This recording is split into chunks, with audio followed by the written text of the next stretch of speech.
And just like that, we've got juniors on the track. This is Tom Peters taking the first qualifier of the Festival of Power in the end of April. So this weekend, we've got loads of different classes running. Loads of all of the spectators I can see on the banking to see. Including Top Fuel Funny Car. We've got Pro Modified, Nostalgia Funny Car, Comp Eliminator, and of course the Junior Dragsters, the future of the sport. These guys qualify on reaction times, so you'll see the tree count down. They're going to launch as soon as they can without turning the red light on. And the person with the smallest reaction time at the end of qualifying will be your #1 qualifier. So Tom Peters coming up to the line now. Going to try and get as close to the perfect light money.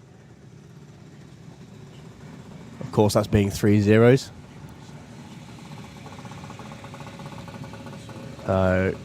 Just being brought up to the blue line now. You can see Father Matt out back. You'll see Matt in a little while in Super Pro and his Super Pro Dragster.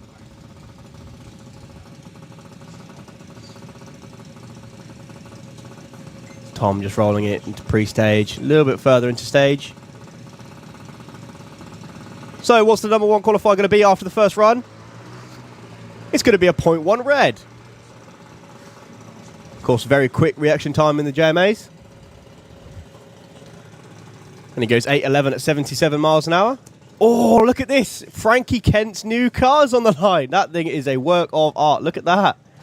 So Frankie Kent, of course, from the West 10 Motorsport team. New car for him now. Still running the 1190 index. Of course, that's junior stock. And in the other lane, a newly junior modified Teddy Howe. So the way Junior Dragster works, you've got 3 subcategories depending on your age. So 8 to 10 is junior stock. You can see that in the Kestrel beer lane. That you can only run 11.90. Then between 10 and 13, you go up to junior modified. That's 8.90, as you can see in the Slick Tricks lane. And then what you've just seen was a junior modified advanced. That's anywhere from 13 to 18. So yes, you can have an 18-year-old racing an 8-year-old, and yes, the 8-year-old can and will win. So Frankie Kent goes into deep stage, goes red by 0.4. But your new #1 qualifier, Teddy Howe, with an 0.2 light. And can we please have Super Pro ET into the pairing lanes, please? That's Super Pro ET into the pairing lanes. As the Cooper brothers come onto the line, Kai and Jake. Kai in the Kestrel beer lane, Jake in the Slick Tricks lane. So this is JMA versus the junior modified. Kai, of course, in the JMA. If you're wondering what the classes are, you can look at the top on the scoreboard. You'll see their indexes. They can't go quicker than that. So Kai can't go quicker than a 7.90. Jake can't go quicker than an 8.90.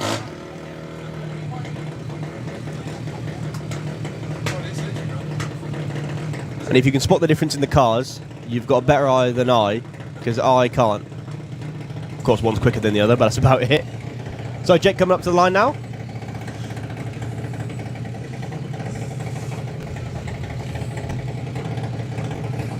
So #1 qualifier at the minute, 0.02 of a second. These boys both really good on their lights. Let's see what they can do on the first qualifier. Oh, both go red, 0.17 and 0.12 reaction times. But it's fine, they've got plenty more to come. This is qualifier #1 of 5. And usually what you'll see by the end of that, #1's either going to be a perfect light or a 00. Sam Fairhurst with the Fairhurst Racing half-scale dragster. And Freddie Taylor in the Outlaw. Freddie, another one of these really good racers, came 3rd in the championship last year. Beating out Harley Cusell by 10 points to claim the #3 spot. Yes, Harley had to put that in there. So, going into stage, what can these guys do? As the timing thinks about it, 0.1 from Sam Fairhurst, a really good opening light, and an 0.9 from Freddie Taylor. Of course, the top end times don't really matter to us at this stage, but to the drivers, it's deadly important to figure out what your car's running and how consistent it is. Just to let everybody know, Daryl and I are here, we're just listening to Tom at the moment. It's like a silk blanket being put over you early in the morning, isn't it? It is, isn't it? Yeah. Lovely. Tom's nothing like that at all. I'm just talking about, being sat up here. Yeah, normal service will be resumed at some point, but at the moment we've got Tom. So, Daniel Weir with the lovely half-scale dragster taking on Max Taylor in the Black Magic.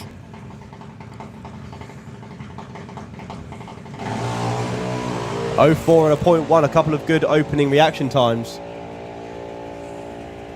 That 04 puts Dan into the number 4 spot at the minute.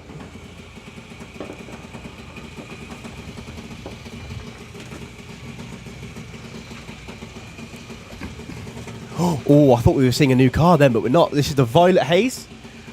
So this is one of the 2 Cronwells. This is Emmy Cronwell and Eva Davis.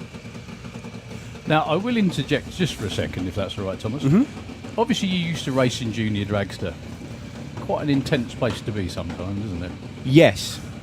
It is fun. It is fun. They're a competitive bunch, aren't they? It does give you something to look forward to on the weekends other than maybe playing football. Yeah, exactly. How much of your week is not wasted, sorry. Anticipating, enhanced by waiting to do this?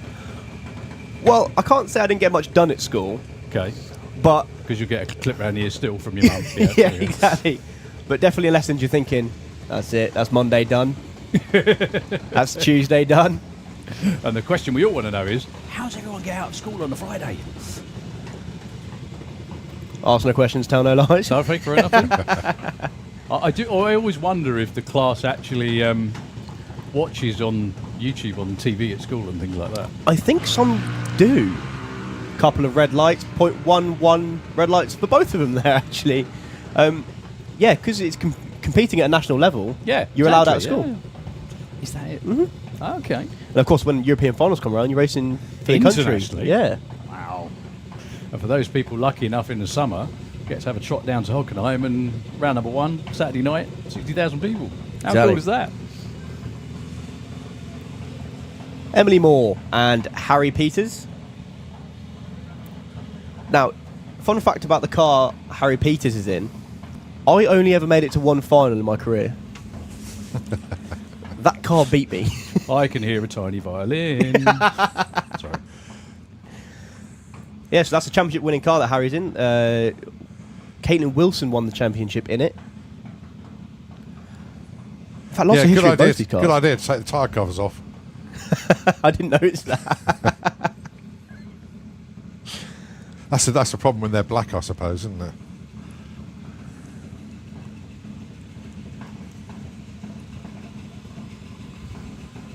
So these were number 27 and 37 in points last year. Good thing about the juniors is the number you run in the championship is the number you run on the car the year after. So it's nice and easy to tell where they came last year. So you don't retain your number at all, it always you changes. You can. I know, well, unless you finish in the same position. Yeah, or if 0.1s for both of these drivers. I know Paige Wheeler used to run 801, and that was just her number. Right, okay. So you can, as long as it's not in the same number of cars that ran in the championship last year. Right, okay, I'm with you. And you'll notice as well, there's no number 13. Oh, Samuel Hiscock in his new dragster. Gorgeous paint job. I need to go and see this thing in the pits. I've seen pictures online. Yeah, likewise. It's a stunning looking machine. Really, really good. I think Wayne's running in Supergas as well. Yeah. So we'll see him later on. But yeah, young Samuel. Car's called Bob. So we don't need a dial in for this class. Yeah. Just yet. So Sam Hiscock, brand new to junior dragsters. 0.294, brilliant opening light. Goes over the line to an 852.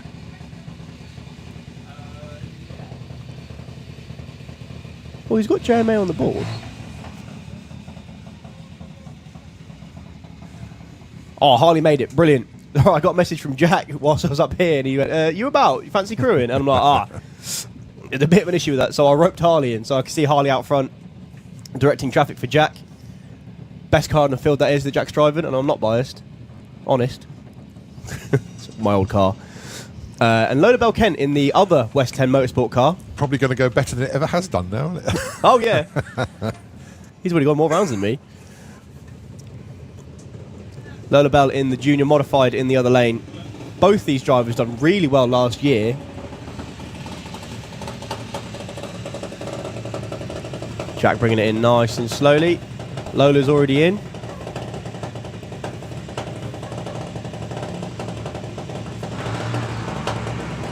Oh, 08 and a 0.14. Nicely done.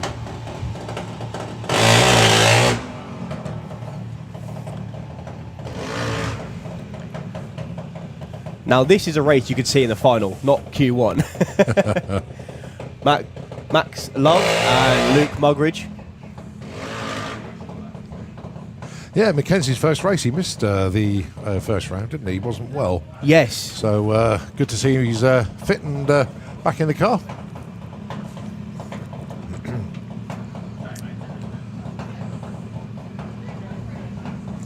I can see Nick's already nice and dressed because he races in Pro ET, which is the next class. So he's going to have to run Luke and quickly run back in, get in his own car. Right, can we have Super Pro into the lanes, please? Super Pro ET, can we have you into the lanes, please? 0.23 is good enough for second. Not bad for your first qualifier. And an 0.934 Max Love. Brilliant first reaction time of the year. Because I don't think he's actually done any testing either, Max. Neve, yeah, but DV? Mackenzie, he spends a lot of time on reaction time games, and during COVID. I mean, that was ages ago now. We were all doing the online drag racing thing. Oh, is this Princess? So this is the new car. This is Chloe Cronwell. This is the Candy Haze machine up against Little Miss Dynamite in the other lane. I'm so glad to see Neve out. Chassis issues at the last weekend was causing difficulties for her. So obviously got it all fixed and come back out. In fact, I think it was only rebuilt yesterday. Wow. If I've got my information right, yeah. So brilliant to see Neve back out.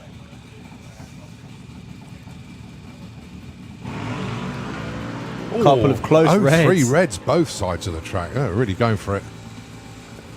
I'd love to know whose Chloe Cronwell's car was, because it looks brilliant. Lara's car. Oh, okay. Yeah. Yes. Yeah, Lara's former car, so...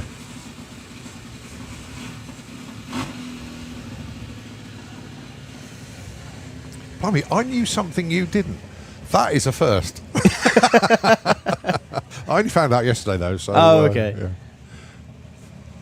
Daniel Todd and Teddy Sullivan. Dan's been missing in action for a little while. It's brilliant to see him back out in the Dragon Slayer. 890 car, of course. And, ready for this? I believe your reigning points leader, Current Teddy Sullivan. leader, yeah. We've only had one event, but he won it. Yeah. So he is your points leader at the minute.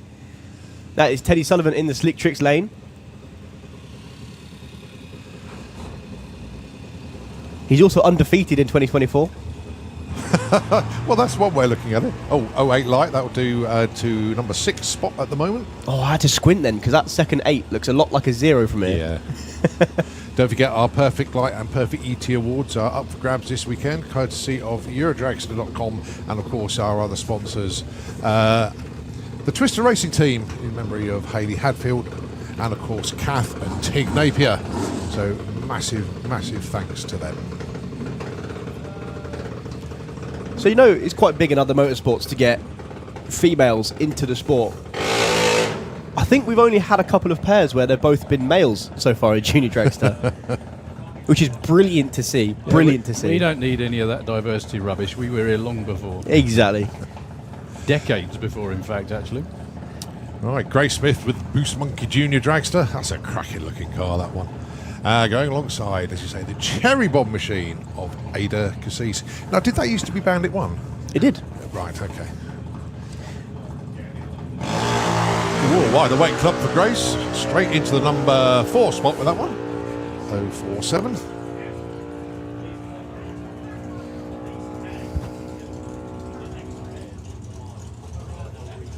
We even heard them pedalling there. Just that little feather on the throttle there. That was an 047 from Grace, if you can hear it. No, maybe not. That's all right. Right, we move on to Pro ET, unless there's a junior dragster with the wrong engine in it. The best junior dragster.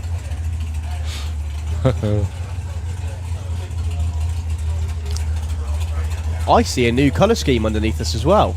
Is that Warren? It is? Yeah. Now, He's only wrapped in the week, actually. Oh, really? Yeah.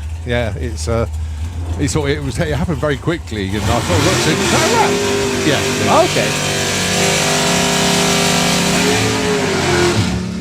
So Pro ET is always a bit of a Shark Tank, if you will. The Shark Tank contains 40 entrants this weekend, I think, something like that, which is going to be in play for a 32 car field. They have a number of qualifying runs over the next couple of days, and it's into relations, I think, probably tomorrow afternoon, maybe evening, to kick things underway. Bill Watson, Wilson, sorry Bill, in the Kestrel Lane with the pickup. I think he needs nitrous to run down in the 11s. No, is that basically, right? the vehicle has changed so much from the last time we saw it. When I say that, it's new engine, new transmission, new axle, new prop. Everything has been changed. But all that is his terminal speed is higher, but it's not launching quite right yet, and he's dropping a couple of tenths on the 60 foot. Once that's all sussed out, then the truck will be. So he was going 12 O's in testing. One of those, it was for fun, it's now deadly serious. I Yeah. guess, But 001 off the line. But yeah, the truck has been 1.5. So yeah, that's where he's suffering at the moment. So that'll be a 12.2. Well, 12.1. Yeah, it's not quite where it needs to be just yet. Yeah, just to say, sorry folks, we're working on the scoreboard. You can see the little van down there in the Kestrel Lane. The wind lights are coming on, the information isn't being relayed, but Bill went 001 on the tree and 12.13 on the track. Yeah, but Warren Watts just went 9.10 on a 9.07, so nice opener for him. That'll be 25 qualifier after tomorrow. You're probably right, actually. Okay, Harley J. Darby, one of the many people that has graduated from the junior drag racing school, if you will. So Harley's pitted in the Super Pro pits. Okay. So we were winding up Lee the other day going, so nudge turned on, yeah? You can change the dial-in as much as you want. He said no. 8.80 for him. Darren Law with a Wicked Lady, a 9 flat. The idea is to run as close to the number on the board without going too quick. Is that a new scoop on the Wicked Lady as well? It looks like a new engine as well, actually. Or maybe new covers. Still got the same old flip-up headers, though. A massive pedal from Harley. Wicked Lady goes 884. I'm going with new engine. 144 miles an hour. I'm going with substitute driver. Yeah, and magically the Wow. scoreboard started working at that point. Anyway, that's what we call a breakout, which means went quicker than the dialed in time. Now, believe it or not, if you go just a smidge quicker than your dial-in, you still qualify lower than someone that went 2 seconds above their dial-in, because it is the ultimate sin in bracket racing, breaking out. So, Laura Baton and Jack McClure. It's nice to see Jack out, actually, because I think he was entered into the last event but didn't run. I think I've got that right. Yeah, he was at. He came out last event. As you say, I think it's just one run he did. So, we can't see Laura's reaction time because it was a red light.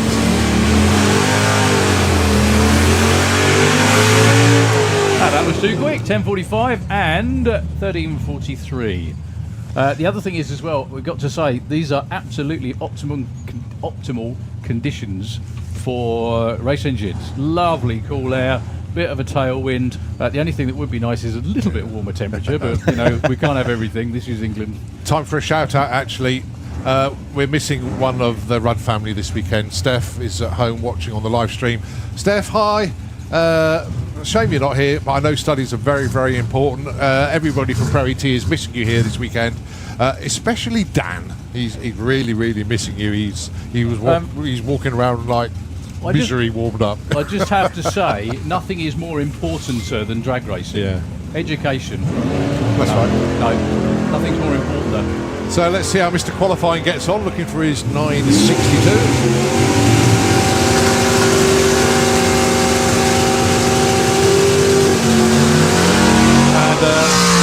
Yeah, 9:57, breakout by 500ths. Goes to show that the testing yesterday didn't really go down. Well done, Dave. Good entertainment, mate. He'll get it nailed down, though. He always does. He sent me a very nice message the other day saying thank you for the nice comments, and that he had the engine rebuilt over the winter, so they were just finding their feet at the start of the season, but he thinks they're there now, like you said. Got it. So Ronnie Mercer's still resisting that Nitro surge. Won't be for long. Won't be for long, because he's. I was chatting to Ronnie and Matt yesterday.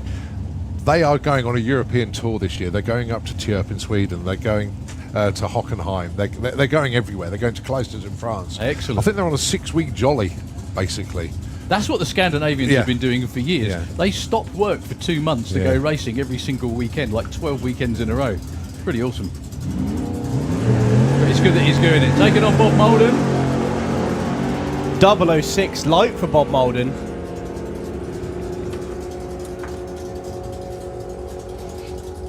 .39 on a 35 and 10.30 on a 10.12.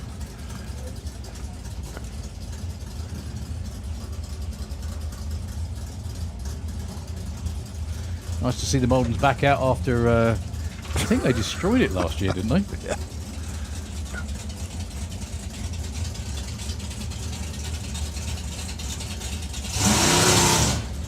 Oh, Simon in it.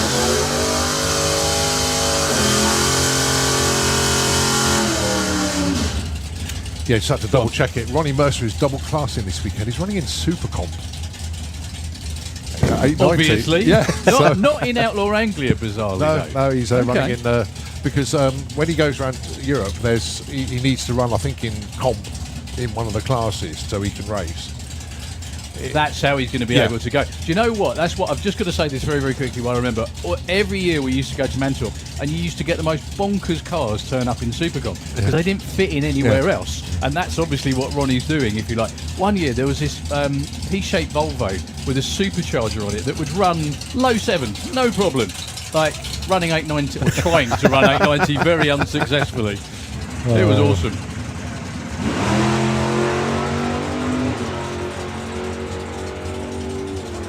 Oh, Simon Innes starting in 10.70. Let's see what he can do. 73 takes the number 1 spot. Nicely done, Simon. So far? Yep, so far. I know they've got, Tom, I know they've all got years worth of run records. How many times a year, if even 10 years, do you get to see a day that's this chilly with a tailwind with this air? National finals. Is that about it, like, really? Yeah, maybe. If you, but that's about it normally. Yeah, really about it. Or maybe night show Euro finals. If it cools down enough. If it cools down enough. Which it didn't last year. No. That was bonkers, wasn't it? I think we were chatting about that last night. I was sweating in the caravan and it was midnight. And I had all the windows open as well. I got roped in to play badminton with Street Eliminator at 1:45 I midnight. saw that. What am I doing? So nice to see Susie McClure out in the Eye Candy Dragster. Again, entered last event but didn't run, I don't think. Dials 1190 goes 12.53. That'll work. Nice opener. Oh, sorry, that's my doorbell. At least you're getting it in before 10 o'clock on the first day, Carl. I was thinking, oh, now who's bought what? Actually, 3 things certain in life: death, taxes, and Colin's doorbell during a race weekend. How many other people check their doorbells? Yeah. When there's There's 2 DPD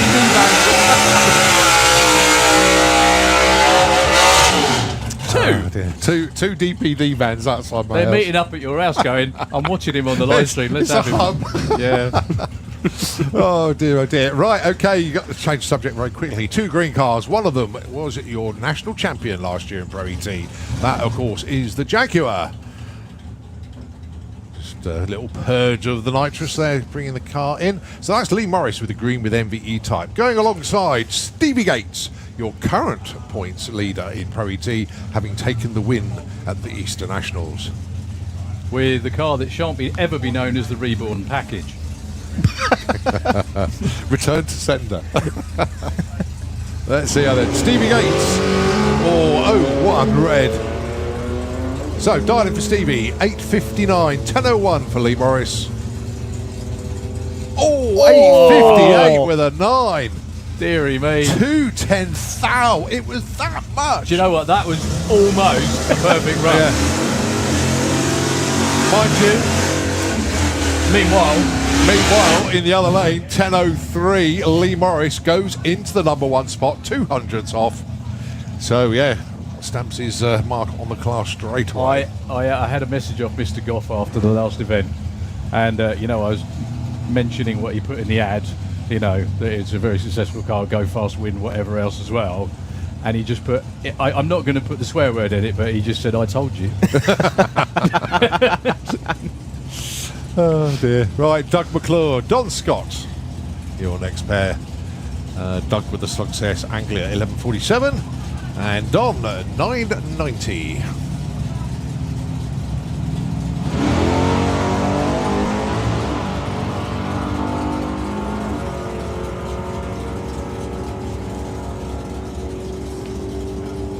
Oh, 990 with a 3. Don Scott goes to #1 with that one.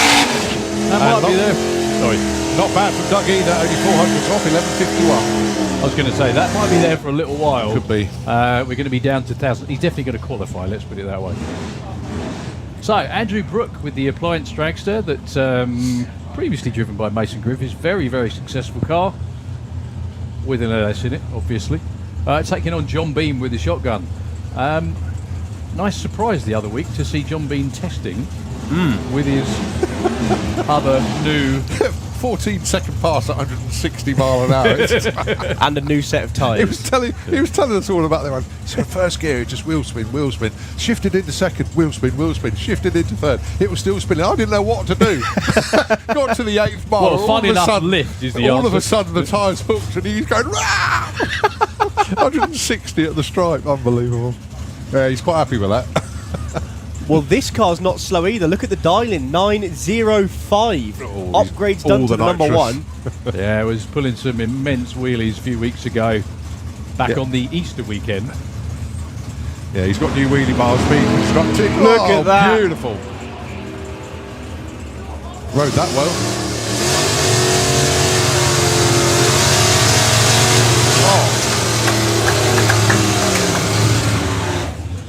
Yeah, 907 on a 905. John Bean in at #3. Very nice run indeed. Beautiful launch. And 951 for the Appliance Dragster. Morning downstairs, folks, if you can hear me, just very quickly. Everything's very, very quiet in my ears, and I can say that definitely because I wasn't deaf when I arrived. I normally am when I go home, but not at this point. Sorry. Issues for Matthew Dowdy being pushed back, unfortunately. I don't know what they've spotted, but there's a I tiny can see it, bit of fluid on the track. I mean, it is minuscule. But Dave Fulton on his own, 912. That won't be a 912. No. Unless he's got a mother of all throttle stops in there. Yeah, he's doing it, John Bean, and then just takes off at half track. Yeah. No, that's not going to happen.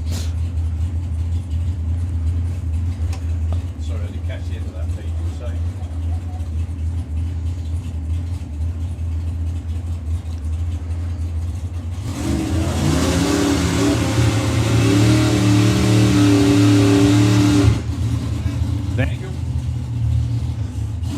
Right, next up then, Ruben Dawson taking on Brett Featherstone.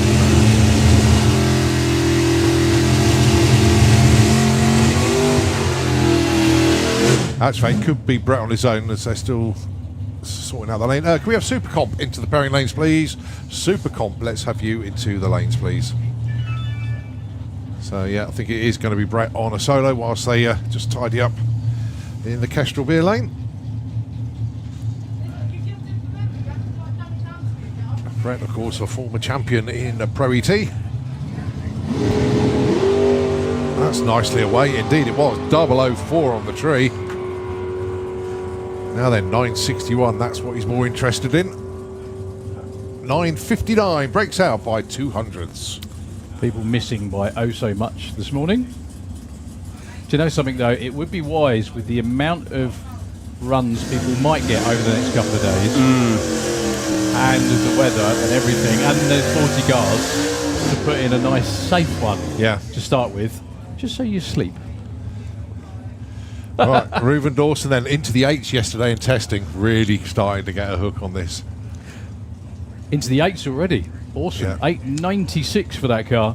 Yeah, I love that. Look at that. Right. I sent him that message a week ago saying, can I have the oil changes in my car? And now he's my #1 mechanic because I'm talking and he can hear me. Morning, Toby.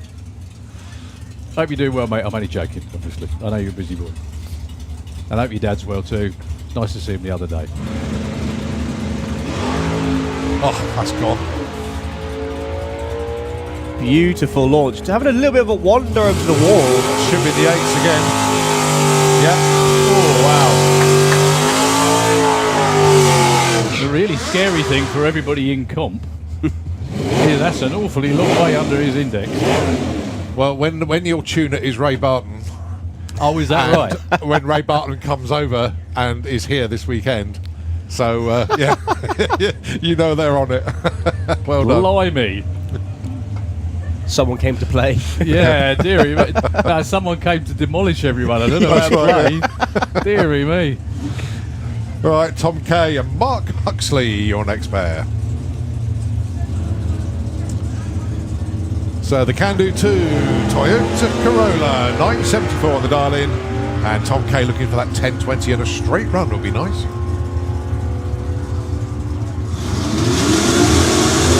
$75, 10 and 9.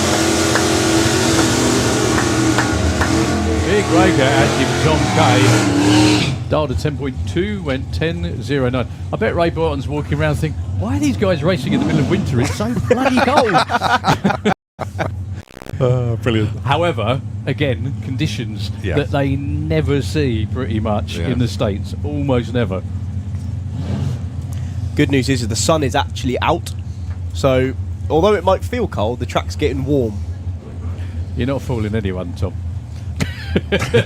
Hey, if I pretend it's warm, I might feel warm. I'm just kidding. We've only got jumpers on, not ski coats. That's not too bad. So Tom and Amy Watkins, Amy 975 in the Kestrel Lane with the orange Firebird. Tom with the 908 for Doris the Charger. 913 and 87. I was talking about safe runs, possibly not that safe, but, at least that makes the rest of the weekend a bit more comfortable, doesn't it? When you go the right side first time out, because it also depends on how many qualifying runs and everything else as well, doesn't it? I remember Rob Loring, he of Hall of Fame, Rob Loring, said you always, especially with Pro Mod, everything else, said you always start the weekend with your mudslide tune-up because the longest route in history will come to an end in 5 minutes if you don't, because you need to go down the racetrack just to get one in the bag, just to make your life more comfortable. Darren Huxley and Neil Watkins, both dialing 11 threes.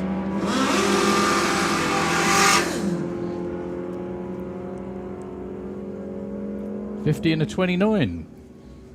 Darren right side by some margin. Unfortunately, 11.29 just that bit too quick. There's going to be a lot of people breaking out though in this session. Let's face it. Well, I'm going to give a quick shout out to Simon Groves. He's listening in. He sent me a message saying good morning. He's quite excited by the conditions as well. -100 density altitude. That's serious. That's almost mine shaft, isn't it? So Simon, what about retirement isn't sinking in yet? Just kidding, sir. It was good to have you listening in, and again, 1,000 times over, thanks for all your help over the years, and continued, obviously, as well. 998 for Nick Mugridge, goes 97 with a 9. Oh. When is that one of his first 9-second runs? Because I've only ever seen him in the 10s before. I think he's dipped in before, but it's definitely quick for the car. The thing is, though, you know that the conditions are great because that is way quicker than he'd normally run. Yes, Not only that, to dial a manually shifted car that's what, five 5 gear. Is it 7 speed or 6? I don't. Six, I 6 think. speed. 6 or So 7, he's yeah. changing gear 5 times on the quarter, and to get within 7/10 thousandths of his dial-in, that's ridiculously good. Well, he's definitely. If he was 7/10 thou over instead of under, that's the perfect. That's ET, number one, isn't it? Yeah. Wow. Unbelievable. Unfortunately, Matthew Dowdy heading back to the pits, but they'll get that buttoned up and should be back down for the next round. Obviously, driving back, so it's A-OK. So number one after that one with a 990 was indeed Don Scott, Mark Huxley 2, Lee Morris 3 and Reuven Dawson 4. We only had 28 cars put in a run that time, which is odd, to say the least. Like rather 40, it wasn't my imagination, entered this weekend. So, yeah. A few more either trying to warm up or, you know, Didn't want to get out of bed this morning. something like that. Yeah. Right, well, I'll tell you what, whilst the glue bird is out and there is a little bit of quietness, I'm going to duck out of commentary for a while. Right. No We one's will- paid us to do this, by the way, to get rid of him. No, He's got a very important job today. I have today. He is brand ambassador for drag racing today. Yes. with Tim. So, yeah, we're looking after some people today. Going to be a good day. Good job I turned up on time. It this was. morning. It really wasn't it? Sorry. So, Colin, you know we joked about him arriving at 9:29. All I'm going to say is Tom Peters nearly ran him over. Yeah. I had to duck round his mum with the starter, and I just got here. Yeah, seriously, it was almost perfect timing. Brilliant. Right, okay, we'll catch up with you a little bit later on. So See you Tom is later going on, to take chap. the hot seat with Darren, and I'll catch you later. Good luck. Colin has given us a list of things we're not allowed to say, haven't you? I'll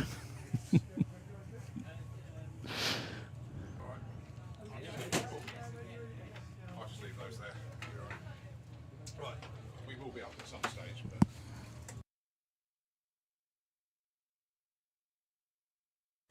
And look at that. It's like I never moved. So I just want to give a quick shout out to the Van with No Name team. Some pictures went up online of the car after the first round, the Eastern Nationals. With the timing chain really where it's supposed to be, but they didn't seem worried in the post. They were just sort of saying, oh. Now, I don't know if you know much about engines, but the timing chain is quite important. It's the bit that stops other bits touching each other when they shouldn't. But he's back out, so clearly not that concerned by it. Who else can I see around the corner as well? Oh, I can see John Sleeth in Yeah. his newly LS truck. We have a few interlopers in various classes. John Sleet's a very welcome addition to Super Pro. I know he's running. I don't think he's not going to be running in Pro Door Slammer, which he normally does. Actually, normally ducks into Pro Door Slammer at the Door Slammers. He's in 760 heads up, which is going to be fun. Brilliant class, isn't it, for Door Summers? It's great. Yeah, it's where old pro stock cars go to go fast in their later lives, Yeah. basically. Well, in Scandinavia it is anyway. A lot of the time, that's where a lot of pro stock cars and things like that end up, and it really is a terrific class. All credit to Jeff Ball for doing all the legwork, trying to get it introduced over here. Yeah, it's been great to see, and so I think there's 9 or 10 entered so far, but the Door Slammers is a bit unique because you can enter right up to the weekend, I think, pretty much. But hopefully we might see a few of our friends from overseas entering the class as well. It would be so good to see 16-car field Yes. for that class. But being added to the Door Slammers as well is an extra bit of prestige as well, and money. That's the other thing. The thing is, the good thing about the class is it collects those Door Slammers which are quick. 760 is quick. It's just not quick enough to enter, say, Pro Mod. Yep. And it's not, well, certain combinations aren't really consistent enough to race in, say, Super Pro. So it collects all the cars that want to go that quick and sort of can't go much quicker. The funny thing is all around the world, apologies for the rambling folks, but all around the world there are different classes like that, all based around, so the reason it's 760, actually the reason a lot of them are where they are is chassis tags. Yes. Because there's an awful lot of cars where, depending on how the car's built, they're not allowed to run any quicker than 750. So that's why it's at 760, so there's no... Well, there shouldn't be any danger of going quicker than your chassis tag. If you're going quicker than if you're going quicker than 750, you're breaking out hugely. And I do happen to know in Pro Street, which is the same thing up there in Sweden, and the Nordic countries, if you go quicker than 750 in Pro Street, you just go straight home. You don't get a slap on the wrist or anything. Okay. You're going home. Yeah. And it's exactly the same in Top Dragster in the US, where 610 is the minimum dial, because obviously a lot of them are tagged to 6 flat. If you go 5 anything, you're going home. Yeah. And in another interesting thing as well, in the Nordic countries, I'm pretty sure, I remember this right, that Super Pro Street as well. Now that's a 680 class. Oh, wow. I didn't know that existed. So, again, that's another one. Need to go to Finland, mate. There's another class out there for those that are, again, ex-pro stock cars, ex-pro mod cars, that people don't want to stress them out to, a full-on heads-up class, but it's still good and very competitive. So, yeah, it's a great idea. Works really well. Super Pro, again, is another fantastic sort of, it's kind of a catch-all class, isn't it? It doesn't matter what on earth you run. You just got to be consistent, and you've got to be quicker than 850, and no quicker than 6 flat, obviously. I'll tell you what, look at this for a mix of cars. 1969 Camaro or Austin Marina van. Obviously. Or supercharged Le Mans, as I always call it.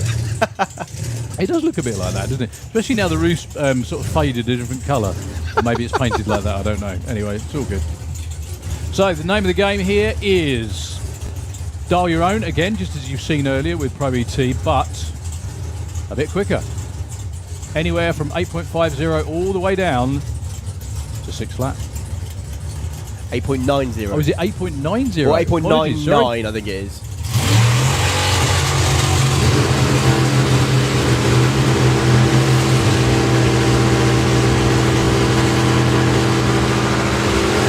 Best advice for the day, kids, don't pay attention to the announcer. I've only been doing it 17 years. Still trying to catch up. It's because Pro ET changed, didn't it? Pro ET, did, you can yeah, run to 850. absolutely. Pro ET there used to be no overlap, and now there is, isn't there? So you can kind of go, you can choose your casting fancy. Very quick good morning to Jenny Dale. Hope you're doing well, Jenny. Your honeymoon looked fantastic, and to Matt as well, obviously. Wants to say hi to Stu on the banking. So Jenny, one of many watching at work. Thank you very much indeed for tuning in. So, I know we were saying there's a big mix of cars and how similar they can be, but still be wildly different. Look at the dial-ins, 8.70 or 8.71. So virtually nothing in it. 01 red for Colin in the blue Camaro.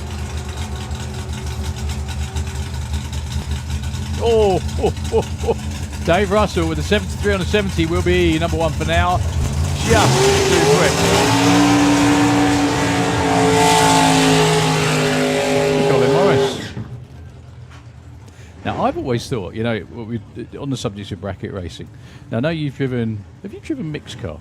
Mick Checkett's car? Or I drove Mike Couch's car. Mike Couch's car, that was it. I knew it was a front-engine supercharged car. I've always thought those are probably some of the best cars to bracket race with, provided you get it consistent, and like the Cool Sail family and everybody else, and Rebel, who they're here this weekend too. It's just because you're sat right back in the car, so you've got a better judge of distance, if you see what I mean. It might not work, and I've never bracket raced, so I wouldn't genuinely know from experience. But a door car where you're completely surrounded always comes across as being just that little bit tricky. Well, it's the reason you see in Supergas where you're not allowed a dragster unaltered. You have to be sat to one side of the car. Right. That's why roadsters were invented. So you're outside of the car, you can still look around like in a dragster, but you're still sat to the side. Ways around everything. Yeah, exactly. Alan That's why you see so many different roadsters that have never been made as roadsters in the US, isn't it? Yeah, They've got roadster versions of everything. Everything. 57 Bel Air was what I saw recently. Yeah, all sorts. Yeah. Everything. Any car that's available. So, Alan did well. Number 1 from last year, did a great job all season long, looking for 760. He can't enter, it's not a door car. 764 and a 926 for AC Bell. AC Bell with a new combination for this year. Top hat injected now, rather than the carburetor. So, looks beautiful with the big and ugly hat on it. It's not big and ugly. It's like a... It's like a... I was going to say something I'll get in trouble for then. Pretend supercharger, I think, might be the politest way I could say that. So, yeah, proof, once again, that you can bracket race whatever the heck you like. Tom Atkinson, who runs his own hopefully very successful, but very cool machine company, or machining company. A car that he shares the driving with his dad. That's why you can see 2 names on the door. His name isn't Double Barrel. He's not John Tom Atkinson. He is Tom, and that's John out front.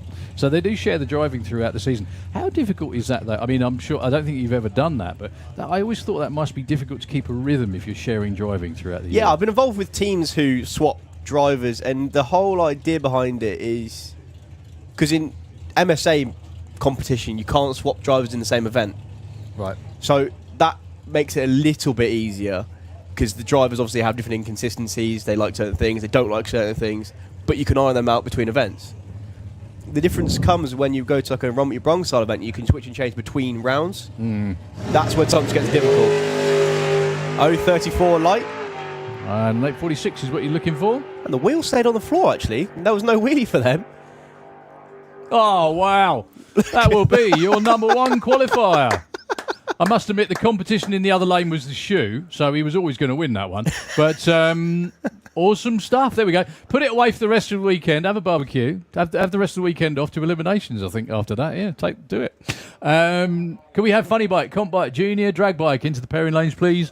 Funny bike, comp bike, and the junior drag bikes into the pairing lanes, please. That is a bit of a lengthy-looking clean-up out there in the Kestrel lane. You can see the marshals out there, ever vigilant.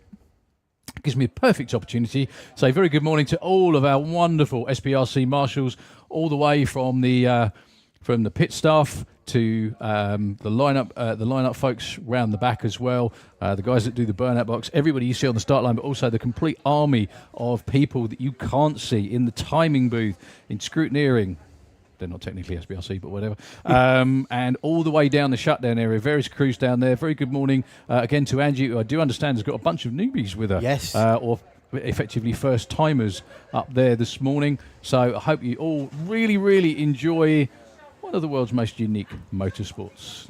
There are way too many sports that go round corners, which is why drag racing was invented. That's what I like to tell everybody anyway. So just for a couple of moments, if we could hand back over to Nitro FM, because we've got 3 whole days of doing this, save our voices a little bit. Yeah, Nitro FM, if you wouldn't mind, and we'll be back as soon as we can. Thank you.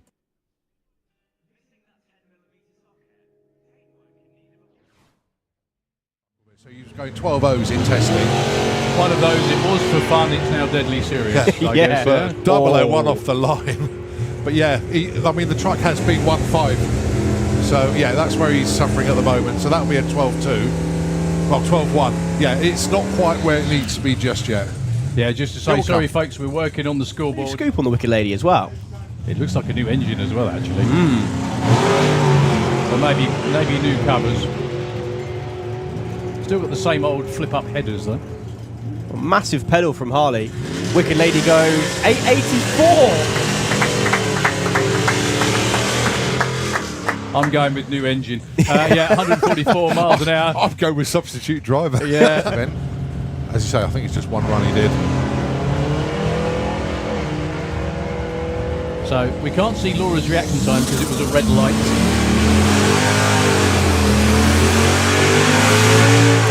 That was too quick. 10:45 and 13:43. Nothing is more important than drag racing. Yeah. Education. That's right. No, nothing's more important than. So let's see how Mr. Qualifying gets on, looking for his 962.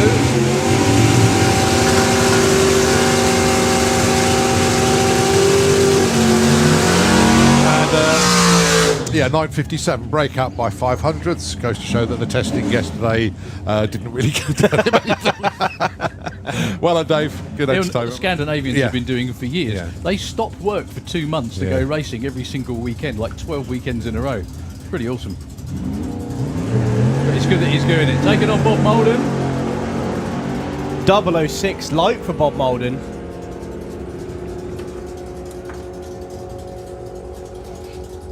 .39 on a 35 and 10.30 on a 10.12. Really?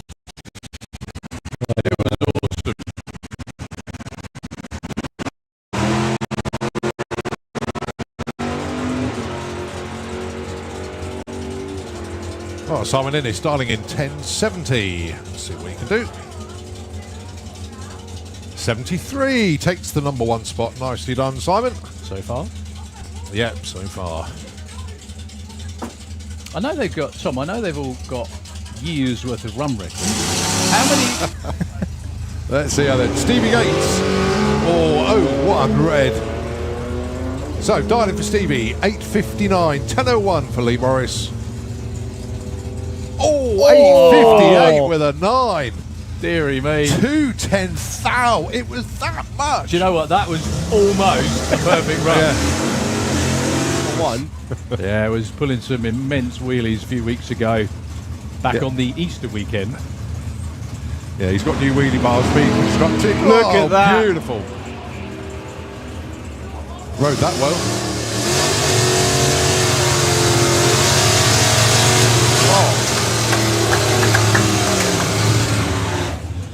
Yeah, 907 on a 905. John Bean in at number 3. That's nicely away. Indeed, it was 004 on the tree. Now then, 961. That's what he's more interested in. 959 breaks out by 200ths. People missing by oh so much this morning. Morning, Toby. Hope you're doing well, mate. I'm only joking, obviously. I know you're a busy boy. And I hope your dad's well too. It's nice to see him the other day. Oh, that's gone. Beautiful launch. Just having a little bit of a wander over to the wall. Should be the 8s again. Yeah. Oh, wow. They're really scary. So the Can-Do 2 Toyota Corolla, 974 on the dial-in. And Tom K looking for that 1020 and a straight run would be nice.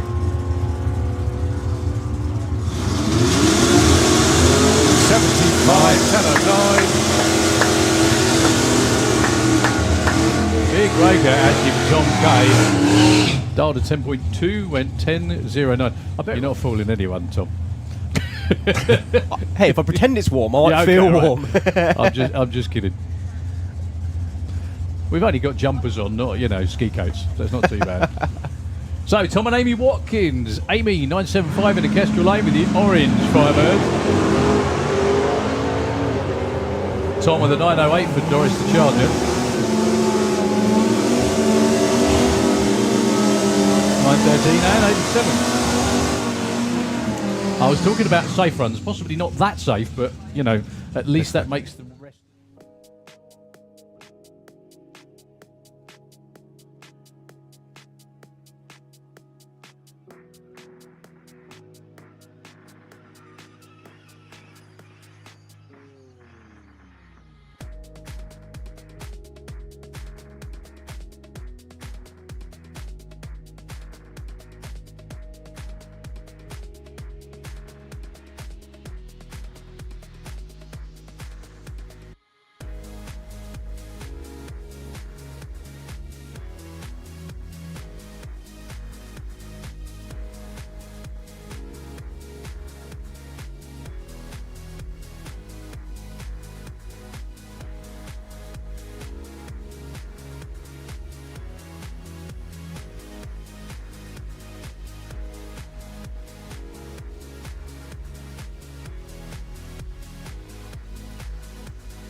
So you was going 12 O's in testing.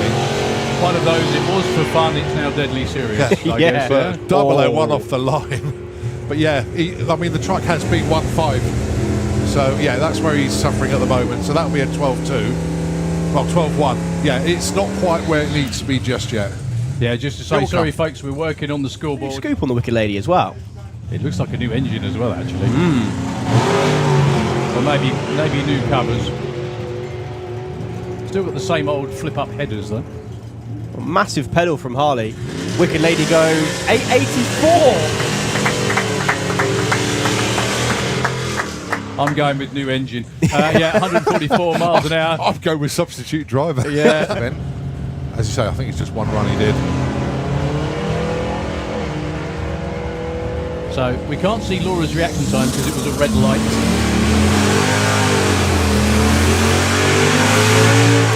That was too quick. 10:45 and 13:43. Nothing is more important than drag racing. Yeah. Education. That's right. No, nothing's more important than. So let's see how Mr. Qualifying gets on, looking for his 962.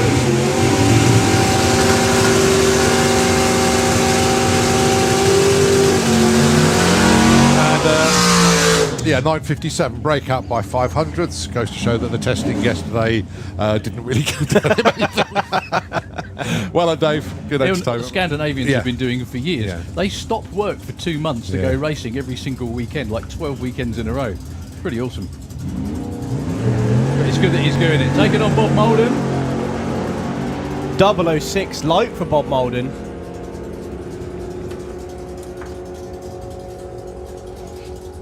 .39 on a 35 and 10.30 on a 10.12. Really.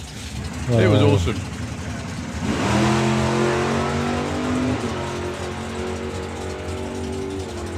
Oh, Simon Innes dialing in 10.70. Let's see what he can do. 73 takes the number one spot. Nicely done, Simon. So far. Yep, so far. I know they've got, Tom, I know they've all got years worth of run records. How many? Let's see how then. Stevie Gates. Oh, 01 red. So, dialing for Stevie, 8.59. 10.01 for Lee Morris. Oh, 8.58 with a 9. Deary me. 210,000. It was that much. Do you know what? That was almost a perfect run. Yeah. One.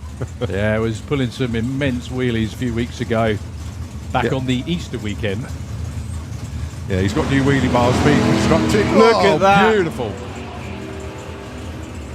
Rode that well.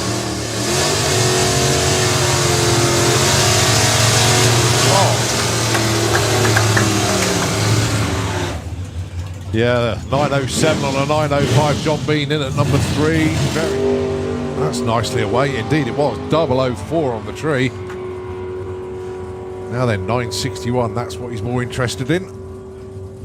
959. Breaks out by 200ths. People missing by oh so much this morning. Morning, Toby. Hope you're doing well, mate. I'm only joking, obviously. I know you're a busy boy. And I hope your dad's well too. It's nice to see him the other day. Oh, that's gone.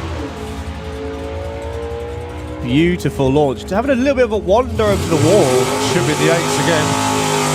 Yep. Oh, wow. They're really scared. So the Can-Do 2 Toyota Corolla, 974 on the dial-in. And Tom K looking for that 1020 and a straight run would be nice. Go song, one of the best covers in history. Jesus, He Knows Me. That is my kids' favourite song. Is it? Oh, they love it. Honestly, it's the one thing that Alexa plays more. It's more than 150 times. It's unbelievable. Anyway, back to the racing. John Sleeth. with the now. Has that got a small block in it? I think it's an turbo LS. small block? I think it's an LS. I think it is now. It was previously a diesel. Yes. But yeah, he's put it's a small block, judging by the cubic inches on the screen, with a big old turbo on there. John's got his own dyno and workshop up there in Doncaster. Beautiful launch. 114 60 foot. He's aiming for the 760 because that's the class he wants to run in. And he goes 759 with a 1. But look at the speed. 181 miles an hour.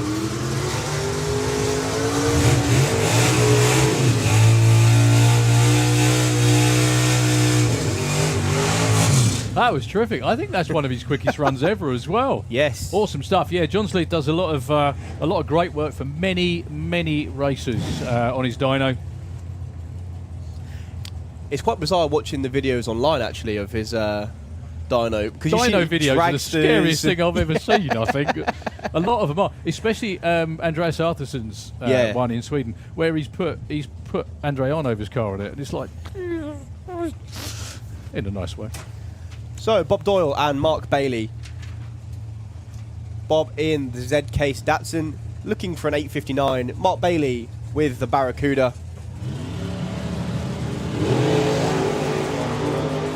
No one's worried about reaction times, but Bob Doyle goes 006. That's a really quick run for the Datsun as well. Oh, way too quick. Where did that go wrong? 8:35, 161 for the Datsun. Someone just restart Tracy's ticker. What's he doing? Awesome stuff. 8:76 on the other side of the racetrack.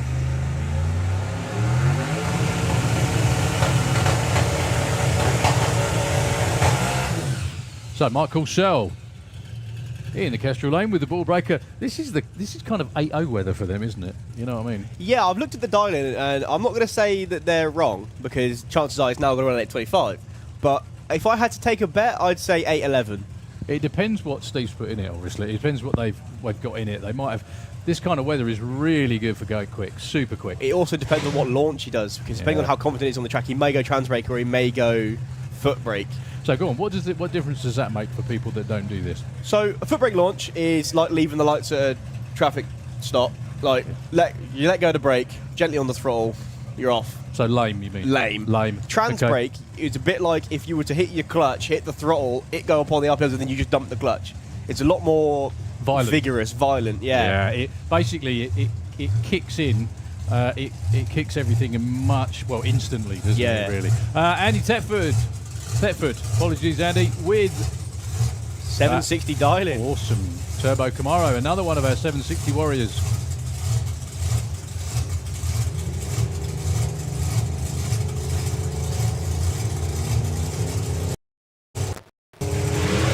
Yeah, foot brake launch for Mark Courcelle in the Kestrel beer lane. Beautiful and straight. That was a 118 60 foot for him. Both of them looking good. 793 and an 819. Imagine what that would have been on the trans brake. Right. 161, good one, and 180 from Andy Thetford. As we see another of the nostalgia slingshot dragsters. This is the Brown brothers with Rebel. Pete driving this weekend. 845 dialing.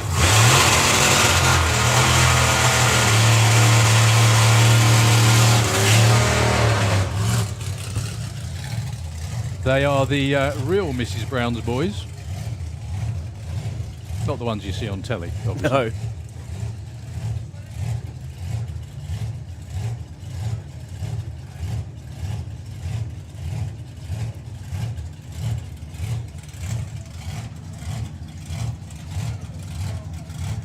Oh, an evil Edna in the other lane. What a car, yeah. Out testing yesterday, running many personal bests. Jack Williams.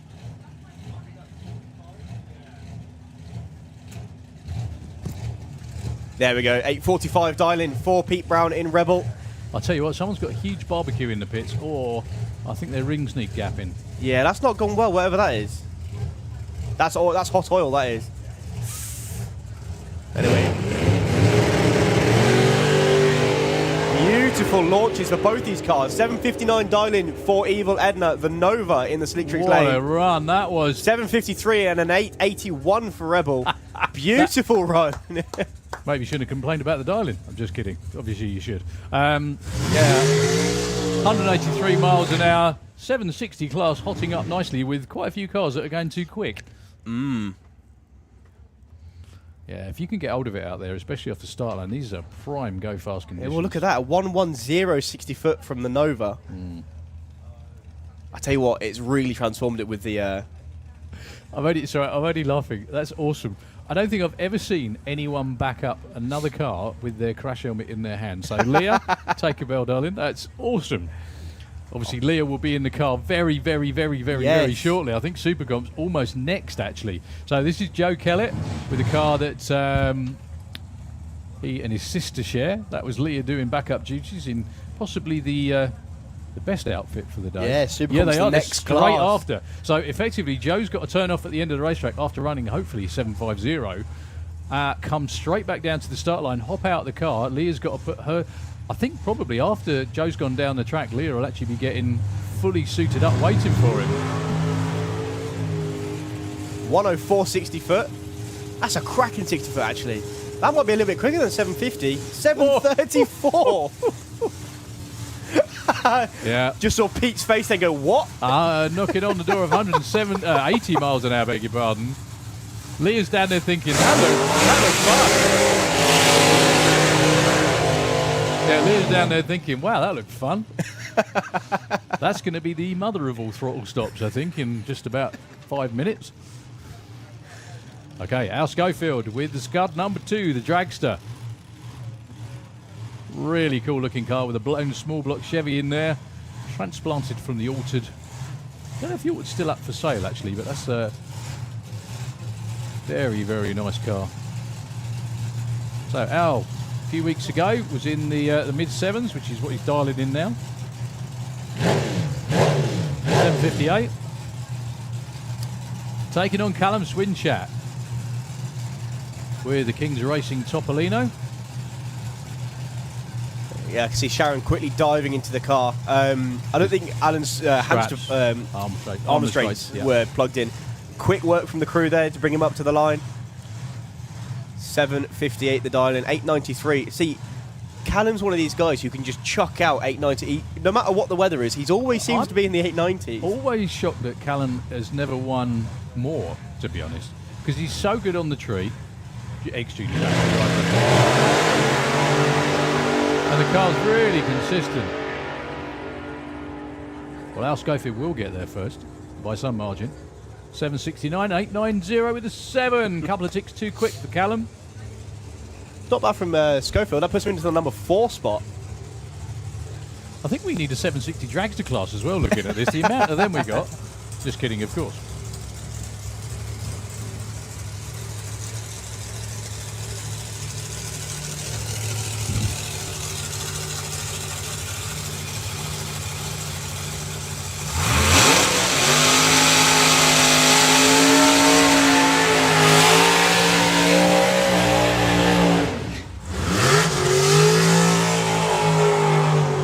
Jack Brewster with a big old burnout with the supercharged Pontiac, just mustard. 7.50 dialing. I honestly, Is that as quick as speaking out dialing? of turn. He's been in the 7.1s. Is he? Yep. The car is capable of going quicker. Yes. How much quicker, who knows? But the whole idea about bracket racing, anyway, we said this many times over, is having fun, making sure you hit your dial in. So it's not turning it up as quicker, as fast as it will go, because then you cause yourself problems and unreliability and all the things that bracket racing isn't, basically. So Jack keeps it to a sensible level. He's another one running in the 760 class. Yes. Well, I was speaking to, on the point you were just talking about, I was speaking to Scott Hauser, and I was saying, if you turn that thing up, how quick will that go, the Dragster in the Kestrel beer lane? And he went, oh, it runs 6.3s. What? But they have to dial it back to be consistent. To make it consistent. That's what makes top Dragster in the US just all the more amazing, isn't it? They 'cause run. Have you watched it? Oh yeah. God. See, I like. It's like super quick junior dragster run. It's just Yeah. amazing. Well, it's because they qualify heads up, They do. which is bizarre to me because every so often, if there's not, let's say, 16 cars, you'll see a 6.10 dial-in against like a 750, That's right. and the 750 will be the slowest one Top there. Sportsman's always been the same as well. You have to get in the show. Yeah. So they run, like you said, they qualify heads up. Same as comp in a way. Yeah. But they qualify heads up, and then on race day it's all about dial-ins.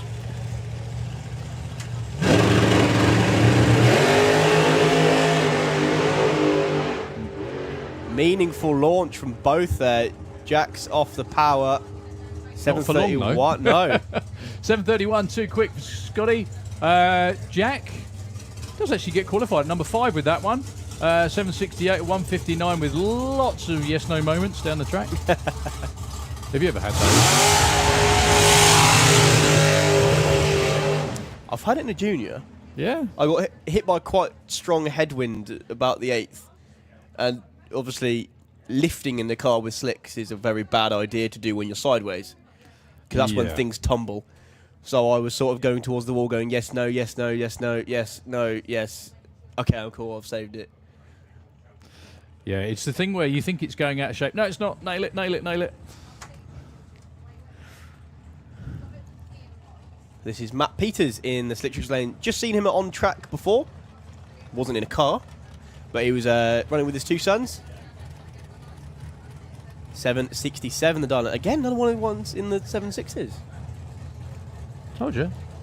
So if you go over to the States and you go and watch, say, Super Comp, this is what you'll tend to see. 4-link dragster, monostrut rear wing, big block Chevy engine. However, this is Super Pro, not Super Comp. But this is the car that the sort of car that would actually fair. If you think about it, you've already seen Joe Kellett. Well, that car runs in Super Comp, which is coming around in just a moment. They just add a throttle stop, which means that car launches at wide open throttle. Then there's an automatic timer that's preset that kicks in to effectively kill the throttle for a period of time. It then kicks in again to hopefully run 890. You won't see that this time. 108, 60 foot, so that's a bit more like it. That's probably going to be near the number, if not a little bit quick. What's he going to go? 767 the dial in, 762 the run. Breaks out by 500ths of a second. These 760 dragsters are pretty good. Well, they're good at running 760, aren't they? They're great. They're better than the door cars at it. No, I'm not going to say that. Couple of notes very quickly.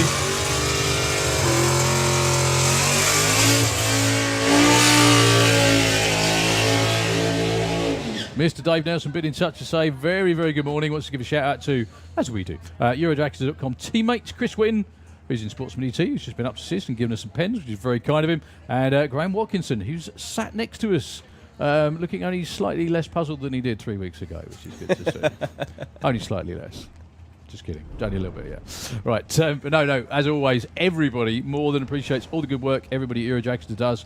And again, thanks to Simon Groves, Tog, everybody that contributed to it over the years. Europe's #1 drag racing website, and hopefully will be for a long time to come.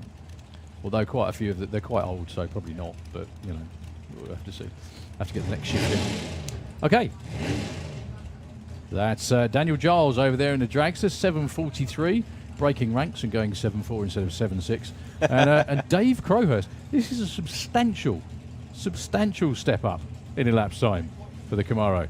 That'd be and why. That's why, yeah, exactly. Bit of a giveaway. Yeah, if you didn't notice that, that was Nitro's Purge. Big giveaway of someone trying to go a little bit quick. You got it. Another very good morning to Daryl Deetrose, presumably, and family. Saying the bank's a bit quiet this morning, probably a bit chilly as well. So, Daryl and everybody up there. Do you know, it's really funny, Daryl. I've got to tell you this. Can you see him? Yeah, they're down by, is that 1,000 foot you're at? That is a long way down, yeah. There we go, look. I saw Wes the other day, who apparently works for you, and I said to him, the problem with me working here is I never get to meet anybody, even though I know them. But anyway, hope you folks have a great time. Just don't freeze. Right. Comp into the lanes, please. Comp Eliminator, please. Into the pairing lanes. 105, 60 foot. He's going to be pretty close to that 743 number is Daniel Giles. Kestrel Beer Lane goes 741, breaks out by just a tiny little amount. and an 863. A good number for Dave Crowhurst. Now, you'll know this because I think this is actually a really good idea. I'm pretty sure the Wild Bunch, it's closest to dial-in. Doesn't matter if it's quicker or slower, it's closest to, isn't it? It is in the run with your brung rounds. Okay. Not so much. Yeah, not the MSA rounds. Yeah, because that's then dial-ins, actual racing dial-ins, isn't it? Yeah, but that's right, because I think that's actually, you know, it's always seemed a bit harsh. Yeah, it's always seemed a little bit harsh if you get it wrong by 1,000. Well, the idea being, you in a bracket race, it's first to finish line wins. That's how it works. With the caveat, don't break out because you lose. The idea is so you can't dial, I'm going to run a 12. Yeah, Andy Bond in Yeah, in another Supercomp. wonderful interloper. Question is he actually going to run 890? Oh, he's lifted at 330 foot. So that's 330 foot he's lifted at against Stephen Hudson in the other lane. He runs 904, 144. He's 901, lifting at 330 foot. That was Supercomp. Sorry. I beg your pardon, that is Supercomp qualifying. I wonder why he chose Supercomp, not Super Pro, but anyway. Pro Tree. That'll be why. There's always a reason. Andy Clifford and Paul Hudson. Two very different ways of driving a dragster. Do you want to sit in front or do you want to sit behind the engine? I hope that kid stops by the time he gets to the fence. Oh, That was pretty good. It's not bad. Make your own entertainment, eh? Why not? Sorry. A small child just rolling all the way down the bank. Did anyone give him a push or did he just do that on his own? Well done, mate. Yeah, he's okay. So yeah, Andy Clifford and Paul Hudson. This is 890. This is what we were talking about before. So the car in the Kestrel lane, you will see leave the line pretty much wide open throttle. Then it will die effectively, or appear to. And by that I mean just go for a little while. And then the throttle stop comes back in again and it will leg it out the back door at a humongous speed. Taking on Andy Clifford, who struggled for ages to get down in the 8s and now can't hit the number because he goes too quick all the time, which is a good problem to have. So interestingly, both these teams have got new crew. I know Paul Hudson's got new crew.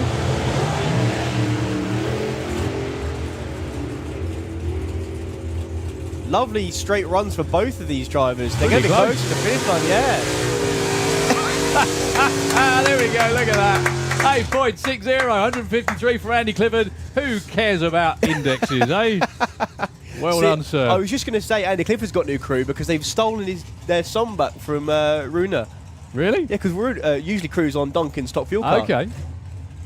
So they've stolen him back this finish weekend because, of course, no top fuel.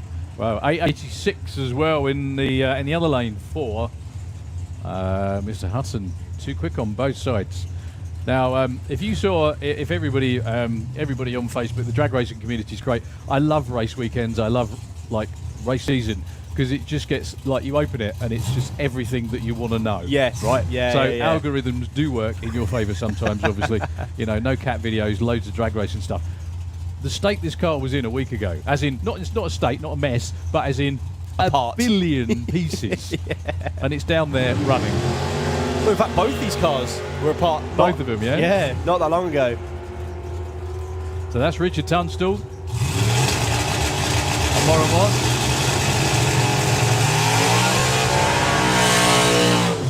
.903 for Warren, 909 for Rich. A little bit more on the money. He wasn't quite close enough to the 890 number. Yeah, look at this. Andy Bond and Ronnie Mercer in Supercomp, and Brian Pateman as well, apparently. He just lost fire underneath us. Yeah, I think this may well be Ronnie Mercer's first ever stab at Supercomp. But the only difference is, as you mentioned, Tom, very correctly, Pro Tree. Yes. So he's used to a Sportsman tree. You say that. Oh, in Outlaw Ronnie Anglia. Mercer is quite a good competitor in Outlaw Anglia. Yeah, just to explain the difference between the two. A Pro Tree, all three ambers come on and the green comes on 0.4 of a second later. Whereas on a Sportsman tree, you will see the lights count down. It's a very different way of leaving the line.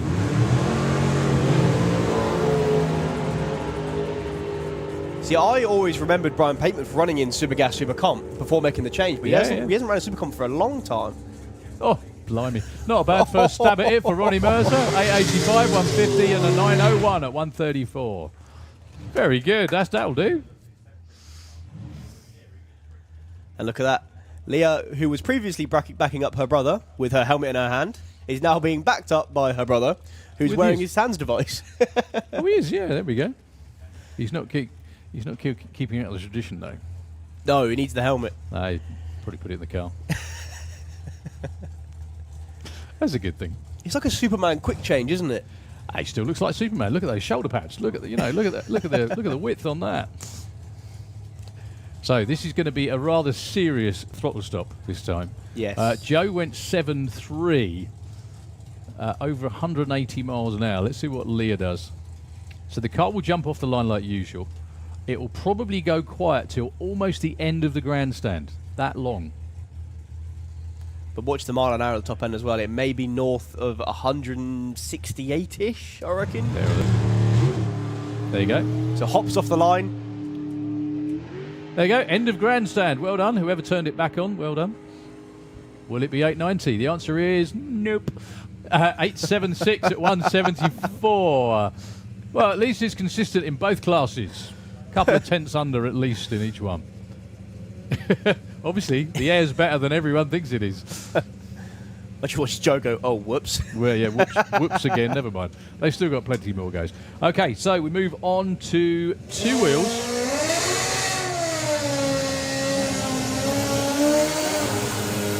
And this is Funny Bike. With Funny Bike, yeah. So- I'm just looking at the run order, and this is... that's because it's Saturday, Wombat. Right, that's Sunday. Well, that's the one that Colin left here. So, just noticing very quickly, in the Slick Tricks lane, that's Ashwin Noble. But that's not his pro stock bike. I don't think that's Aswin. I think that's Mickey Ollie. It is Mickey Ollie. Oh, okay. Yeah. That'll be why then. Yeah, I think that So is that a new bike to Mickey that Ollie is as well? Mickey Ollie's. That's his regular one. Don't worry. Just with a carbon fibre body now? Yeah, it's still got the same yellow front end, I think. So Yeah. that's what tends to give it away. Taking on Ryan Davidson with the... I'm not sure if Phil Crossley still owns it. Phil Crossley's entered this weekend as well in Top Fuel Bike. Yeah, sorry, apologies. The run order that we've got is for tomorrow, not for today. Ryan Davison, I believe he just started running this bike last year. He ran it in ET bike for a little while, but then did. obliterated the maximum time you're allowed. Now running in Funny Bike. Both bikes making a move to the centre line, both rolling off sensibly because they were leaning quite a bit on the Whoa. slicks. Pretty good Still opener. goes 7.52 for Mickey Ollie. I'm pretty sure that is Mickey Ollie. I will double check, but fairly sure that's not Aswin. Well, we'll figure it out soon when Ashland comes round. We will. Yeah, he's over there. Oh, yes, He's of course. FB number 7, look. Yes, There we go. there we go then. I'll tell you what, he's going to love his report card at the end of this, isn't he? If they do a printout of qualifying, you're going to Yeah. go, wow, did I do that? You never know, he might run the 75.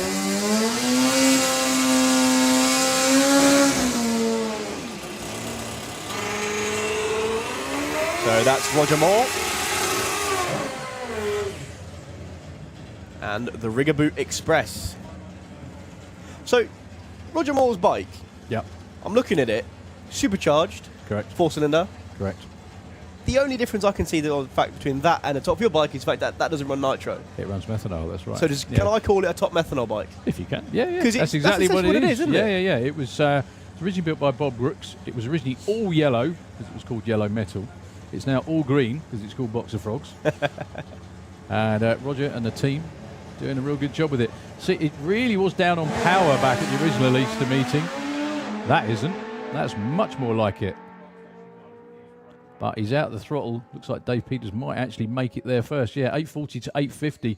The short numbers were way, way quicker for Roger Moore. That was a lot more promising. 1.16 to 60 foot. He was off it by the 8th for the 4.78. Well, the one disadvantage he has on the Boxer Frogs bikes is all of the turbo bikes are launching on two-step, where he's just launching from idle. So he can't get the oomph to 60 foot like all the other bikes can, and it struggles on the X stuff as well. I think the bike itself has run. I think Bob Brooks has run a quickness of 7.1 on it, but that was with I think a different combination and a. That wasn't a very nice noise I just heard. Don't know if you just heard that pop sound.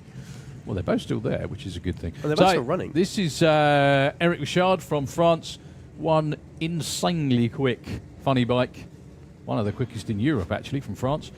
He's in the Kestrel lane, now part of the Team Brothers bunch from Hungary. He hasn't moved, he's just part of the team. And he had a real couple of wayward runs back at... beg your pardon. It might have been Martin Zylstra earlier then. But anyway, yes. That's definitely Aswin Lenoble because it says it on his leathers and it's his bike. So we're going with that. Didn't Eric lift his foot up to not hit a block? He tried out both lanes. Yeah, I'll say that.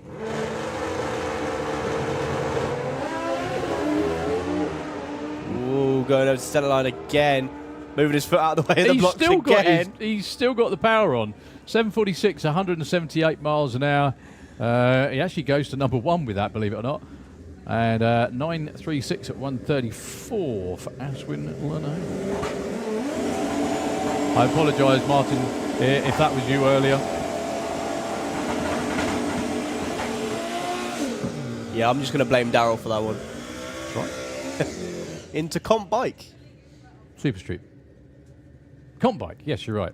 I know, but these are two traditional Super Street bikes, aren't they? I did that on purpose. Someone said the other day that Super Street bike is a feeder class for comp, which I thought was hilarious. It's only a joke, folks. Everybody chooses their class and has great fun doing it, I'm sure. Danny Cockrell and Mark Dainty. Mark has been flirting with the 6s for so long now.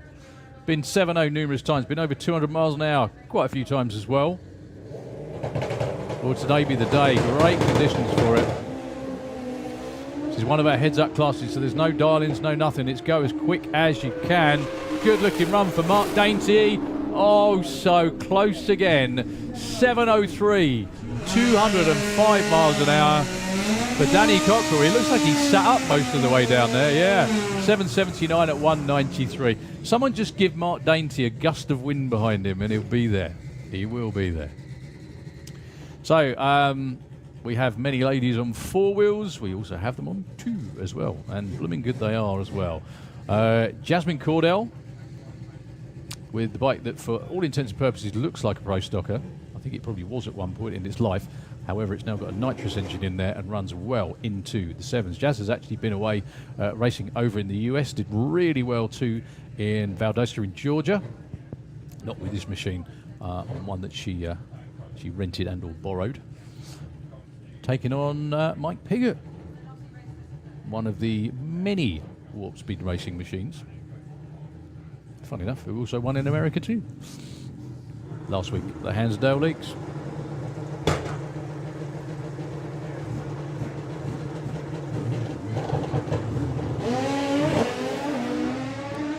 One 160 foot for Jasmine Cordell. That's going to be a cracking run, and a 260 foot from Michael Piggott. 763 at 178, backing off a bit as well past 60 because the bike was wandering off to the right. 828, 164 for Michael Piggott. Yeah, comp bike is pretty awesome these days. There's some great stuff, great combinations. Well, one of the best finals I've ever seen was some point last year. I can't remember what event it was, but towards the end of the season, Dan Diath and Jasmine Cordell in the final. Slick and bar bike versus a Super Street style bike. And Jasmine was pretty much at 330 foot before the power came in from Dan Diath, and they both ran 750s. Awesome. How it's supposed to be. Anna Sasiak in the Kestrel lane. And Sigmaro Profas from the Netherlands. Again, another bike that for all intents and purposes is a Super Street bike. Feathering the throttle quite a lot. You can see his hand going then as he left the line. Big puff of smoke, but he's under power now, going over the line at an 805, 184. 184? Yeah. That's big mile an hour. And 889 at 167 for Anna to open their accounts for the weekend.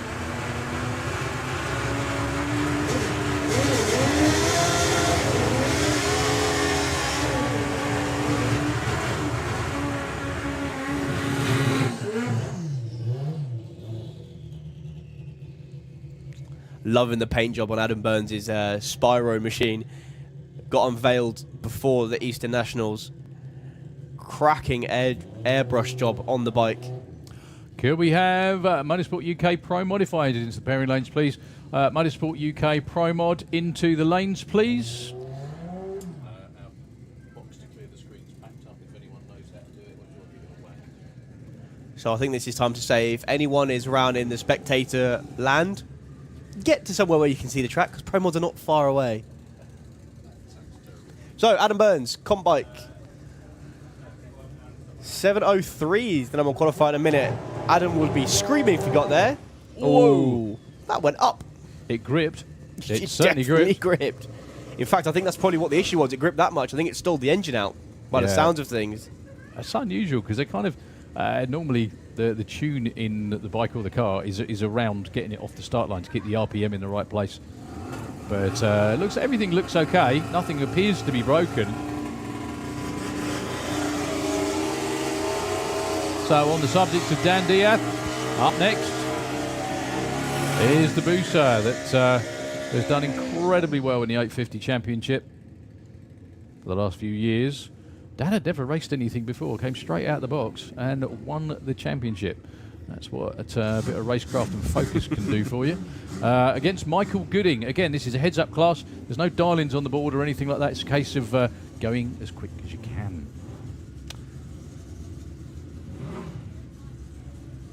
Good to see Splinter wearing shorts, even though it's probably 5 degrees out there at the moment.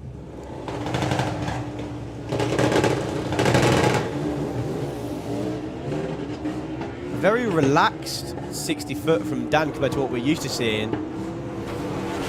Yeah, rolls across the line to an 8:15 and an 8:86 for Michael Gooding. 136 miles an hour for Dan and 159 for Michael Gooding.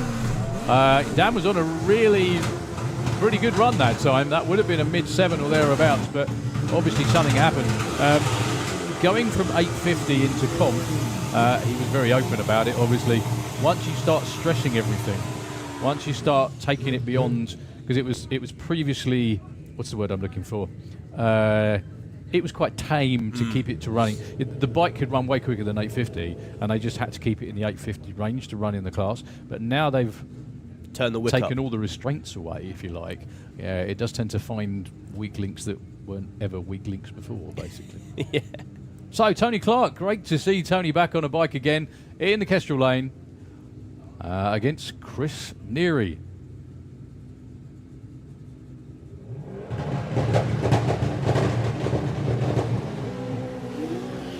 Whoa, loads of wheel spin.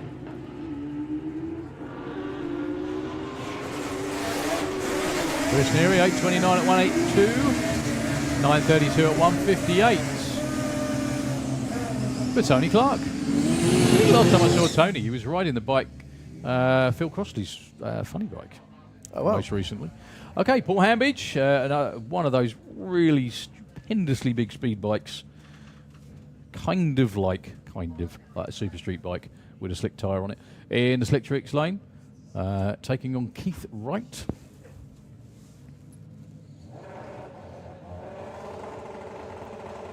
In the Kestrel lane. Just coming to the end of our comp bike qualifying session.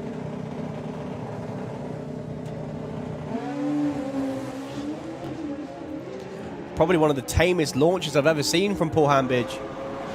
As he moved over towards centre. Oh, what someone's bike did not sound happy then. I'm really hoping that wasn't Paul's bike, because that is not a lot of mile an hour for a 793. And a 996 for Keith Wright. Yeah, it sounded like he had no more gears to run.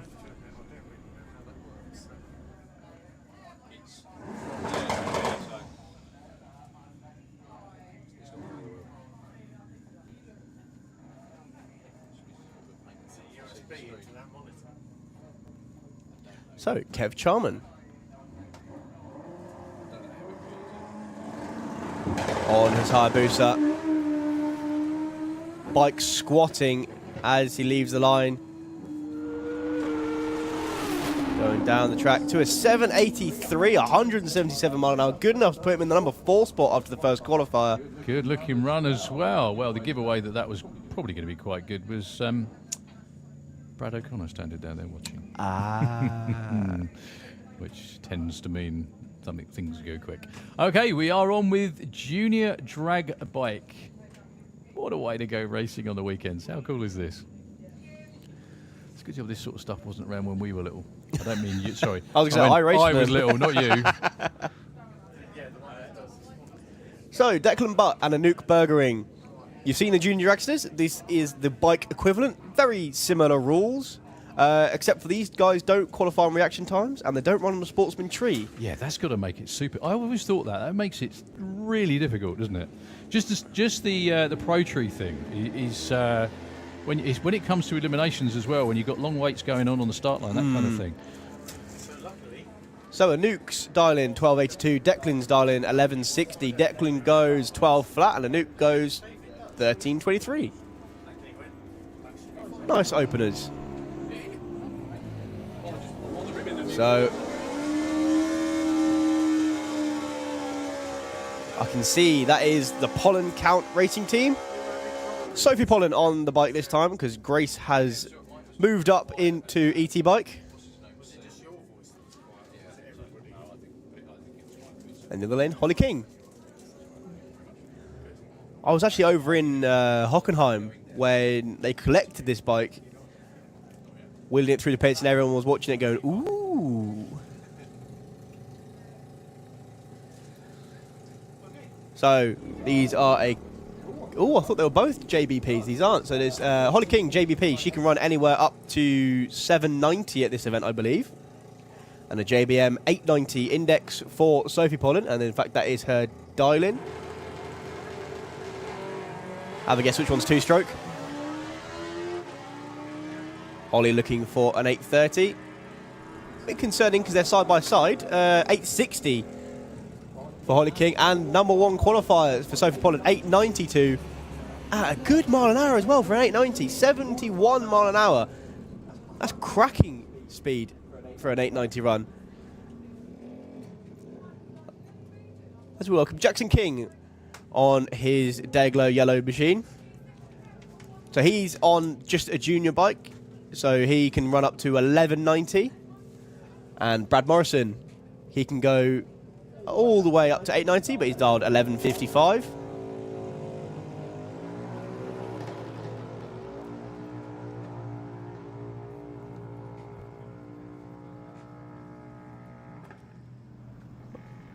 Let's see what Brad can do. 11:37 breakout and a 15.5 slowing run for Jackson King. I think he may be stopping. See, he's going nice and slowly down there. See, there's one downside for being in the tower. I can't hear if it's running or not. Can you hear someone running? Well, he's still moving, so I assume he's just going to take himself off the end of the track. Obviously not happy with something, so just taking his time up the end of the track. Who's got the sideline? Leah Morrison and Maggie Smallman. Leah on the JBP. This is a new bike for her, I believe, because she was on a very similar bike to Brad before. This is a nice looking machine. She's looking to run a 10.90 and Maggie Smallman looking to run a 9.90.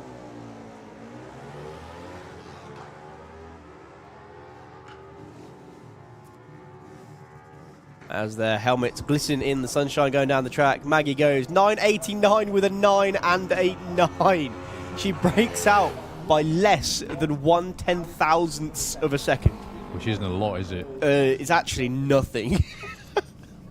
I can't think of anything that small. Seriously, a small, look at it this way, a tiny gust of wind, and she'd have been 100th over. That's it. If you just staged a little bit further forwards. Yeah, we just sat up. Anything. Yeah. It's just like, it's so microscopic, it's ridiculous. So, Isaiah Alvarez in the Kestrel lane, 1295, and Rico Patterson. Both of them from Bedford. Looking for similar sort of times. Oh, a 23 for Rico, just a bit too quick. Isaiah, though, with a 1346, definitely didn't break out that time. Just quickly like to shout out Meg Talbot. And her bike is for sale. So the bike will be in the Hysteria Racing pits. If you're interested, please contact Kerry Ann. I've got a number here, but I'm not going to read her number out over the tannoy because I think that'd be a bit mean. So yeah, if you're interested, let me know. I'm sure it's a very good price. I haven't got a price here, I don't think. But Laura Humber, Alia Leicester, Section 59 Racing, looking for the 9.35, and the Rograt Racing looking for 13.50. Anglia breaks out with a 9.20. I think that's a new bike for her as well. Maggie goes 13.85.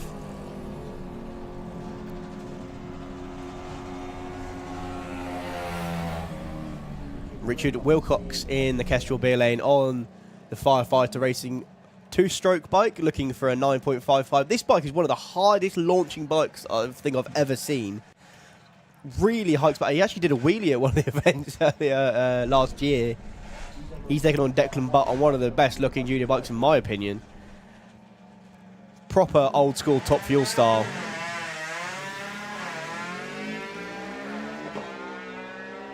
Declan looking for a 12.50. 9.55 the target for Richard Wilcox, goes 9.65, misses it by a tenth. And a 14.10, yeah, issues on the line for Declan. Can I still call Ian the glue bird if he's walking around with glue? He's not the glue bird. No, but That's the vehicle. He's a bird with glue, though, isn't he? He's not a... You go and say that to him. Go on. No. Go on, we'll sponsor you. I'll sponsor you 10 quid to walk out there and introduce yourself and say, hi, my name's Thomas, I like hospital food. Ian, you're called. Something like that, anyway. Right, so a little bit of track prep before we get to Comp Eliminator. Nitro FM, they're just getting suited right now. They're at the head of the lane. So Nitro FM just for a couple of moments, and top fuel bike into the lanes, please. Thank you.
Going 12 O's in testing.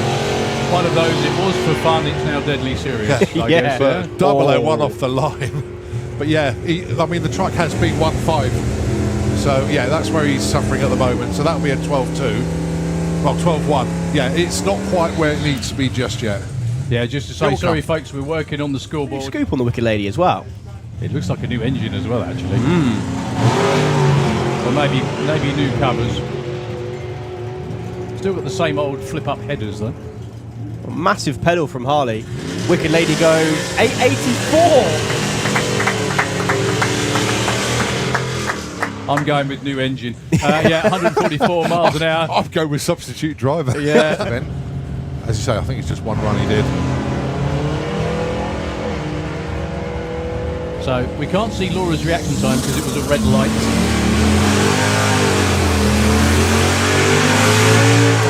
That was too quick. 10.45 and 13.43. Nothing is more important than drag racing. Yeah. Education. That's right. No, nothing's more important though. So let's see how Mr. Qualifying gets on, looking for his 9.62.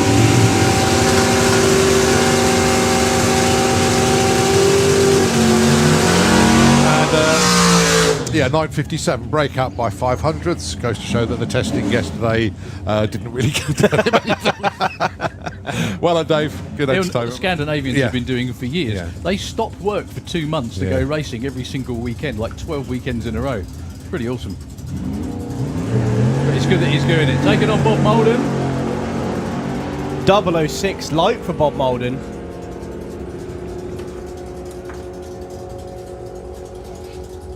39 on a 35 and 10.30 on a 10.12. Really?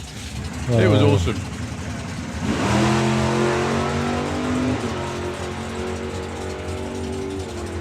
Oh, Simon Innes starting in 10.70. Let's see what he can do. 73 takes the number 1 spot. Nicely done, Simon. So far.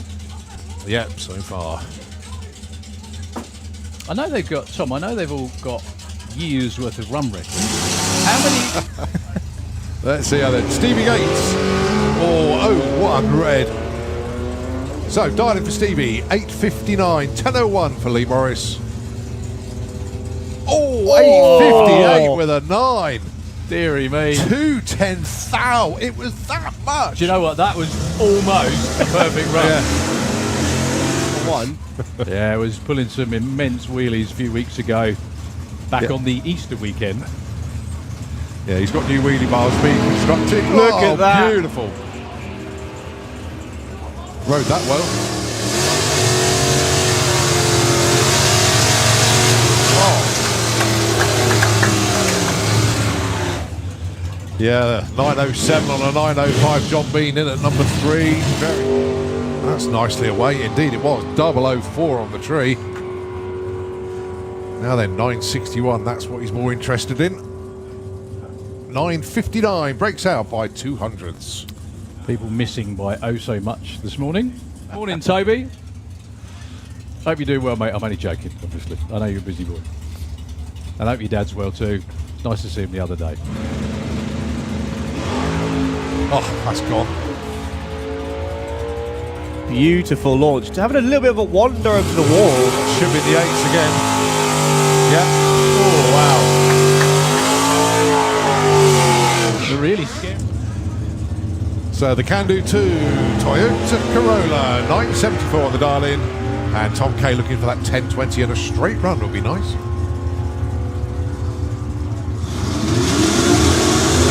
$75, 1009. Big breaker actually for Tom K. Dialed to 10.2, went 10.09. I bet you're not fooling anyone, Tom. Hey, if I pretend it's warm, I might Yeah, okay, feel right. warm. I'm just kidding.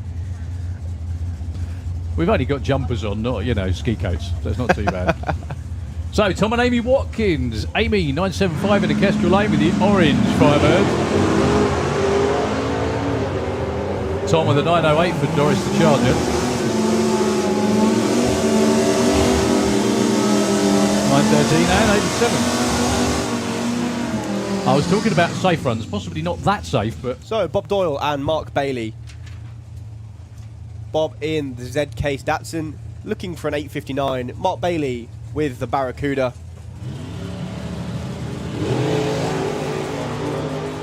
No one's worried about reaction times, but Bob Doyle goes 006. That's a really quick run for the Datsun as well.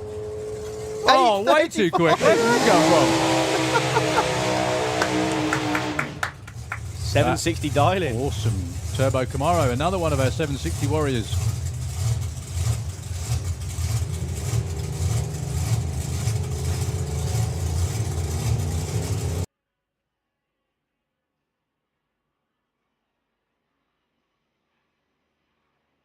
On 1860 foot for him. Both of them looking good. 793 and an 819. Imagine what that would have been on the trans brake. What that is. Anyway. Beautiful launches for both these cars. 759 dial-in for Evil Edna, the Nova in the Slick Tricks What lane. a run that was. 753 and an 881 for Rebel. Beautiful run. Maybe you shouldn't have complained about the dial-in. I'm just kidding. Obviously you should. On the track, Leah will actually be getting fully suited up waiting for him. 104 60 foot. That's a cracking 60 foot actually. That might be a little bit quicker than 750. 734. Yeah. Just saw Pete's face then go, what? Knocking on the door of 80 miles an hour, beg your pardon, because he's so good on the tree. Ex-junior. And the car's really consistent. Well, Al Schofield will get there first, by some margin. 769, 890 with a 7. Couple of ticks too quick for Callum. And on race day, it's all about dial-ins.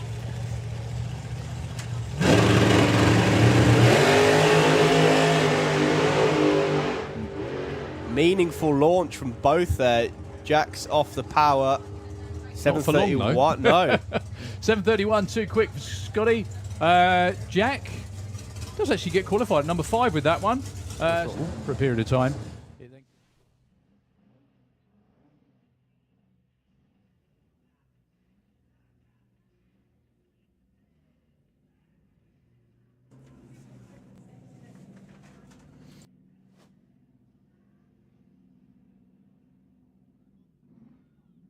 Oh, that's rubbish. We got the proper jingle. Just kidding. I'm only joking. Now, one of the classes I've been most looking forward to this weekend, Comp Eliminator. Just the vast diversity of vehicles here this weekend is Cracking, isn't it? just getting me a bit excited. Yeah, and the thing is as well, I mean, unfortunately, there's still a whole bunch of cars missing, sadly. Yeah. When they all start making their way out again, this is going to be absolutely monstrous. So, Chris Todd, who won the Compact Challenge, wasn't it, I think, at the File Show? Was that last weekend, was it? Yes. Yeah, taking on Phil Norman with the Brickfield Beetle. Now, Phil Norman, if they can get this to hook, 1065 as an index is very, very doable. Very doable. For Chris Todd, 780 might be a bit of an ask. His PB is within, well, about a second over that. But he's here to play and try, which is always a good thing.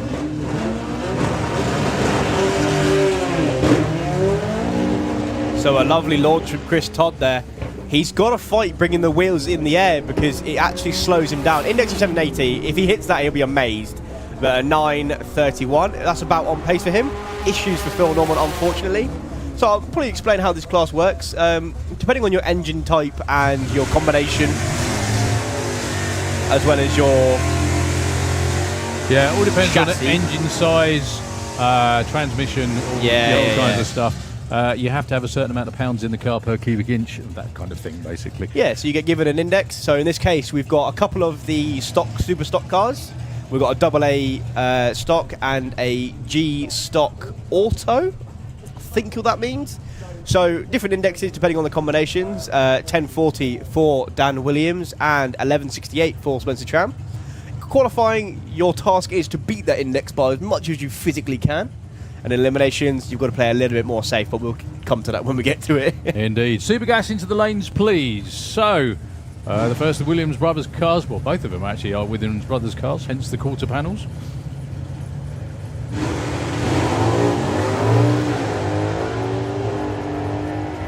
So, Dan looking for anything starting with a 9. Not sure that will, though, because he had a bit of wheel spin off the line. Yeah, 1019, only 122, 1108 for Spence. See, 1108. Spence will be super happy with that. Yeah, that's really good. That's 0.6 of a second under his index. Okay, Reuben Dawson with the GTM Popo. Now, all Reuben has to do is match the run he did earlier today, and he'll be in the #1 qualifying spot. And that is Ahmed Jamshed in the front-wheel drive Honda Civic. Huge terminal speeds from this car. Has he done the upgrades yet to get it past 850 tach? No, he hasn't. Not tagged. No. That I mean, everything about the engine is all singing, dancing, ridiculously powerful. Chassis 2 tagged to 850. Oh, that's a bad thing. That's not slow at all. No.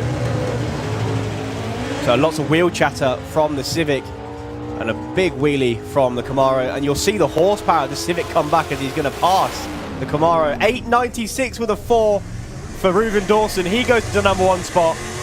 Ahmed Jamshed with the shootout. 918 at 157. That's actually low mile an hour for him. It is. I think the thing is, that's a new billet engine, new billet K4, K24, not K4, sorry. Earlier this year, they worked themselves to death to get it ready in time. So he should be just taking it easy, making sure it's just slowly creeping up on it. because even if he runs 850, that's still 7/10 under the index. Yeah, exactly that. Yeah. Gary Carr, lovely wheels up launch and a 0-1 light as well. 1182 for the H stock automatic Nova. Wow, Look at that, brilliant. He goes into the #2 spot, being beaten only by Reuben Dawson. that's 0.72 under his. What a qualifying session! Seriously, they're bringing it on the first day of qualifying. Look at that. The first three, Spence overjoyed, 0.59 under. He's #3. Unreal. Motorsport UK Pro Modified qualifying session #1 of the season. The first Pro Mod race in Europe. Full stop. Actually, this is. Although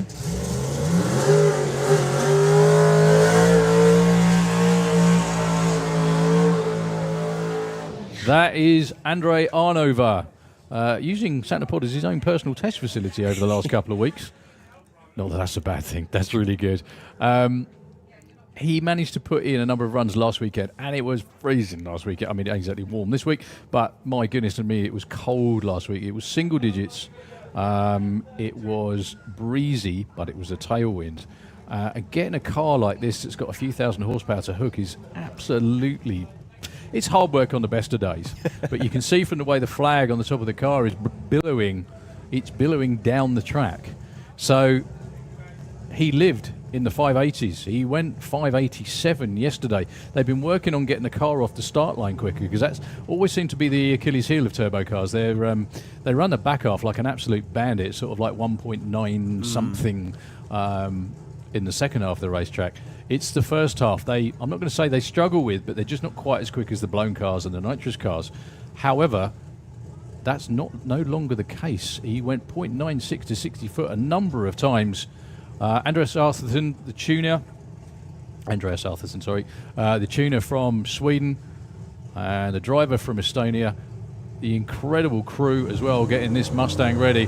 This is a 5-second race car. Little bit of tyre shake, moving over to the wall. He's been doing that all pre-season, no issues at all the way through. 586, 249 mile an hour. What a way to start pro modified racing in Europe. Do you know what? I love that the crew will go, yeah, not bad. Give you some numbers, folks. Not quite 96. That was a 977 to 60 foot, 332.63, 389 to the 8th at 196 miles an hour. Back half in 1.97. I know. Once again, I know they're looking for more than that. However, this is the first qualifying. Round of applause, please. They're going to have to apply for UK residency at this rate, though, if they stay here for much longer, because they're here for the door slammers and for the main event as well. So I'm just kidding, of course. It's wonderful to have them. And right, follow that, boys. Yeah. So the other guys now have seen that. They've been watching them test, and I don't think anyone else has made a hit this season yet. No one. So don't expect more of that. I mean, if we have it, it'll be brilliant. But we've got a couple of nitrous cars coming underneath the tower now. Jean de Le Mans with the Camaro and Bobby Wallace. These are the only cars in this session, actually, as well. Okay. We are missing everyone else.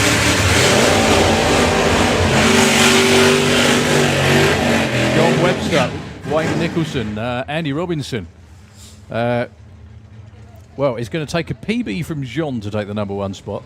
Not from Bobby, though. No. Not from Bobby. Outlaw flat 4 to the lanes, please. Outlaw flat 4.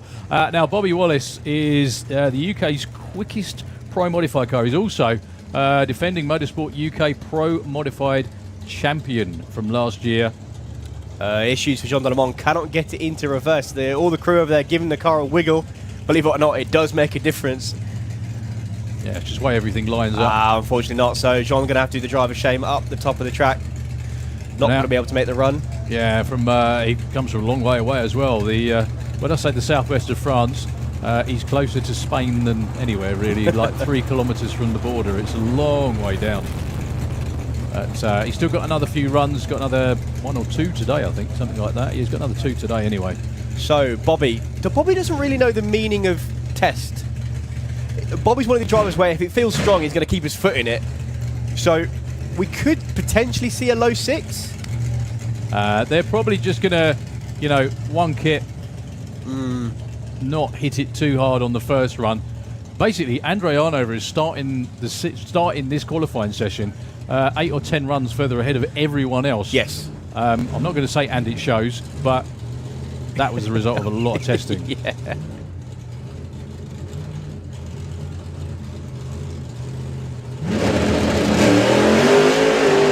Whoa, lots of tyre shake and spin, but he's back on the power. Big pedal goes over the line to a 657, 210 mile an hour, 9.9 60 foot, shaking the tyres. With the tyres rattling all over the place. 287 to 330. Not spectacular numbers the rest of the way down, but it is what it is. Like I said, first run of the year, and what we're talking about is Andre Arnover, who you saw first with the turbo car. That was it probably was his 8th or 10th attempt at this start line in that lane, funnily enough. Yeah. This year. So everyone else is starting a little bit behind, but it doesn't mean they won't get there as well. Bobby's personal best is a 583, so he's still got loads more left in the tank. Just a case of getting it down to the racetrack. As we move into Top Fuel Bike, Steve Willett. See, Top Fuel Bike is becoming one of these classes that's one to watch. Lots of bikes coming out. Loads. It's going to be so good. We've got more bikes than riders at the moment. Yeah. So Steve Willett, been around for oh so long. He's actually a Hall of Famer. He's been doing this a while. I remember the original dealer from way back when. And if anyone knows how to ride a Top Fuel bike with a passenger, it's Steve Willett. If you're out there, if you're skiving off work watching this, go to YouTube and type in Top Fuel bike passenger ride. You will not be disappointed. I really do think Steve got a bit of a raw deal on that, because everybody said, wasn't it amazing to watch Phil did really well. Steve was by far the best, because he sees Phil coming out the corner of his eye, he gets his legs out the way, and he holds on to the bike with a passenger. 160 footers. It picks the wheels up about 200 feet out. I've never seen that before. They usually come up from the hip, not that far down the track. It's just the clutch starts coming in. It picks them up. We were talking about Mantorp earlier. That was one of the reasons that was one of my favourite places to watch Top Fuel bikes, because it goes off fairly flat and then goes down a dip and then goes uphill. And they used to fly over the dip. Just incredible. Absolutely incredible. So, Steve Willett puts in the first run of the weekend. Underneath the tower we have a guy who I'm pretty sure he's still licensing, actually, unless he doesn't need to license on a Top Fuel bike because he's ridden some pretty quick stuff before. This is Jerry Luke's new rider. The noise that you're hearing probably sounds quite familiar. It's the Rocket of Phil Bainbridge. However, with a new rider for this season, Jerry Luke's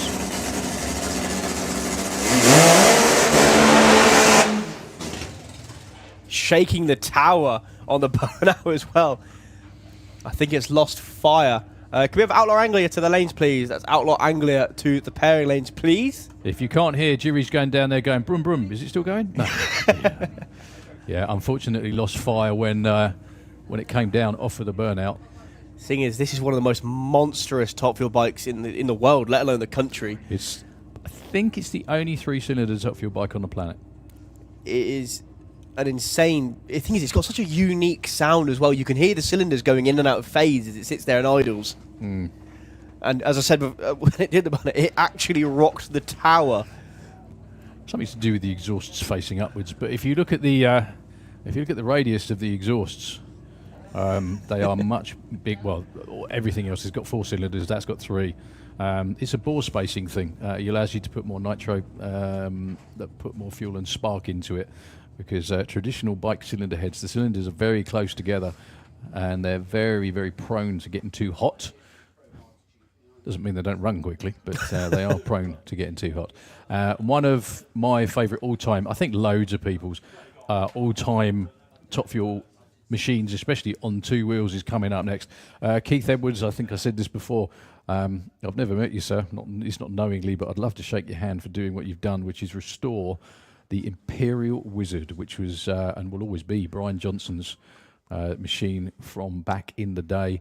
At the moment, or for this weekend at least, ridden by Phil Crossley, who's got his own bike he's built as well. That's what I was saying, more bikes than riders. Phil Crossley getting acquainted with a Nitro machine, and what a bike to get acquainted with.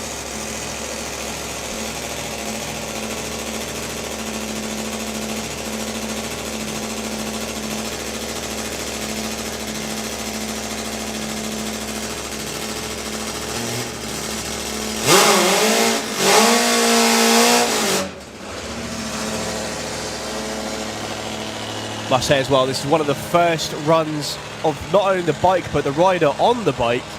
I think he only made 1 pass at the Easter Nationals. He did. He made one or two launches. Phil Crossley, very, very accomplished rider. However, Nitro was a whole new thing. A lot of fun when you get it right. And if anyone says Nitro is not your friend, go and have a chat with Marius van der Zijden or Ian King. Good luck. Beautiful 160 foot, and again the clutch coming in. It's just spinning the tyre. That was a gorgeous one of the first passes, isn't it? Yeah, look at that. Round of applause to him, everybody. That was really nice looking run. Just broke traction just after about 3:30. Numbers 1.15 to 60 foot. Still comparatively lazy for a top fuel bike. However, it's a case of going from A to B and getting the number one spot. Yeah, you're right. 496, only 112 miles an hour at the 8th. He was off it way before then. But the good news is all the cylinders lit, it hooked, it went, and it looked really, really clean and tidy. So, sorry, just moving on slightly from that point, I've just noticed Andy Bond's in super gas as well. You're kidding. Oh, because there's no... hang on. Street Eliminator? No Street Eliminator. That'll be why then. So he did testing, but it just makes me laugh that he's going to have to try and slow down to a 990. He's probably not, is he? Just for case anyone's wondering, that is a 6-second street car. So running 6s to slowing down to 990 means he's probably going to have to lift about 200 foot out. Well, he's just coming round. Yeah, this isn't a run... how bizarre. The good thing is, though, he gets to come out and run against different cars. Yeah. And one of those is going to be the guy he's up against now, which is Tim Moore. How cool is that? I bet Tim's loving this. Car for sale? Yeah, he is. That's Tim Moore, of course, not Andy Bond. Oh, everyone's car's for sale for the right money. Seriously. No, I believe you. Yeah, some people's figure is slightly bigger than someone else's, but... To be fair, two of the best-looking Tri-5s here this weekend. Tim Moore with the copper orange 55. I'm not sure of the real name for the colour, but I'm sure someone will correct me. And the ugly sister of Andy Bond. As I said before, 6-second street car.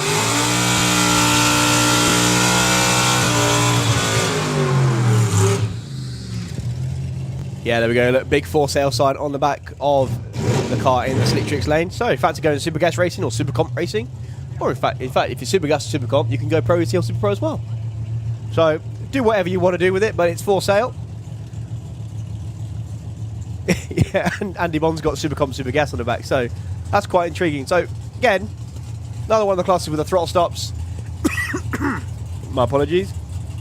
You'll see Tim Moore launch, and then again the car die and come back to life again, whereas you'll see Andy Bond spool the turbos up, as his car is not built for this kind of racing, but I think he's just testing on the tyre this weekend.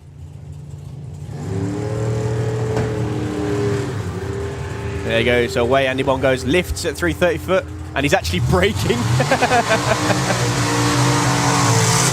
Tim Moore goes 99005. That is the Euro Dragster Perfect ET Award as well, I believe. First run out. Yeah? Perfect award? Brilliant. Tim Moore, first qualifier. You are number one. You're going to come and get your 50 quid and a Scooby snack. I think you've earned it. And that car's for sale, folks. Yeah, and the car's for sale. So what way to advertise Might not be after that. Dave Fulton and Andy Dibley. Andy Dibley in the Magic Rat. Dave Fulton, I think, had issues in the first round. The car didn't seem to really go anywhere. Andy's car making the characteristic move to the right. Oh, no issues at all for either rider. The throttle comes off. 988 and a 10.00. VW Pro to the pairing lanes, please. VW Pro to the pairing lanes. So Andy Dibley goes to the number 2 spot with a 10 flat. Again, all of these drivers are so good. They'll be in the 9, I think probably 991 was the number of the weekend at Eurofinals last year, wasn't it? All but one of the drivers was in the 991s, I think. All but a couple, anyway. Jasmine Tunstall in the Jamie Dodger Roadster. Dad Richard being seen running it in Super Comp, running 904, I believe. So big old throttle stop to go on the Roadster. And Andy Harrison with the Brute Force Sierra. Very good competitor. In fact, he's facing the tree a little bit, but he does that all the time because the car tends to just straighten itself out. And you hear the throttle stops come off.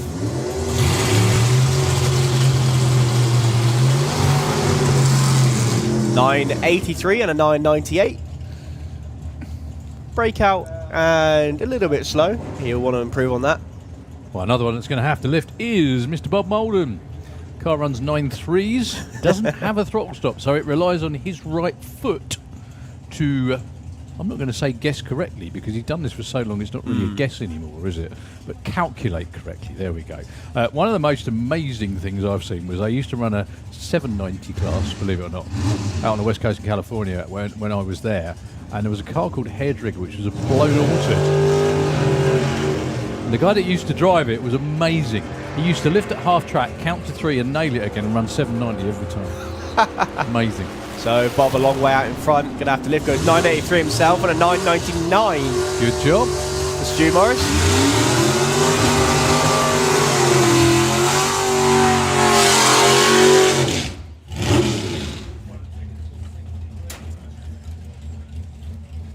Oh, look at this.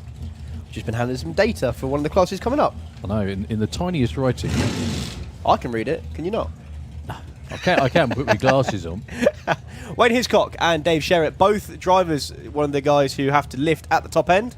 So it's just kind of interesting, because if I was in that situation, I'd want to go against a guy who tends to run the number quite a lot, as in someone with a throttle stop. So you can sort of shadow them and guess at the top end. But they've gone against each other. Lovely wheel stand from the Dark Revenger in the Slick Tricks lane. Now wait for the engines to cut. One's cut, but the other one didn't. 979 and a 963. So that's sort of what I was talking about. Both drivers go way too quick because they're sort of looking at each other going, well, when you lift, I'll lift. Well, when you lift, I'll lift. And obviously neither of them did. Look at the mile an hour, 127 mile an hour for both of them. So they're both sat there going, okay, fine. And then they both broke out.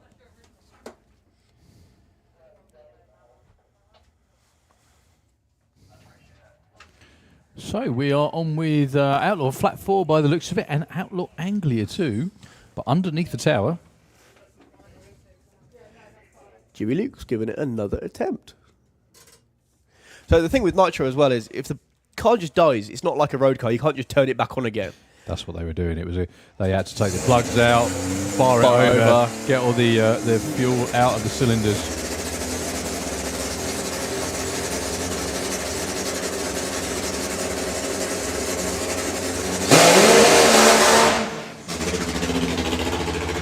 That's much better. The bike's still running after the burnout. Monstrous machine, usually campaigned by Al Smith,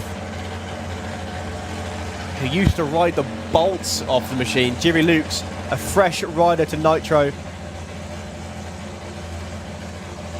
I'm not sure if he's still licensing, or whether he's got his license. I think so. I think he had a couple of launches. It's going to be progressively getting further down the racetrack. This is much more meatier than anything he's ridden before, in the nicest possible way, of course. Oh, blimey, spinning about the same point as everyone else, but that thing was monstrous. I'm sure he enjoyed that. 108 to 60 foot, 283 to 330, 470 at 114. Obviously, he's backed off by then, and a 9.10. Quickest run of all the top fuel bikes, but that seemed to be the spot where just about every top fuel bike spun the tyre. Well, Steve Willett picked the wheel up. Yeah, I think he spun the tyre shortly after that too. Yeah. Yeah, cracking job. Again, that was right on the edge of the tyre the whole way out. That's why it looks so violent. But anyway, moving on to Outlaw Flat 4. Rules of the class.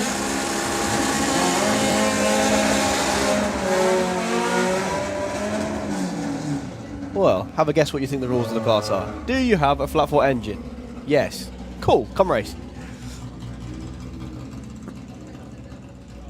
Darren Shepherd in the Social Outcast and Adam Lowe in the Flat Out White Machine. That's a new wing on the Social Outcast, I believe. I've not seen the wing before. As I'm flicking through 11:31 PB for Darren Shepherd.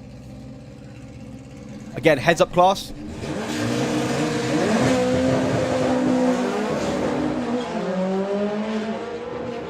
$10.88. PB for Adam Lowe. He's going to get to the finish line first. He goes 11:49 and a 12:1. for Darren Shepherd. Little bit of smoke on the top end from the VWs. So we're just going to hold the next pair. In fact, Click them off, actually. They just... the track workers doing their best to keep warm by having a quick jog across the racetrack just to check it in the slick tricks lane. I just want to talk quickly about someone in the next pair, because if you'd have told me after they sold their car, and they've bought a new one, if you'd have given me a million guesses to guess what he's bought, Really? I would never have guessed. That's where Beetle. he came from. Is it? It is actually where he came from. Okay. Presumably we're talking about Simon Goff. I am indeed. Yeah. Immaculately turned out car. Spent a lot of time and effort building it as well. Not just this as well. He's got another road car, another road going version, and lots of other VW stuff as well. So good news, track is clear. This is the competition debut of Das Packet, the again beautiful creation of Simon Goff. He was up here testing, I do know, a few weeks ago. I love that. We've very kindly, someone from Outlaw Flat Floors handed us information sheets for what everybody does. Now look, what does Simon Goff do for a living? Nothing. Nothing. Absolutely nothing. I'm glad you put that, Simon, or didn't put anything. There we go. I now have the proof that you do absolutely nothing. He's going up against Peter Shattuck. The number 61 car. PB of a 10. That's run a 1090. Now, if that's a sleeper and a half, that is, isn't it?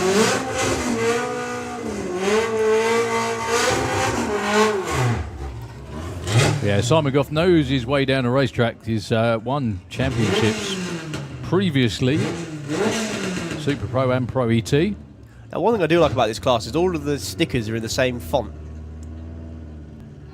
Don't know if that's on purpose, but it just seems that's how it is. Probably hand them out like that. Yeah. So, Simon Goff. Das Packet, of course, the package, but in German. Sort of bunny hopping off the line. Expected new build.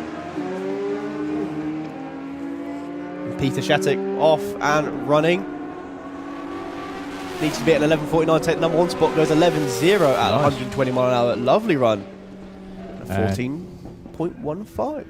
Yeah, for Simon, 106 miles an hour, around about where he's run mile an hour wise. They'll be happy just to make a few incremental improvements, I should think, this weekend. So, we have in the lane Super Street Bike about ready to go. We've also got Outlaw Anglia for their first runs of the year. Be nice for Colin Miller to be in a race car instead of on a plane. Yes. Or a racetrack on the other side of the world, or on a beach somewhere. I think he just has to fill his time with other fun stuff to do because he can't wait to get back again. But anyway, yeah. So we Super Street Bike is coming up very, very shortly indeed. They are still collecting as well, by the way. So we're going to hand over to Nitro FM just for a couple of moments. Very quickly on the run order. Let's have a quick look. Yeah, we did have a bit of a change around anyway. Not much. Everything will be pretty much on time, but we'll be back with you very, very shortly.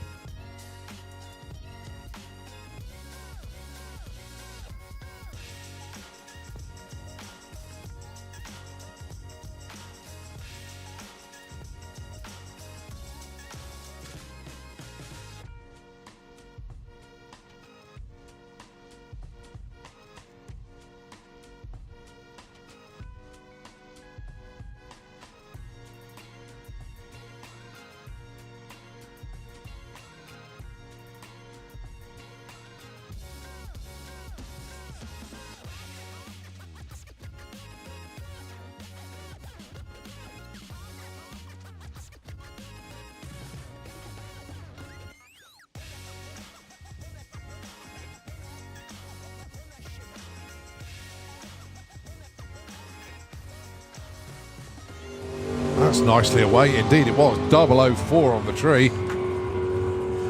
Now then, 961. That's what he's more interested in. 959 breaks out by 200ths. People missing by oh so much this morning. Morning, Toby. Hope you're doing well, mate. I'm only joking, obviously. I know you're a busy boy. And I hope your dad's well too. It's nice to see him the other day. Oh, that's gone. Beautiful launch. Having a little bit of a wander over the wall. should be the 8s again. Yeah. Oh, wow. They're really scary. So the Can-Do 2 Toyota Corolla, 974 on the dial-in. And Tom K looking for that 1020 and a straight run would be nice.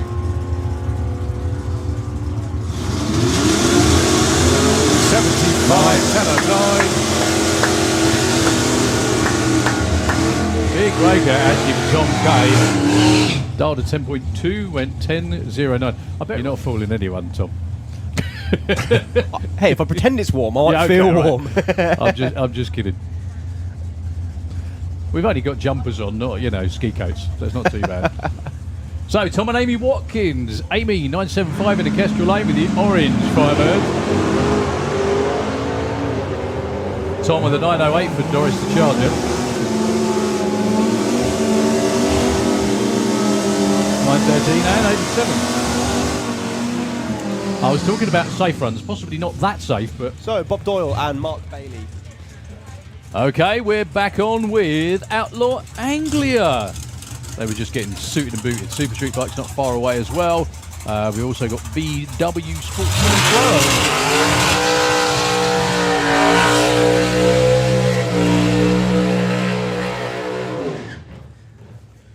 Can we call Colin a pensioner now he's retired? Steady.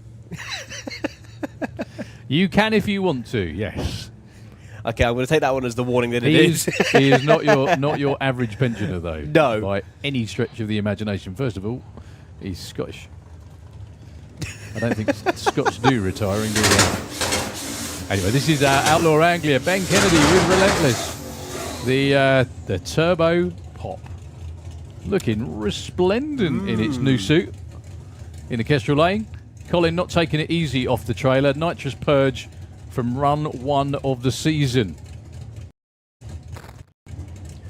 So, we give Aaron out front, bringing Colin in, Ben bringing himself into stage. Ben's car runs a slightly different combination to what you're used to seeing.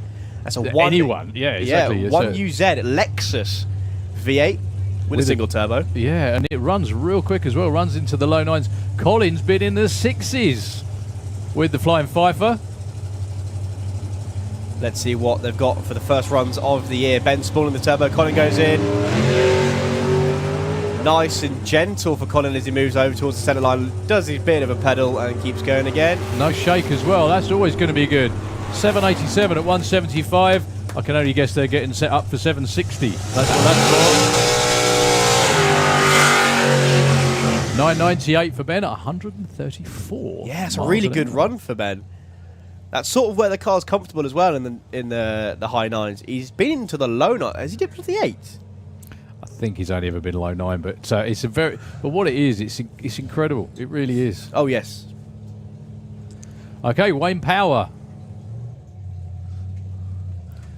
in the Slick Tricks lane. If he's up and about as well, a very good evening to Mr. John Willard. Thank you very much indeed for coming, John. We loved the show. We really did. It may not have been a trip of a lifetime, though, if you're planning on doing it again, but we're all okay with that. Taking on Dougie McClure with the Slug Cess.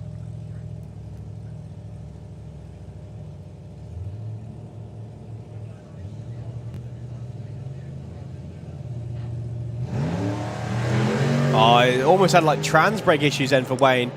Went going up on the 2-step, but the car just left instead. He's kept his foot in it. He's not going to get a time, unfortunately, as he did leave before the tree ran. Doug McClure goes 11-12. Puts him in the number 3 spot. Quick shout out to Lynn down there. Hi, Lynn. Oh, she's not listening or can't hear me. Yeah, just spent a trip in the States. People have the ability to tune us out, mate. You know, as you get more into doing this, you will understand that, definitely. Super Street Bike, heads up, class, meaning no dial-ins, no breakouts, no nothing, just whoever gets there quickest wins. It's one of the toughest classes to actually commentate over because they're all really exciting and they all run really quickly, so you've got no time to say what you've seen.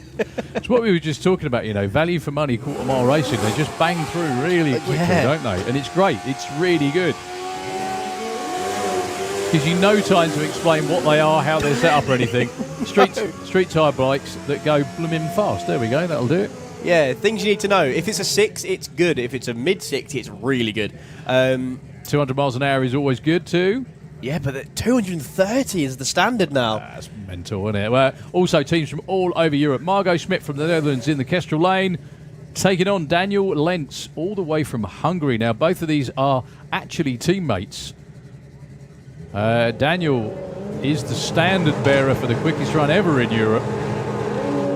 Which actually is the national record, but not the European record. That's correct. That's a good-looking run for Daniel. What an opener.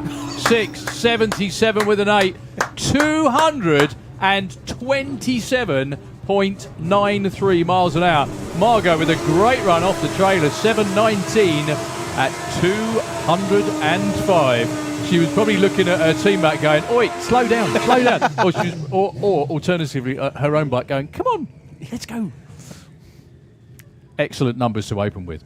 So, Steve Venables, not sure if this is the brand new bike. It's not. Okay. It's not. It's his previous stroke existing one. I mean, this isn't exactly a pooch, is it, really? No. In the Slick Tricks lane. Yeah, waiting for parts from DME for the new bike. And taking on, boys, Chris Reed. That is a new bike for Chris Reed. Unfortunately, not a lot happening on the launch for Chris. Ven is gone. 1.3, 160 foot, could be a 7.2. They got cheated a little bit because I read it. 212 miles an hour. Boyce goes through. 862, 183, good speed. Just didn't really come off the line. See, this is what we mean about it's great. We don't get a chance at all.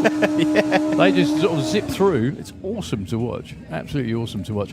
I think there's more bikes than there are spots available in the field this weekend. Ooh. So it may well be fully qualified 8-bike field. Johnny Hines, one of the newcomers to the class, not to bike racing, of course. The real sad thing about Johnny moving to Super Street. Boots. We now need to call him, everybody listen up, Johnny No Boots. In the Kestrel lane, Rodolfo Maduro, I beg your pardon, from the Netherlands, another very, very quick machine. I think, that looks like Gemma's old bike, as in Gemma Venable's old bike, do you remember? Yes. It may or may not be, I don't know. Well, it's the only GSXR. All the other bikes are Hayabusas. It's the only GSXR in the class. Issues for both of them. Rodolfo went nowhere and Johnny went somewhere, but not quick enough. A hop and a skip. A hop and a skip or 3, actually, that was. So Johnny will just trickle over the finish line. Rodolfo didn't go nowhere. It's really funny. When you see a bike like his, you can really see how stretched out that swing arm is, can't you? Yeah. I don't know if you know what, if you're watching, what a standard GSXR 1000 looks like, but it's not that. Well, Johnny Hines actually gets the time, 18 seconds. Yeah, unfortunately, Rodolfo, because he left the line, got reaction time, you can't then restage, I don't think. Yeah, that's right. Yeah, if you take a green light, you don't get another chance, basically. No. Al Morrison and Jake Michelle.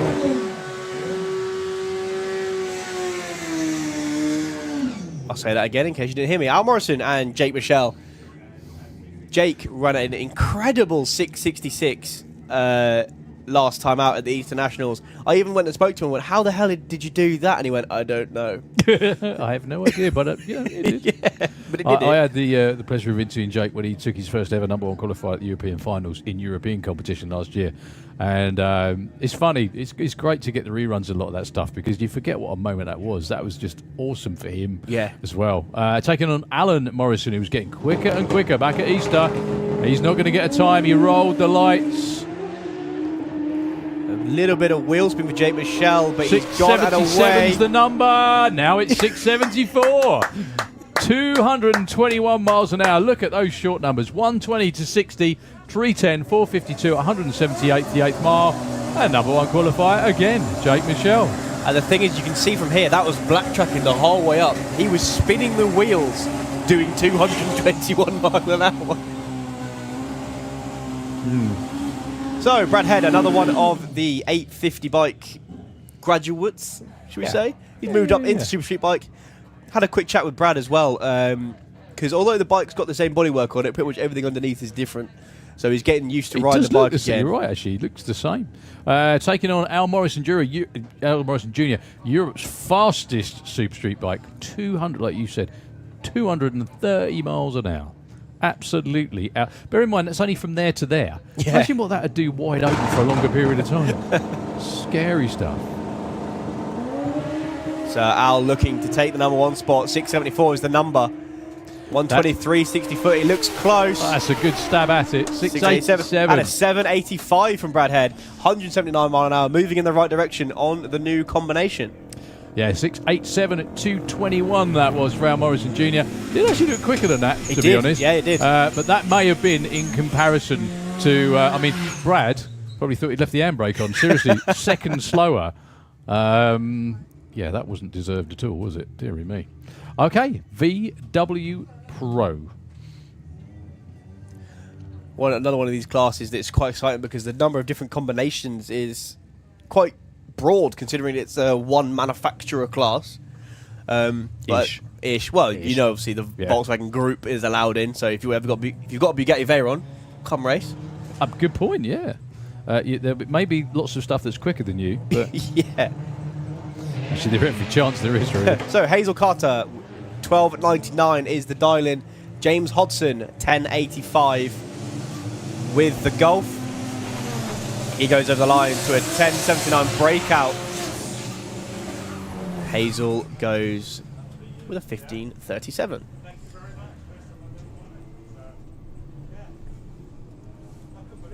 James Gould from Team Militia with a VR6 powered altered. So of course it's not just VW cars, VW powered machines are allowed as well. So this is a VW powered altered. Good way to, if you look at the, that must be seriously light, that car. And it's a great way to go fast and have fun. Going against Carl Goldsmith. Is this a new car for him then?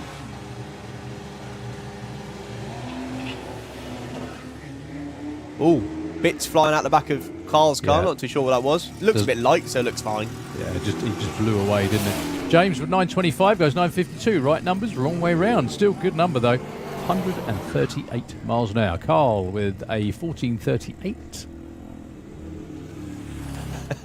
I'm liking the sign. Sportsman ET into the lanes, please. Could we have Sportsman ET, please? I'm loving the sign on top of the Audi. Send it. 985 the dial-in for the Bad Habit machine. I don't think anyone in drag racing has got a good habit. Well, they have drag racing, but you know what I mean. Exactly. Yeah. Taking on the Volkswagen Caddy in the Kestrel beer lane. Can't quite see the dial-in, but it says 11 point something. That, of course, is Phil Blogg. Oh, there you go then. It's 11.00.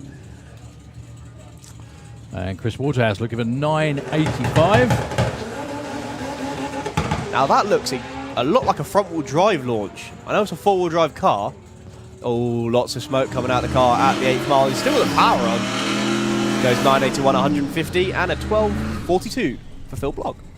Hopefully that's just a little bit of overrun or something like that, and it's not that bad, but they look rather chuffed with that one. See, this is another thing I like about the car, or the class as well. As much as VW powered things are allowed, things powered via VWs are allowed as well. So Rob Carter with the twin turbo LS street legal Volkswagen Passat is also legal. Just doing a bit of checking.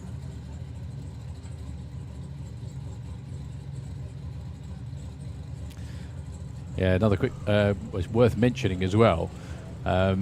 Street Weekend coming up at the start of June. The UK's fastest selling drag racing event ever, I think that was. Entered drag racing event. 200 spots available. They went in less than 2 hours, I think, something like that. So yeah, we do have a little bit of cleaning to do and polishing to do in the Slick Tricks lane, unfortunately. The smoke obviously wasn't all completely as innocent as it looked. So Nitro FM again just for a few moments. Hopefully it won't be too long. We've got staging lanes full of cars just to let you know where we are with regards to run order and everything else as well.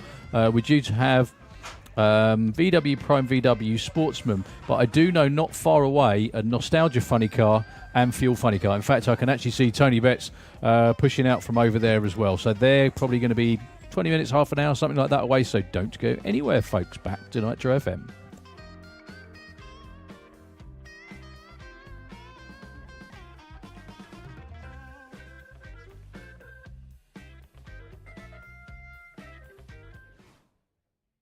Anywhere up to 790 at this event, I believe.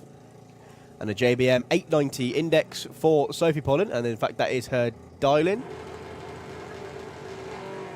Have a guess which one's two-stroke. Holly looking for an 830. A bit concerning because they're side by side. 860 for Holly King, and number one qualifier for Sophie Pollen, 892. At a good mile an hour as well for an 890. 71 mile an hour. That's cracking speed.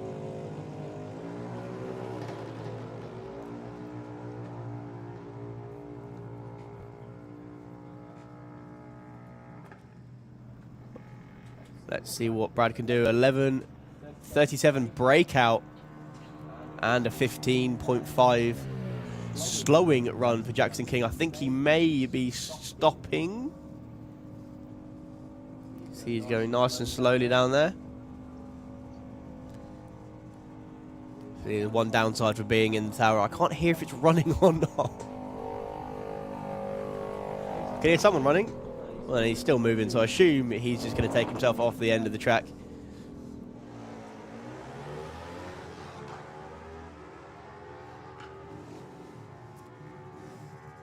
As their helmets glisten in the sunshine going down the track, Maggie goes 989 with a 9 and a 9.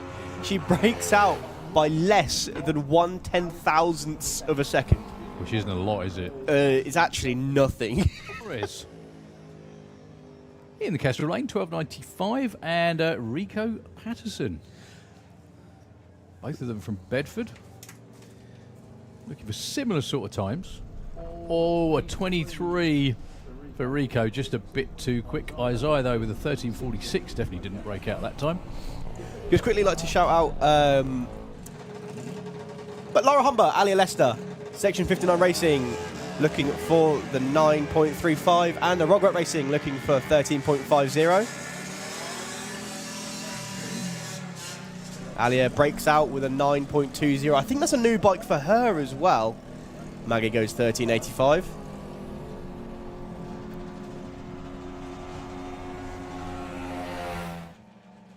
Proper old school Top Fuel style.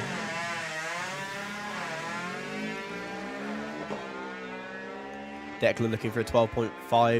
9.55 the target for Richard Wilcox, goes 9.65, misses it by a 10th. And a 14.10, yeah, issues on the line for Declan. Can I still call Ian the glue bird if he's walking around with glue? He's not the glue bird. No. Might be a bit of an ask. His PB is within, well, about a second over that. But he's here to play and try, which is always a good thing.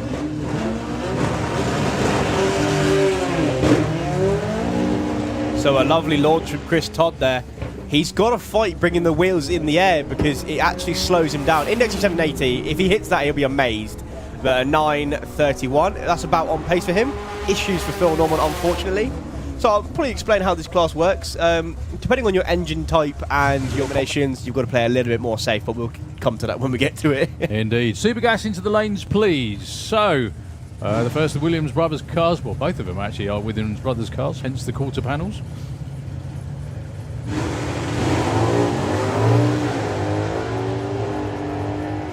So Dan looking for anything starting with a 9. Not sure that will, though, because he had a bit of wheel spin off the line. Yeah, 10.19, only 122, 11.08 for Spence. See, 11.08. Spence will be super happy with that.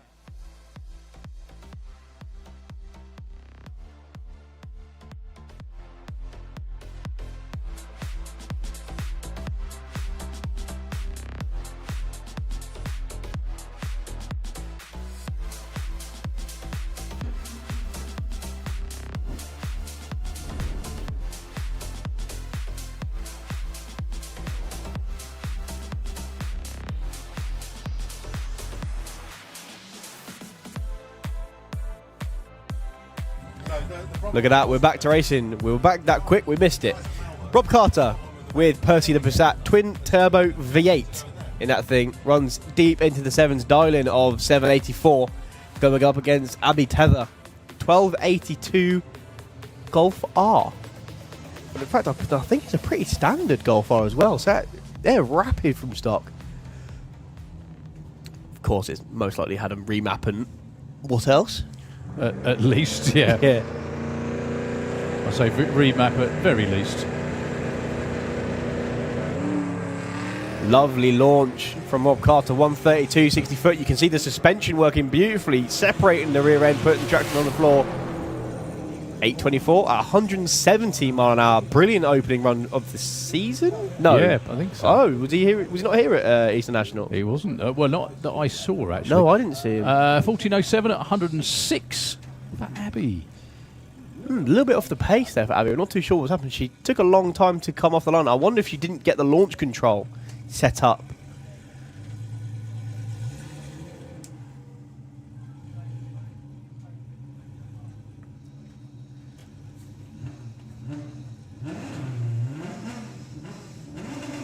So, Sam Chisholm Brown.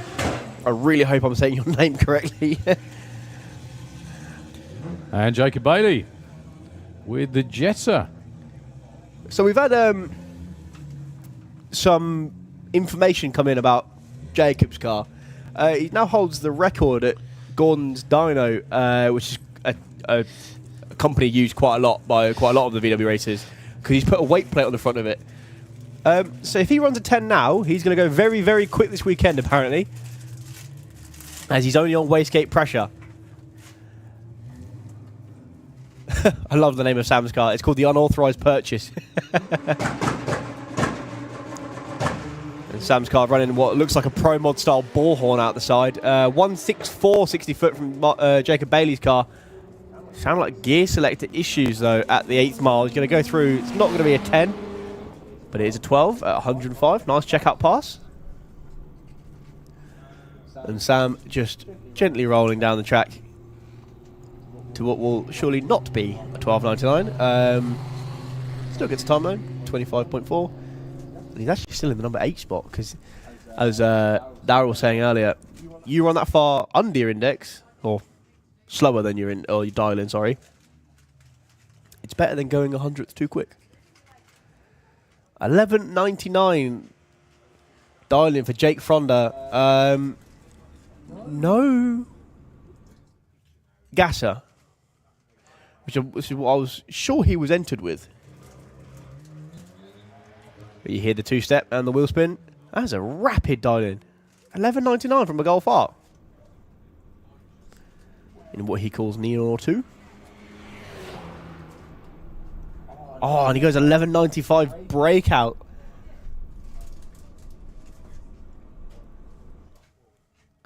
Very, very, very quick run, though, as we move into VW Sportsman. Now, before we get on with VW Sportsman, I want to give a massive shout-out to someone who should have been racing this weekend, but unfortunately isn't. That is, of course, Jack Gooding. I know you're watching from somewhere. Stay strong, mate. Those who know what's going on, obviously, they need to know. I'm not going to say anything over here, but thoughts are with you. And as soon as you come back to the track and as soon as you're feeling well enough to, absolutely come back.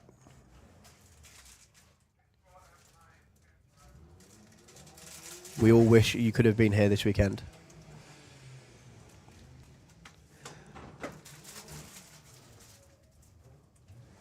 Bruce Harvey then, and Nigel Gregg. So the difference between this class and the one you've just seen, this is the entry-level class for the VWs. So again, Voldy Audi Group, hence why you've got an Audi in the Slick lane. He dials 14.99. And a 19.11 from the Golf. 1.8 litre Golf for Bruce. There's a 3 litre Audi. Nice. So again, another dining class. Runs on the Sportsman tree, as you can see there. Lights count down.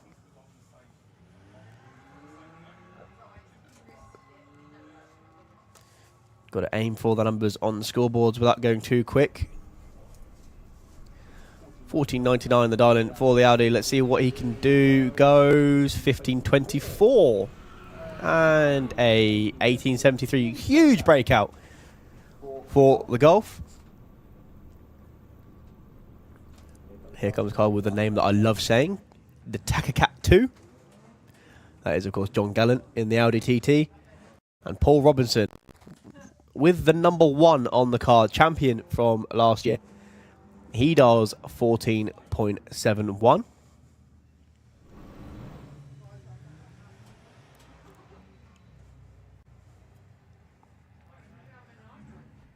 So if you're ever wondering how quick some of these cars are this weekend, just have a look at these, because these cars mostly are standard road cars. Obviously they're race cars now. Oh, tiny breakout from Paul Robinson.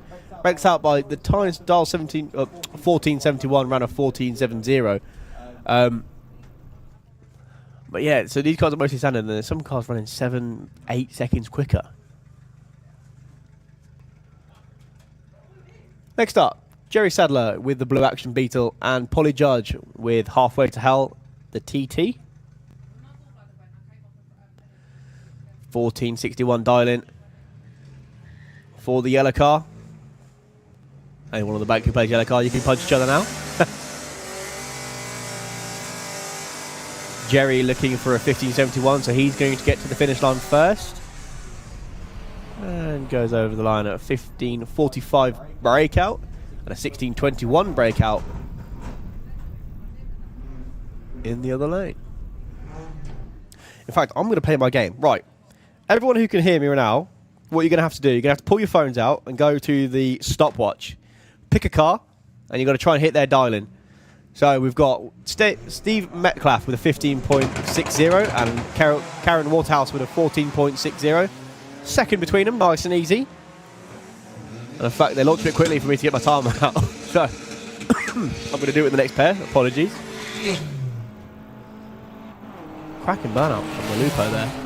Let's go over the line. Breakout and... not a breakout.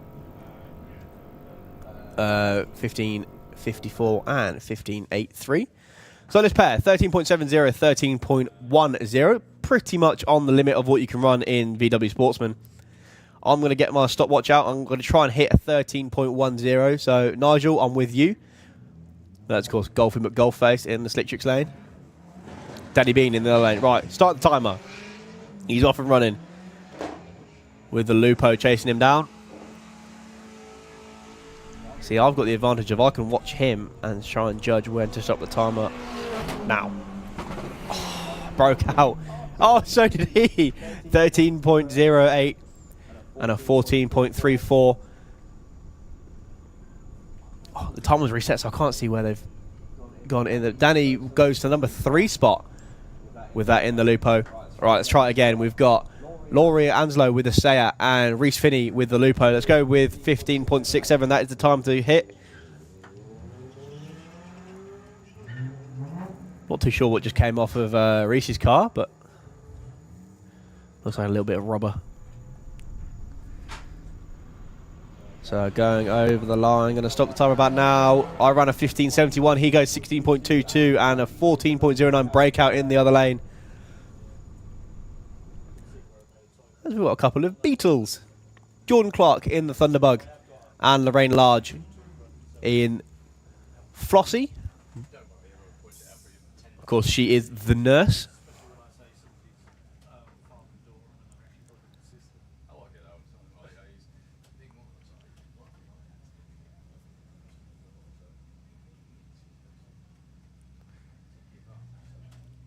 A very emotional pass for Jordan in the Thunderbug. Of course, that was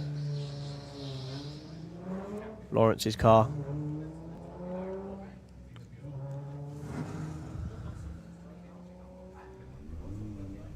So Lorraine going 15.40 on the dyno board. She runs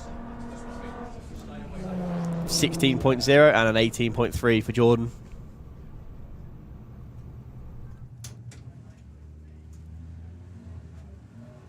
I'll say some of these cars are pretty much standard. Well, look at this. Jason Anslow. He should have been racing his VW Beetle, but he's out in his Skoda. He dials a 16.00 against Olivia Carter in the Passat. She dials 16.80.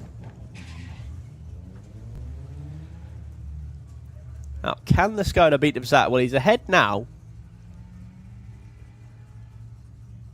I think he may stay there as well. I'll tell you what, if he's guessed this straight away, that'd be well impressive. Jason's not too shabby, I'm sure he would. Wow, almost a second off, 16.99. 850, 950 in bike, sorry, into the pairing lanes, please. 850 bike and 950 bike, please, into the pairing lanes. Also, everyone out there in the pits or milling around anywhere, we have fuel cars at the head of the lanes, folks. We've got the Nitro bug, we've got Nostalgia funny cars, and the fuel funny cars as well, very, very shortly. So, make your way back if you haven't already. Sportsman T, Kirsty Tram and Clive Dandridge in what he calls the truck, but without the C. Really? Of course. Whoa, wheel spin for the truck, but it still goes a 008 light. Kirsty with the quickest dialing you're allowed in Sportsman Tweet. That is 12.00, goes 12.13. And a 12.53 and a 12.28 for Clive. Kirsty actually raced the car in Hockenheim last year, took the car all the way out there. I believe she ran it in Pro ET. And a pretty good showing it was too. Gary Lake and Jago Stokes. See, you might not know this, it's a little unknown fact, but me and Gary have actually raced before. I raced him. Really? Yeah, it was at Eastern Nationals. We went for a 5k run. And we sprinted up the bank and he beat me. Really? He did beat me. I'll be joining you tomorrow morning, so we can do it together. So Jago with the slicks on the Skyline now. I'm not going to say the model of the car because Nissan guys love it, but I think it's a GTST. I think. Gary Lake looking for a 13.94, goes 13.98, puts him in the #1 spot, and Jago 14.57, slow launch for him. Yeah, sort of out of character on the new slicks. He goes into the #4 spot. For now, obviously. We've got loads of cars in Sportsman as well. So you had a race up the bank, yeah? Yeah, you know the ramp at the back of the bank, just there. We got to the bottom of it after running about 4.5k, and he went, "You fancy sprinting it?" And I went, "Oh, go on." No. He also raced Andy Dibley from the finish line back to the start line. That noise, of course, is Ashley Simmons with the Dream Record Skyline. 007 for Debbie Taylor, right on the money. That's the second 00 like this class.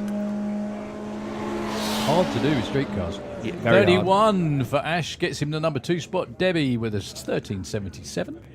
#5. For now, anyway. So, Calamity Jane, as she likes to call herself. I hope she does, because I've just said it. That's Jane McCready down there with Ben's van. She's not Calamity at all. She's really, really good. Getting real good at this bracket racing stuff, and good at dialing the van in as well. 15.21, taking on the DHL Express. I'd love to know where the name comes from for that Subaru. It's called the Subtle Indifference. It's probably because it's not the most subtle thing in the world. I'm guessing that's just a play on words. I would have thought. How could you not notice a bright yellow and black car? Obviously. Deliveries get there extra quick with those. 13.25. I believe he was one of the winners of the dialing days. Quite a lot of these drivers in the Sportsman ET class are winners of the dialing days, and who've just liked it and stayed. 13.94 was the run. Jane goes 15.28, puts her in the #3 spot. Nicely. See, I told you Jane was good. Really good. Yeah, it's what's called setting the hook, I think, isn't it? Something like that. Something along those lines. There you go, look at this. Car you've named, Daryl. A website with wheels down there. Chris Wynn. Part of the Euro Dragster team. The only problem is, I've just realised that. Now, there's a few names in drag racing that really go with drag racing, okay? There was a guy called Eero Kilpalainen who used to race in Alcohol Dragster years ago. and he drove like a complete hero. Nice. That's why his name was Hero. We figured that out. And also, Chris Wynn. Now, if you can't do well with a name like Chris Wynn, what are you doing racing? I'm just kidding, Chris, of course. But you know what I mean. Anyway, it's a name that's made for racing. Yeah, Hero was always my favourite one because, like I said, he drove like a complete hero all the time. Right, that will be Simon Swarbrick, 12.10, 12.12. Look at that for Simon. Number one spot. Chris Wynn with a 15.33. I didn't see where that went. I'm really sorry. I wasn't quick enough. Went down to number 7. Another thing as well we got to mention is we've just been chatting about door slammers in a few weeks' time. About the 15th, 16th of May, something like that. Weekend before the main event. There's a massive open bracket class. So many people from here need to be entering that bracket class because there's normally only about 30, 40 cars in it. Yeah, I think there's a class limit. I think 13.00. So, a lot of cars that are in... That's what I was getting at. A lot of cars in Sportsman ET, Gaster Circus, Nostalgia Superstock. There's loads of classes it should be feeding on, if you see what I mean. 15.91 with a 9 for James Grew. Takes the number 1 spot. Terence Attree, number 7, with an 18.76. What a run for James Grew, though. I assume his truck's broken, because that is a guess and a half, isn't it? Going to stay broken if it keeps doing that. That's fantastic. Yeah, but anyway, the open bracket class, it's big money to win. Really big money to win. Anyone can win it. There's loads of experienced racers in it, but people in Sportsman, people in Gaster Circus, people in Nostalgia Superstock, they're all superbly good. They all should be in the big bracket at the Door Slammers. If you're not, check it out. Sorry, I've just seen Matt Hoshall's new car. Because obviously he's got a design you're not allowed to really advertise. If those who know. But he changes it every weekend. So this weekend it's Bold Man's. Of course. He's taken on Ian Dance with the 8.0 Hoonabug. I'm very, very excitedly anticipating when the Hoonabug comes out. Front-wheel drive LS-powered Beetle. Obviously. Yeah. Who came up with that, and at what stage of being hammered were they when they came up with that one? I'm sure it'd be great. Sounds like a right. Sounds like a lot of talk. Well, the thing is, especially with front-wheel drive cars anyway, we have this conversation quite a lot. It is kind of the chaos theory because weight transfer, no, I can't do that. Everything going through the same wheels you steal, that's not a good idea either. Okay, let's do all of it together. Yeah. Oh, breakout by the smallest margin for Matt, 14.99 on a 15.00. Well, I didn't see. Oh, Ian Dance goes to the number 2 spot. 0.2 off the dial-in for him. His name's Etienne Dance, look. Oh, yeah. Sorry, just reading the screen, literally. So we have a battle of the medleys, or a medley battle, whichever you prefer.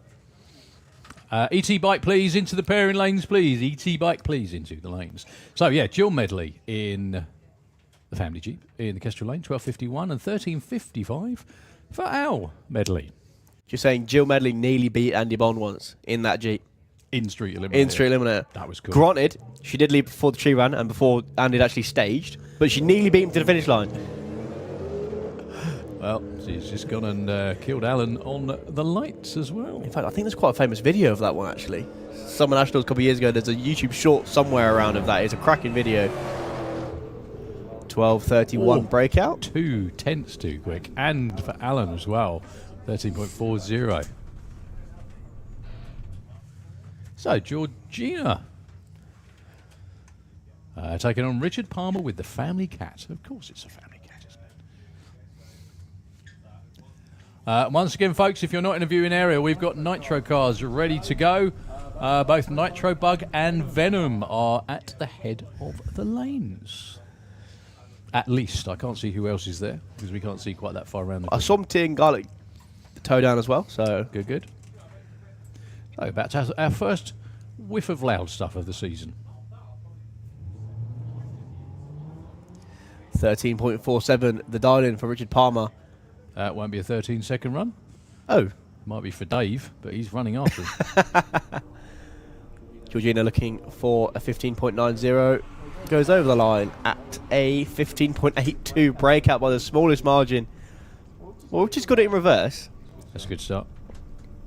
Did he stall it? I didn't see. Don't say that out loud. Don't say that out loud. Yeah, not too sure what the issues are there, because I'm pretty sure that's an automatic. Yeah. Jumped out of... No, can't be that. Hmm. Could be. Well, either that or didn't like his it's reaction going time.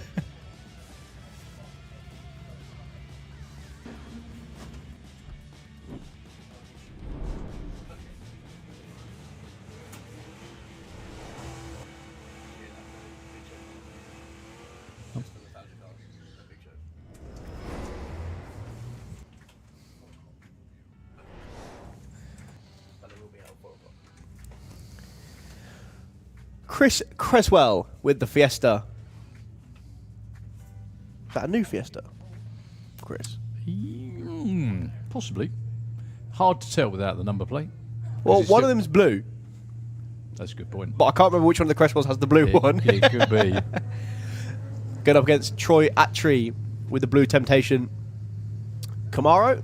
He's looking for a 12.20, right on that class index. 14.70 is the target for Chris.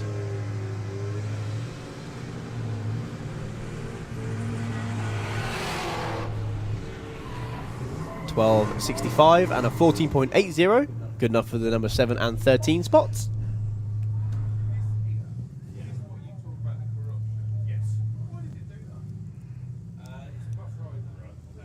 Here we go then. Steve Mellors in the Pro Mod MX-5. The what, sorry? It's a Pro Mod, isn't it? It's cunningly disguised.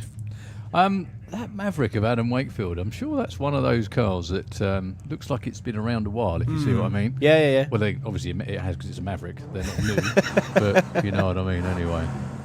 So, the Hulk and the Hulk. So one of the unique things about this class is when they're around the corner, they're told to rev it to basically clear all the condensation out of the exhausts. When Adam did it a second ago, he actually did a small burnout. Obviously, Doing what he's told. yeah, well, he did it again there. It's on street tyres, which is unusual because a car like that, you'd expect to be on at least some sort of slick. He's looking for a 13.81. 93, nicely done. And a breakout for the Hulk. The Hulk had a little bit too much muscle that time around. Rob's got the blue one. I knew There we go. one of them had a blue one. I think Chris's one was black. There we go. Red. No, his old one. Oh, fine. Okay. Yeah, and then Felicity Gibbs with the Mustang. I was pretending I was paying attention then. Did you notice? Sorry about that. Yeah, Felicity Gibbs, 17.18 and a 14.60. Ford versus Ford, UK versus the States. That's interesting because now Rob and Chris both have Fiesta STs, both running in the 14-second zones. That could make quite an interesting race if they get each other.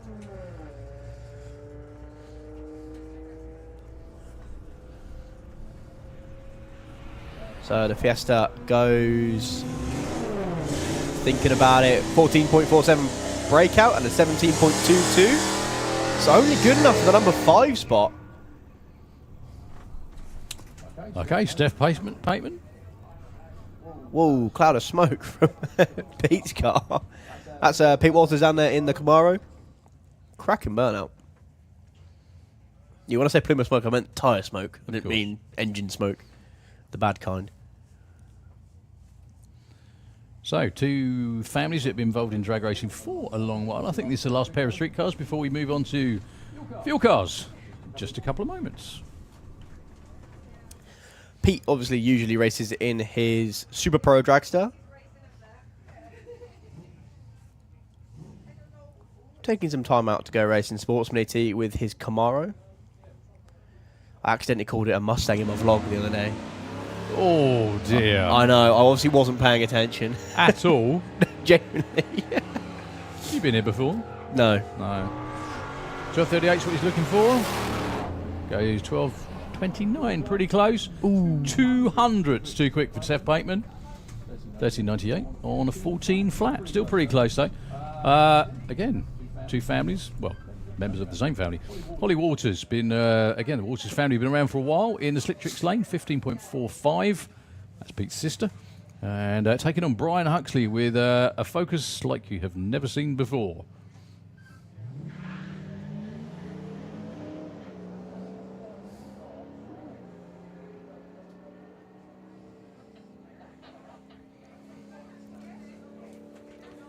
So 13.30 for Brian, 13.45, the right side of the number, which is always important.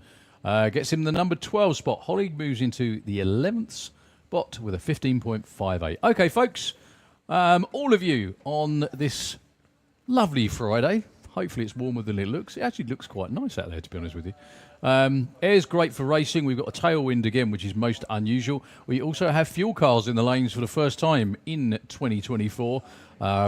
We've had fuel bikes, obviously, before anyone says anything, but we have our first pair of fuel cars coming around in just a moment. Nostalgia Nitro funny cars. We have, by the looks of the screen, Tony Betts with Venom, the Nitro Bug of Andy Raw, and right behind them is going to be Tim Garlick with Apache. Now, I'm pretty sure Tim wants a little bit of revenge on the Venom team because he used to have the quickest Nostalgia Nitro funny car in Europe. Now, that's Tony's pleasure.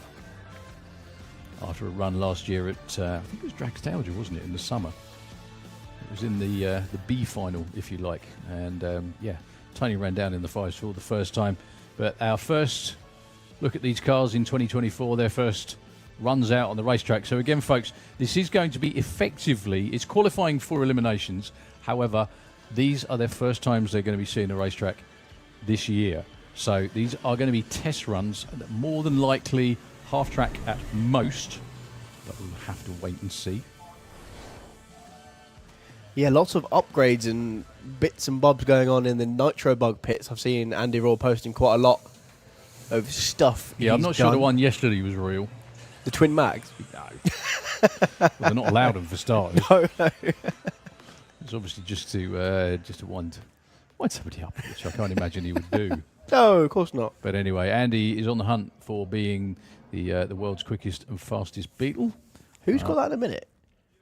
That is an excellent question. It actually might be him. It might be him. It's either I think him he's or run Wayne? 6'3", so I'm not sure It's not anyone. going to be Wayne, is it?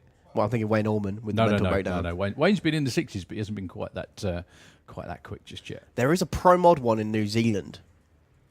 Ah, that's a unique car, that one, isn't it? Unique. It's a Wild Bunch car. I know exactly which one you mean. Because there was Bugzilla for a while in this America. That's right. Anyway, I'm sure we'll be flooded with answers. Well, or not, as the case may be. Anyway, I'm pretty damn sure, actually, 6'3" is the quickest one, which is Andy Raw with the Nitro Bug over there. But they are ultimately looking to go into the fives with the car, as anyone with a flopper would be, especially of the nostalgia variety. So the track prep won't take that much longer, and we'll be back with you.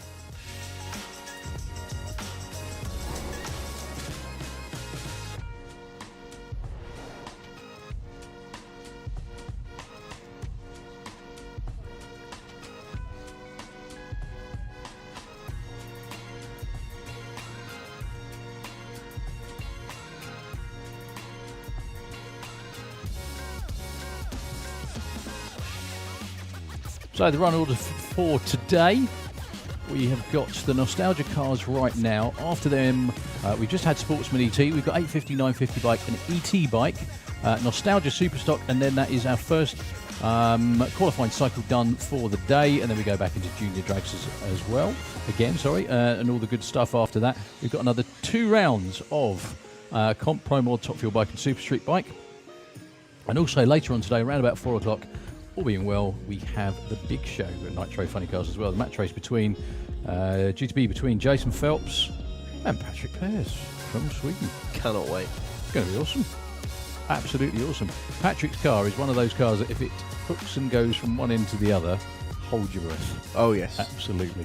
It was on a couple of flyers last year. I remember one of my moments of the season, actually, standing down on the start line when he ran on Saturday night at the European Finals. Unfortunately, he did have to get out of it before the finish line because it wandered off course. But my goodness me, did it go. Well, I think he had his number 1 qualifier revoked as well because he ran a really good 4-second pass, but just tagged the wall. He did, yeah. I think you are indeed.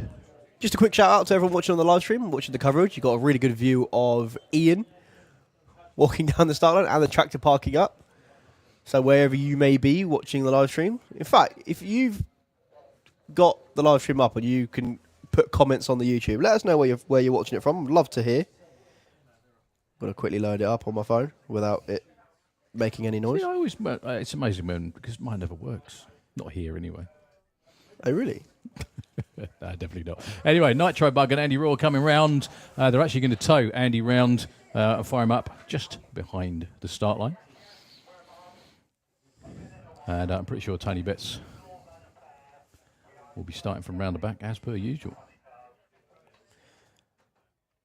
So here we go. We've got some people messaging already. Go on then. South Africa, Australia, Florida. My kid, you're joking. No. Seriously. Yeah, Cornwall. Is that a couple of blokes I know from home just doing it for a laugh, is it? We've got Belgium. Someone's put the banking. Yeah. You got good reception up there. Nostalgia Superstock, please, into the lanes. Go on, keep going. Finland. More people from Australia. So good night to everyone in Australia. Not just yet, obviously. They're always up. South of Wales. Someone's put from the grandstand. Oh, hang on. That's a Naya Shepherd. What are you doing up there? Watching for a change by the sounds of it. Halifax. Deerfield Beach in Florida. So hello to all of our American friends. That sounds cold. That car guy is watching from Estonia. He's waiting for Andrzej Zarnova. Have a little bit longer to wait. He's already run, but yes, that's good. Yeah. Oldham, Harlow, Brighton. Someone's put Radalalalade. So I bet you're glad you asked now, aren't you? Oh, Yeah. I can a minute. Who's up here who's messaged in saying you're watching from the tower? It certainly ain't me. Andy Head says he's watching from bed. Scarborough. Maggie Smallman's put from behind me. Good to know. Right, spinning the engine over. Carl is going to squirt a little bit of neat petrol into the injector just to get it running. Good luck to Andy Raw and everybody on the Nitro Bug team. After the winter rebuild, the first moment you pull the wires is always a nervous time. And the first time in 2024, we get the lovely rattling roar of a fuel engine. I love they got Lisa on putting duties. How does that work? Seriously. Have a word with Andy.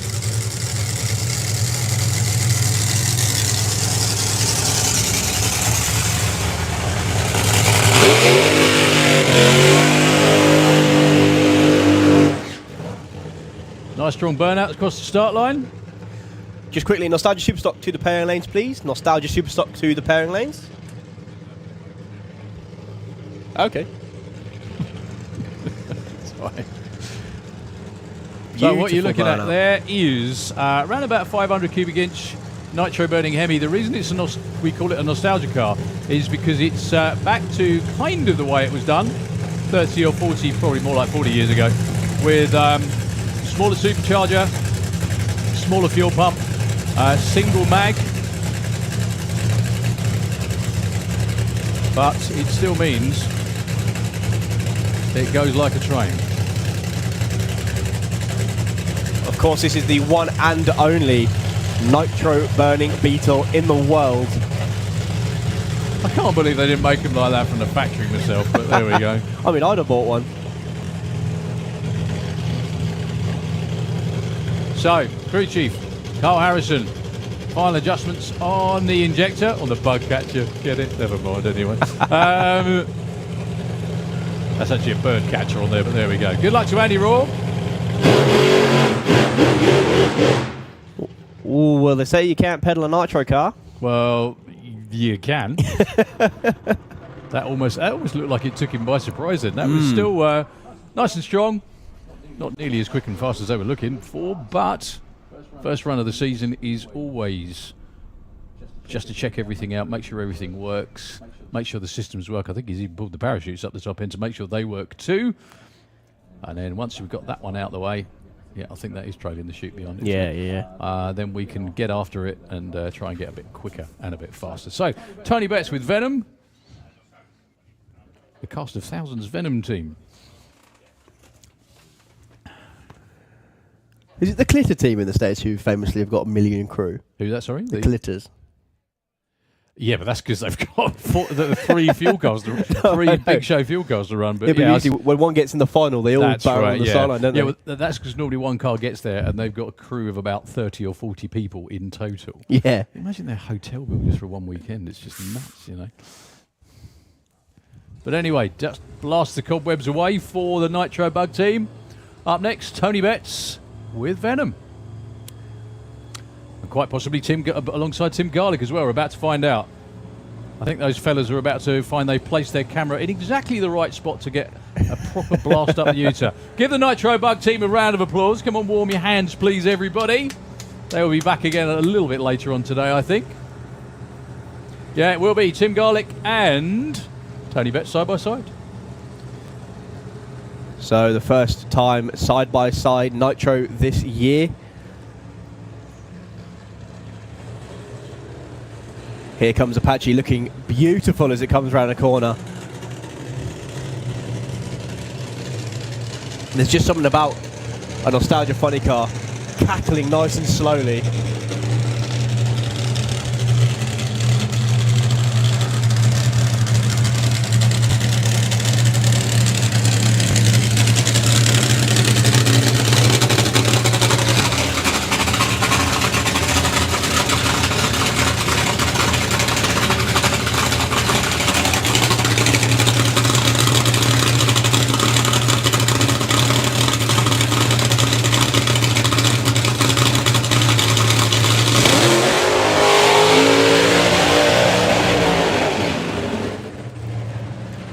The crew round the back for Tony Betts having trouble latching the body. The car's fired, no trouble at all. But the crew, they're unfortunately telling them to shut off. The body won't latch down, unfortunately. Yep, it's just not having it. So it will be by run for Tim Garlick.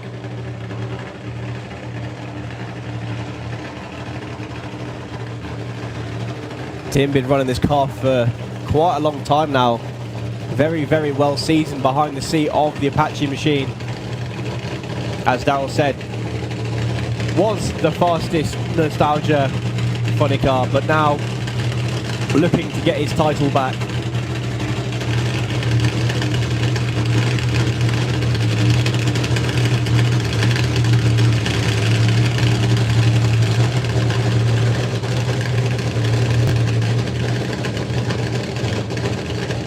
So maybe half track, maybe a little bit further for Tim Garlick. I would actually be surprised if he runs it out the back door. But you never know.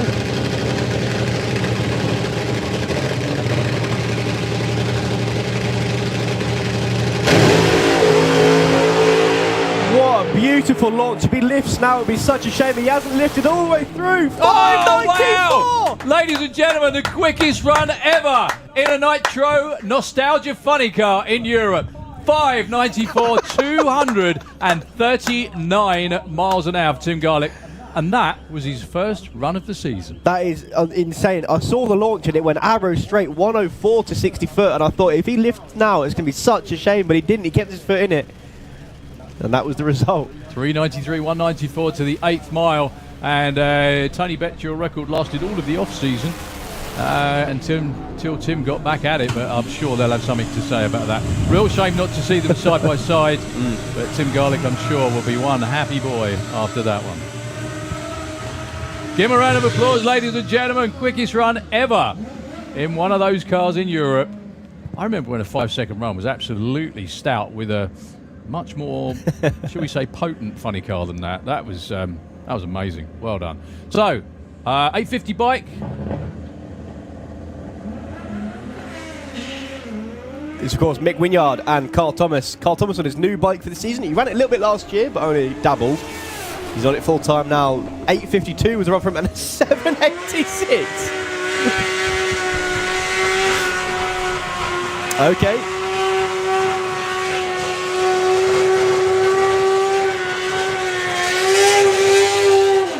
So Carl with a brilliant opener, 852. Of course, another one of these index classes.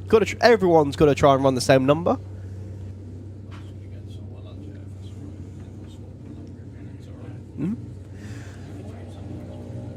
So Jay Rowe and Joe Elliott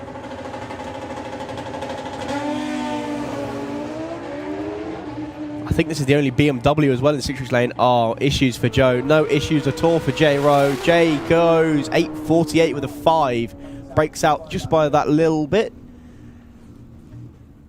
Yeah, one of the only BMWs here at all, I think, Joe Elliott's bike. Not too sure what the issue is, but he's pulled over to one side. Oh, never mind, he's got it going again.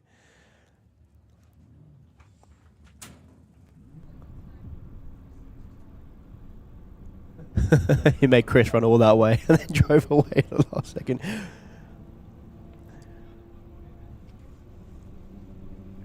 So, next pair. Can't quite see who's underneath the tower.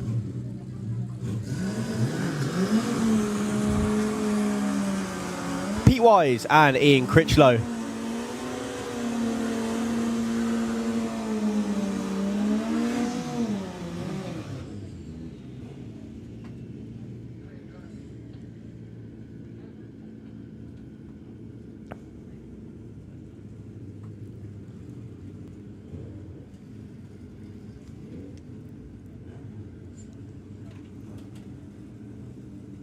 Again, looking to run the 8.50.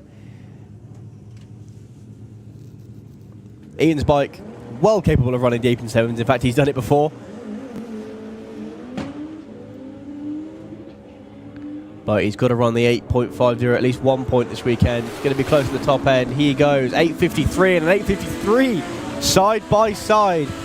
Number 2 and number 3 qualifies. Pete Wise goes to number 2. Ian Critchlow goes to number 3. As Craig Wright makes his way up to the start line with Pete Slater in the other lane. So when we say about these bikes are extended and got long wheelbases and long swing arms, you can really see the difference here between Pete and Craig's bike. Craig's traditional looking Super Street style bike with a nice long swing arm. Pete's bike, I think, is stretched a little bit, just not as much. But you can really see the difference. Whoa, and that's why we do it. Huge wheelies from Pete there. He only went 004 red as well. I just noticed that as he rolls off the power. Craig goes 8.56. That a good 161 mile an hour. That puts him in the number 4 spot.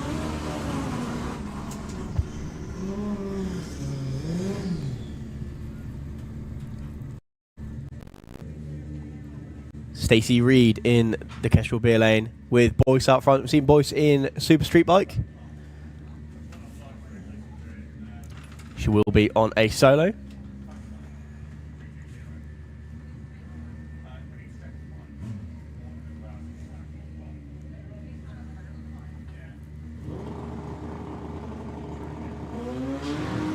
Lots of wheel spin, having to roll off the throttle. Whoa, huge plume of smoke, but it seems to have cleared. She's kept it on the power. Goes 9.34 at 158 mile an hour.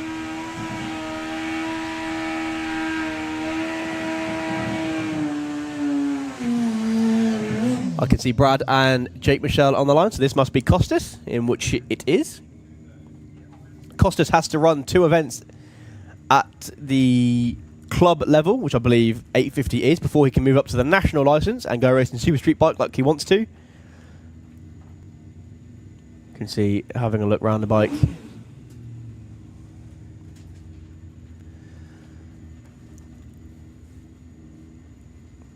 So looking to run 8.50, bike capable of going way quicker than that.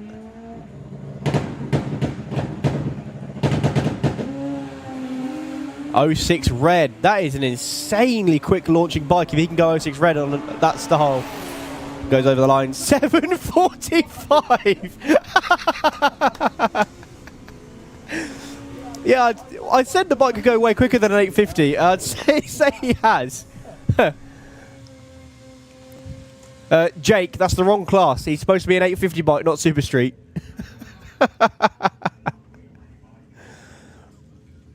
As we move into 950 bike, Josh McLean and Dave Hall. Nice to see a strong entry of the 950 bikes this weekend.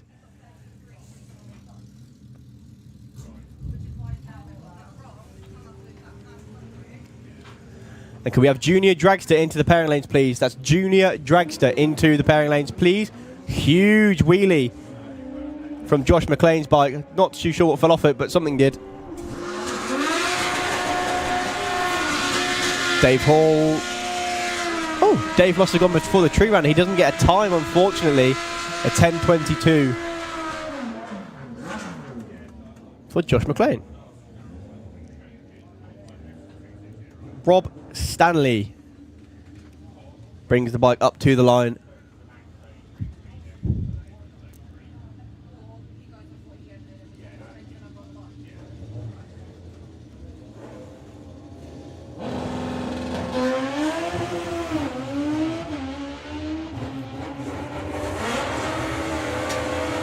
$9.50 is the number he wants to see on the scoreboard. Goes $9.47 breakout.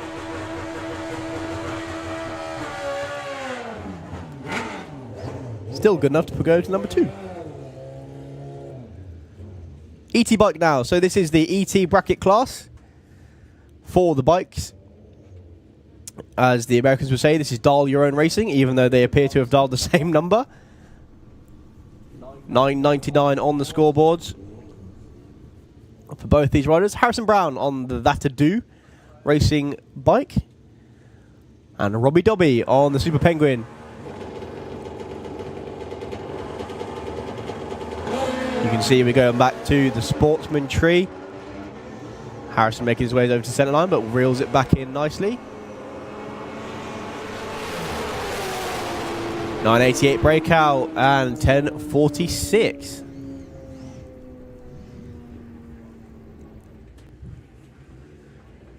Next pair, Peter Harrison. He's looking for an 11.00, and so is Kyle Roshby. So this is dial your own. They can choose their own dialings. They just appear to have chosen the same as each other.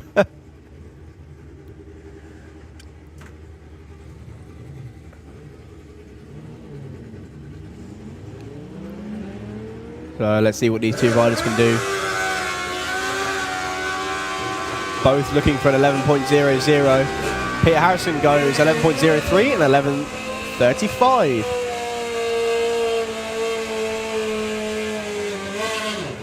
Liam Holgate and Gary Hester. Liam was number 2 in the championship, I believe, last year, being beaten only by Blade.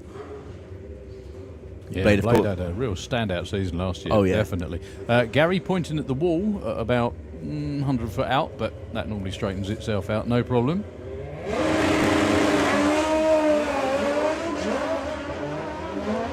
Well, Liam won't be qualifying high up on that run. He won't break out, that's for sure.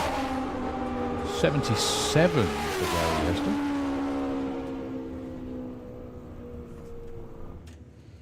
Hester. Takes him to number 2. Liam in at number 5 for now.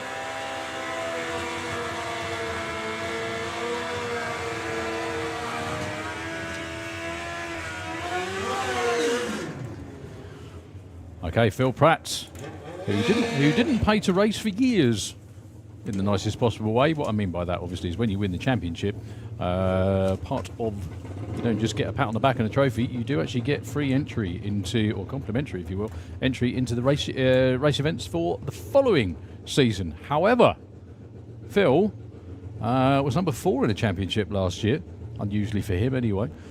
Taking on Kyle Hester. Phil dials 895.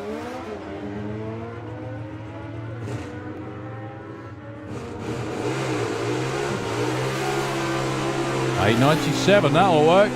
Number 1 qualified now, only 0.02 of a second off. Kyle Hester goes to number 3 with a 10.71 on a 10.65. Okay, pair of Scots coming at you next. Scott Smith in the Kestrel Lane, 10.40, and Scott Collier, who won, was at Easter with the Jade Racing machine in the Slick Tricks lane. Scott put some real cool videos up on YouTube. Check them out if you get the chance. Jade Racing is the name of the channel. Looking for 9.53, goes 53 with an 8. number 1 qualifier. Well, that's going to take some beating as the weekend wears on as well. Congratulations to the family. Dad Jerry looking absolutely delighted. Even though he does look like an overgrown gnome these days, bless him. Just kidding. Justin Morton and Nick Playden are up next. I beg your pardon, 11:13 in the other lane. Sorry, I didn't mention Scott on the other side.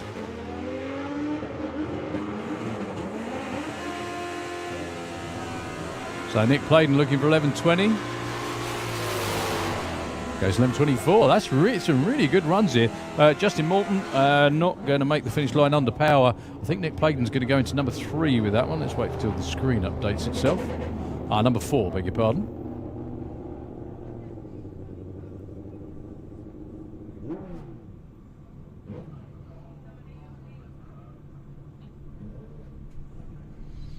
Okay, Lee Baxter and Jake Bowden.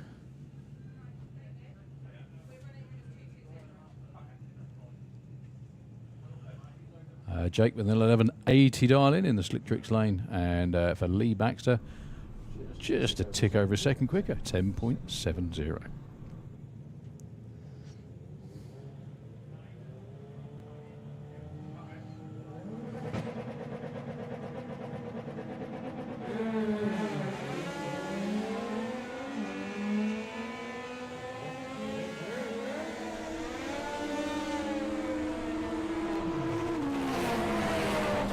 .11.05, 11.83. Actually, Jake moves into the number 4 spot with that one. It's really tight at the top in ET Bike this time round.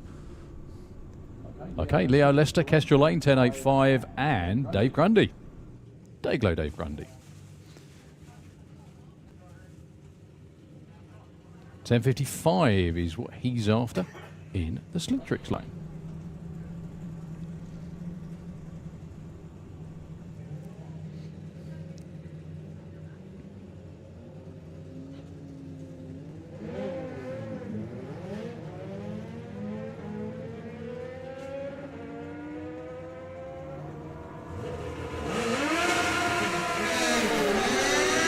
.10.57 with a 9. Dave Grundy goes to number 3. And Leo with a 10.92 on an 85 goes to number 9. They're seriously tight at the top in ET Bike. And this is only session number 1. Okay, Brett Cordell. I can't remember the last time I saw Brett on a bike with slicks and a wheelie bar. Normally runs in 950. Funnily enough, the bike's dialed in at 950. Against Grace Pollen. 9.53 for Grace.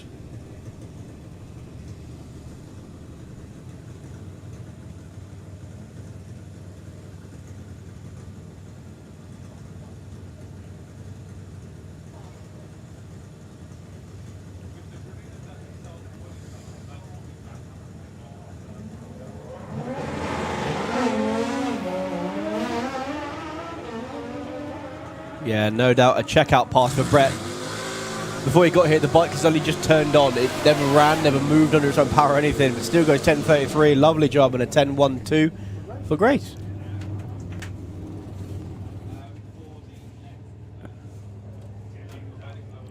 Chris Venn. Oh, the big red machine Harley.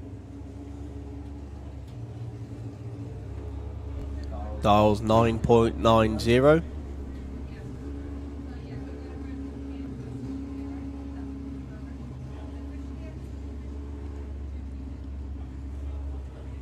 One of the super twins running this weekend.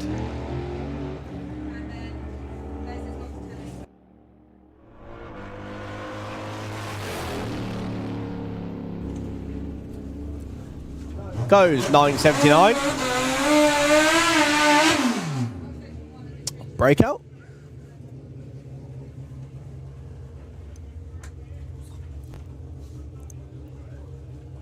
Now.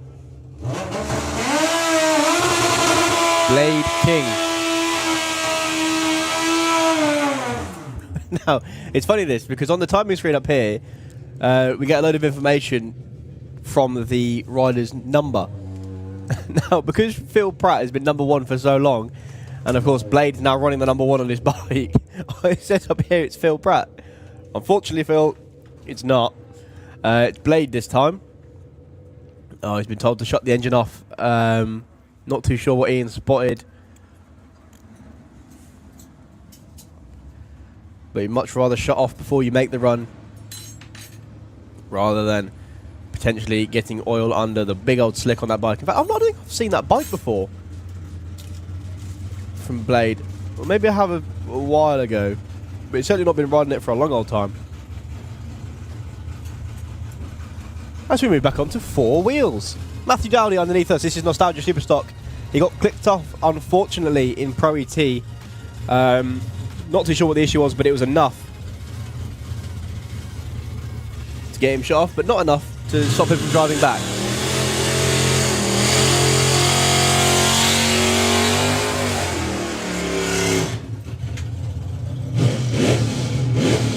Taking on the truck. Looking for a 12.28. There's, of course, Clive Dandridge.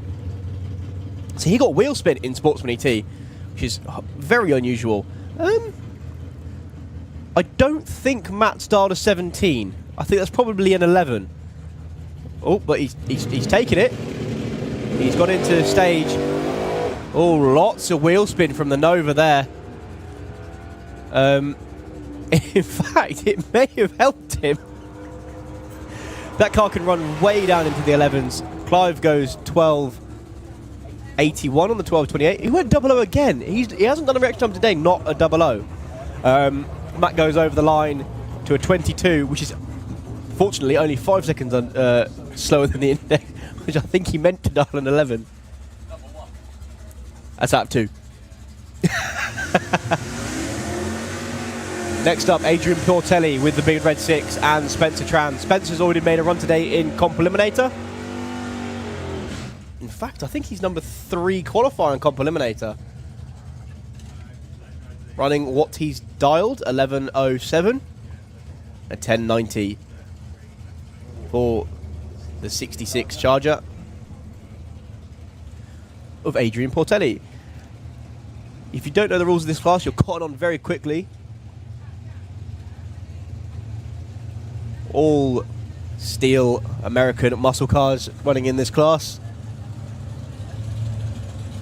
And I believe engine has to match the manufacturer. Nice big wheelies for both of them there. Spencer, your reigning champion in the class. Glued together as they go over the line. 10.92 and an 11.07 with a 6. Your new number 1 and number 2 qualifiers. Brilliant job. So, Mick Sharp dialing 1000. You guys couldn't see that from where you were, but his crewman holding up the dialing board was had his number over the full stop with a decimal point. And going against Don Scott in the Superbird as we call Pro ET to the pairing lanes, please. That's Pro ET to the pairing lanes. 009 red for Don Scott. He's looking for a 988. Mick looking for a 10.00. Tom is thinking about it.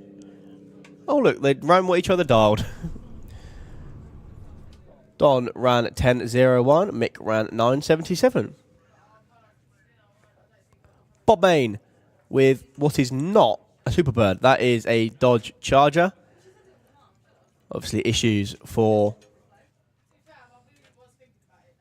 the big orange Superbird. Ah. Looking for a 14.99. I believe that's the class floor. I don't think you can dial any slower than that.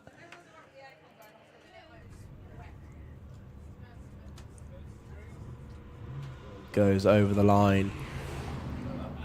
The 19.0. Nicely done.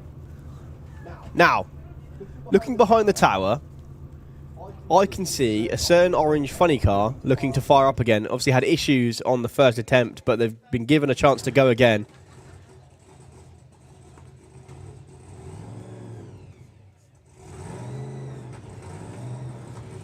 Ooh, that was close. It sounded like it was about to die then, but it just caught itself at the last minute.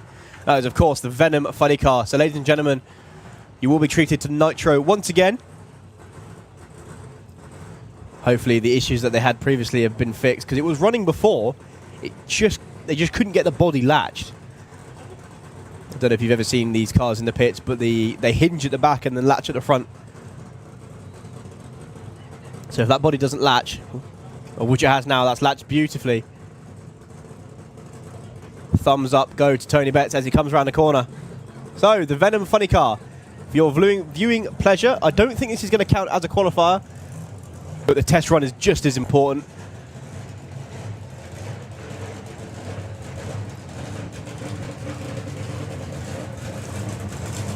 Going into the Kestrel beer lane.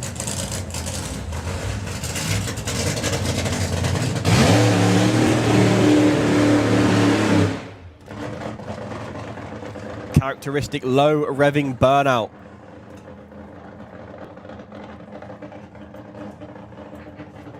For the funny car. Now, believe it or not, when you see the car start coming backwards, it's actually a sigh of relief from the team, because that's challenge number 1. Challenge number 2 is getting it back into drive once it's back from the burnout. And then challenge number 3, getting it down the track.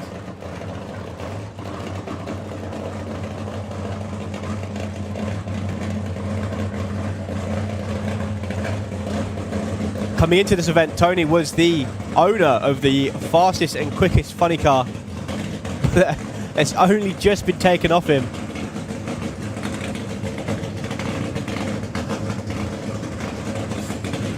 First runs of the year, don't forget.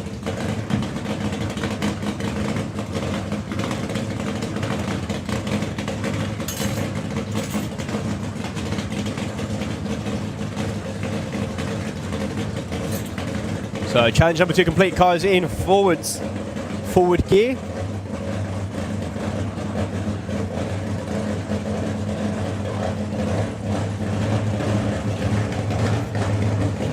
As the tuner sets the idle ready for the launch. You hear the car start, the characteristic crackle of Nitro.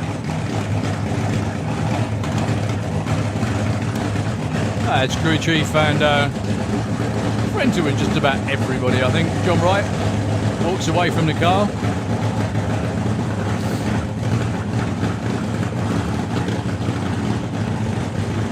Tony Betts gets the thumbs up from his lad. And let's see how far down the racetrack he goes. Tim went further than I thought he would. Car makes an instant move to the tree, but it's fishtailing down the track. He's kept his foot in all the way. What is it? 6:51 at 260 mile an hour. That looked a hell of a lot quicker than that. Trying to scrub off speed, I think he was, wasn't he there? 0.10 to 60 foot, 431 at 174. Through the stripe, 6:51 at 260 miles an hour. Well, I said he would be number 2 qualifier, but that would not be a qualifying run. However, well held, sir. The car was dancing all over the place, but Tony managed to hang on to it and keep his foot in it all the way through. That was a relatively soft run for that team. They've got lots more in the tank than that. And, yeah, well done. Yeah, brilliant job. You can see as well. So from our perspective, we can see the tyre tracks. However, we can only see the tyre tracks if the car is spinning, essentially. Obviously, not a lot. But that was black tracking the whole way down the track. So he was on top of the tyre rather than actually driving. That's why it was sort of fishtailing and snaking up the track. Brilliant job holding on to it, though. I bet that's good footage as well from the camera crew that was down Not there. bad at all. So, yeah, first of all, went for the centre line, then went over towards the wall, and Tony sort of dragged it back roughly into the middle. But still, that's a really nice run to open their account with. So much for testing. You know, normally with fuel cars especially, the idea is to, you know, get them off the start line, maybe run to 330, take it back, check everything, you know, after winter rebuild has worked. Put your hands together, please, for the whole Venom team.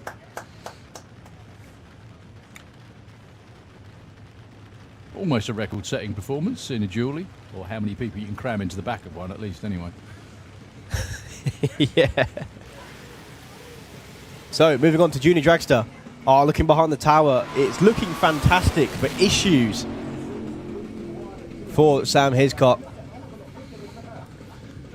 It is a beautiful paint job, that is, isn't it? Nice. Very nice. I knew this car was coming as well. His dad, Wayne, obviously standing right next to him, trying to get it running. Yeah, not too sure what the issues are, but the car isn't running anymore. Bottom line, Tom Peters came 20th in the championship last year.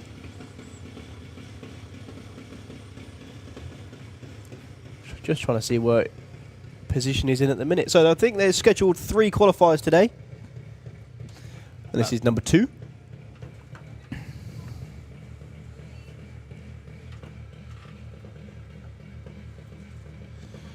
Goodness me, yeah. I'm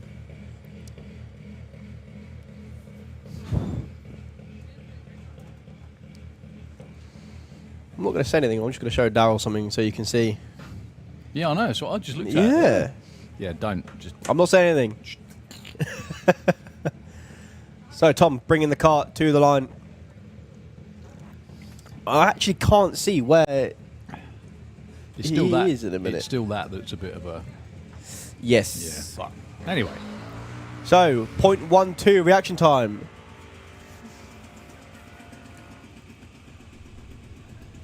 And backing out of it early by the sounds of it as well. Goes 9:47. So, good news. Sam Hiscock will be round to run in a pair against Kai Cooper. Sam, I think the newest recruit to the junior ranks.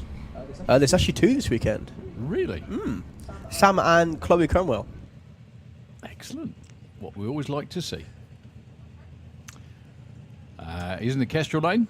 And Kai Cooper. They've this is this, like Tom just said, second qualifying run of the weekend. I think they have 5 qualifying runs altogether before eliminations. That's 3 today, 2 tomorrow. Indeed. Sam's car has got a lot of history in it. Okay. It was Callum Swinchat's. Then it was a championship winning car with Lottie Bradford behind the wheel. Wow. And now Sam Hiscock takes the reins, rolls it in deep, goes red, 0.11 red and a 0.1 green Yeah. for Kai Cooper. What Tom was saying there, deep means deep stage, which means there is 8 inches between I was going to say H's have rolled out, but there's 8 inches between the beams. Pre-stage, when you light the pre-stage bulb, you've got 8 further inches to go to make it into full stage when both bulbs are lit. However, if you go a bit further, because the wheels are that much further down the track, the first bulb goes out, which means you are deep staged. However, that also changes your reaction time because the car is closer to the timing beam, which starts when the car goes through it. So it means if you've deep staged, you're more prone, you might get a better reaction time, but there's also a very high probability, if you're normally pretty good on the tree, you're going to red light. I hope that made sense. So Lola Bell Kent for West End Motorsport, 1.14. What did you have earlier today? That is an improvement. It looked better than that. I thought I was going to see a lot better than a 0.1, but that moves her up into the number 12 spot from number 14. Ada Cassisi and Teddy Howe, 2 junior modified races. So these drivers aged between 10 and 13. Granted, if you're 13 and you're still running junior modified, you're kicking your parents because you want a JMA, because you can run one. I think that's Ada next year. I think if you've got junior Dragster, you've kicked your parents quite a bit already. Yes. They're probably used to it. So yeah, Ada had a really, really good season last year. It's always nice to see more and more names coming through, and Ada was had a really good summer last year. Yeah, pretty much a standout season last year as well. Came 7th in the championship. Got to a couple of finals as well. Did really well. Teddy Howe doing really good in his car. He's new to the junior modifieds. So junior modified is the quickest version, is that correct? Junior modified advanced is the quickest version. Aha, there we So go. this is the sort of middle series. So it's pretty quick. Yeah. Not quite as quick as you can In go. my experience, the junior modifieds are actually the hardest ones to drive. So the older you could get, the quicker you can go, yeah? Right, I should be the fastest in the land then. You did race top fuel. That's a good point. Okay, 0.117 for Ada. There you go. I said the quickest. 0.16 for Teddy. I could probably fit in one of those as well. Still. Actually, if you could, I definitely could. So Ada moves up to 13. Teddy stays in at number 3. Jake Cooper and Neve DV. Jake currently in the number 23 spot, Neve in the number 19 spot, but no doubt these positions are going to change by tomorrow. The way you tend to see it as well, the first day is when all the big lights come out. That's when you tend to see the most movement. The second day is a lot more people trying to get the elimination light down, so not cutting it as fine like that. That was an 04 red by Jake, 0.16 from Neve. Someone's pedaling it. 9 flat and an 893. Nicely done. Aha, we have a Hayes race. Both the Titch Racing cars coming around the corner now. Chloe Cronwell and Emmy Cronwell. We've got Candy Hayes and Violet Hayes.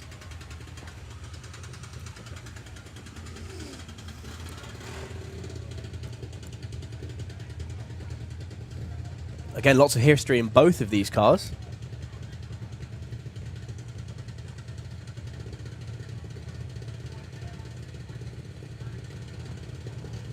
The thing is, you tend to see that with the junior dragster cars because, of course, as soon as you go to 18, you're not allowed to race that car anymore. So you may as well sell it to someone who's new to the ranks. Exactly. Well, that's one of the... I mean, let's face it, junior dragsters have the best resale value of any race car, pretty much. Yeah. Well, like you just explained, you know, championship-winning car, still going strong and no reason not to for a long time, you know. Can we have Super Pro ET into the lanes, please? Super Pro ET to the lanes. And the button worked that time. Brilliant. So, Chloe, brand new to the class this season. And in fact, this event, going up against her relatively experienced sister. Comparatively, definitely, yeah. She's been racing for a couple of seasons now. Well, Emmy with a big old red light, 0.19 and a 0.29 for Chloe. Both looking for the same number, both looking for 8.90 or thereabouts. Steady off, Rich. You don't want to put a golf cart in orbit, mate. I didn't see that. Probably best. Oh, look at this. We've got another teammates racing as well. So two brothers, Max and Jack Taylor. Max in Jack's old car and Jack's in my old car. Look at that. Fantastic. So, for bracket racing, so did yours have the shield on it, the cage shield on it? No. That's what I'm thinking, is that, you know, again, driving the finish line, bracket racing, that kind of thing. You would have thought that would be a bit of a hindrance, but some people, kids as well, prefer just to concentrate on what they're doing, not on what... Yes, so the good thing about that car is the windscreen goes right the way past the cockpit, so you can actually still see out the side. Oh, even though you've got the shroud on it? Okay. But we're worried about the reaction times now. That was close. 05 red for Jack. 0.17 green for Max. You can see the difference lovely here in the JMs to the JMAs. The JMA ran an 804 and the JM ran a 967. 81 mile an hour. That's a strong mile an hour for JMA as well. I don't think I ever went that fast in it. Maybe lighter. I blame the crew chief, I think, because Harley's doing it. Dan Todd and Harry Peters. So Dan Todd's in the sister car to the one that Jack's driving. Both previously owned by the Wallace family. And Harry Peters in the Mike Boss. So you know the whole thing between Fords and Chevys? Yep. You're either a Ford guy or a Chevy guy. In Junior Dragsters, you're either a Mike Boss guy or a half-scale guy. Yeah, Mike Boss makes a lot of really nice-looking big cars as well, doesn't he? But the half-scale, obviously the half-scale is just half-scale. Yes. Yeah. Although they make funny cars now. Or roadsters. 03 reds for both of them. 032 for Harry, 034 for Dan. 810 and a 939. As we see Eva Davis with Mayhem and Daniel Weir with the Flowex Racing half scale.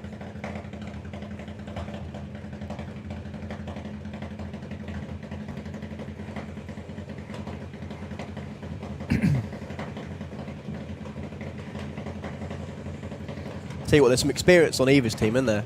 Just Luke Fulton alone. Yeah, and that's yeah. Forget about the fellas behind. Yeah, like you Hall, don't know who Hall they of are. Fame members and Hot Rod Reunion Fuel Altered winning. You know. Yeah, but we don't know about that. behind. No. And even on Dan's team, Ian Weir, very experienced racer.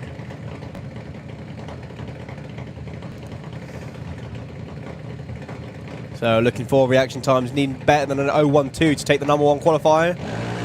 Looks good. 0.4 for Dan Weir, puts him in the number 5 spot. Eva goes 0.11. He was going to move up a little. Yeah, moves to 12. Tell you what, you want to talk about history in a car. Freddie Taylor's car Yeah. was campaigned by Matthew Seamarks, Rhiannon Bellini, Aaron Fensom, Tyler Ashdown, Frankie Fordham, and now Freddie Taylor. I bet they're all queuing up to give him driving advice as well. That'd be great, wouldn't it? If I'm honest, I don't think Freddie needs it. Freddie's a No, pretty I'm only good racer in joking, his yeah, own. of course. The whole idea of doing this is you find your own way, and they all turn into pretty good races as a result. 0.5 light, sticks him in the number 9 spot. 7.93. Nicely done. Here's an interesting matchup as well. Luke Mugridge with Nick out front, racing Max Love in Nick Mugridge's old junior. Obviously. I was just going to say the same thing.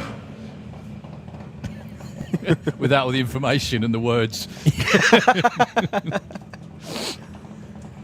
So Luke, number 2 in points last season. He was there or thereabouts every single event, looking to take over this season. He needs that championship. He's one of the most deserving drivers of it, without winning it just yet. Up against Max Love, again, cracking racer in his own right. He's one of these drivers who can go out and just win an event.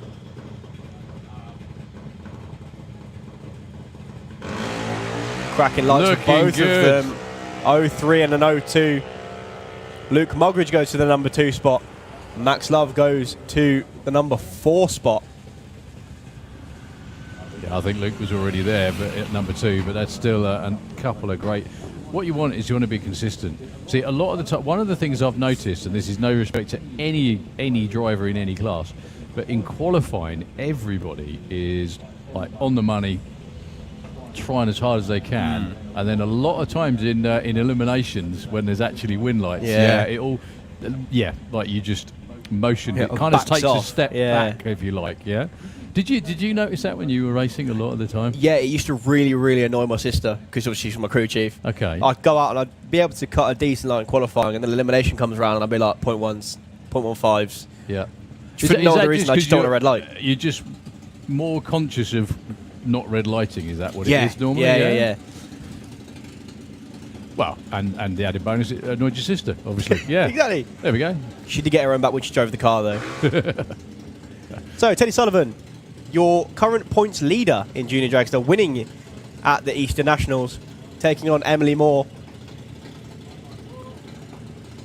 with the Miss Hyperactive Junior. Both these 790 cars.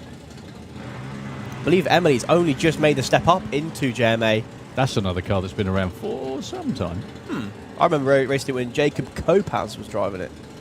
8.39 and a 9.2. 0.1 red for Emily Moore and a 0.13 for Teddy Sullivan.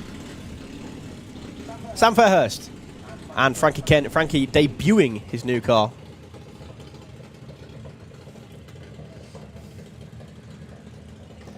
Yeah, Sam's car, Sam Fairhurst's car, is actually like a mini copy of his dad's Supercomp car. However, I cannot remember the last time I saw his dad's Supercomp car.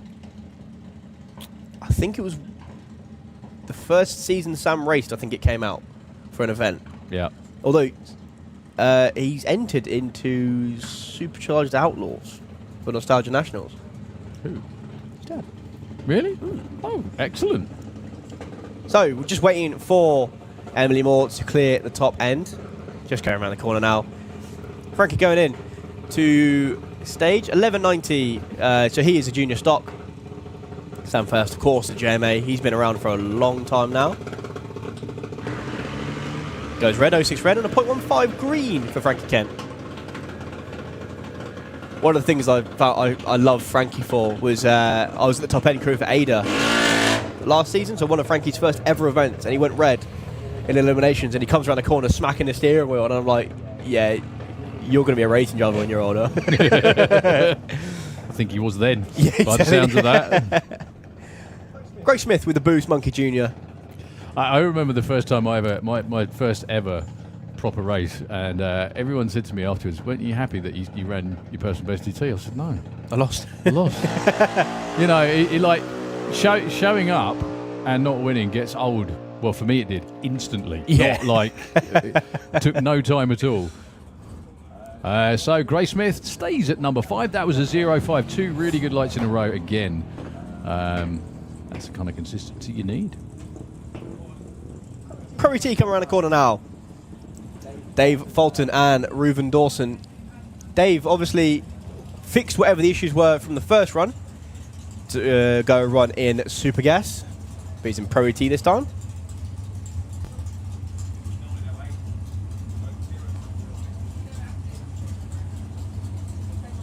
Reuven, your #1 qualifier in Comp Eliminator at the minute in the Copo Camaro. Probably not doing too badly in Pro ET. I think he's number 4 in Pro ET as well.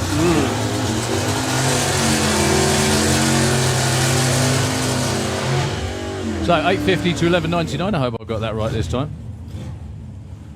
914 is his dial-in this time. That's interesting. So he's slow. Maybe they think that's where down. They think the weather's gone. It's very unlikely. Well, the wind's turned. Yeah, but it's still kind of a tailwind. It's not like it's not nearly 2/10 of a tailwind, is it? Or maybe they've run their 8s now, so they're just going to dial it back, play safe. Turn it down and be consistent. Yeah, against Dave Fulton, 908 for Dave. Kind of an odd number that. It's not really super gas and it's not really super comp, is it? And that car can definitely run both.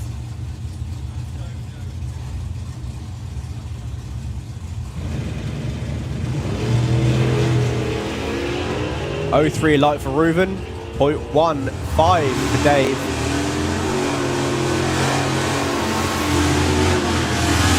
$19 and 23. Reuven stays 4. Dave Fulton actually goes up to number 12, I think it was, with that one. Well, they knew what they were doing. They obviously knew they were going to slow down somehow. Warren Watts and Don Scott. Both of these drivers got the added bonus of double classing. Warren in Pro T and Super Comp.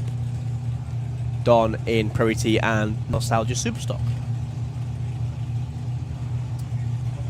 So Warren dials 9.00. 992 for Don Scott.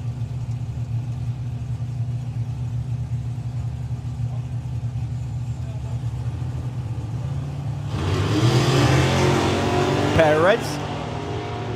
That doesn't matter right now. I don't think Warren will be unhappy if he breaks out. Oh, something went definitely sideways at the top end there because his speed's down at only 138. 921 for Warren Watts. That looked like a stronger run than that. 996 that time for Don Scott. He stays number 1 with a run from earlier. Harley J. Darby and Laura Bainton. Harley looking for an 887. He had to pedal it in the first round this morning. Hopefully the track's a bit better for him this time because it was very, very, very cold this morning. 10:35, the dial-in for Lauren Bainton. She currently sits in the number 24 spot.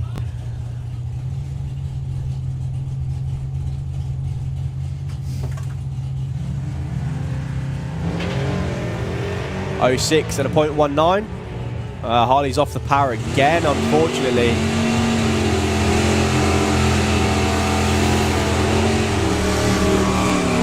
And a 10:34 with an 8 breakout on the 10:35 dial-in.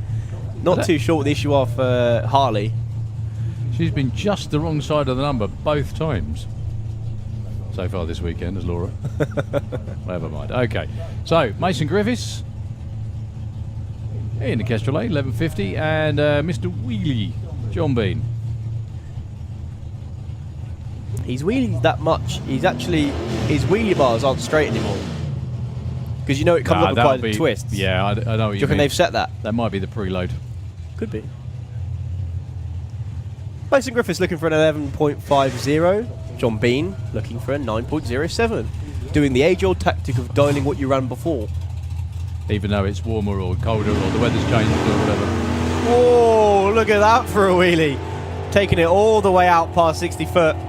Certainly looks a little bouncy when it lands. 902. 947. And 11.60. I'm just watching John Bean's crew dancing at the start line. I assume that's a personal best. It is. Just dial an 8.99 and be done with it, and then if you break out, you'll be really happy. Yeah. Okay, Jack McClure with Goldilocks in the Kestrel line. And Ronnie Mercer. Now, we do have, like I said, 40 cars in Pro ET, so if everyone puts in a run this time round, really going to mix things up a bit. How many we had so far? We still only had 28, funny enough.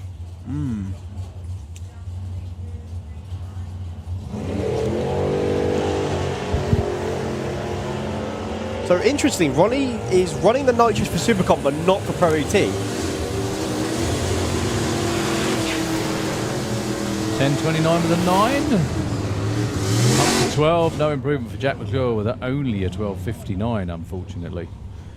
Okay, your national champ from a couple of years back, Brett Featherstone with Nova Scotia in the Kestrel lane at 9.57, and pretty much the same for Dave Rudd, 9.55. 24.25. Both these two broke out big time in round 1 qualifying.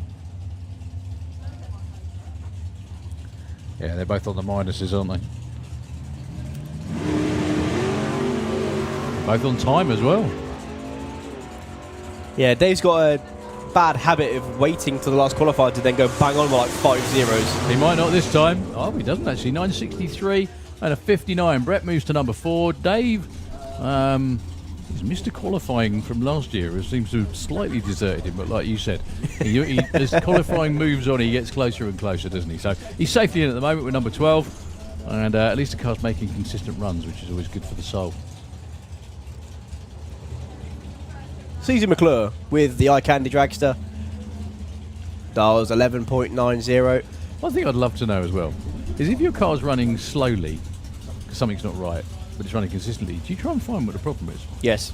Even though it's running consistently. Have you met any driver who doesn't want to go quicker? Yeah, I get that, but well, yeah, Ronnie Mercer, funnily enough, he can go way quicker. Oh, I think unfortunately Susie's rolled through a little bit. I don't know what's beneath us now, but it's proper rumbling the tower. That's Simon Innes, I think. It is.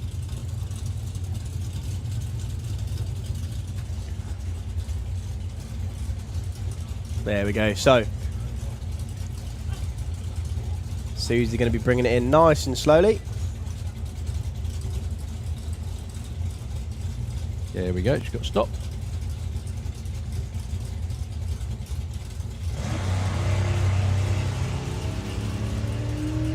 Nice, meaningful launch with a little bit of wheel spin.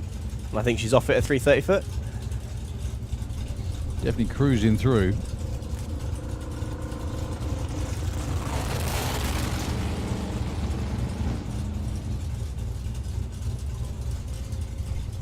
The launch was definitely there, though. Okay.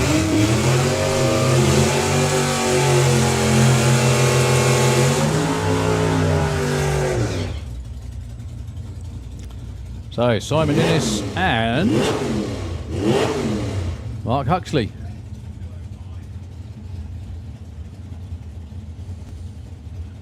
And as a few cars have, on the back of Mark Huxley's car, it says RIP Spud. That's Andy Spud Cunningham, who unfortunately passed away just a couple of weeks ago now, I think it was, something like that. Got to fulfill one of his dreams.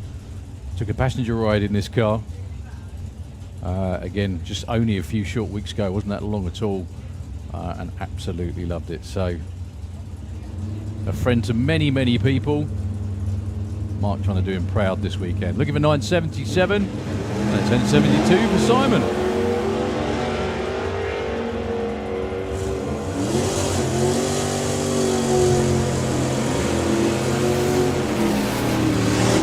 Nicely done though. 980. Mark stays 2. Simon stays 7. With a 1067 500s breakout actually.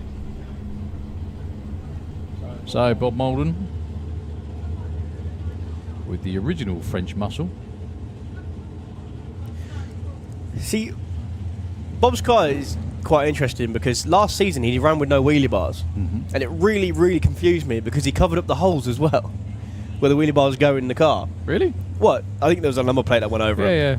And I was like, I swear I've seen that car run with wheelie bars before, and it came out this season with them on again. He's up against Bill Wilson, Dials 11.99, trying to get that launch sorted. Just needs to get the 60 foot down, and then the rest of the run will be there. Unfortunately, he's not going anywhere at the minute. So 936 is what Bob Molden's looking for. That's going to be a nice light pushback. Goes 940. Don't think that's going to help much, if at all. Yeah, Bill Wilson stalled on the start line. Fortunately, our track crew are some seriously well trained folks. It's quite enough for us, really, because we can adore the paint job as it comes underneath the tower.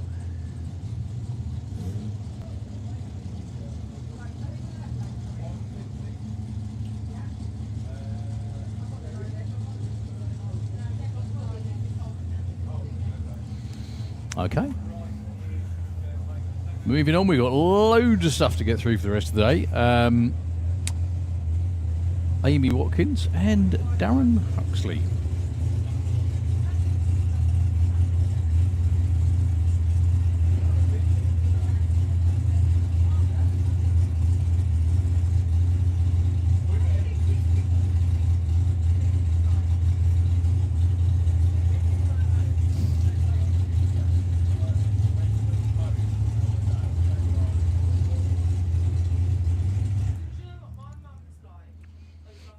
Track going quiet. Not too sure the reason why. It's obviously because somebody at the top end has found something they don't like the look of. Hence, the track crew are out there checking. I think that's what it is. Well, Bob Molden just went down that lane. I can't even remember who went down the Slick Tricks lane. We have had a couple of single runs. I think Bill was supposed to be the first one to run in that lane again. Could be. Anyway, just a bit of track checking by the looks of it. Can't run with any kind of fluid on the racetrack, whether it be oil, radiator coolant, rain, anything at all.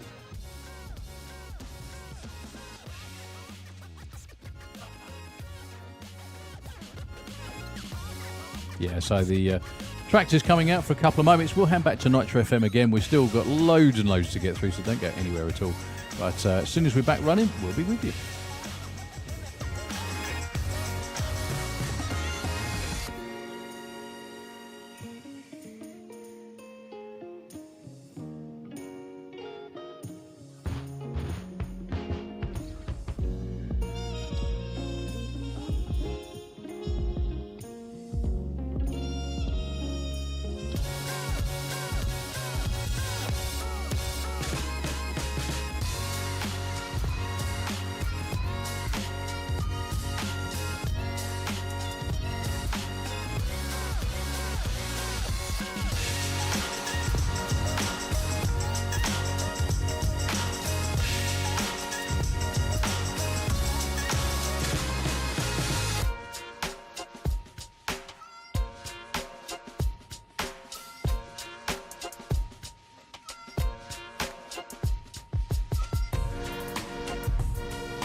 his PB is within, well, about a second over that.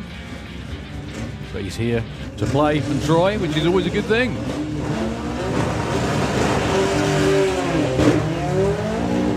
So a lovely launch from Chris Todd there. He's got to fight bringing the wheels in the air because it actually slows him down. Index of 780, if he hits that, he'll be amazed. But a 931, that's about on pace for him. Issues for Phil Norman, unfortunately. So I'll probably explain how this class works. Depending on your engine type and your combinations, you've got to play a little bit more safe, but we'll come to that when we get to it. Indeed. Super gas into the lanes, please. So, the first of Williams Brothers cars, well, both of them actually are Williams Brothers cars, hence the quarter panels.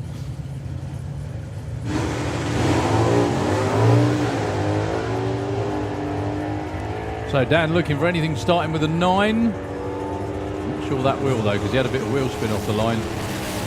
Yeah, 10.19, only 122, 11.08 for Spence. See, 11.08. Spence will be super happy with that. Yeah, all singing, dancing, ridiculously powerful. Chassis 2 takes to 850. Oh, that's a bad thing. That's not, that's not slow at all. No. So lots of wheel chatter from the Civic and a big wheelie from the Camaro. And you'll see the horsepower of the Civic come back as he's going to pass the Camaro. 896 with a 4 for Reuven Dawson. He goes to the #1 spot. Ahmed Jamshed with the shootout. 918 at 157. That's actually low mile an hour for him. It is, I think, launch and a 0-1 light as well. 1182 for the H-Stock automatic Nova. Wow. Look at that. Brilliant. He goes into the #2 spot, being beaten only by Reuven Dawson. That's 0.72 under his... What a qualifying session. Seriously. The incredible crew as well getting this Mustang ready. This is a 5-second race car. Little bit of tyre shake, moves over to the wall. He's been doing that all pre-season. No issues at all the way through. 586, 249 mile an hour.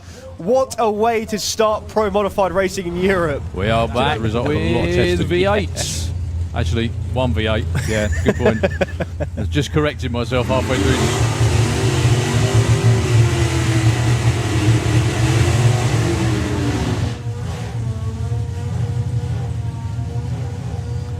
Nice way of telling us that Amy Watkins got a 3-speed transmission. You got it. So 980, a little bit slower than usual actually for Amy Watkins. And Darren Huxley, 1145, that's the one. In the Rice burner. Which for all intents and purposes, well no, not all it is, but it is a drift car. Oh yeah, it is. He does drift it a lot. I think him and Mark. Just not now, by the way. Don't Yeah, don't do any it of that now. He's got the slicks on the back now, so he doesn't plan on drifting.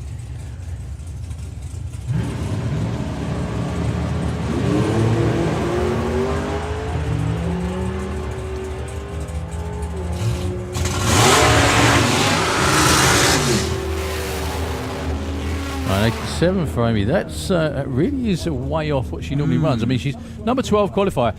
This, do you know, funny enough, that actually feeds into exactly what I was saying earlier. There's obviously something up. Yeah. Do you fix it, or do you dial into what it's running? Then again, if you have if you don't know what the issue is or don't have time to fix it, that's the other thing. Yeah. Sometimes it's easier just to leave it be. If you can see everything's fine, but you know something's wrong, you still just sort of suck it up. Yeah, and then in first round, all of a sudden it sorts itself out, and it's the end of that, isn't it? Okay, Andrew Brook in the Kestrel lane, 927, and Darren Law, freshly minted in the 8-second zone, looking for 879, which means this will be an 8.6. Very quick, actually. That's really very good. quick. 871, nearly an 8.6. There you go. 148 miles an hour. They look absolutely delighted with that. 965 for Andrew, but a little bit off of his dial-in. Stays at 19. Actually, Darren Law moves up one spot somehow. I don't know how he did that. Anyway. So, Tom and Neil Watkins. Tom with Doris the Charger. Best name for a race car ever. It is. Super comp to the pairing lanes, please. Super comp to the pairing lanes. I call my missus Doris sometimes. She thinks it's an insult. It's not. It's an absolute compliment. It just takes everything the wrong way.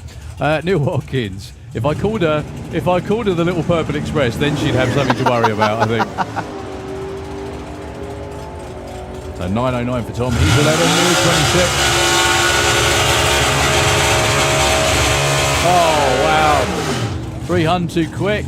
Neil actually moves up to the number 10 spot, bumps his lad back 1 spot by virtue of that. Okay, another one who broke out, but by the most minuscule margin. Stevie Gates with Ziva the Camaro. Yeah, broke out by 0002 in the last round. Yeah, we're still on only 28 cars, which is a little odd. Not sure who we were missing, because there was definitely more than that entered. Anyway, it's all good. Doug McClure and Stevie Gates. Doug looking for an 11.48. Stevie looking for an 8.57. He ran an 8.58 last time.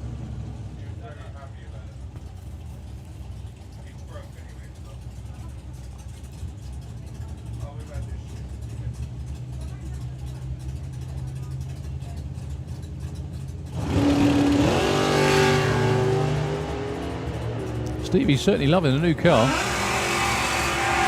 Well, that's arrow straight, unlike the last pass. We may be breaking out again. Yeah, 8.54. Well, it's in the right zone. 11.3. Doug McClure breaks out as well with 11.39 on a 48. It's all right. They'll nail it down.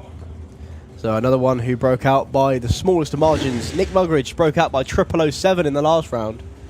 Dave Sherritt, he didn't run in the first. Okay. It could be one of them then. Oh, Matthew Dowdy as well behind us. He didn't of put course, in a run yeah, either. We are coming to the end of the class though, so still a few missing. So Dave Cherritt, Nick Muggeridge. Dave Cherritt, this will be his first qualifying run, like Tom just said. He's qualified in Super Gas. Nick Muggeridge, interestingly, slows it up a little. Whoa! Well, Dave was on the ball and got out the throttle before he collected the tree. Oh, wow. Look at that. Number 2 qualifier for Nick Muggeridge. 9.99 with a 5, 133 miles an hour. 12.39 for Dave Cherritt. Obviously not what he was looking for. But he saved... That's what it means by all those signs saying save the trees. Yeah. Yeah, that's Dave Cherritt. Good stuff. Okay, Lee Morris and yeah, Matthew Dowdy, who hasn't got a number on the board in Pro ET just yet. Yeah, he's qualified in Nostalgia Superstock, dialing a 17.05. Didn't actually mean to do it. Meant to dial what he's dialed now, 11.05. Yeah. Lots of wheel spin for Nostalgia Superstock though. Not any issues on this run. Lee Morris away and running well in the Jaguar, powered Jaguar. 11.05, nice. And 11.13. Lee Morris goes to 4. Matthew Dowdy sneaks in at 15. And I believe this is the last car in Pro ET. Tom K. Now, you know Tom had a load of handling disputes at Easter. It looked lively in some... yeah, he's found some issues with the car that may have been causing him, but he's got them all fixed now. Is that the driver? No. Just kidding, Tom. Of course not.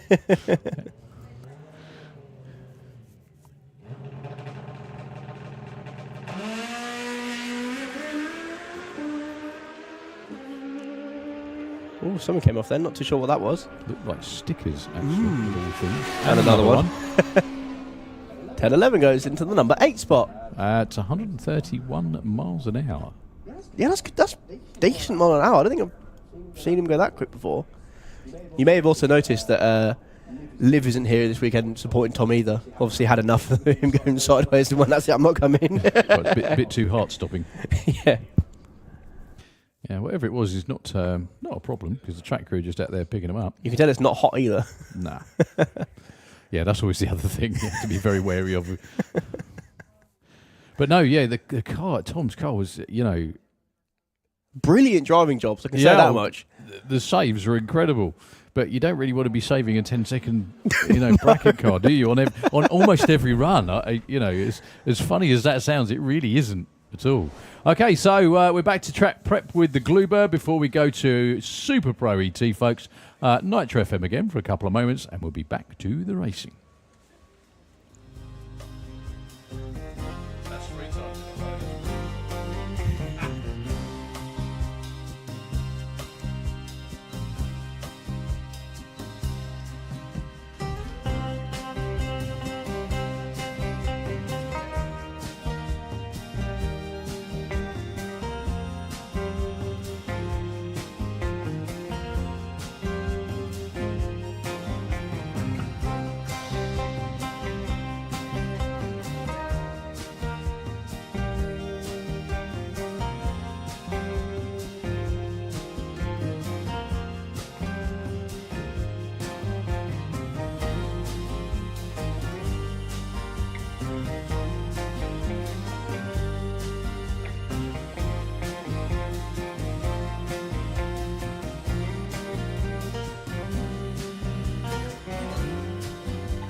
So, Teddy Sullivan, your current points leader in Junior Dragster, winning at the Eastern Nationals, taking on Emily Moore with the Miss Hyperactive Junior. Both these 790 cars. I believe Emily's only just made the step up into JMA. That's another car that's been around for some time. I remember racing it when Jacob Kopaz was driving it.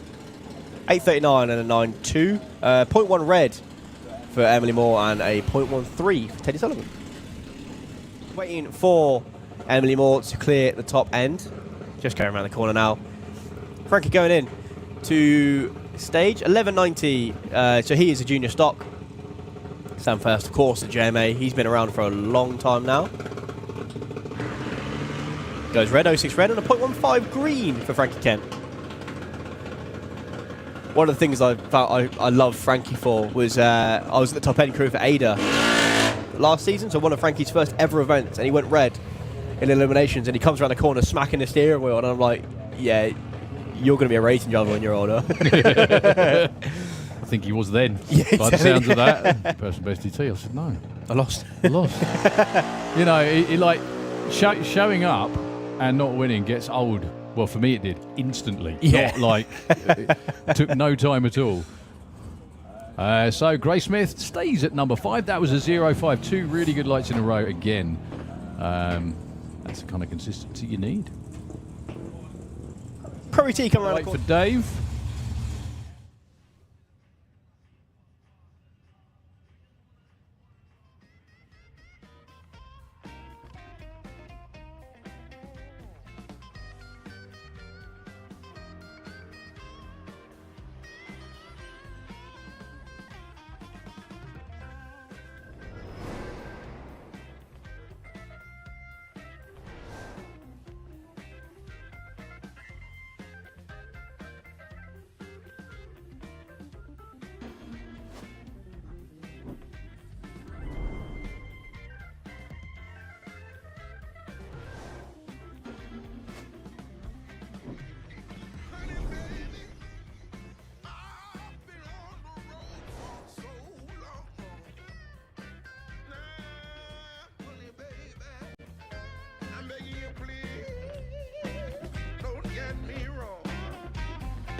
That's a shame that I was jamming to some Rizzle kicks.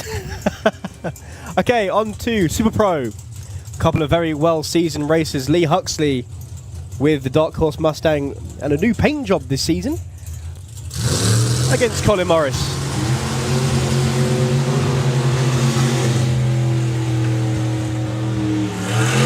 With the Camaro. Of course, earlier I was talking about the difference between Chevy guys and Ford guys. Well, take your pick.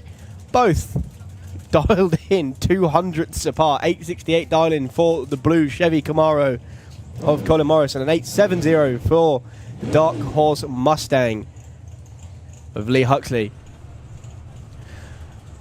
Lee didn't make a pass this morning. I can't see him on the qualifying ladder anywhere. And Colin Morris currently in at number 13 spot, 869. Not sure what he dialed this morning. I don't have that good of a memory.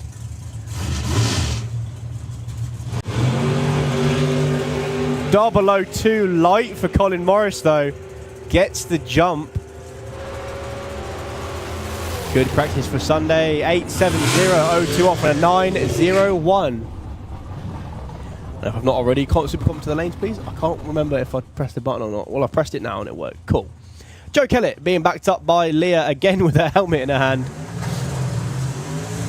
And that is a turbo car of Andy Thetford, the Black Pearl. That's going to be an iconic look for girls in the summer, that is. Race suit and helmet. Yeah, Yeah. absolutely that. I don't see why not. Well, yeah, Leah does have an iconic look as it is anyway. She's a pretty damn good drag racer as well. For years and years, she just helped brother Joe when he was in junior dragster and then moving in Super Pro. And then got in the car and it was like, I don't know whether it's like family genes or what, but just natural progression. It was amazing. She did so well straight away. Won the Supercom Championship, I think, didn't she? First year. So 735 was actually what Joe ran earlier, I think, or 734, there or thereabouts. Andy Thetford went, I think he went in the 7.8s earlier on. Is that right? 790, I believe. Can't see him. Yeah, 93. There we go. go. So he's stuck with the 7. Oh, he's bumped through stage, unfortunately. So no time for him. I tell you what, Joe's car is launching so hard. Another 104.60 foot. He's on from what he ran earlier. 735 with a 6 goes straight into the number 2 spot. Like, what did you say before about doing that thing that racers do? Darling, what he ran the run before? Yeah.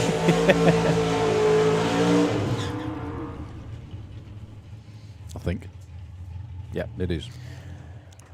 Look at that. Yeah, he ran a 734 with a 9 on the last pass. What's Steve doing out there with Andy Dibley? Not Dibley, Andy Didwell. Possibly helping. No, he's your nemesis, Steve. You're not supposed to be helping him. Steady. Come on, we're all friends. I know we're all friends. All racers are friends and friendly. So, Tom Atkinson with the Cortina Estate looking for an 846. Alan Didwell looking for a 763.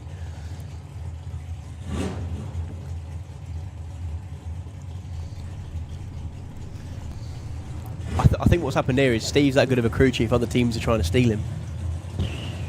You reckon? Either that or just... What they've done is they've probably offered him a year's worth of grooming products and he's gone, oh, I can't say no deal, to that. yeah. Yeah, deal, done. I'm there. So Alan currently in number 5 spot. Tom on the number 1 spot. He took the money for number 1 off the trailer.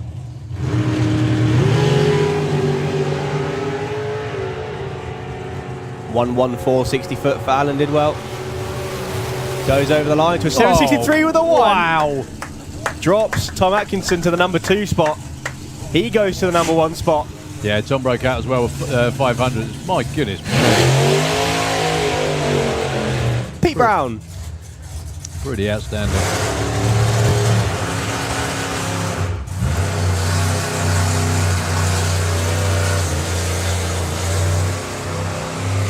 I think that's Jack Williams, yeah. It is, yeah. Evil Edna. I love the look of that car now. I mean, Novas always lend themselves to looking pretty mean.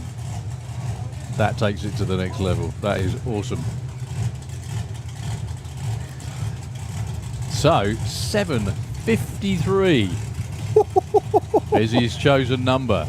Well, that's what he ran, actually, earlier. He's run multiple personal bests. I tell you what, that's the best rolling advert you'll ever see, I think, for John Sleeth race cars. You know, been on the dyno at John Sleeth's, sorted a few issues out, and wow. Dialing board? Anyone got a dialing board? There we go. He has got a dialing board, he's just not holding it up. 8:45, I think I just read there. It is. There we go. So, Haley bringing in Pete to the line. Jack in the other lane. Again, age-old technique, dial what you ran before. In fact, I think these two cars raced before. What a cracking launch from Jack then. And a much better launch for Pete as well. Jack's long gone in the distance. Goes 7:55 and an 8:78 for Pete. Nice. Jack goes up to number 4 spot with that. Can we have Funny Bike into the pairing lanes, please? Funny Bike into the lanes.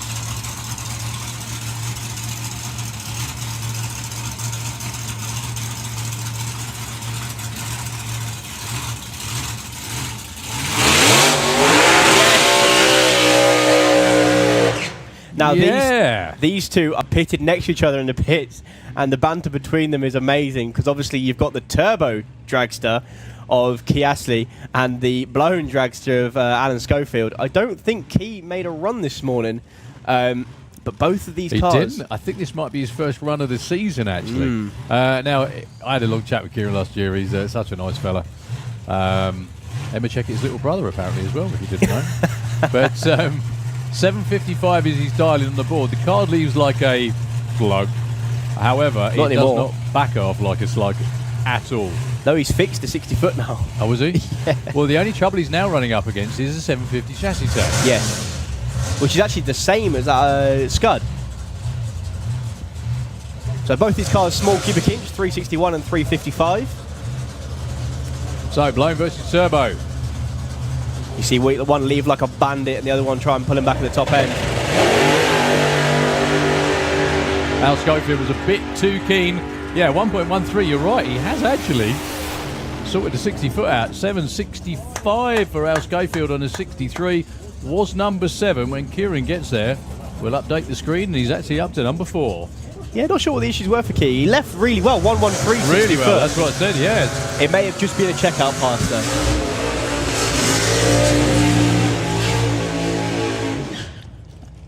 And the other member of the ALS Wars at the minute in Super Pro is John Sleeth, because Key's Dragster is powered by an LS.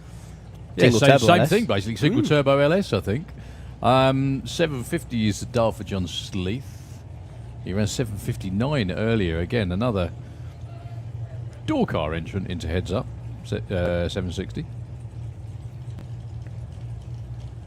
Interesting, though, that car isn't, or that truck isn't a Pro Stock truck, as it used to be a Pro Stock truck. He actually built it. Oh, well. I think. Because it looks very similar to the likes of, say, Belinda Bull's truck. That's right. Now, that was a Pro Stock truck. I don't think it was intended to go as quick as Belinda had been with it, but there we go. So, Dave Crowhurst, I mean, talk about stepping up. 8:53. With the nitrous turned on this time, so 2 different power adders once again. I bet that's seriously fun now for Dave Crowhurst, because he was like, he's been in like the high 9s with it, mid 9s, and then wallop. 8:53. So John build and boost. Bums into deep stage. Dave's going to go in first, or he's going to burn John down. Yeah, John's come off the 2-step. Took that a little bit too long, unfortunately. I tell you what, it's just as quiet as when it was diesel, isn't it? Disappears off into the distance. 760. Yeah, 62. Well, on a 50, believe it or not, because he didn't break out, that would be perfect for heads up 760. Yeah. Good mile an hour as well for a 760 car at 184. Yeah, Dave Crowhurst has actually been given. He did take a little too long. I mean, John Sleeth obviously was up on the 2-step, which always puts the pressure on. Beautiful launch, 119, 60 foot. That's definitely going to be close to the dial. It gets off quicker. Oh.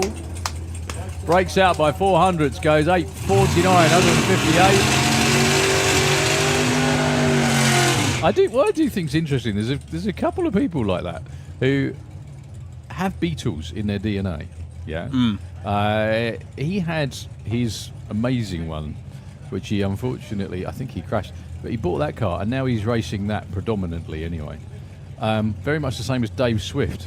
Yes. Because Dave Swift was died in the Wall Beetle guy, and then saw the AMX and went, "Oh, I like that."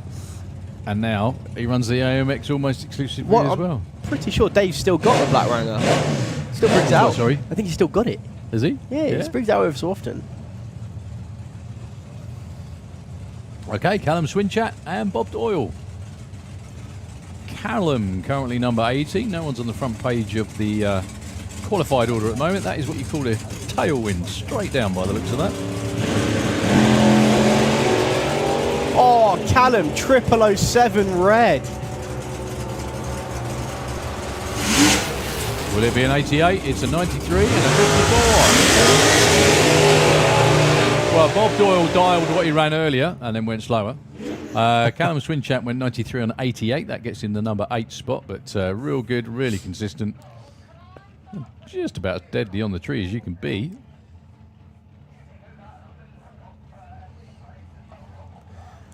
So Matt Peters in the conventional style Super Pro Dragster up against Mark Cassell in the not so conventional style Super Pro Dragster. Presumably with running off the trans brake this time. Looks like it, 810. I think his PB is an 8. 07. That's it. 166. It's funny, you know. Normally aspirated small blocks without an awful lot of work always tend to max out about on the low 8s, don't they? Yeah. Without a blower, without... I mean, again, I know there are plenty of them in Comp Eliminator that have gone a lot quicker, but they've had a lot of... They're not small blocks anymore. Well, no, they are, but they're disco small blocks. Yeah, they're kind of like all singing, all dancing. Yeah, there's a lot of work in them. So, the last time Steve Cassisi bought a car in stage, it went to number 1. Can he repeat the feat? 810 for the slingshot. 760 for Matt Peters with the Lucas car. Beautiful launches. 117 and a 108, 60 foot. What can Mark Cassell do and what can Matt Peters do? 761 goes to number 4 and an 817 goes to number 10.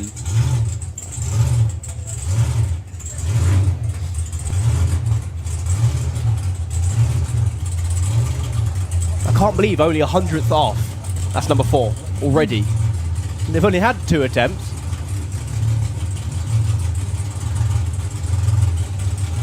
Bart Bailey and Dave Russell.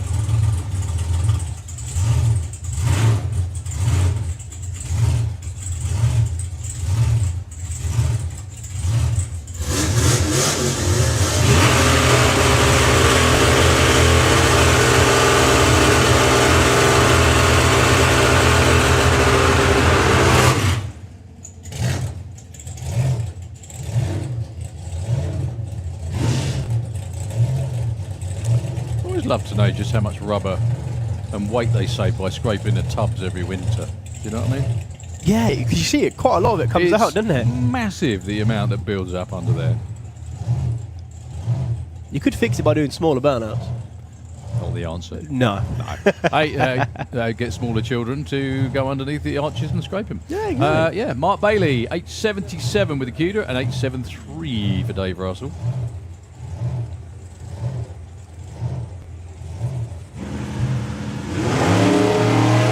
Lots of wheel speed for Mark Bailey. In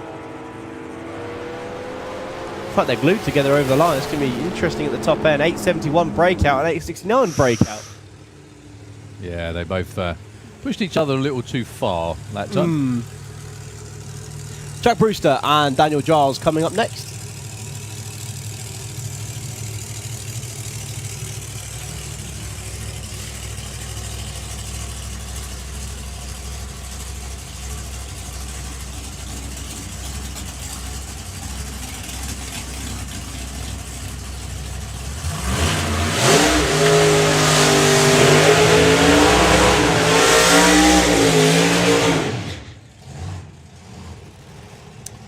I'm pretty sure he's going to run quicker than the 750 if he keeps it nailed all the way down.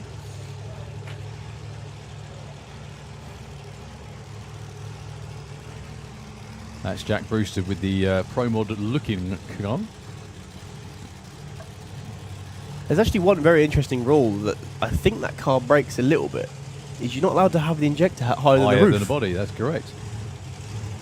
But I'm not sure if that one is. It's very close if it's not. The trouble is unless you actually stand exactly level with the back of the car, it's very, very hard to tell. Yeah. Like, really, really hard to tell, you're right.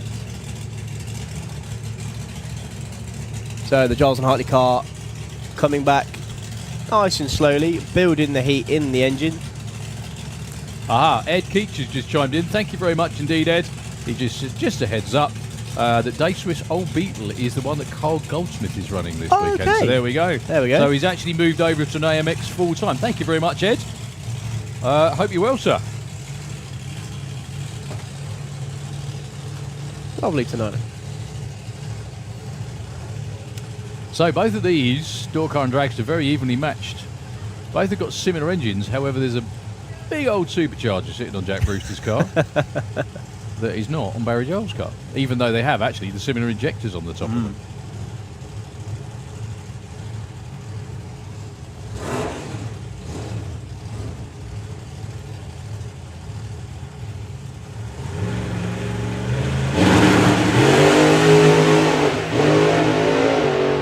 Jack's car wagging its tail down the track. Still got his foot in it though. 758, 173, nicely done. Takes him to number 12 spot. Actually, Daniel Giles goes to 8, 743, 140. I'm sure Jack does that deliberately just to run the number. Makes it look better, that kind of thing, you know. It was wagging its tail quite way down there.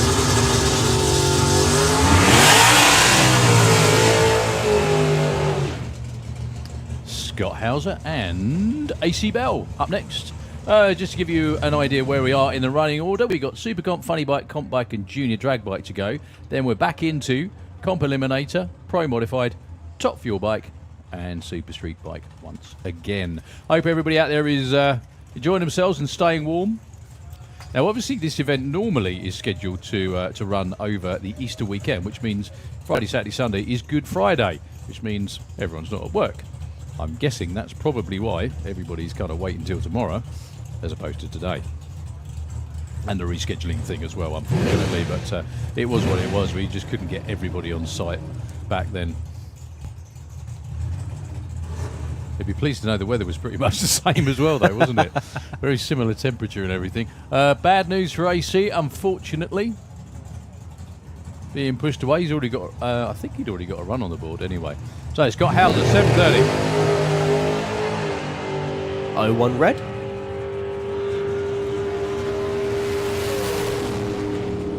$7.31. He takes the number 4 spot now. They're all bunched up at the top. Not that that's a surprise. Yeah, to get into the side, the top 10 now, you need to be 036 or better already. Top 5, 01.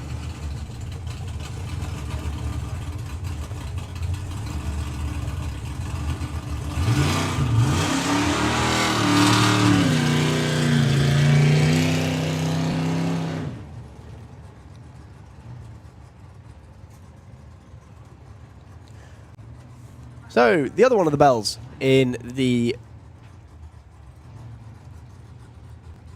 I don't want to say dart, because there's so many cars that look like that aren't a dart. I think it's a dart. I think it is a dart, though. Yeah. It maybe identifies as one. I think that's the phrase these days, isn't it? So, 8.99 for Ashley Bell. On the screen, actually identifies as a Firebird, apparently, according to the screen. Forget what we said about dodge darts or anything else. So they switched cars then? They have, yeah. Nice.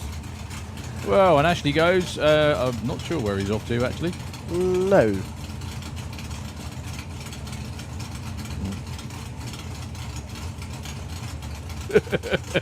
Start line's that way, mate. Sorry.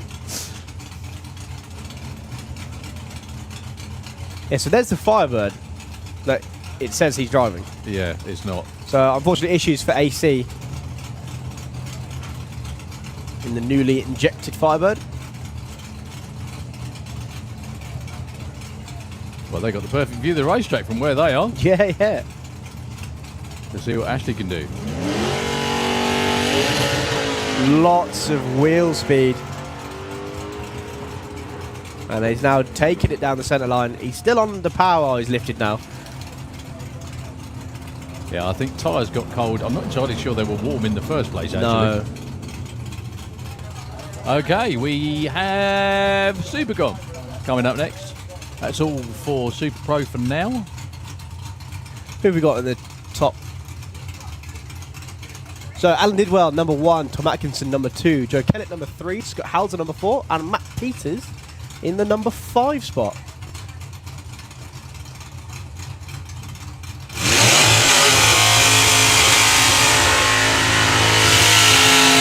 All very tightly bunched indeed.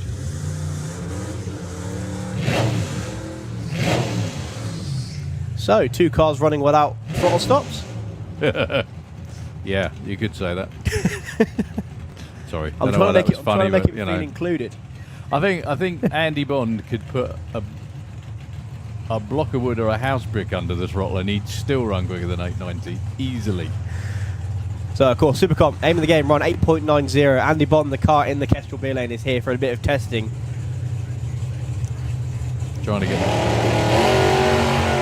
Whereas Stephen Hudson, this is his class. This is what he does usually. Lifting and braking. You don't have to brake, Andy. You can lift. That'll do. So there you goes, 890. Maybe you did actually. 890, 345, and almost identical speed. I can only presume Andy Bond decided to nail it again. 912, 145. Yeah, he was only doing 114 at the 8th. See, look, ever the racer, isn't he? He's testing, but he can't not. Yeah, that's what you need to do. Honestly, track time is just the most important thing. The more times you do it, the better you get. Exactly. Brian Pateman with the Firebird. I remember when he entered into, was it Pro Street at Door Slammers? Yeah. And then just ran 7s. Okay, I guess you run 7s now.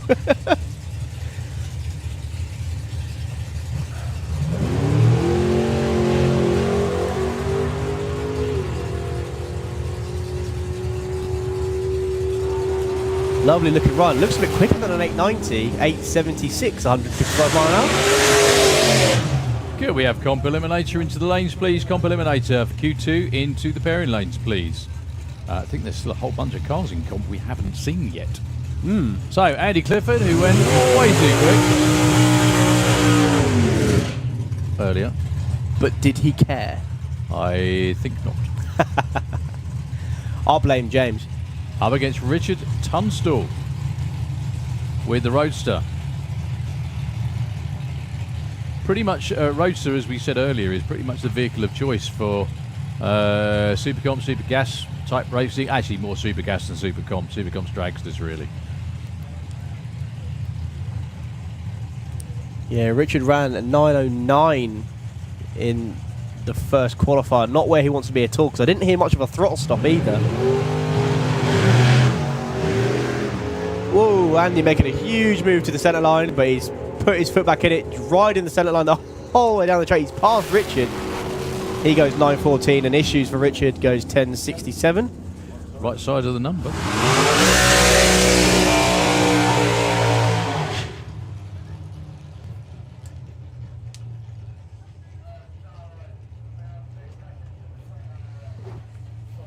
So Paul Hudson with the pension pot dragster, as in spending his pension. There's lots of racers out here that do that. I'm not being rude. I'm just being, make the most of everything while you've got the chance to, and that's what a lot of them do. It's funny, it's not until you really get into it you realise that the vast majority of people out here that we watch do this week in, week out, it's a life choice, as in, don't go on holidays, don't have new kitchen, don't have anything like that. They just have a race car, and an awful lot of them, they live in terraced houses, semi-detached houses. Yeah. A lot of them still rent, and they've got race cars, things like that. You know, Yeah, and yeah, it's not far from. Well, actually, that's the truth, isn't it? Yeah, I hate to oh, say it out 100% the loud. truth, yeah. You'd be surprised if you knew.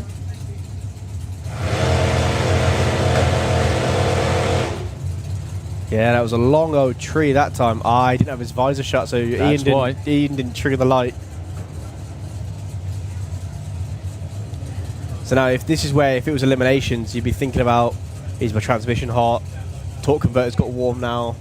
Car might be reacting slightly differently. Yeah, he was on there for a long time. But then again, I've never made a run with my visor open. I wouldn't like to as well. I would actually. hate to. I've opened my visor at the top end once it's been dark, and it's like, I regretted it. Yeah, 167 miles an hour with a breeze in your face can't be comfortable, can it, really?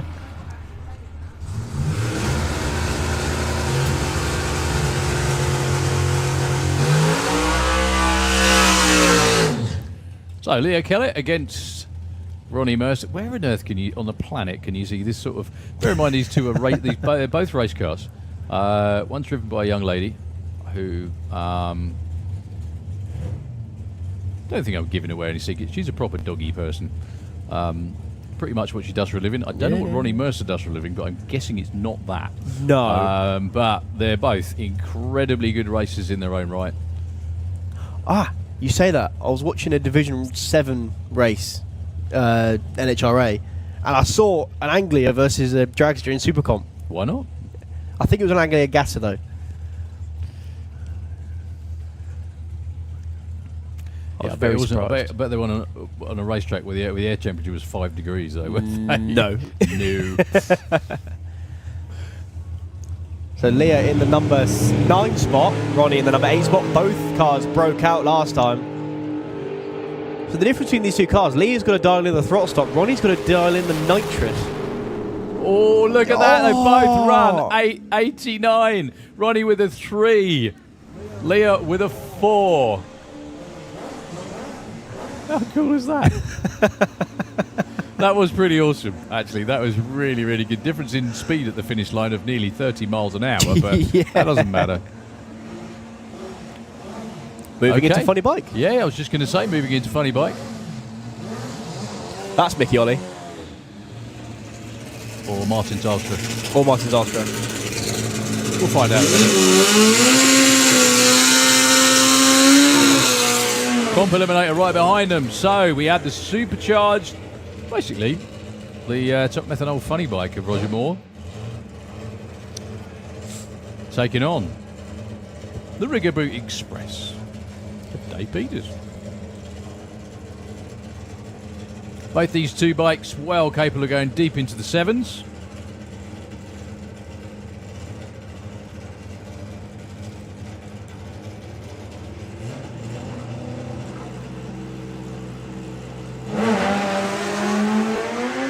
Lots of wheel spin That's for Dave wheel spin, Peters. yeah. Goodness me, I thought that was actually engine smoke, and it wasn't. The tyres spinning. So Dave Peters backs off to 946 at only 142 miles an hour, and 1048 at 80 miles an hour. At least Roger's bike is launching a little bit better than it was previously. Yeah, it made a huge move over towards the wall. Had to roll off it. And by it, I mean the throttle.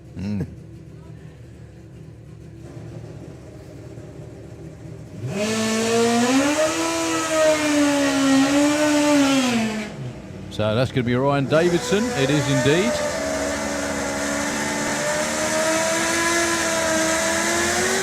It is Martin Zalstra, not Mickey Ollie. I do apologise if you're looking in. I hate to say this. That's actually Lenoble. Is it? Yeah. Oh, awesome. That's what I get for looking at the screen, not the racetrack, isn't it? Dear me. So Ashwin on the legal Pro Stock bike. Running in funny bike this weekend as Pro Stock isn't a class. And Ryan Davidson on the new to him Voodoo Rhythm funny bike. And that is a funny bike. Yeah, that bike with Phil Crossley on it's been deep into the 7s, around about 7.2 is the best he's run. What's the difference in the 60 foot between these bikes? Oh, they're going towards each other. Both hugging the centre line. They can pretty much hold hands going down the track. Ryan goes over the line 8.52. Ashwin goes 8.800. Both move up one spot. In fact, actually, they switched positions.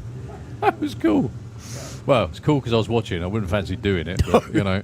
They were so close to each other. Yeah.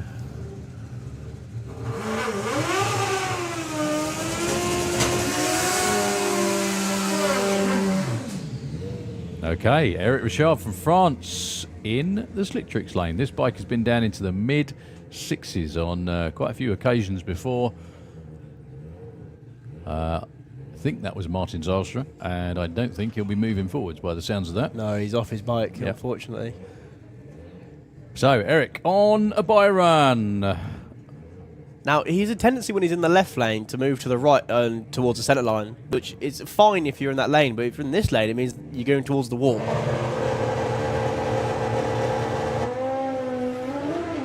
But I will stop talking. Arrow straight run, making a slight drift over the wall. He's going to roll off a little bit. No! 7.05, 188 mile an hour. And that's how you do that. They do look happy with that indeed. He's still been way quicker than that before, but yeah, number one qualified. We've still got a bunch of funny bikes missing, if you like. Hi to the whole of the Storm team, who I'm sure are around somewhere. Hopefully they will be back soon. Comp bike Q2. Heads up. Low ET gets it 7.03, your number one qualifier, Mark Dainty, a pesky 7.0 again. I don't want any more 7.0s. So, Anastasiak, Mike Gooding, Michael Gooding in the Kestrel lane, both as part of the same team. Oh.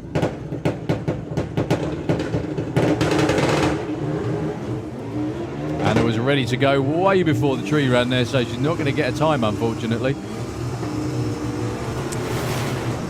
Mike Gooding goes 9.02 at 1.52. Yeah, Anna didn't get an ET, unfortunately. Michael Piggott. And Chris Neary. Chris with a huge pop just then. I don't know if you heard that through the tannoy. In fact, he's got a rubber duck stuck to his rear fairing. World's quickest rubber duck. Chris currently in the number 9 spot. Michael in the number 8. 8.28 and 8.29 between them. Both going to be looking to improve. I don't remember the runs being that clean, if I'm honest. Both can go way quicker.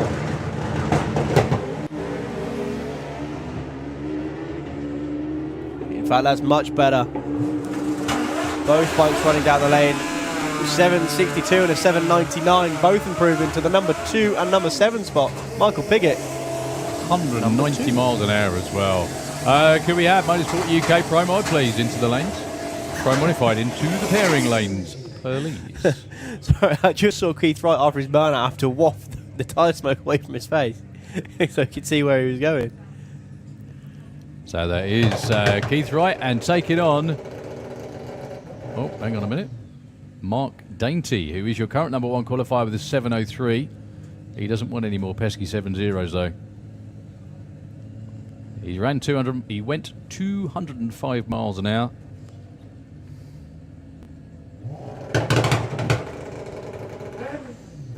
Oh, issues for Keith Wright. It's all right. No, he pulled it back again. You can do that if the other guy hasn't. One of the advantages of being on a bike, that is you can just pull it back again. You can't do that in a car. Oh, obviously. look at that. 122, 60 foot for Could Mike this be the Dainty. one? 698! Yes! 6.98, 202 miles an hour for Mark Dainty. He's waited so long for that one. Well done, sir. 9.06 at 151 for Keith Wright. Not bad in the other lane at all. Yeah, slower speed, quicker ET. As Eddie Hill once said, I guess he got there too quick to build up any speed. It's true, that happens. So, Jasmine Caldell. Sponsored by Weeks, helped out by a whole family. That's Dad Phil. Just plug in the biking gear in the Kestrel lane. Going up against Paul Hambidge. Actually, this would be a pretty damn good race if this happened any time on Sunday. Might be a pretty damn good race now too. Yeah, Paul off pace in the previous round. Only ran a 7.93. Only 7.93.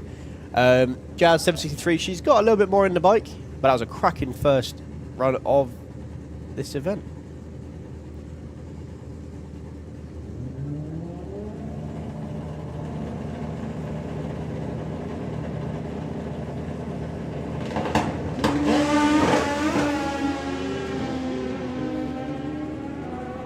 Oh, coming together at the top end. Paul, both bring it in. 742. Oh, look at that for Jasmine. 742, 178 miles an hour, I do believe. That is her quickest and probably fastest run ever. Paul Hambidge at 751 at 187. Well, Jasmine, number 2. Paul Hambidge, number 3. Yeah. Paul Hambidge went 100. I kept waiting for the big power of that machine to sort of, I'm not being rude to Jasmine, but it's got a big top end on it. Didn't happen. What a race. One of those situations where in commentary you start to grit your teeth because you can see them both coming towards each other at the top end, but quickly as well. Anyway, moving on to the next race. Adam Burns had issues in the first qualifier. Didn't make it much past the burnout up against Dan Diath. It stalled on the line, didn't it? Do you remember? Let the clutch out. Oh, yeah. And just died. So Dan Diath, he went 8:15. That bike's got 7 in it. Easily. Whoa, expertly feathered, but unfortunately when it came down, the rear tyre spun for Dan. 785 at 184. Good looking run for Adam Burns. That gets him the number 7 spot, bumps Dan back 1 spot, but Dan's still got a bike in one piece, which is the most important thing. Unfortunately, I said it earlier, it's just what happens when you have run like an index class. You're just looking for consistency. When you move up to a heads-up class, or move on to a heads-up class, you know, it's all about as quick as you can go, and that's when things start to go a little bit less fun sometimes. But when they go right, they really are good fun. Danny Cockrell and Sigmaro Profas. Danny's in the slick tricks lane. Sigmaro, one of our friends from the Netherlands. Well, Dan has the same problem as the lad before him. Up, not forwards. He's still going though. No, sits up. 782 for Sigmaro, 182 miles an hour. Dan only an 828 at 134. Moving over to the right, presumably to make the earlier turn-off. Sigmaro's locked into the number 6 spot. Okay, Lem Padgett is down there.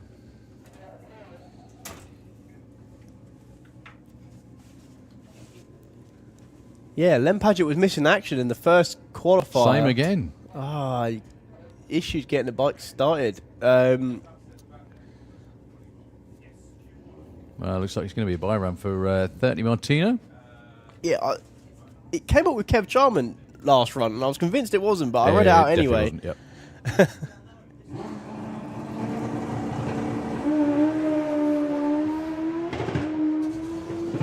Good looking run again. Earlier on ran 783. That won't be a 783.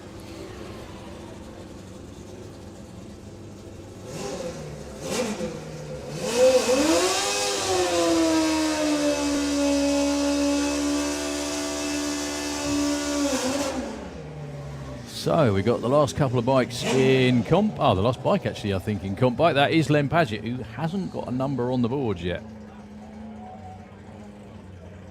We've had 15 bikes run. So this will make it 16. This will set the bump effectively.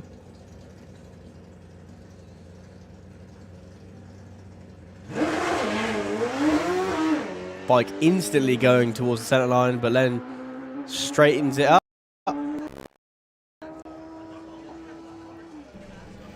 He goes 856. 156, not really the number he was looking for, I'm sure. I can hear 2 strokes, which means it must be Junior Drag Bike up next. It's of course where all of the good drag bike riders start. Well, not all. There's quite a lot of good drag bike riders who didn't go through Junior Drag Bike, but Richard Wilcox in the Slick Tricks lane.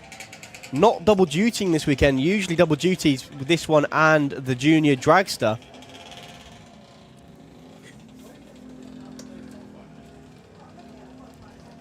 Qualify on the dial-ins like most other classes. Looking for a 9.60.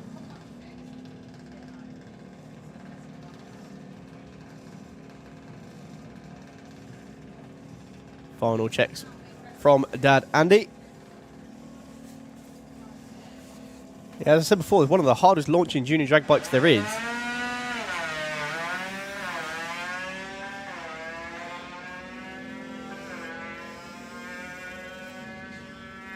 He's currently in the number 3 spot. He goes 940. Huge breakout. Where did that come from? Gained 2/10 from the last run.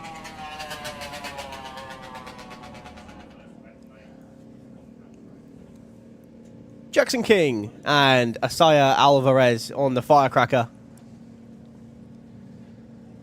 13.20 and a 13.11. Oh, Jackson rolls through. Unfortunately, you see him shaking his head. He knows what he's done. And Asaya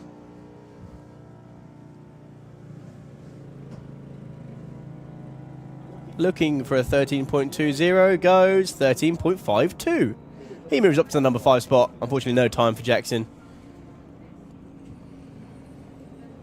Rico Patterson and John McLean, the Spud Missile. Winner of one of the events not that long ago. 11.60 is the dial-in for Spud. 13.18 for Rico.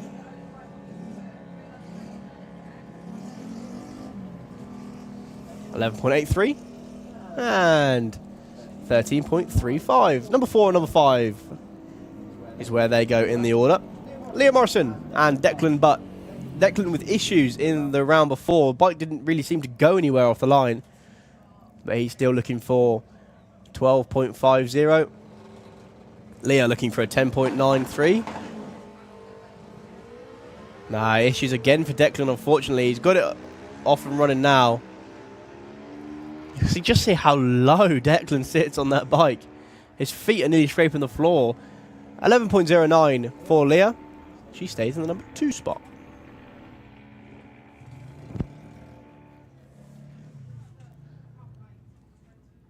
Brad Morrison and Sophie Pollen, both running 125s. Sophie on the KTM, Brad on an SYM. Brad looking for an 11.35. Sophie for an 8.90. That's as quick as she is allowed to dial. Again, spot the 2-stroke.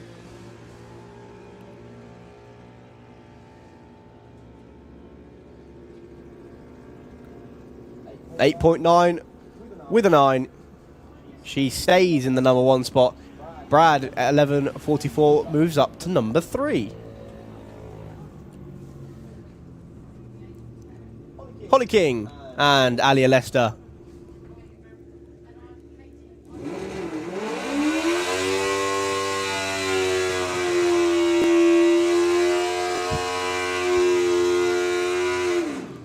Alia looking for a 9.20. Holly looking for an 8.50. Holly is the quickest bike this weekend.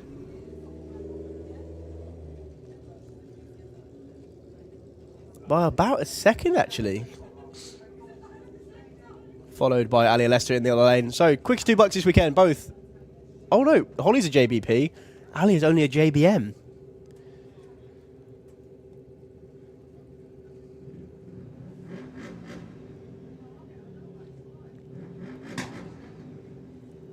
So both riders waiting patiently at the blue line, looking at each other, waiting for the other one to go in. Holly goes in first.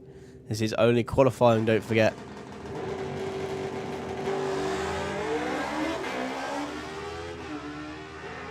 Issues for Holly, moving well over towards the wall. She comes off the throttle and gets back on it again. Ali is going to cross the line first with a 9.21, goes to the number 1 spot. And a 10.08 off pace for Holly. So, Alia Lester, your new number 1 qualifier, bumping off Sophie Pollen. Maggie Smallman, I think, is going to round off junior drag bike for this session before we move into comp eliminator. Maggie looking for a 9.90.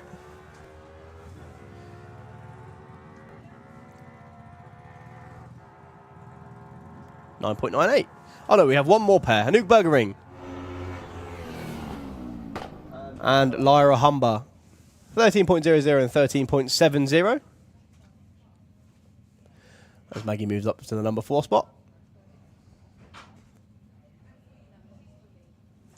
Tell you what, it's nice to see a strong field of junior drag spots. There's 15 of them entered this weekend.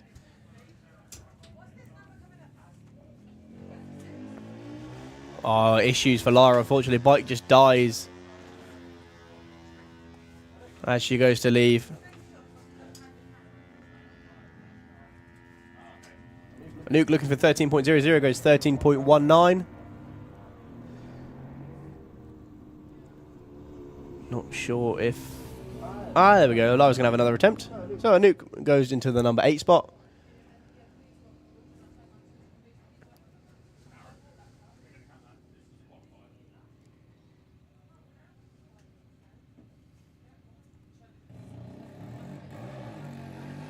There we go. Lyra away and running. So the last bike in junior drag bike looking for a 13.70. Oh, sounds like you got a bit of a misfire up there. Goes 13.80. Oh, misses it by only a tenth. Goes to number 7 spot. So number 1 qualifier after the second qualifier is Alia Lester. Number 2, Sophie Poland. Number 3, Leah Morrison. 4, Maggie Smallman. And 5, Brad Morrison. Rounding out the top 5. Now, if you're out and about and you're just wandering around not really knowing what to do, walking around the pits, yeah, stop doing that. Get on the grandstand, get on the bank, because we've got Comp Eliminator, Pro Mod, Top Fuel Bike, Super Street Bike, all of the ones you've come to see up next.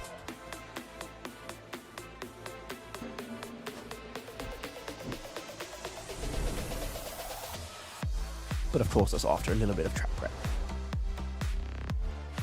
In fact, I might hand over to Nitro FM. So Nitro FM, if you mind taking the airwave just for a little bit whilst we've got the track prep going on, that would be greatly appreciated. Thank you.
We are back to Comp Eliminator qualifying, session number 2. Hopefully we'll definitely see a couple more cars because I can see him. But this is going to be fun. Number 1 qualifier, Reuben Dawson. Number 2, Gary Carr. Yeah, indeed. It's going to be a right bum fight this year. No Spencer Tram in this session because he's standing on the start line. Super Street Bike to the pairing lanes, please. I'll do that one again in a second. Yeah, Super Street Bike to the pairing lanes, please. Super Street Bike to the pairing lanes. So Dan Williams, hopefully against Ahmed Jamshed, who can't quite get the car to burn out at the moment. No, they're going to have to push him back. He did get in a run in earlier, so he is qualified. Dan Williams' index is 10.40. That's not a dial-in, it's an index based on the size of the engine, the type of transmission, and the type of car. That's the number he gets, and the idea is a proper tuners class. Go as quick as you can with what you have on that number. Dan wants something starting with a 9. If it's a 9-9, he'll still be at number 4. That was no two-step from Dan then. Ooh. What's he done? 7.12 for Dan, going in the right direction. Super gas to the pairing lanes, please. Super gas to the pairing lanes. Not very nice noises coming from Ahmed Jamshed's car.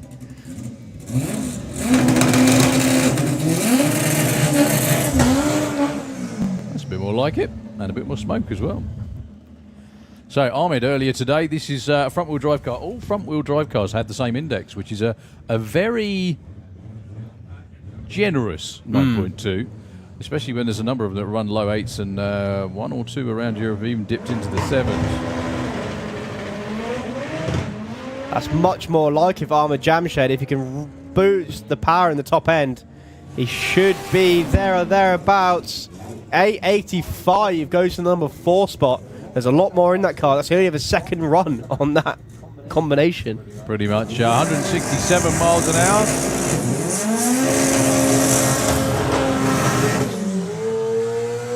Also, first run of the season for the one and only Terry Newton. Terry's a top bloke. Loves racing in Comp Eliminator. I think this is the fastest Ford van in Europe as well, or quickest as well. Lovely shiny wheels. Look at those rear wheels shining in the sunshine. 9.20 again, due to it being front wheel drive. Chris Todd, 780 is his index.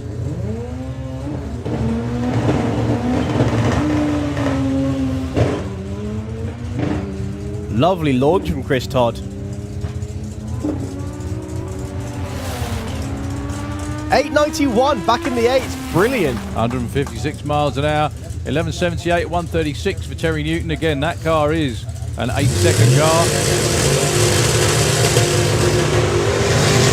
So that's the first run of the season.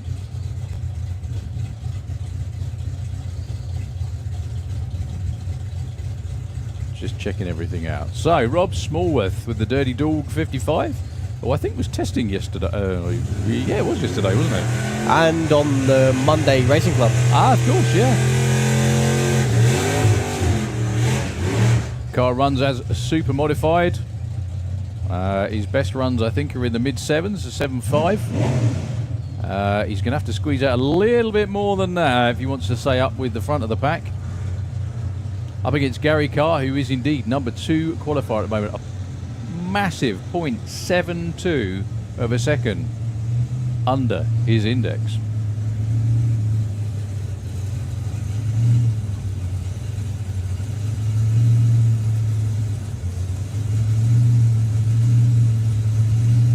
So the 55 Chevy will, or should, disappear in the distance, but it's all about the number that comes up on the board under the index. Whoa, getting well over towards the wall for Rob Smallworth. It was a beautiful launch, 111. Gary Carr's going to go through. What can he do this time? 11.04, moves into the number 1 spot. Takes the number 1 spot for Gary Carr. Rob goes 11.89. That was a really nice looking run up to the point it turned left for Rob Smallworth. He's still got a few more shots at it. Side by side. Copo's the only place I think you'll see this in Europe. Actually, there may be one in Finland and one in Sweden, so it might happen up there as well. But anyway, definitely in the UK. Nick Williams, Reuven Dawson. Nick Williams hasn't put in a run yet. His dial-in is 877. We just saw Gary Carr go nearly 8/10 under his index. Nick Williams is going to be there or thereabouts as well. If the car hooks off the line, because it's been struggling hooking it up on the when the light goes green.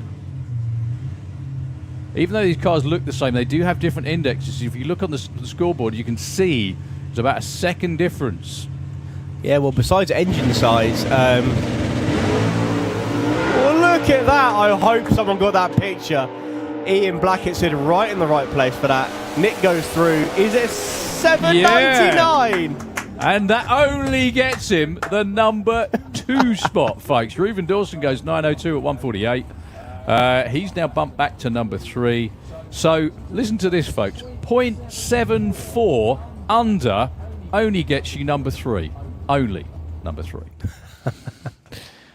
Deary me. Well, actually, looking here, you can see where both cars hit the wheelie bars because they've sort of chattered the tyre a little bit, pretty much side by side. Sort of unloads it, doesn't it, a little bit? Who's ready for some Pro Mod? Go on then, while we're here. Wayne Nicholson, first run of the year with the Lucky Devil.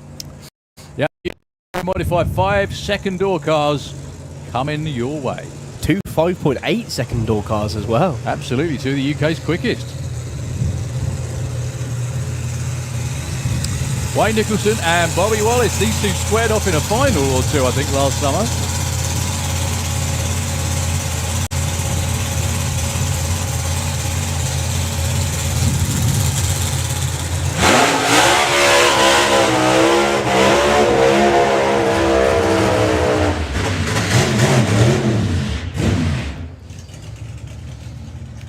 That always reminds me of one of Wayne's most memorable ever runs. It wasn't the quickest or fastest run you'll ever see. Back in the Summer Nationals, about 2009, thereabouts, or maybe 10. Back when he was running the big block Chevy in this car, huge burnout and spun it out. Ended up on the other side of the track, facing back towards the start line. Turned around, backed it up, and ran a PB. It was spectacular. Memorable for all, well, pretty much all the right reasons. I mean, the fact that, I think for me, the most amazing part about it was he had the composure to come back and nail it quick. Yeah? Yeah, unfortunately, it's a solo for Wayne Nicholson. Issues for Bobby. Yeah. See, usually when Bobby doesn't do a massive burnout, it doesn't mean a lot because he will still come out and run a 580. He's done it in the past. But issues, unfortunately.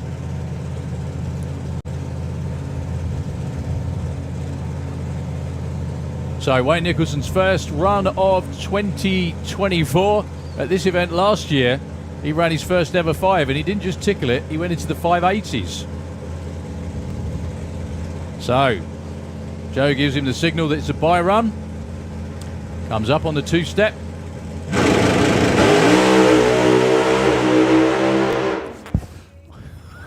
.960 foot, and then it just turned, and he didn't lift until he hit the block. Do you know what? If he hadn't have doinked the block, he would have kept going. He definitely would have kept going. That was hauling ass, I think is the phrase. That really was. Oh, it's only a block. We're not worried about a block, are we? Anyway, yeah, .997 to 60 foot.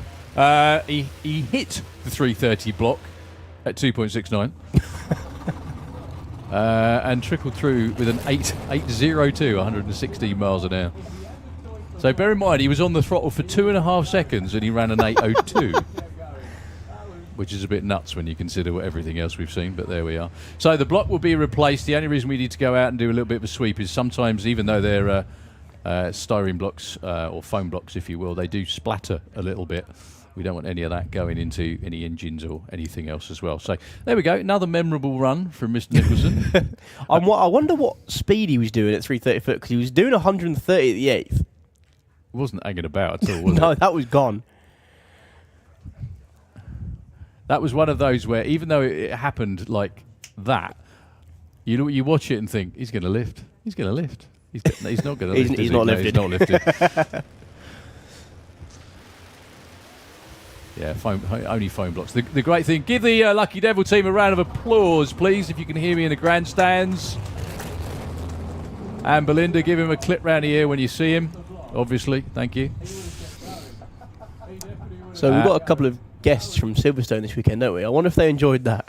I think they probably did. Yeah, it's what happens when drag racers try to do corners. But one of the great things these days is like block replacement, that kind of thing. They're held down by magnets. They used to be stuck down. In the old days, they used to be like proper mirrors. And yeah, if a mirror went flying, it used to do a lot of damage to the car and take ages to reset. Whereas we don't have that issue anymore.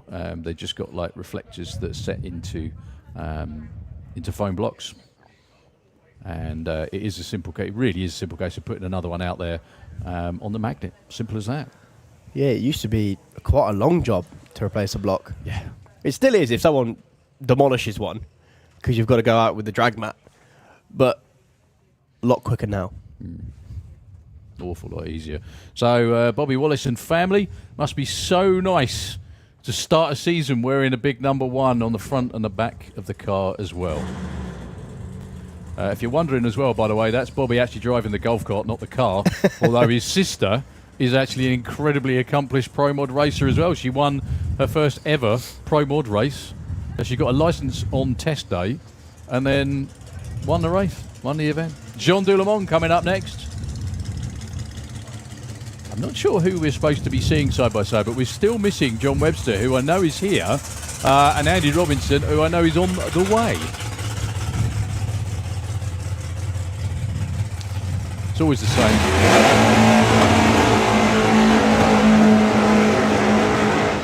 It's like my crew guys used to say, you know, two weeks between points races, everything gets done. 6 months, 6 months between seasons, nah. No, exactly. But that's no one's fault. It's just a case that the difference is at the end of the season, you take it all apart, send all the bits away to be, you know, stuff to be fixed, stuff to be sorted out, recertified, whatever. And it's as and when things arrive. And particularly somebody like Andy Robinson and John Webster as well. They both run very, very successful, incredibly busy chassis shops. How they even get the time to come and race their own cars, I don't know. Exactly. Well, it's because all of their customers are here anyway. Pretty much. Yeah, and when they do get here, it gets busier. Yeah, exactly. So this is Jean Doulemont from Tarnos in the southwest of France. Like I said, about 3 kilometres from the Spanish border on the coast. Lovely place to be. He runs a Peugeot dealership. He does indeed. I think he should come up with a Peugeot Pro Mod. Don't give him ideas. But he's got a massive 908, beg your pardon, cubic inch Rara Morrison engine in there with a lot of tuning, a lot of hard work, and a lot of grit and determination over the years. Jean went from somebody who it was quite painful to watch progress sometimes, and that's no disrespect to any of them. It's just because these cars are really difficult to run. And he won the national finals last year. Yeah, all of a sudden just came out swinging. Fishtailing launch, but no issues. Going towards the centre line, reels it back perfectly. Lots of black smoke. Goes that was huge. 596. Look at that. First run of the year as well, folks. 596, 237 miles an hour. Tyre shake through 60 foot. Actually popped the passenger door open, right? What's so heartwarming about that is, for, like I said, for many years, Jean actually struggled with all kinds of things. Some amazing photographs of him literally blowing the front end off the car with nitrous explosions. To see that happen is just fantastic. So well done to the whole team. 9.9 to 60 foot, 262 to 330. Funnily enough, Wayne wasn't far behind and he hit it. 8th mile, 392, 190. Over the stripe, 596, 237.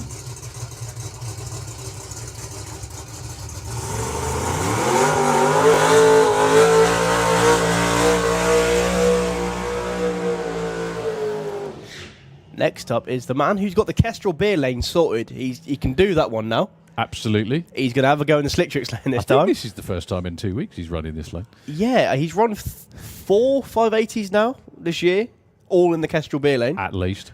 Yeah. The one earlier was a 586. He did actually say, let's turn it up and see what it'll do. Which is a bit ominous, isn't it, really? They've definitely got the 60 foot. They've got the first part of the racetrack dialed in. It's just how much the rest of it will take. He's here for this event. He's here for the door slammers. He's here for the main event. I don't know whether a lot of people know, but when you run a turbo car in Pro Mod, both Motorsport UK Pro Mod and FIA Pro Mod, they have a boost restrictor on them just to keep everything even. They still produce a monster amount of power. They still back half like nothing else, but they need the boost restriction. And I remember talking to him last year at the Door Slammers, and he said, I really want to get the first half of the track sorted out, because then I can take the boost controller off and see what it would do. Right? At the Door Slammers this is, because there's no rules at the Door Slammers, yeah? Exactly. Doesn't exactly hang about with a boost controller on it, does it, really? So, 586 was what Andrei Arnova from Estonia ran earlier today. Well, 0.97 60 foot. Oh, look at that 8-mile number. 584, 249 miles an hour. They might have even been hoping for more than that. You know, they're all right with that. Do you know what, actually? That might be marching on for a Motorsport UK Pro Modified ET record, and I think it might be. At a national event, because they run Motorsport UK Pro Mod at the FIA events as well. So people have been quicker at the FIA events. But anyway, 584 for Andrei Arnova, 249 miles an hour. Quick numbers, 60 foot, 975, 100 slower. 330, 260, 8th mile, 386. When that 8th mile number came up, I thought that'll be a low, very low 580. But the back half was only, in inverted commas, a 198. Well done to the whole team. Top Fuel Bike Q2.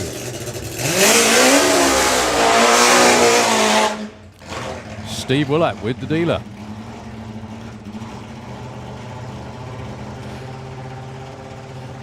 He's going to be asking for a 580 Pro Mod bracket race now. Yeah. That is, it's exceptionally difficult to do that once or twice, let alone as many times as they've done it. But it's going to be fun when we come to the European season, which the start of happens in almost exactly a month's time. So, Steve Willett on the dealer. All of the Top Fuel bikes spinning just before 330 foot.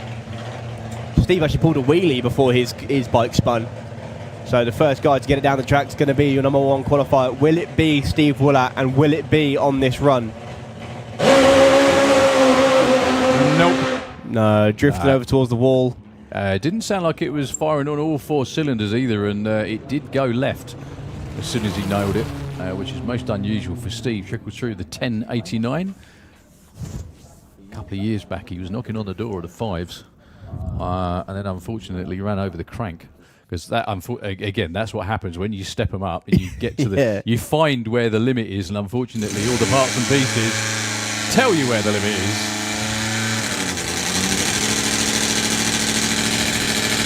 That is the sound of the Imperial Wizard, piloted by Phil Crosley.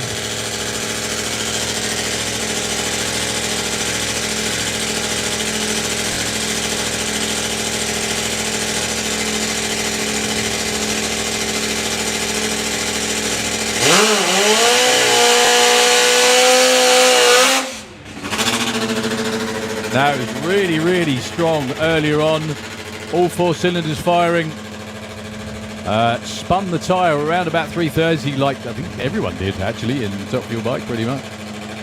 But it'll be so good to see Phil Crossley run all the way through, or pretty close to, especially on this machine as well.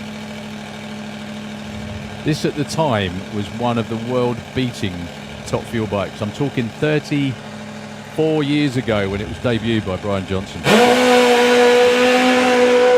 Much better over towards the wall. He had to roll off of it. Still a 160 foot. Yeah, that was pretty much what it ran last time. But it's strong. That's the most important thing. Sounds really crisp, really strong, and they look nice and happy with that again, which is the most important thing. Yeah, with a Top Fuel bike, you can't just lean it over because the way the tyre is, because it's obviously wide and rubbery, but it has the nasty habit of pinging you back in the other direction. So if you lean into it, the tyre will scrunch and push you back in the other direction. So it's totally counterproductive. What you have to do is you have to use your body weight to steer effectively, lean off to the side of the bike. I know a number of races, especially top fuel bike races over the years, have been big proponents of, they don't look like they move around much, but what they're doing is they're putting pressure on the footrests at the back to try and steer the bike. Yeah, but the opposite one, isn't it? And that's right, yeah. But so many of them who look I mean, I have never seen, of one of the quickest bike riders in the world, Ian King, I've never seen Ian go anywhere but straight, ever. No. Ever. So, Jerry Lukes with the Rockets. Phil Bainbridge's 3-cylinder supercharged machine got to about 330 and spun the tyre. Let's see what he can do this time round. A new rider for this machine. He's been in funny bike for a number of years before. This is a 5-second fuel bike though, folks.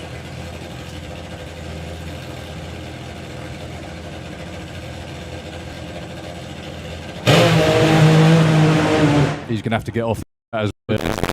Same thing, the bike hooked and went right, and he didn't even, that's really good, 104 60 foot, didn't really have time. You can steer it with your body weight when it's down the track and both wheels are on the ground, but he still had the front wheel in the air, and you can't do a lot with that. So Outlaw, Anglia and Outlaw Flat 4 to the lane speed, still really good progress, so looking forward to seeing what he can do when he keeps it nailed all the way down.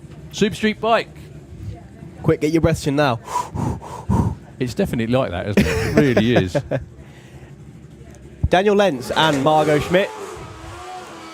Yeah, a lot of the time as well with top fuel bikes, it's not only is it a balance thing, but because they've got so much power and all of it goes through the right side of the bike where the chain is trying, it's like huge amount of forces at play, and the chain tries to yank it in one direction.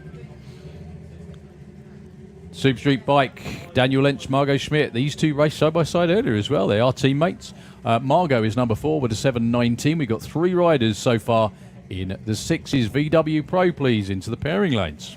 So I was told by Simon Groves, Daniel Lentz has had the first half of an ACU speed record, 224 miles an hour. Got to get within 1%. Well, that's a lovely looking launch. Front wheel just skipping off the floor. Margot Schmidt is not far behind either. What's it going to be?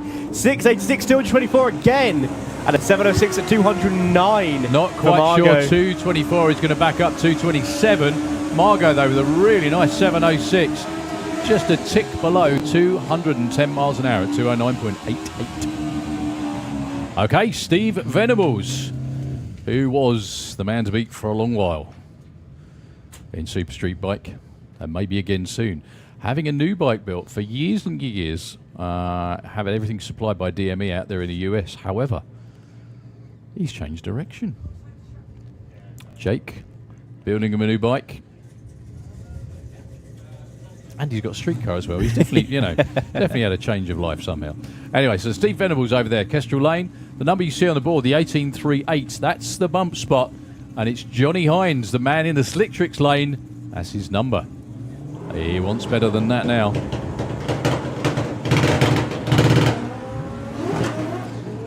Wheel spin for Steve Venables, and again when he gets back on the power. Not sure what the issues were for Johnny Hines. Didn't really seem to move. I think it's spun as well, actually. If you look at the tyre track, it goes even for a street tyre, well, it goes a bit thinner. 970 at 123 was not what Steve wanted, and 1247, well, Johnny Hines resets the bump by 6 seconds to put a positive spin on that pair. Or improves the bump spot by 6 seconds.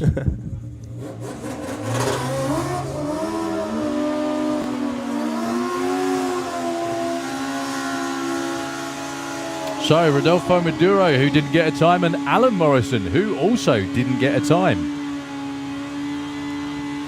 So the 1247 on the board, if both of these go quicker than that, we will have a new bump. Actually, one of them's got to go quicker than 8.62 as well.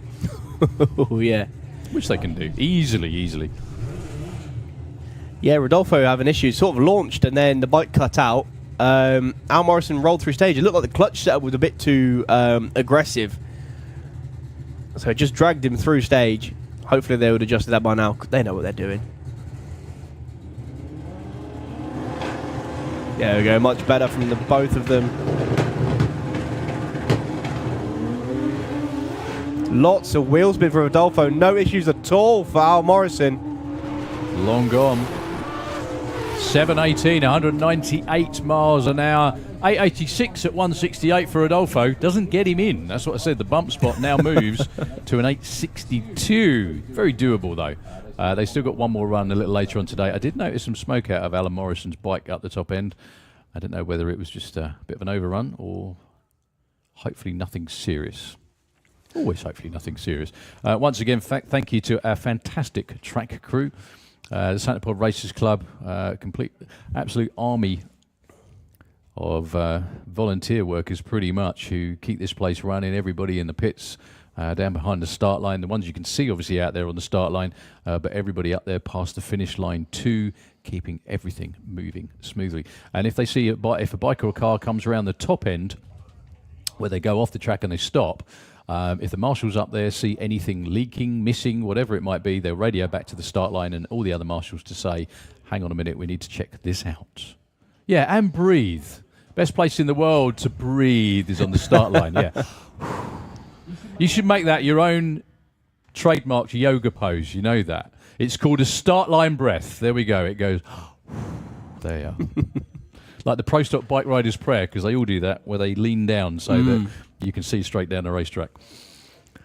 I used to think that was them stretching out. It's not. It's so that what they do is they duck right down. Oh, so the guy is and it's so behind the them. guy exactly can point them straight down the lane.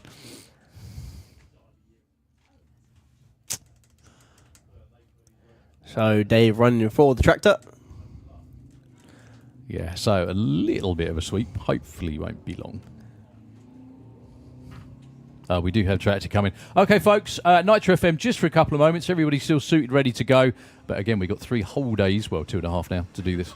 So Nitro FM just for a couple of moments. Hopefully, we won't be too long.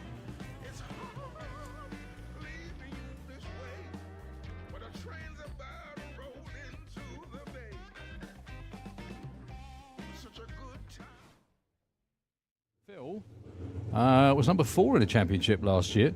Unusually for him, anyway. Taking on Carl Hester. Phil dials 895.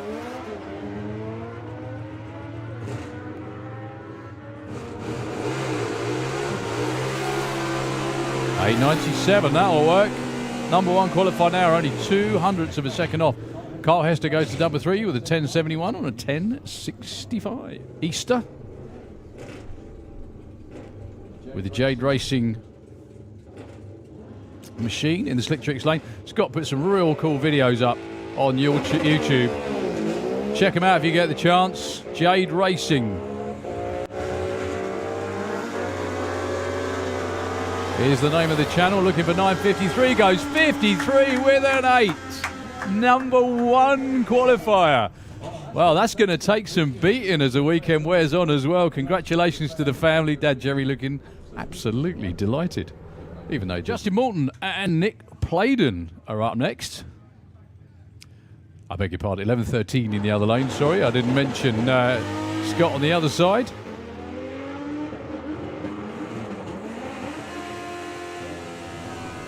So Nick Playden looking for 11.20. Goes 11.24. That's some really good runs here. Justin Morton not going to make the finish line under power. I think Nick Playden's going to go into number 3 with that one. Let's wait until the screen updates itself. Number 4, beg your pardon.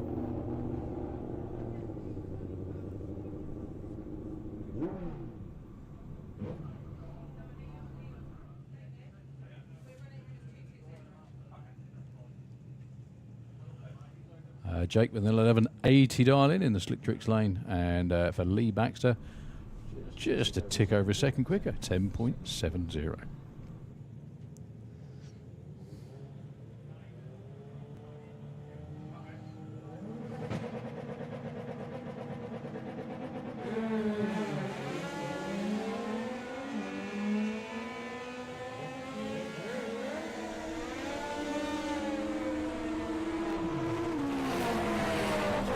11.05, 11.83. Actually, Jake moves into the number 4 spot with that one. It's really tight at the top in ET Bike this time round.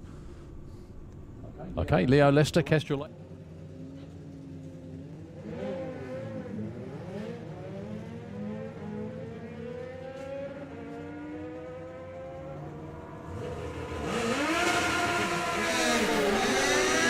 $10.57 with a 9. Dave Grundy goes to number 3.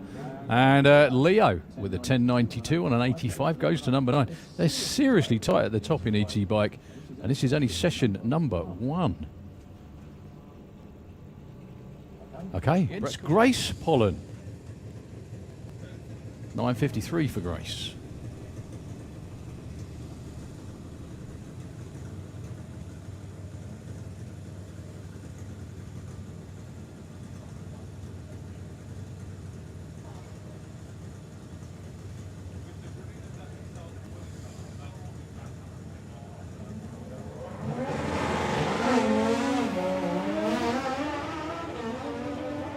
Yeah, no doubt a checkout pass for Brett. Before he got here, the bike has only just turned on. It never ran, never moved under its own power or anything, but still goes 10.33. Lovely job, and a 10.12 for Grace. Dials 9.90.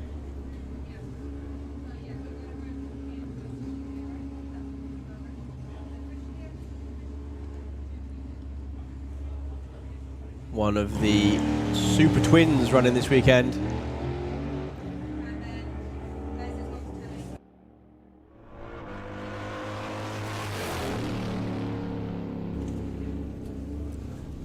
Goes 9.79. All steel American muscle cars running in this class. And I believe engine has to match the manufacturer. Nice big wheelies for both of them there. Spencer, your reigning champion in the class. Glued together as they go over the line. 10.92 and an 11.07 with a 6. Your new number 1 and number 2 qualifiers. Pro T to the Perry lanes. 009 red for Don Scott. He's looking for a 9.88. Mick looking for a 10.00. Timon's thinking about it. Oh look, they ran what each other dialed. Bird. Ah. Looking for a 14.99. I believe that's the class floor. I don't think you can dial any slower than that.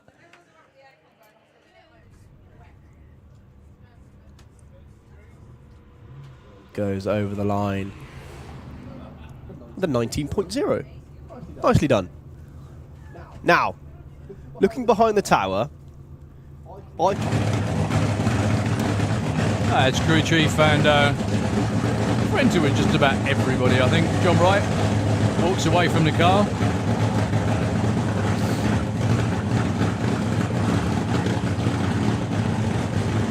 Tony Betts gets the thumbs up from his lad. And let's see how far down the racetrack he goes. Tim went further than I thought he would. Car makes an instant move to the tree, but it's fishtailing down the track. He's kept his foot in all the way. What is it? 6.51 at 260 mile an hour. That looked a hell of a lot quicker than that. Trying to scrub off speed, I think he was, wasn't he there? 0.10 to 60 foot, 431 at 174. Through the stripe, 6.51 at 260 miles an hour. Well, I said he would be number 2 qualifier, but that would not be a qualifying run. However, wow. And now Sam Hiscock takes the reins, rolls it in deep, goes red, 0.11 red and a 0.1 green. Yeah, for Kai Cooper. What Tom was saying there, deep means deep stage, which means there is 8 inches between I was going to say inches of rollout, but there's 8 inches between the beams. When you light the pre-stage bulb, you've got 8 further inches to go to make it into full stage when both bulbs are lit. However, if you go a bit further, because the wheels are that much further down the track, the first bulb goes out, which means you are deep staged. However, that also changes your reaction time because the car is closer to the timing beam, which starts when the car goes through it. So it means if you've deep staged, you're more prone, you might get a better reaction time, but there's also a very high probability, if you're normally pretty good on the tree, you're going to red light. So Lola Bell Kent for West End Motorsport, 1.14. What did she have earlier today? That is an improvement. It looked better than that. I thought I was going to see a lot better than a 0.1, but that moves her up into the number 12 spot from number 14. Ada Kasisi. Right, I should be the fastest in the land then. You did race top fuel. That's a good point. Okay, 0.117 for Ada. There you go, I said the quickest. 0.16 for Teddy. I could probably fit in one of those as well still. Actually, if you could, I definitely could. So Ada moves up to 13. Teddy stays in at number 3. Jake Cooper, and like that was an 04 red by Jake. 0.16 from Neve. Someone's pedaling it. 9 flat and an 893. Nicely done.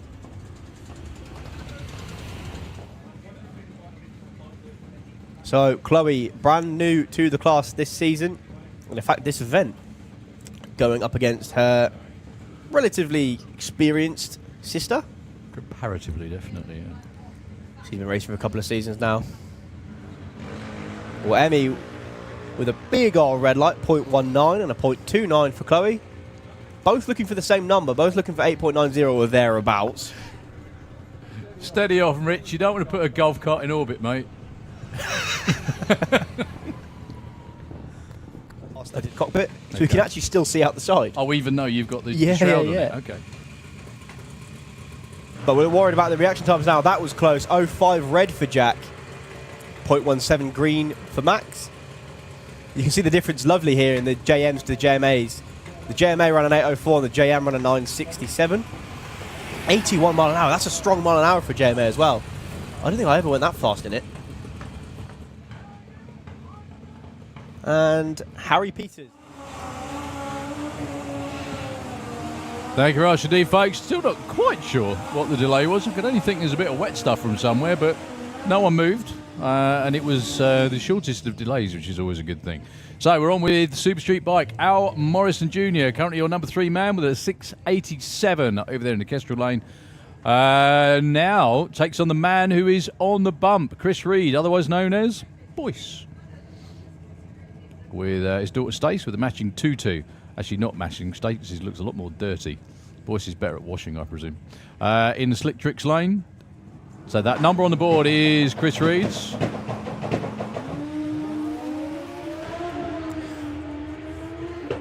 Not 118, 60 foot from Al Morrison. 693. 213 miles an hour. Knocking on the door of 200 miles an hour as well for Chris Reed. 781 at 199. That takes him off the bump just. It's still going to be close, but yeah, 200 mile an hour runs incoming for Boyce. Just gets the launch sorted out. 1.62 is not typical. 1.18 is, though, if your name's Al Morrison Jr. That's really quick.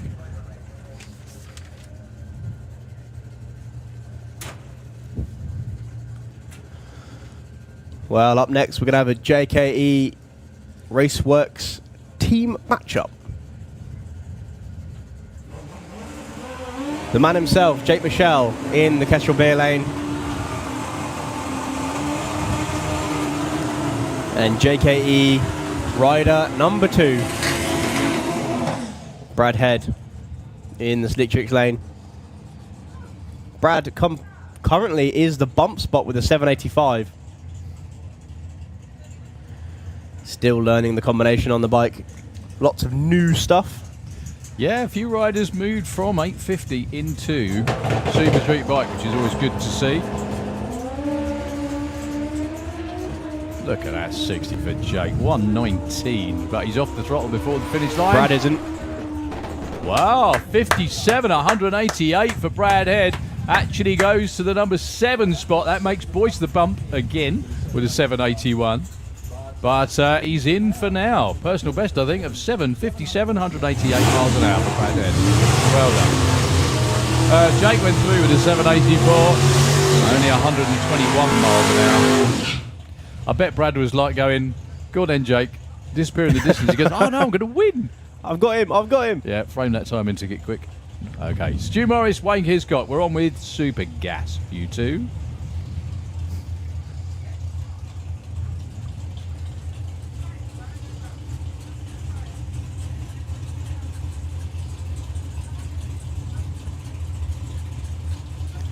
Wayne facing the tree a little bit.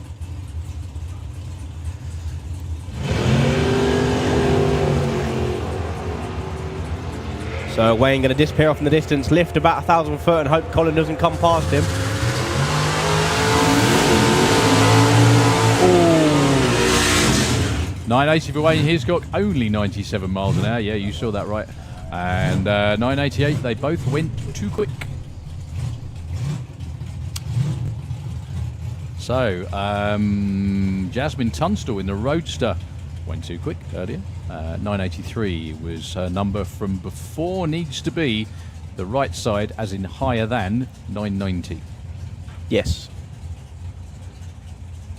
I just remembered Andy Bond's in this as well, wasn't he? Sorry. Actually, he's underneath us, I think. Right. So, Andy Dibley with the Magic Rat in the Kestrel Lane. That car's another one that's got a lot of history in UK drag racing. Quite a lot of it with Andy as well. Whoa, lots of fluid on the track out of Jasmine's car. Not sure what that is, but she's still going. Obviously not an oil pressure issue. Water by the looks of Yeah. that. Oh, dearie me. Great run for Andy Dibley. 991 with the 2, 145 miles an hour. Well done, sir. That's number 2. Jasmine Tunstall, 100th, too quick. Yes. 989 with a 0, 143. We're just going to have to get the tractor on that because it's a little bit bigger than squeegees can sort out. It's just fuel though, it's evaporating. It is. It won't take long to sort that out. We're just going to be down to one lane for just a couple of moments. It won't be long. It may be overfilled or it was just the catch tank. Yeah, nothing that the crew's worried about. Well, obviously Jasmine kept going, so that's a good thing too.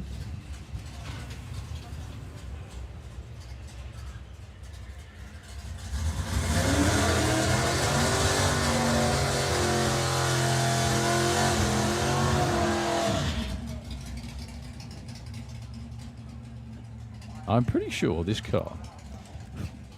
Sierras were all the rage in UK Pro Mod for some time. Mm-hmm. And I'm pretty sure this was one of them.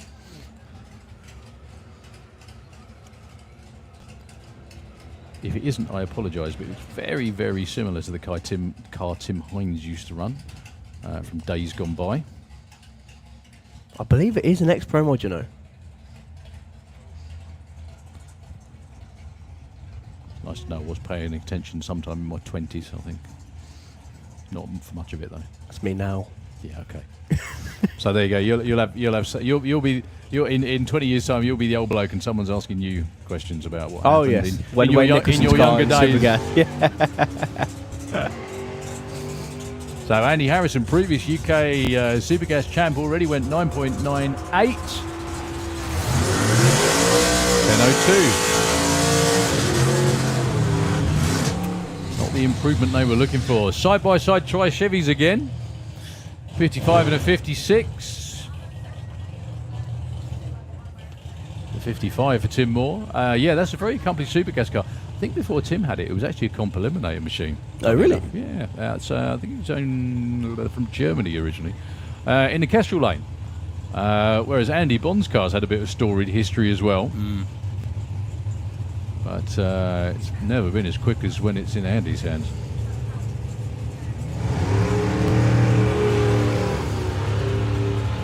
See, Andy's consistently getting down the track now. Playing with the 60 feet. I think that's what they're doing. And now he's trying to race. Look at that. 10 flat, 991.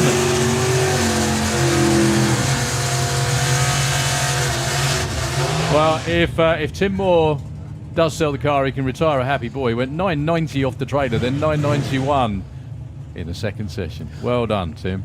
I just love the telltale that Andy was trying to race because he started drifting over towards the centre line. He was trying to shadow him, wasn't he? Yeah. Yeah. Okay, Dave Fulton, Bob Moulden. Dave Fulton, number 8, went 9.88.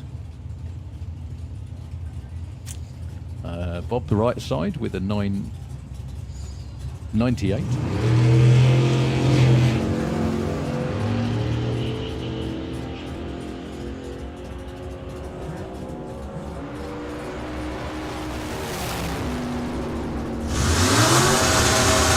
So Dave Fulton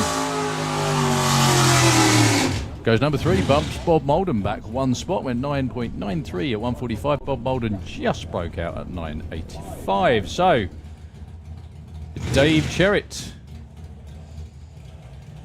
Let's see if he can avoid the tree 2 times in a row. This car has had the odd tendency to do that over the years, but not for some time. This is another one that's been around a long while. This was there's from 40 years ago or thereabouts. Des Taylor's Model A delivery van, the Revel car.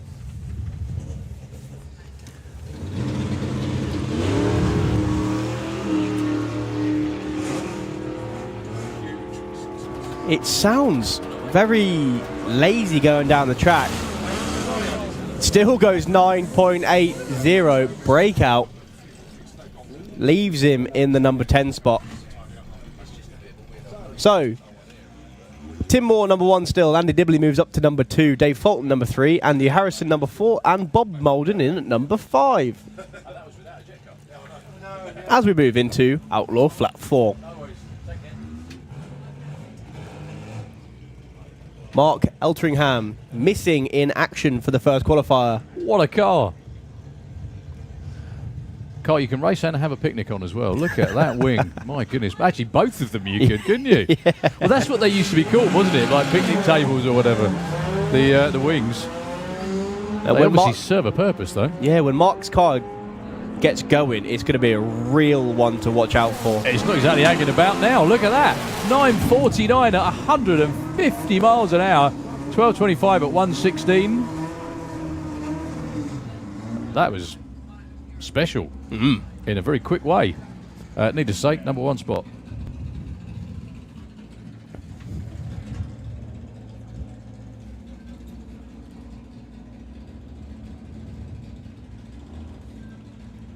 Adam Lowe and Peter Shattuck with the Sleeper Beetle.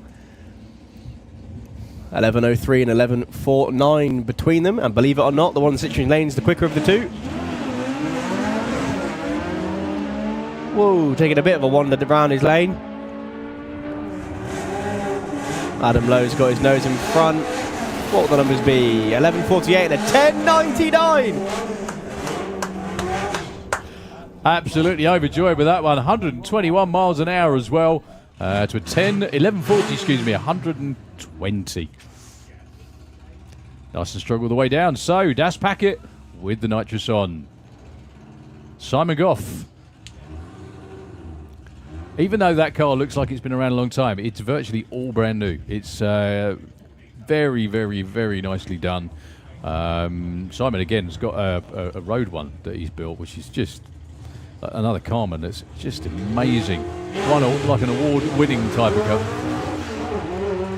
Lots of wheel spin off the line. That's going to be quicker than... I think his PB is like a 12.4. That might be quicker than that. See how much quicker. Oh, maybe not. 12.69, 112. I think the speed's his best ever speed.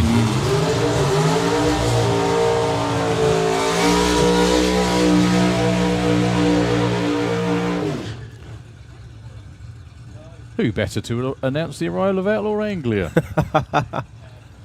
So Colin just told me off when I was on the start line. He's not retired. He's not retired? No, that's next year. Okay. I wouldn't have said he was retired unless you did, so... You know. So the car itself obviously runs in Outlaw Anglia, which is heads-up class first to finish line win. But, and this is a big but, he is also booked in to run as part of the 760 heads-up class. Yes. The great thing about the 760 heads-up class, I don't want to give him ideas, but it means he can go to Sweden and race as well. And all sorts of places like, there we go. It's not far from Scotland, actually. It's just one sort of like straight across, isn't it? Yeah, a bit of a swim in the middle, but you know what I mean. And that's virtually what he ran earlier today. He went 7.87. Okay, not quite 7.6, but sure that was the idea. 108, 60 foot. Takes a bit of a wander to the centre line.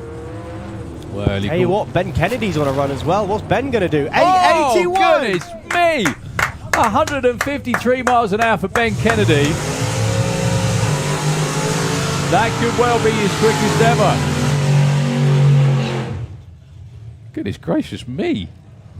That is really, really, really, really spectacular for Ben Kennedy. Well done, sir.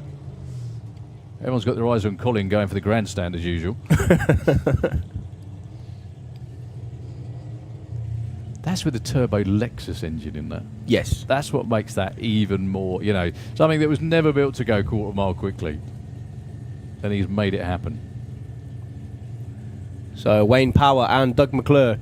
Success and stressed out.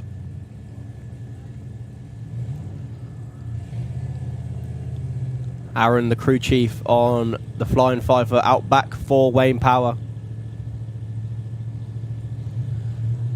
Doug bringing himself in. Lovely wheels up launch from Doug then. Both of them actually. That looks really strong for Wayne Power as well. Really strong. 9:49. 141 miles an hour. They look delighted with that. 10:53 as well for Dougie McClure's pretty damn good. 128 miles an hour.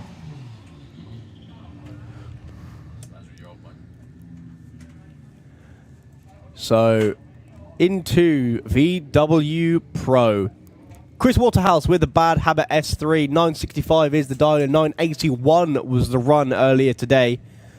10.5 the dyno for Jacob Bailey. As we said before, got the new dyno record on Gordon's dyno. And that was, and the first run was on wastegate pressure. I think he had shifting issues, which is why he only went through with a 12.1.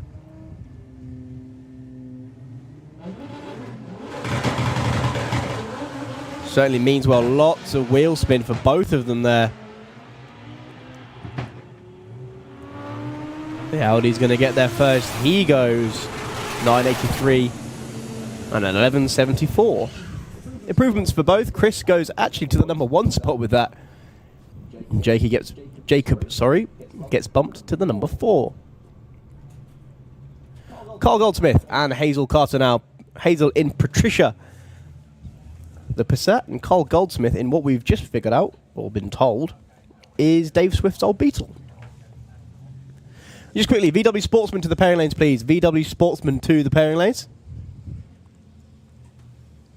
So $12.99 the dial-in for both of these cars. That is the class limit in VW Pro. You can't dial any slower than that. Lots of smoke out of Carl's car. I'm not sure if that's exhaust or something else. In fact, I can see a little puddle of something. He's going to get there first. He goes 13.88 and a 14.47 for Patricia. In fact, Carl moves into the number 4 spot with that.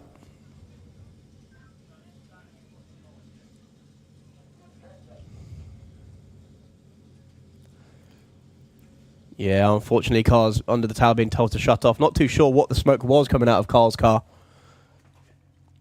But it's going to require a little bit of cleanup. And there we are, Ian running for the tractor. Okay, then. I'm going to hand back over to Nitro FM so you can stop hearing my voice whilst I waffle. And hopefully they'll be playing you some tunes.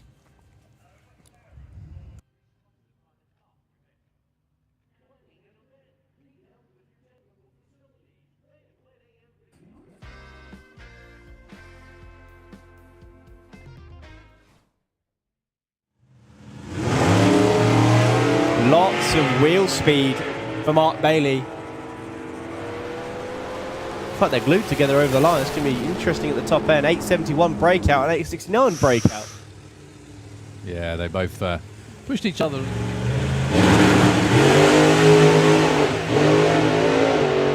Jack's car wagging its tail down the track. Still got his foot in it, though. 758, 173, nicely done. Takes him to number 12 spot. Actually, Daniel Giles goes to 8, 743, 140. I'm sure Jack does that deliberately just to run the number. Makes it look better. trying to get.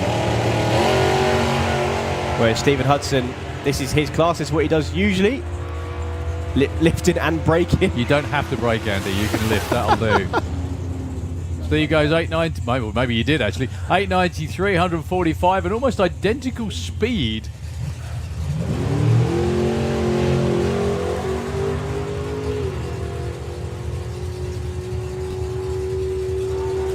Lovely looking run. Looks a bit quicker than an 890. 876, 155 mile an hour. Good, we have comp eliminator. I've never made a run with my visor open. I wouldn't like to as well. I would actually. hate to.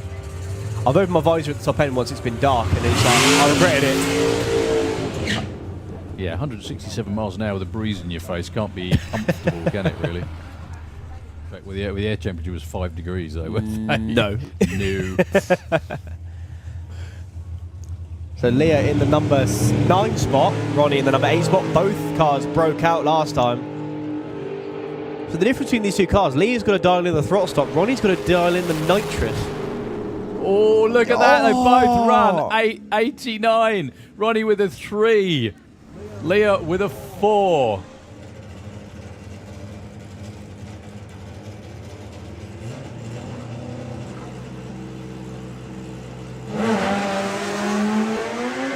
Lots of wheel spin That's for Dave wheel spin, Peters. yeah. Goodness me. I thought that was actually engine smoke, and it wasn't. The tyre spinning. So Dave Peters backs off to a 946 at only 142 miles an hour. And 1048 at 80 miles an hour. At least Roger's bike is launching a little bit better than it was previously. Yeah, it made a huge move over towards the wall. What's the difference in the 60 foot between these bikes? Oh, they're going towards each other. Both hugging the centre line. They can pretty much hold hands going down the track. Ryan goes over the line 852. Ashwin goes 8.800. Both move up one spot. In fact, actually, they switched positions. Now, he has a tendency when he's in the left lane to move to the right and towards the centre line, which is fine if you're in that lane, but if you're in this lane, it means you're going towards the wall.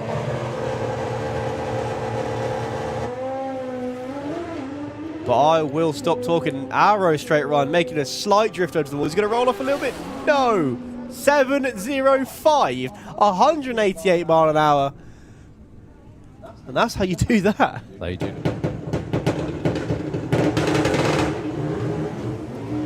Anna was ready to go way before the tree ran there, so she's not going to get a time, unfortunately. Mike Gooding goes 902 at 152. Yeah, Anna didn't get an ET, unfortunately. Honest. Both can go way quicker.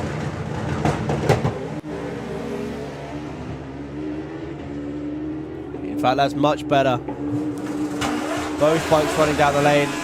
762 and a 799, both improving to the number 2 and number 7 spot. Michael Piggott. 190 miles an hour as well. Could we have bonus again? You can do that if the other guy hasn't. One of the advantages of being on a bike, that is you can just pull it back again. You can't do that in a car. Well, obviously. look at that, 122, 60 foot for Could Mike this be the Dainty. one? 698! Yes! 6.98, 202 miles an hour for Mark Dainty. He's waited so long for that one. Well done, sir. 906 at 151 for Keith Wright.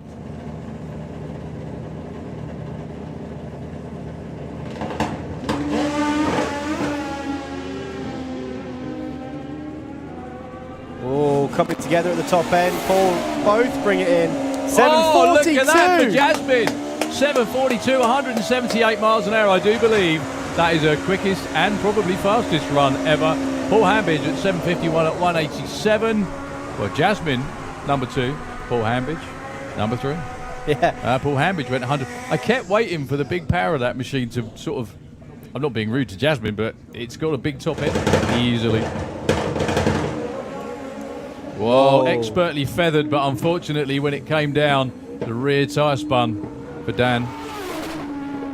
785 at 184. Good looking run for Adam Burns, one of our friends from the Netherlands. Well, Dan has the same problem as the lad before him. Up, not forwards. He's still going though. No, sits up. 782 for Sigmara, 182 miles an hour.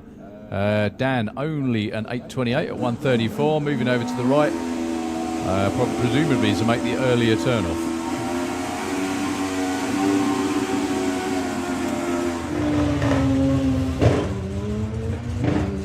Lovely launch from Chris Todd. 891 back in the 8s. Brilliant. 156 miles an hour. 1178 at 136 for Terry Newton. Again, that car is an 8-second car here in the distance, but it's all about the number that comes up on the board under the index. Whoa, getting well over towards the wall for Rob Smallworth. It was a beautiful launch, 111. Gary Carr's going to go through. What can he do this time? 1104, moves into the number 1 spot. Takes the number 1 spot for Gary Carr. Dialing is 877. We just saw Gary Carr go nearly 8/10 under his index. Nick Williams is going to be there or thereabouts as well. If the car hooks off the line, because it's been struggling hooking it up on the when the light goes green. Even though these cars look the same, they do have different indexes. If you look on the scoreboard, you can see there's about a second difference. Yeah, well, besides engine size, well, look at that. I hope someone got that picture. Ian Blackett's in right in the right place for that. Nick goes through. Is it 799? Yeah.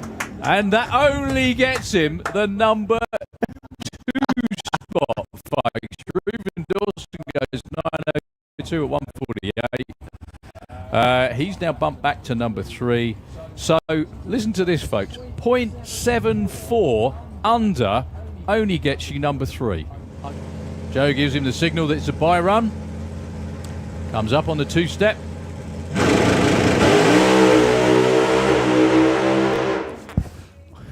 .960 foot, and then it just turned, and he didn't lift until he hit the block. Do you know what? If he hadn't doinked the block, he would have kept going. He definitely won the national finals last year. Yeah, all of a sudden just came out swinging. Fishtailing launch, but no issues. Going towards the centre line, reels it back perfectly. Lots of black smoke. That was huge. Look at that. First run of the year as well, folks. 596, 237 miles an hour. Tyre shake through 60 foot. Actually popped the passenger door open, yeah. Right?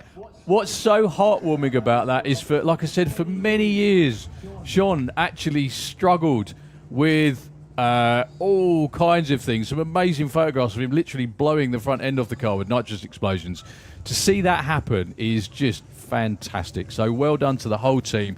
9.9 to 60 foot, 262 to 330. Funnily enough, Wayne wasn't far behind and he hit it. 8th mile, 392, 190. Over the stripe, 596, 237.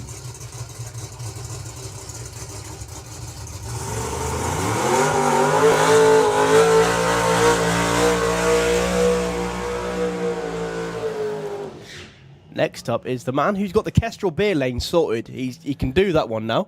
Absolutely. He's going to have a go in the Slick Tricks lane this time. I think this is the first time in 2 weeks he's running this lane. Yeah, he's run 4 580s now this year, all in the Kestrel beer lane. At least, yeah. The one earlier was a 586. He did actually say, let's turn it up and see what it'll do. Which is a bit ominous, isn't it, really? They've definitely got the 60 foot. They've got the first part of the racetrack dialed in. It's just how much the rest of it will take. He's here for this event. He's here for the door slammers. He's here for the main event. I don't know whether a lot of people know, but when you run a turbo car in Pro Mod, both Motorsport UK Pro Mod and FIA Pro Mod, they have a boost restrictor on them, just to keep everything even. They still produce a monster amount of power. They still back half like nothing else, but they need the boost restriction. And I remember talking to him last year at the Door Slammers, and he said, I really want to get the first half of the track sorted out, because then I can take the boost controller off and see what it'll do.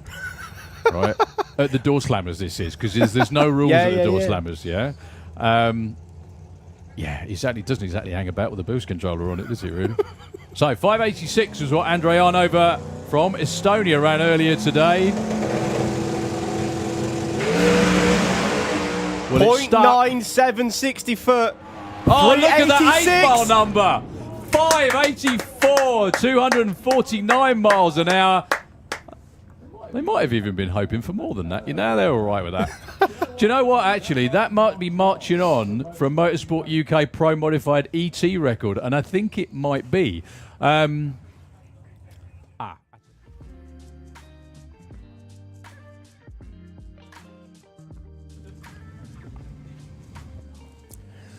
Only got $20 in my pocket. Okay, right. Back to VW Pro. This is the new Team Militia car, R32 Turbo, under the bonnet of that Golf. DSG transmission and everything. So hopefully when they get that thing figured out, that's going to be a quick car. $12.99 is the dial-in at the minute. Going alongside Phil Blogg. Dial-in an 11 flat. Can we please have Sportsman ET to the pairing lanes, please? Sportsman ET to the pairing lanes.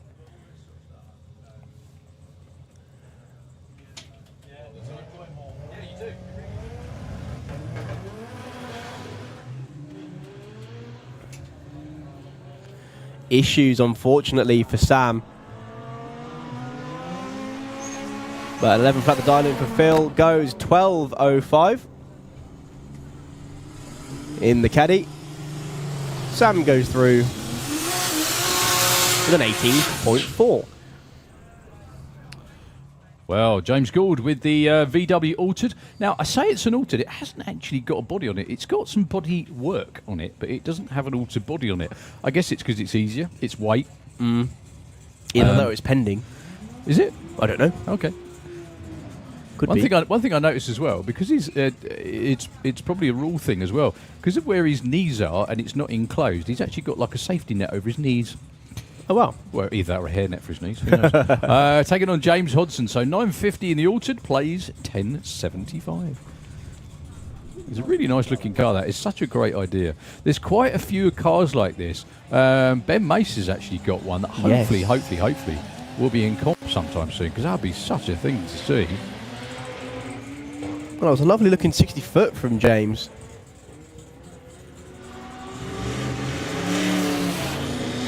$950 with a 6 will be your new #1 qualifier. Goodness me. Well, James moved up to #4 with that one as well. Yeah, 11.46 in the other lane.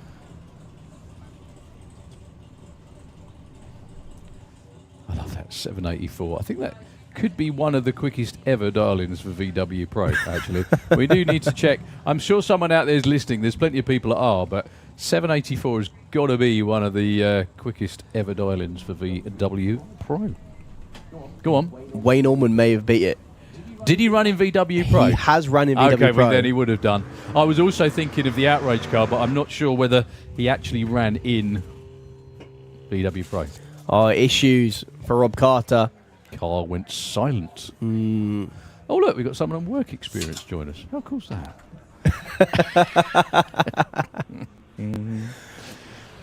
For those who don't know, Colin's just come back into the Yeah, tower. obviously I was being serious. 1281, 107 miles an hour. Are you plugging in at that end? My goodness me. Do you want your seat back, Colin? He can't hear you. Oh, yeah. Yeah, issues for Rob Carter, unfortunately. Went to go on the two-step and the car just died. So what have I missed then? Loads. Oh, really? Okay. Plenty of personal bests. Well, can you see the tyre track just on the centre line, about 330 foot? That was Wayne. I think you That was saw Wayne. that. Yeah, I though. saw that. That Yeah. was belting, that was. Yeah, it's a stout 60 foot though, isn't it? Oh, he's just come back to join us as the Fuel Funny cars around the back of the tower as well. Both Gladiator with Jason Phelps at the helm and the Speed Ghost team all the way from Stockholm in Sweden with Patrick Pears. Okay, I think that it is Luke, isn't it? Yeah. He's made it. Yeah, he's in VW Pro. I think he's in... is he in comp this weekend? Can't remember. 12.48 for Luke in the Kestrel Lane. 11.95 for Jake Fronda. Yeah, Luke waiting on belts, apparently, because he's been here, he's been ready, he just hasn't been able to race because he can't get strapped into his car. I think it was, yeah, something like that. Ooh. I really hope that isn't what I thought. Well, it depends what you thought it was. If you thought a meteor landed on him, it's not that. Oh, okay. If you thought something broke, it might be. 11.92, too quick for Jake.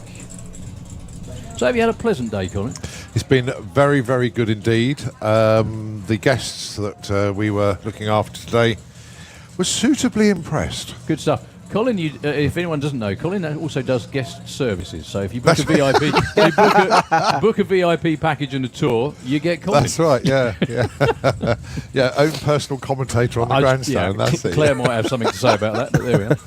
But no, want to thank all the teams that we stopped by to have a chat with. There was plenty of them, all very, very accommodating. So thank you, all of you, very, very much indeed. Our guests basically.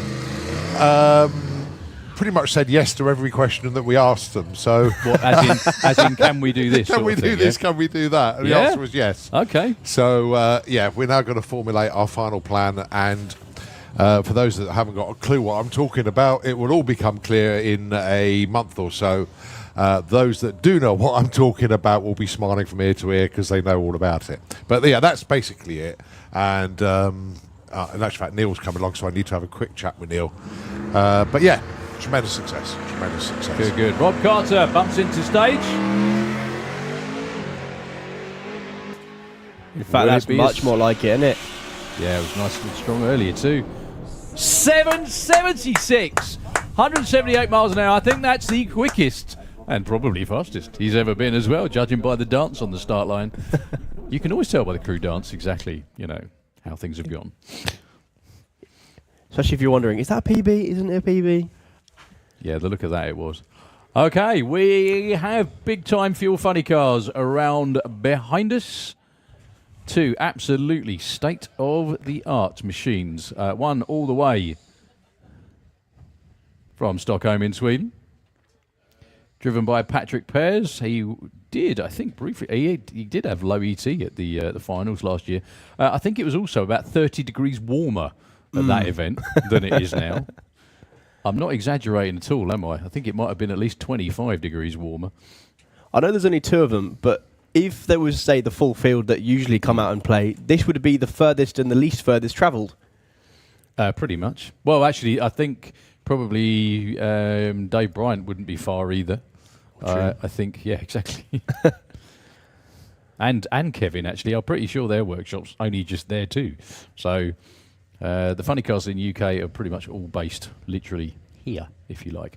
Also, great to see with the Speed Goes team back, helping out one of Sweden's greatest nitro minds, Mr. Peter Lance. I know he's got his Robins with him as well. Unfortunately, Mark the Animal's there too, but we can't do much about that because he sort of lives in this country. Yeah, it's great to see Patrick back once again. Yeah, committing to a full season this time, isn't he? Yeah, you bet. One thing I would like to say is, I know we've seen Nitro stuff before, but this stuff is a lot louder than that. So if you're not prepared for it, get prepared. And if you've got kids who are running around with no ear defenders on, put them on them. Yeah, fuel pump volume about 120 gallons a minute when wide open. Basically, if you chucked money on a fire, you couldn't burn it as quickly as they can in the engine. So Mark and Jackie Hawkins with the Gladiator with Jason Phelps at the wheel.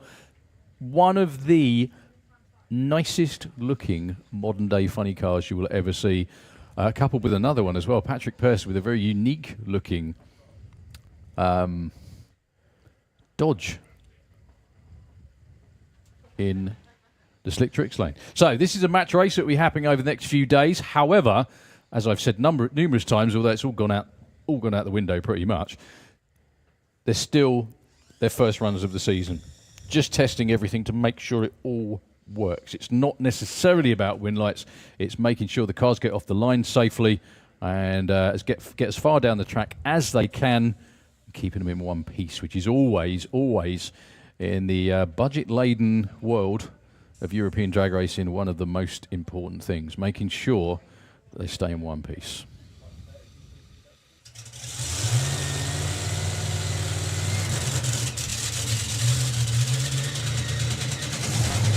And there is no particular link to this as well, but if you're sitting at home, if you Google on YouTube, if you Google or go on YouTube to funny car street burnout, you'll see what I mean.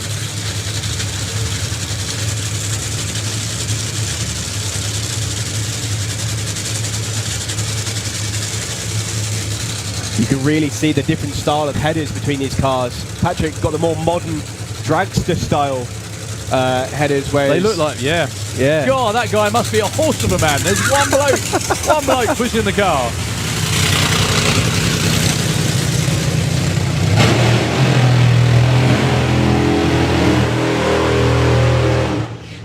Side-by-side burnouts as well, yeah. Believe it or not, they want, even though these cars have got thousands of horsepower, they don't like moving under their own power unless they have to, because it puts extra wear on the clutch. That's why you see a lot of the time, you see the crew guys will actually help the car along on the burnout and backing up and everything as well. So Jason and Mark and Jackie, good to see them back as always.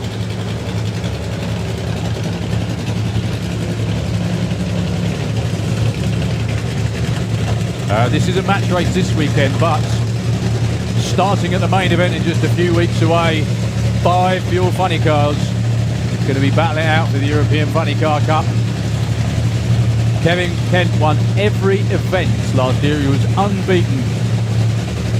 However, I'm sure everyone else has probably got something to say about that.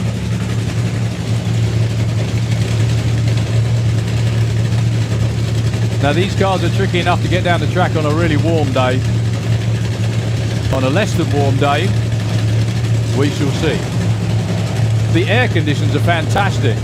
It's just they do like the track probably a little bit warmer than it is at the moment.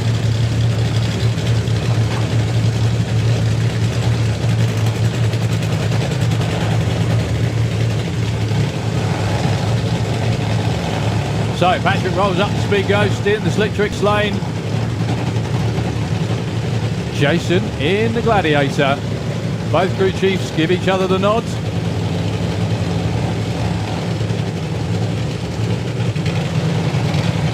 There we go.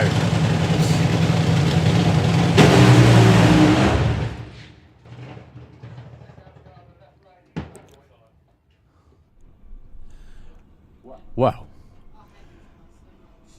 That's what funny cars do. Patrick Pears, 260 foot in an outstanding 0.887, and was actually shaking the tyres before he even got there. Jason nailed the throttle, spun the tyres, and there was a audible and visible pop underneath the Gladiator, but Patrick was really, really sideways. Still goes 952 at only 66 miles an hour, and he was on the throttle for less than a second, I'm pretty sure. But still a great effort from both of them. They were still trying their hardest. There's no way you can't try hard with a Nitro funny car. But yeah, Patrick, I think that's got to be the quickest we've ever seen to 60 foot in a fuel funny car in Europe. 0.88 is, as Alan Reinhardt would say, getting it.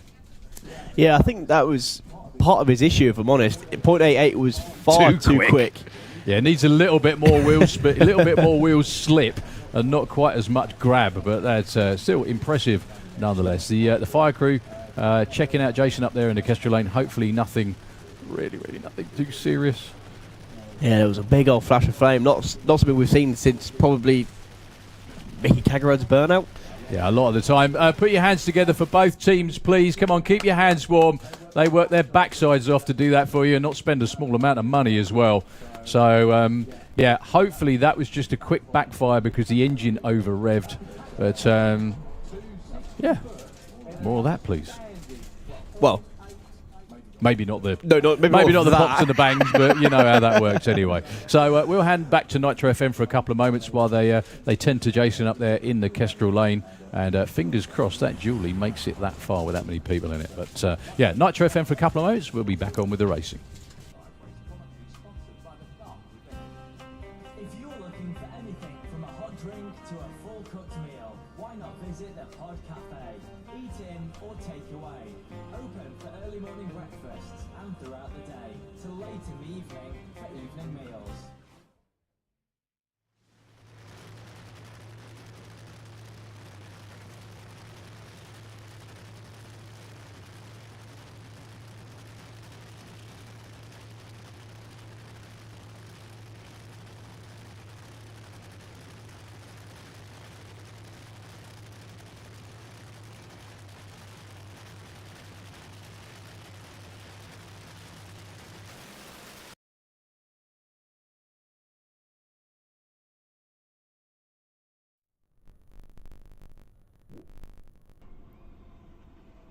That's what funny cars do. Patrick Pears, 260 foot in an outstanding 0.887, and was actually. Then your first call must be DFDS Seaways Dover Dunkirk ferries. With up to 24 sailings a day on board 3 modern ferries with bar, restaurants, duty-paid shop, Anglia on the shore, and fares starting at low as 25. Phil was number 4 in the championship last year, unusually for him anyway. Taking on Carl Hester. Phil dials 895.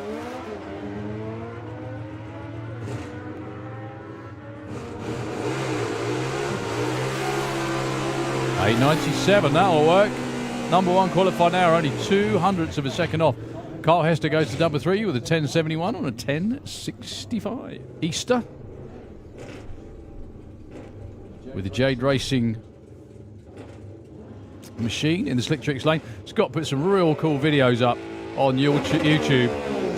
Check them out if you get the chance. Jade Racing. Here's the name of the channel, looking for 953, goes 53 with an 8. Number 1 qualifier. Well, that's going to take some beating as the weekend wears on as well. Congratulations to the family. Dad Jerry looking absolutely delighted. Even though Justin Morton and Nick Playden are up next. I beg your pardon, 11:13 in the other lane. Sorry, I didn't mention Scott on the other side.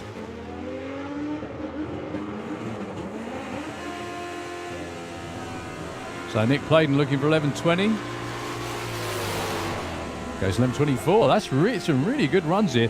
Justin Morton not going to make the finish line under power. I think Nick Playden's going to go into number 3 with that one. Let's wait until the screen updates itself. Number 4, beg your pardon.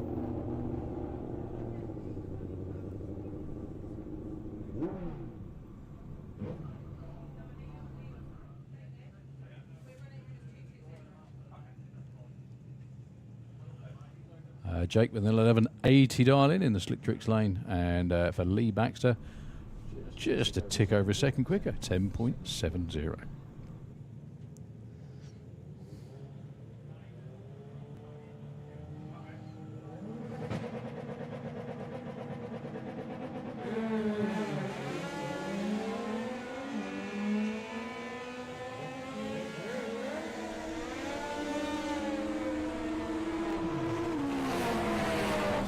.11.05, 11.83. Actually, Jake moves into the number 4 spot with that one. It's really tight at the top in ET Bike this time round.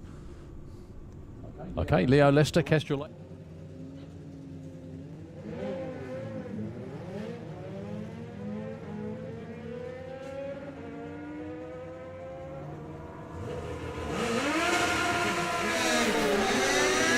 .10.57 with a 9. Dave Grundy goes to number 3. And Leo with a 10.92 on an 85 goes to number 9. They're seriously tight at the top in ET Bike. And this is only session number 1. Okay, it's Grace Pollen. 9.53 for Grace.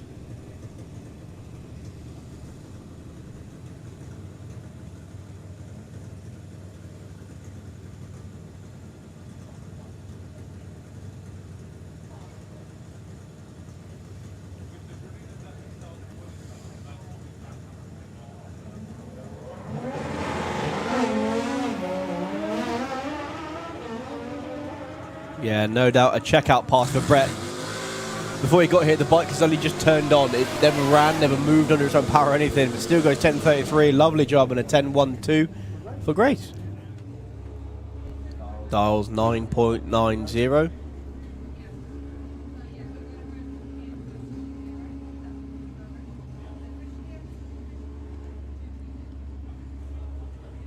One of the Super Twins running this weekend.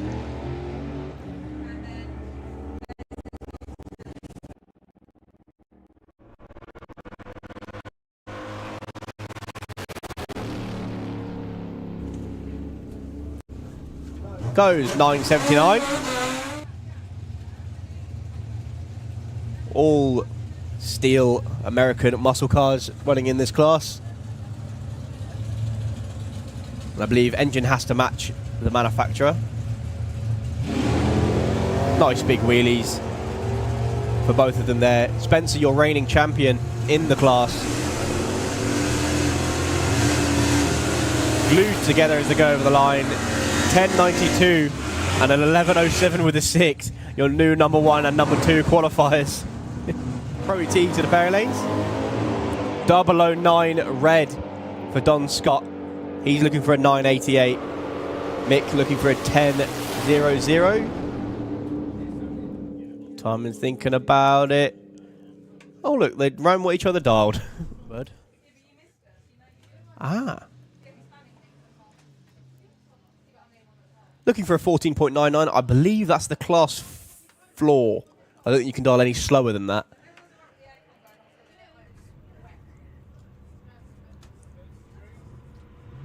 Goes over the line. The 19.0. Nicely done. Now, looking behind the tower, It's crew chief and friends with just about everybody, I think. John Wright walks away from the car.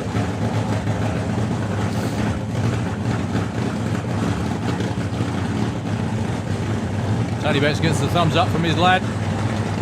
And let's see how far down the racetrack he goes. Tim went further than I thought he would. Car makes an instant move to the tree, but it's fishtailing down the track. He's kept his foot in all the way. What is it? 6.51 at 260 mile an hour. That looked a hell of a lot quicker than that. Trying to scrub off speed, I think he was, wasn't he there? 0.10 to 60 foot, 431 at 174. Through the stripe, 6.51 at 260 miles an hour. Well, I said he would be number 2 qualifier, but that would not be a qualifying run. However, wow. And now Sam Hiscock takes the reins, rolls it in deep, goes red, 0.11 red and a 0.1 green for Kai Cooper. What Tom was saying there, deep means deep stage, which means there is 8 inches between I was going to say inches of rollout, but there's 8 inches between the beams.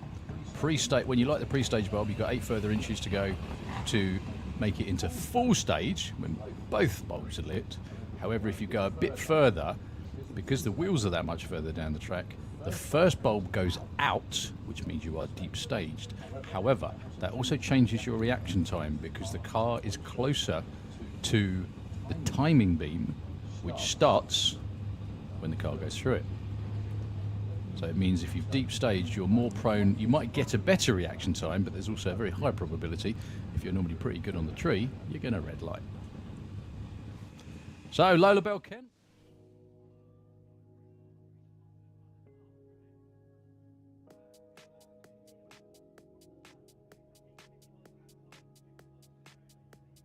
And 950 bike to the pairing lanes. Something interesting I just saw, obviously issues for Luke Stevenson then, but Abby Tether came back down to tow him back to the pits. Okay, Video Sportsman, as the timer screen goes out, we have got Olivia Carter with Patricia the Passat, dialing an 18.0. So they must have changed something between her and... Is this Q2? Yeah, Q2.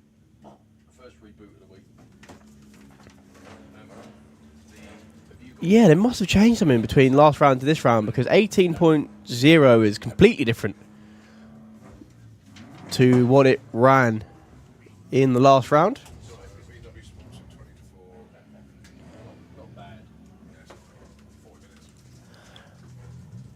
So the car's being called forward. Timing screen is back up. 18.0 and 13.90, the dial-ins for the 2 cars on the track. Just waiting for the time system to be updated. There we go, there's the blue light.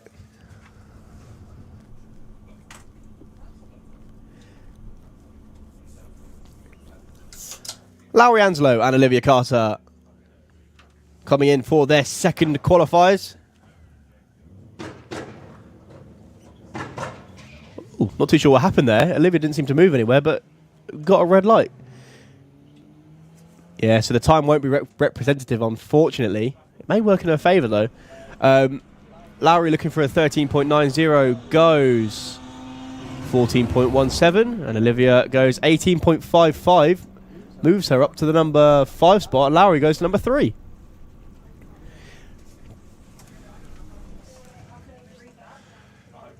So what are we in then? Audi TT Sportsman. That's the one. Yeah. Ah, nice to see John Gallant got Tacker Cat 2 finally to the track. Obviously, I think he's retired the Sirocco now, isn't he? Oh, okay.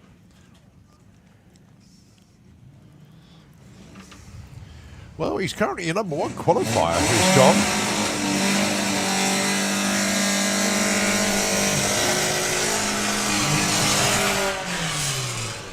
So 14.69 is the target for Paul Robinson, gets a 14.73. Hello, new number 1 qualifier, Paul Robinson. Drops John to number 2.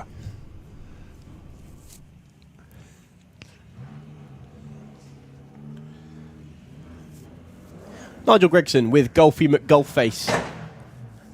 Looking for a 13.00, the quickest dial-in you're allowed in VW Sportsman.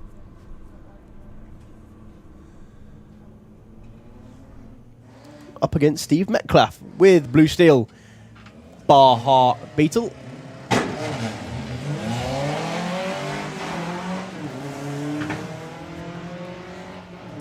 Nigel off and running. How close can he get to the 13.00? Oh, 1290 breakout. He's in VW Pro numbers now.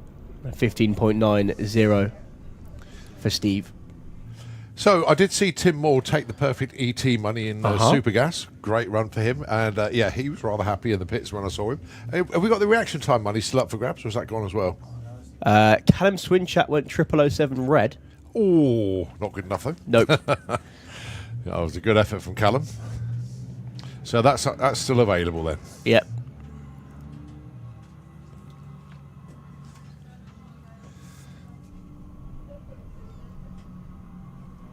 So Polly Judge and Bruce Harvey, 16.15, the dial-in for Polly. She goes 16.20, and Bruce goes 19.20.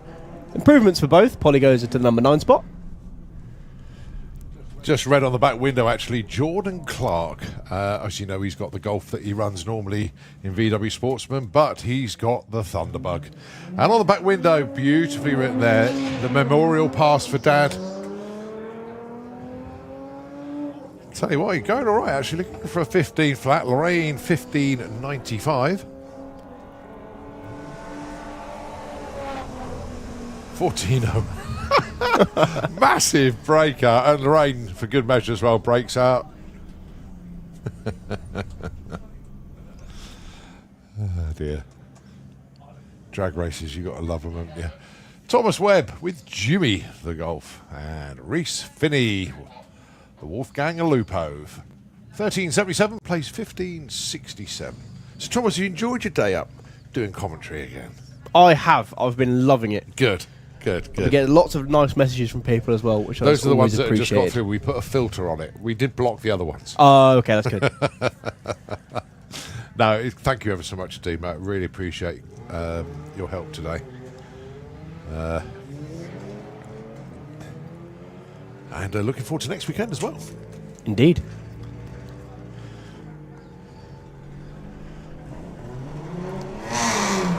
Yeah, the bizarre thing next weekend, all the commentators next weekend were born on April the 10th.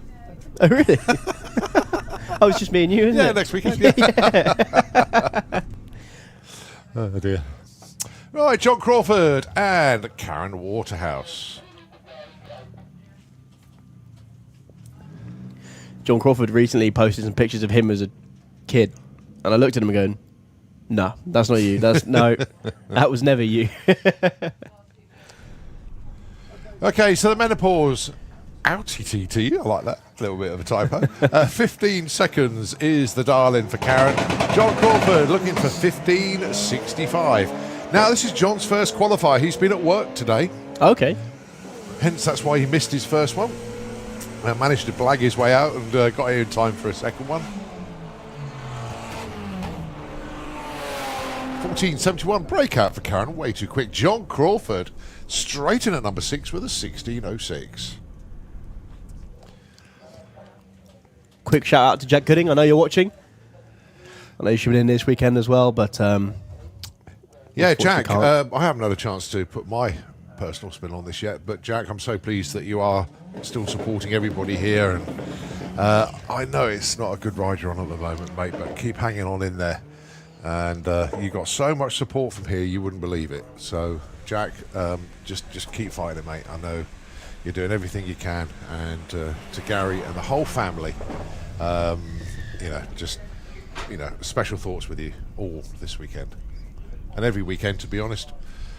But I know that you're tuned in, so from me to you guys, all the best. All right, 15.25 and 14.26. Okay, so it moves up to number 4 with that 15.25. So Nigel Gregg, nice move up the ladder there. All right, young Tom Circuit with Harold the Lupo, the resident of Buckingham, dialing in 18 flat, but getting there first will be George Miller. Sonic the TT, 14.51 the target. The result is, still waiting to come through, 14.17. That's a big old breakout. Tom Circuit goes in at number 5 with an 18.26. So, Jerry Sadler and Jason Ainslow. It's not very often you see a VW Beetle with a Skoda body kit on it. It's That's quite impressive. Quite actually, an impressive isn't it? kit car as it goes, that one, isn't it, really? Jason's currently number 14. That was a 16.60 this time. And Jerry is 18, currently, of course. VW Sportsman, very, very well subscribed this weekend.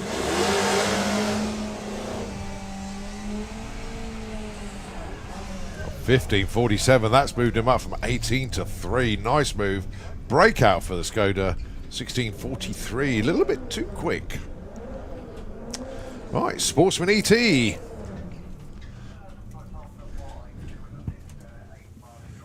Clive Dandridge and Matt Holsall. With the Boardman's Escort. I like that. One wheel peel for the truck, all the way out to 60 foot. 12.28 and 14.80. They are numbers 14 and 20 at the moment. Clive Dandridge goes 13.83. That's not going to help. Matt Holsall moves up slightly with a 15.27 on a 14.80. Yeah, Clive trying a totally different tyre combination on the truck this weekend. Was showing me around, and he's also very proud of the new chrome bumper he's got on the back. It looks very smart. Considering it's the only bit that does, it's quite bizarre. I'm glad you said that before I did. Well, I was just echoing what Already Clive one said. did. He said, unfortunately, it's his last year in Nostalgia Superstock with the truck this Okay. year. Because trucks are not eligible for Nostalgia Superstock from next year onwards. So, slight tweak in the rules to try and keep it the way it is. Going to put a tonneau cover on it. That's what we were saying, turn it into a camper, because I don't know if there's a rule on that. But got to be on it. So, Debbie Taylor and Chris Creswell with a great reaction time. 0-1 in a street car. Debbie's number 16, Chris is 8. Debbie gets there first, obviously with a very nice 13.41 up to number 4. Chris gets bumped back 1 spot, 82 on a 70. Only a tenth of a second separating the top 10 or thereabouts in Sportsman ET. So this is Jay McCready. did actually bump into Jane last night, and she passed some information on to me, and apologies if I do get this slightly wrong, but 10 years they've been racing Ben's van this weekend, so and apologies if I've got that wrong, but I'm pretty sure that was the gist of what they've been doing. Taking on Steve Mellors with the car that identifies as A Pro Mod. Does indeed. In the Kestrel Lane, 15.60. Plays 15.21 for Jane. Jane is currently number 8. Steve, 26.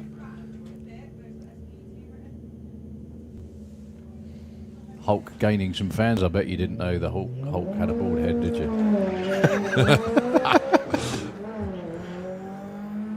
Nice looking reaction time though for Steve. 037.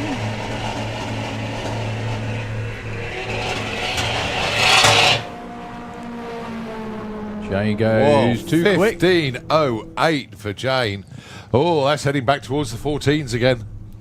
And Steve Mellors with a 15.78 improves a little bit. I hate to say, I don't mean to burst your bubble, kids, but that's a bubble you're looking at there. All right, Georgina Smith and Ace Ash with the Dream Wrecker Skyline. It's like we're going Gran Turismo racing. These are proper JDM icons. Supra taking on the Skyline. Do you know what I find quite funny is that I've been to Japan a couple of times. You don't see cars like this driving around the street over there. No, you do. Bizarrely. In my mind, you do. Did you? Yeah, sorry. Yeah, Okay, yeah. I didn't mean to wreck it for you. See small boxes on caster wheels is what you see. Yeah. Nicely done for Ash and Georgie as well. 15.81 on a 75 for Georgina Smith. So the top 8 are covered by 0.06 in Sportsman. And Kirsty's number 12. Looking for 12.09. Up against Jago.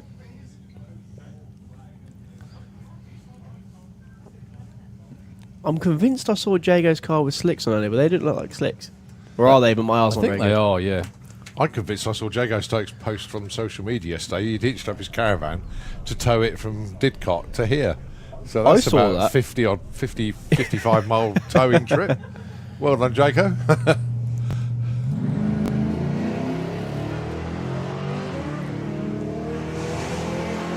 Kirsty Tram in the other lane looking for a 12.09.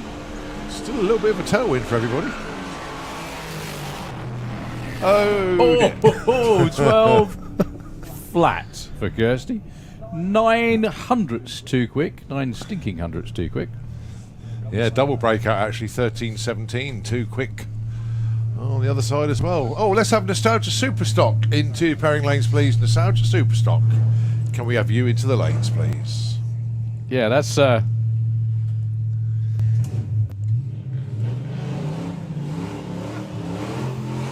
Simon Swarbrick, who's currently number 3, looking for 12.12, and Terence Attree. 11.83, way too quick for Simon. Like different class too quick for Simon. And 18.93, good job actually for Terence. It's really hard to dial cars that are slow. I know it sounds really silly, but cars that are slower, it's pretty difficult to dial them in. It's only because the smallest thing affects you by the biggest margin. To gain half a second when you're running 15s takes, believe it or not that much. Whereas if you're running 6s, gaining half a second is quite a lot. So, Holly Walters and Adam Wakefield. Yeah, I don't know if you heard the humming a second ago, but that was because Adam was parked underneath It was us. just the resonance of it. It's just like almost painful. He's 11. Holly's 13. 13.52 on a. That's a new number 1 qualifier actually for Adam Wakefield. Holly actually moves up a spot as well to 12 with a 59 and a 49. So there you go. The top 12 are now within a tenth of a second.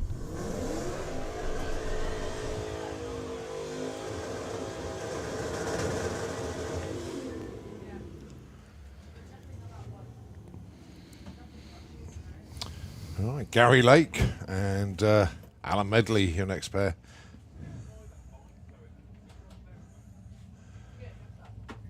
$13.41 for the Bad Penny Mustang and the Arabian Night Trans Am, 13.94. These two are 26 and 6, respectively.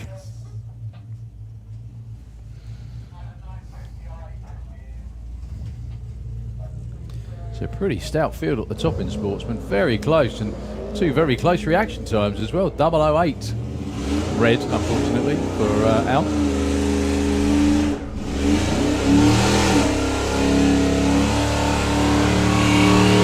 Oh my goodness. Alan Medley from 26 to number 1. 13.41 with a 3. On a 1341. Well done. And a 008 light. Unfortunately, it was red, but even that out, wow. So Rob Creswell and Pete Waters, again, two guys you wouldn't expect to be 25 and 26. Pete's Mustang looking really cool there, right, Tom? Yeah, I think it's beautiful. In the Slick Tricks lane, 1222. Connie's thinking what the bloody was talking about. Rob, he seriously called it a Mustang earlier, apparently. Which is, can you imagine, well, from a Camaro owner that are well known for being the friendliest of people in the world, probably didn't go down too well. 26, repeat, that'll really help, actually. Yeah, you go to number 9. So, 400ths off gets you number 9. Rob Creswell goes 1470 on a 47. What a queue session that was. It's still going. Oh, it is still going, I beg your pardon. Very close indeed. Do you know what? You're probably having the feeling I sometimes get. It's like when I used to go off and do TV stuff or whatever, so I'd miss some of it, and I'd come back again, and I'd have no idea what had happened. And you're going, what did they do earlier? Yeah, that's right, yeah. But you've missed, because I normally missed a session or two. You've kind of missed, well, not Half missed, a day, you've not missed all, that's what I mean. So it's a bit weird, isn't it? Yeah, but fortunately, because we were in the grandstands watching some of it, we went to the fence and watched a bit. We watched a bit from there.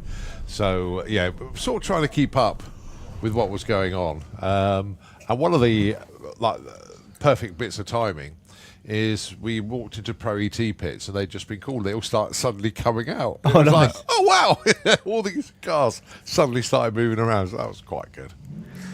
Brian Huxley and James Green. James was number 1 at the start of this session. He's now number 3. You also think of VW Beetle dressing as a Skoda is impressive. How about an El Camino being a Touareg? It's pretty good. Yeah, but the Mont Blanc car does go rather well. Oh, 1608 obviously stays 3, but Brian moves up 3 spots, 16 to 13. With the 49. Yeah, we introduced the Huxleys to our guests today, and all marked her. No, was it Darren? Who said, "Yeah, this is my dad. He's 82 and still racing." Of course. Oh, a classic moment that. And still setting himself on fire on the start line last year as well. Okay, Ian Dance, and that's Jill Medley, not Al Medley.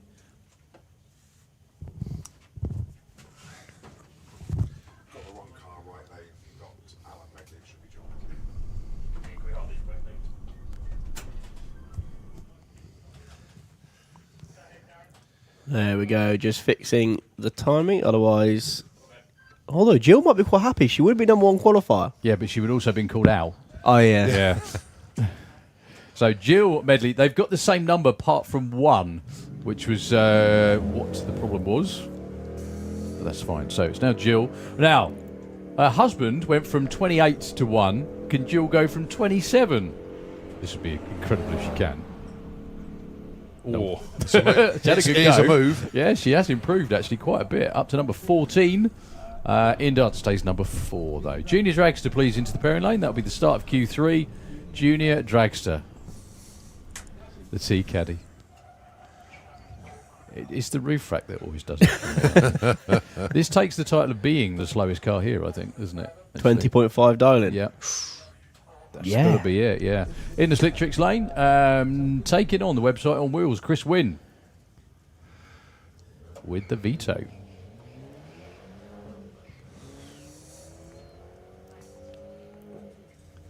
No run, actually, previously for Alexander Pryor with the Caddy.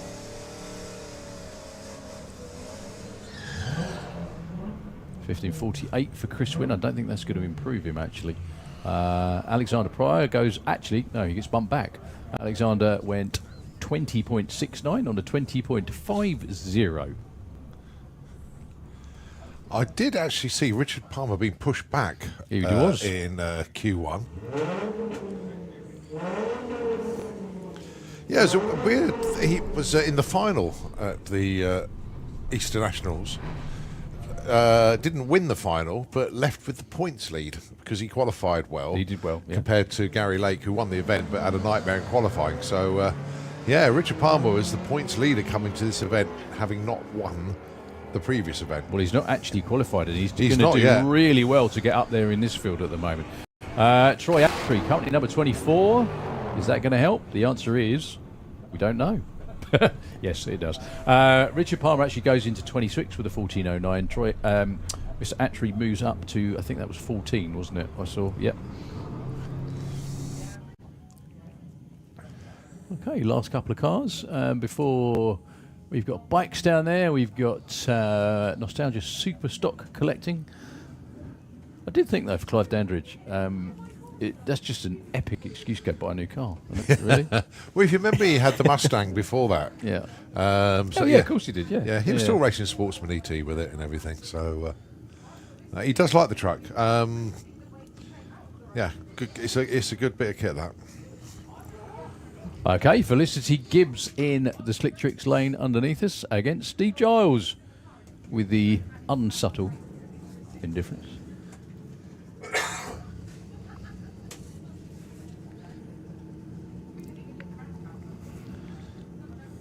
Yeah, the subtle indifference racing going to be expanding shortly. What they're doing? Putting an extra boot on? Yeah, roof rack. Okay, cool. No, new car. MX-5 is going to be joining the team, I believe. What, an existing one or a new one? New one. Yeah? Yeah. Okay. I heard a terrific story the other day about, because obviously DHL, freight shipping and stuff like that, that's where the link is. You know, Connie Coletta now has the largest privately owned fleet of 747s in the world. As in, yeah, it's like air freight company. I was amazed. I found out how that started the other day. When he was drag racing out on the West Coast, he won a really high dollar race out on the West Coast. This was in the 60s. And with the money that he won, he used to buy his first aircraft.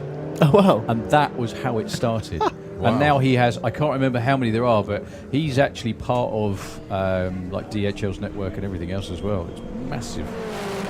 13.25 goes 13.13, too quick. And Felicity goes 17.26.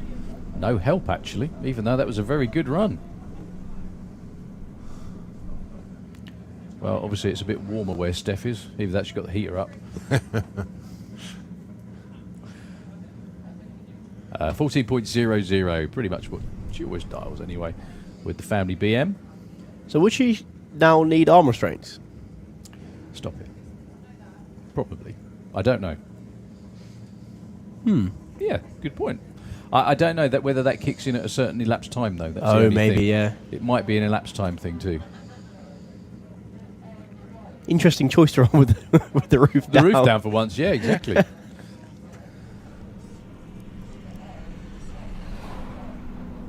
Well, it made a difference. Yeah. 300ths too quick. 99.9 miles an hour, as close to 100 you can get without actually being there. Coming up, we've got 850 bike, 950 bike. Also, Nostalgia Superstock on the run order. And then I think that's it. We're on to qualifying session number Q3. So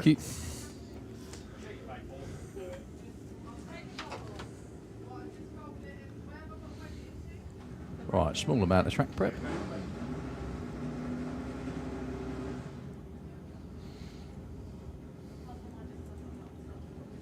Yeah, we have had a number of PBs today. Quite a few very impressive runs. 227 miles an hour in Super Street Bike Cole. That was Daniel Lentz' first run of the weekend. That was exceptionally good. Obviously, Tim running the quickest ever run with the Nostalgia Funny Car in Europe.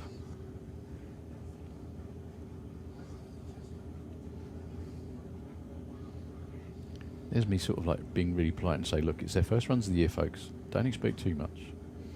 And they go and do that.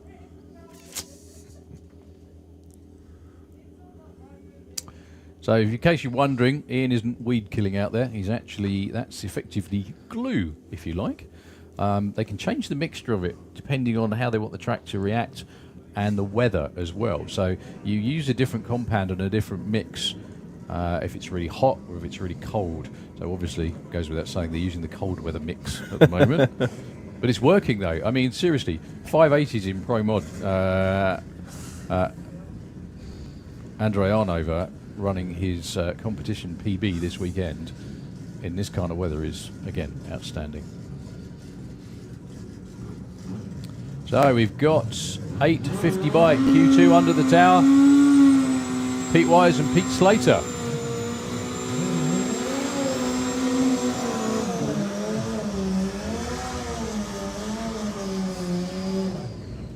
Now, Pete Slater's bike running a shorter wheelbase compared to some of the other bikes, in fact, all of the other bikes in the class. Which does make it a bit tricky, doesn't it? They're going to get told off. Ian just told them to wait. Just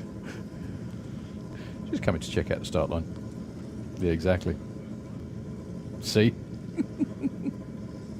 Yep.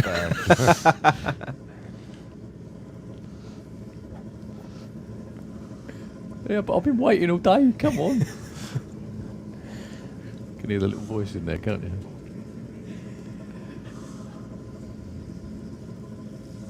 Here we go. Wait till it's completely ready.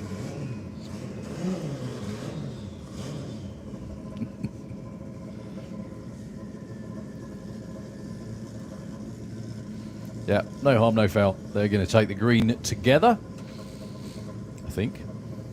Even though Pete Wise isn't moving further, we go.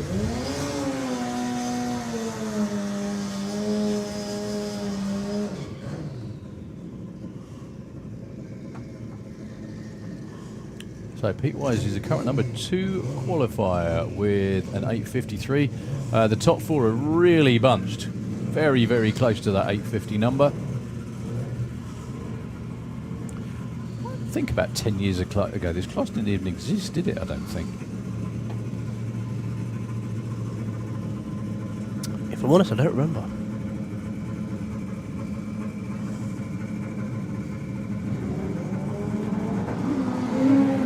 Much better launch from Pete Slater. Yeah, he went 18 something earlier on.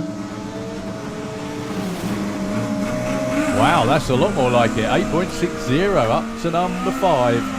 And breakout. Big speed as well, 175 miles an hour. Well, one of the guys that will be delighted with the weather this weekend especially is Joe Elliott over there in the little bit quick Buell in the Kestrel Lane, for the simple reason that that bike is all motor. So he's got no power adder, no turbo, no nothing to help it down to 850s, which it doesn't. It can run, if it doesn't spin the tyre, it can run, but does need a little bit of help from the weather. Oh, dearie me, Mick Wynyard with a 7.96, 182 miles an hour.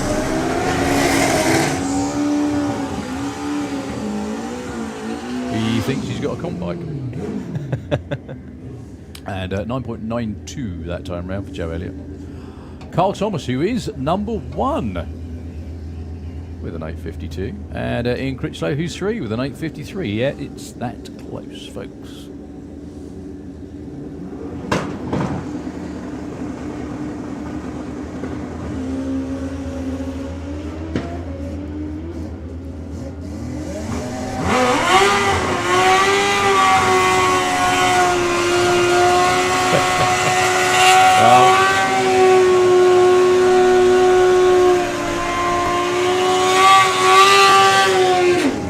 Both egged each other on to break out, I think, that time. So, Jay Rowe from Mansfield in the Slick Tricks lane. Jay's currently number 8, because he broke out with an 848. And Daniel Madeira. Kestrel Lane, who hasn't got a time on the board yet, actually. There's a number of these that haven't run.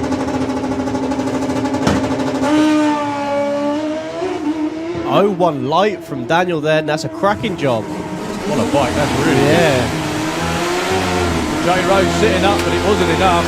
Daniel Madeira, meanwhile, goes to not qualified to number 1. 8.517, 154 miles an hour. 8.37, Jay Rowe takes it too quick again, unfortunately. So, Craig Wright, who had pretty much a career weekend at Easter. Qualified well, won the event. He's in the Kestrel Lane, taking on Stacey Reed, who you saw a little bit earlier put some moves down on the start line. She can put a good one here to get in the 850s. Not like that, unfortunately. Overpowers the track. Craig, meanwhile, is long gone. He's already run an 856, I think. 866 this time. And Stace goes 951. Stay 5 and 7.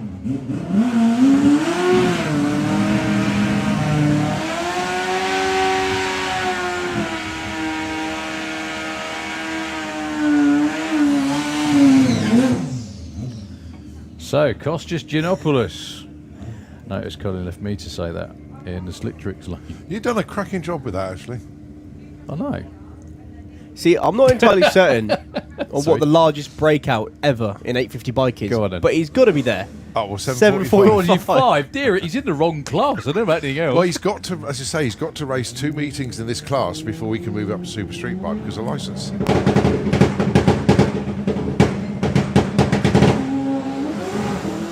Oh, backhand loose. Well, this might be closer to 850. Maybe not. 814 at 179 miles an hour.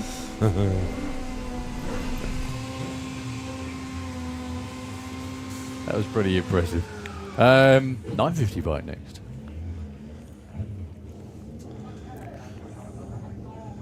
Yeah, Only 2 bikes so far. Where's, Three. We got where's Rob Stanley then? right here. Oh, he's there. Is Yeah, he? yeah. Ah, right, okay. Didn't get a time on the board earlier. Ah, okay. I knew he was here. But do you know the really surprising thing? No Rick Sawatsky. That is very unusual, actually. Well, the fact that he's been racing with that bike for good speed as well, 151 miles an hour.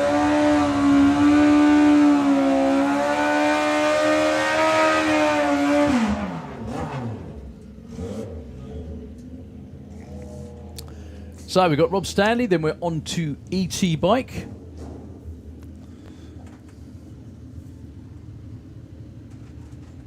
Yeah, so just 2 classes to go after this, and then it's to Q3.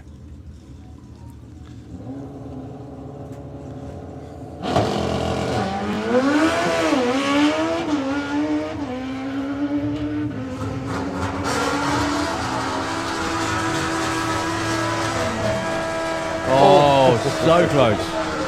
He did that really well as well. Just you could see his arm come up, just backed off it right on the finish line. Unlucky. So, ET Bike up next. This is a dial your own bike class, which has been a real great addition to UK drag racing because it's actually brought a load of bikes out that don't really fit in any other class. Yeah. So by virtue of the fact you can dial your own, which you can see on the board up there, 1036 for Pete Harrison, and Harrison Brown is a 1095. That's not Harrison Brown.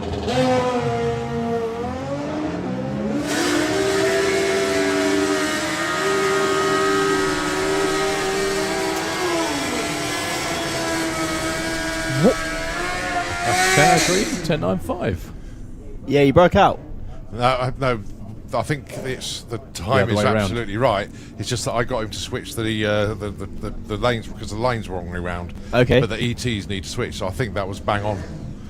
Absolutely spot on run there, Peter Harrison. Yeah, the first qualifying session was really close. Phil Pratt, who's currently number 2 in the Kestrel Lane, 894, against Scott Smith, 1050. Yeah, qualifying earlier, Cole, was so close. Top few, all with it, nothing between them. Too quick for Phil, 892, and 1065. Scott Smith goes up to number 10. Dave Grundy, Justin Moulton. Have you heard about Dave's new T-shirts and new attire? Go on. He's actually had Dayglow Dave made. He's actually had it done. Funny enough, someone asked me earlier how many people I give them silly names to. That's another one. Yeah. So yeah, that has stuck. The Dayglow Dave's not sure. It's a great name. Yeah. Oh, good run. Actually, he only stays at number 3, would you believe, with a 59 and a 55, 11:45. Justin Moulton moves up to 16. Yeah, thing is though, he's now Dayglow Dave. We've lost the accidental racer. It's such a shame. Well, you can still call him that. I know. Dayglow Dave, the accidental racer. There we go. That's pretty straightforward. Okay, Grace Pollen moved up, as quite a few of these guys and girls have, from junior drag bike, funnily enough. in the Kestrel Lane, 9:53. And Liam Holgate, again, perfect example. Liam is graduate at the Junior Drag Bike School of Drag Racing.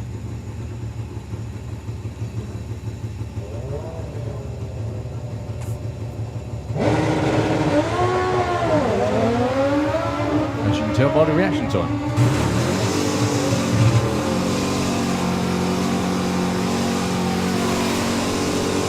10:02, 9:61 for Grace, that'll help. Number 10. So same sort of thing we were just seeing in all the sportsman classes. 800ths off number 10.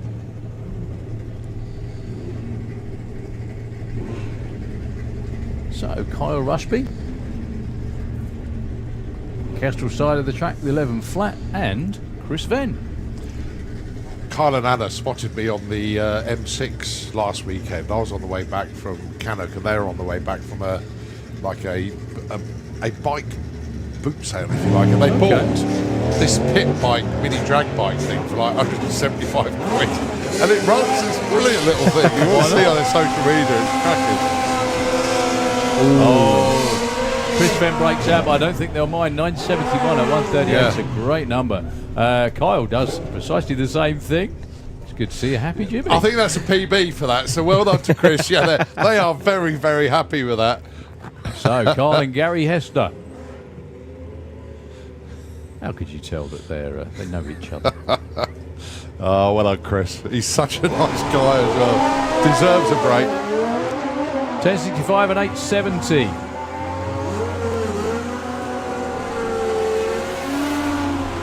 $884, no improvement. 1055, too quick for Carl Hester.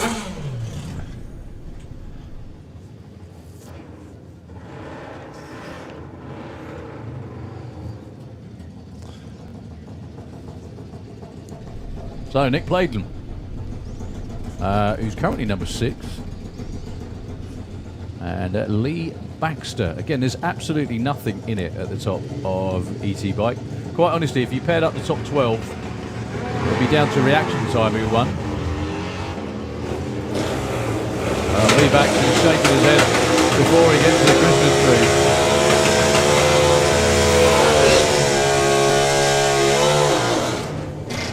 Nick Playdon, 11:24. Again, that's exactly what he ran earlier. Yeah. Stays put. Scott Collier, your number one he's qualifier. number one again. Yeah. Oh, good lad. He was right on the money. He's in the Kestrel Lane. With Sister Sky on camera duties, and Dad Jerry on elf duties, by the look of him. Against Robbie Dobby with the Super Penguin.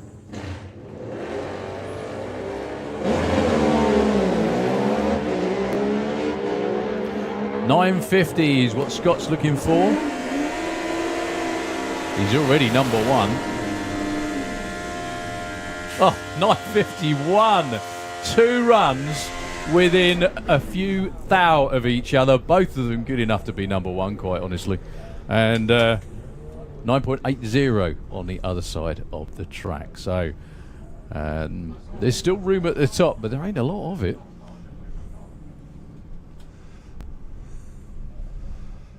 All right, Jake Bowden and another superb human being born on April the 10th, Leo Lester. Sorry, we're having a bit of a thing about April 10th at the moment because all good people are born on that day. Apart from the ones that are born on that March the 25th, because we outnumber you, seriously. There's a lot of us. Oh dear. So 10.85 goes. 10.66, good old breakout that. Oh, only by 200ths, Jake Bowden broke out there. Apologies, folks. The scoreboards appear to be on a different time zone at the moment. It's only because even if they take 2 seconds to come up, it seems like forever, doesn't it? You know what I mean? Brett Cordell and Andrew Mansell. Andrew hasn't put in a time yet in the Kestrel Lane. Brett messaged me earlier. Thank you very much indeed, Brett, to say this is his first ever time on a slick tyre wheelie bar bike. Yeah. The first one was a checkout run. He's now going to try and nail it and see what he can do. He did mention the word nitrous, but I didn't see any purge, so we'll see. He might try to find he likes it so much that'll be that, really.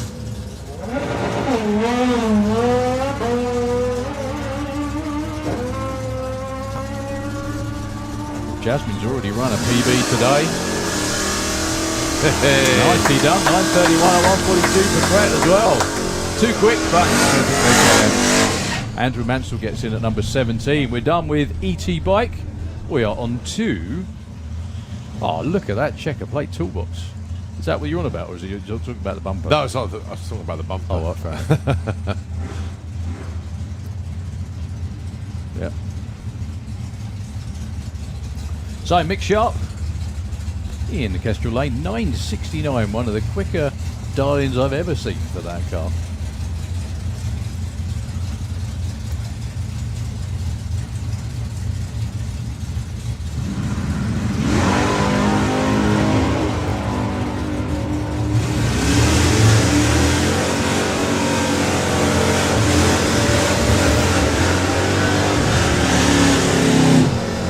Wow, 71 on a 69. He's still only number 7. Wow. Yeah, it's a little bit packed at the top. Clive Dandridge stays at number 4 as well. Don Scott was number 1 for a while. Not for long. At 92 is what Don's looking for this time. Adrian Portelli is number 2, looking for 10.91.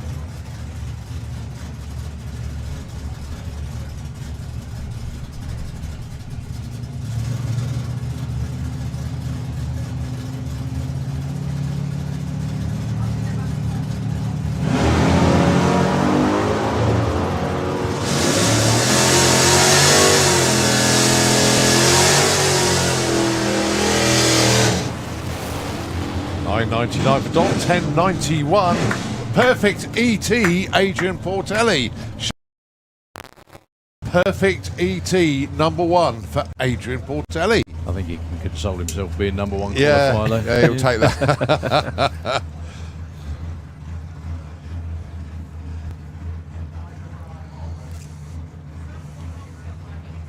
Right, Matthew Dowdy. You know, Matthew had a little fluid leak earlier on. It was a washer jet hose had come off. That's all it was. It was simple. Yeah, very simple indeed. 11.20 on 11.07, 6 to number 4. Well done, Matthew. I don't know who that is in the pits, but they've been doing that all day. That's the Speed Ghost. Well, and actually, that's roughly where they are. It won't be them. It They've won't only be just them run a because little they've while. run. So,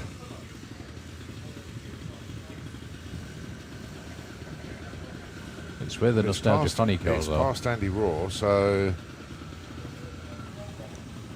it could be Andy Raw. Are they due to Yeah, run I think again it is today? Andy Raw. Yes, they are. 5 to 6. So, on to Junior Dragster. Jack Taylor and Max Taylor match racing once again, but this time in different lanes. Well, were they doing it in the same lane before then? That would have been interesting. He Yeah, has it a was. very valid point, actually. You're right. That is a very valid point, yeah. 4 wide junior dragsters coming to a dragster near you in the UK. I could easily do it, bizarrely, which is a... Yeah. How It's they not how they space. time it or decide who won, God knows. It could only be a heads-up race with 790 cars or something. I'm sure they'd all do it as well. In fact, I think I was witness to the first ever 4 wide junior drag race. Remember the story I told you about going to Alastaro years ago, where they're all racing each other up the return road and I had to dive out the way? Yeah, well... Oh dear. Crazy, it's right in the crazy woods world. at the top end. It's completely secluded. So unless I just said what I said, no one would ever knew it happened. I was walking up to take photographs, and they were all racing down the return road. Literally, not like junior dragsters side by side, but trying to overtake each other and everything. It was great. It was really Right, good. no Max, he's been pushed back, so it's just Jack. Oh, 003 red. Oh. Well, he's already number 9 with a 08, so he had to try and really cut a light there. But just went red. Harley nearly so upset he put his hair up. he nearly shaved his head. He's not that upset. So, 2 good buddies racing now, Dan Weir and Freddie Taylor. Everybody's good buddies in junior dragster, isn't they? Of course they are. These two are just best But of how friends. close can Daniel Weir get to the centre of the racetrack there? Well, sorry, the centre line, I would say. Yeah, they're staging out of the groove and staging almost in the other lane. Yeah, Freddie left quite early there. An 01 light for Dan Weir, though. That should move him Number up 2. to number 2. Only just, though. Yeah.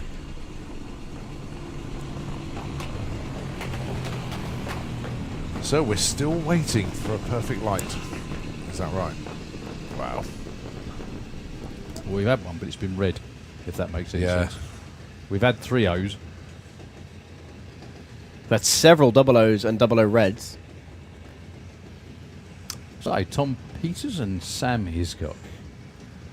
So you're what you were basically saying, we've got to go and have a look at Sam Hiscock's car, because apparently that paintwork is just jaw-dropping, isn't it? Well, the sun came out early and you could see all the metal flake coming Yeah. through the paint, and it was... It is so good when these teams take such pride in the appearance of their cars. I saw one of the juniors I saw coming. Grace Smith was just walking next to a car, bringing it down into the lanes, and I sort of took a look at that. That is a stunning-looking car. Have you noticed it's got a steering wheel in it? Yeah. Just the attention to detail from all these youngsters is so good to see. I Right, so Tom is 15, Sam 21. Let's see what they can do. Isn't he too old then? Tom Sorry. went red, and Sam 0.13. Well, 4 places up there for Samuel. Tom stays 15. You've got to admire British optimism. Painting a car with metal flake that really pops in the sunshine that never happened.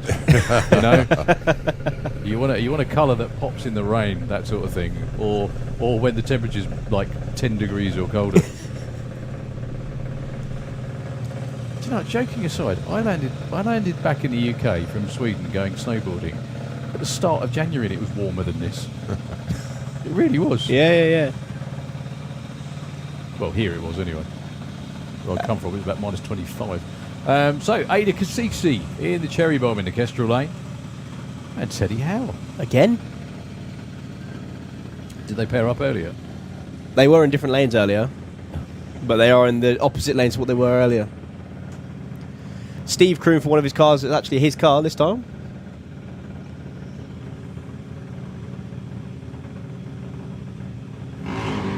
That was good. Very good. Well, Teddy is already number 4. He's just moved up to number 3. Well done, Teddy. So you can see how small of a margin we're working with here, because them 2 cars look like they're launched together, They really did, actually. You're right. but the difference was between number 3 and number 7, or number 10, sorry. Yeah, 4 places up for Ada. Well done. You always know it's quick when the timing system has to have a think about it. See, we're going to have to buy Steve some more crew shirts, because you can't crew for everyone with that shirt on, can you?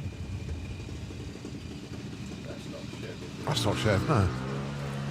No, that's Max Taylor.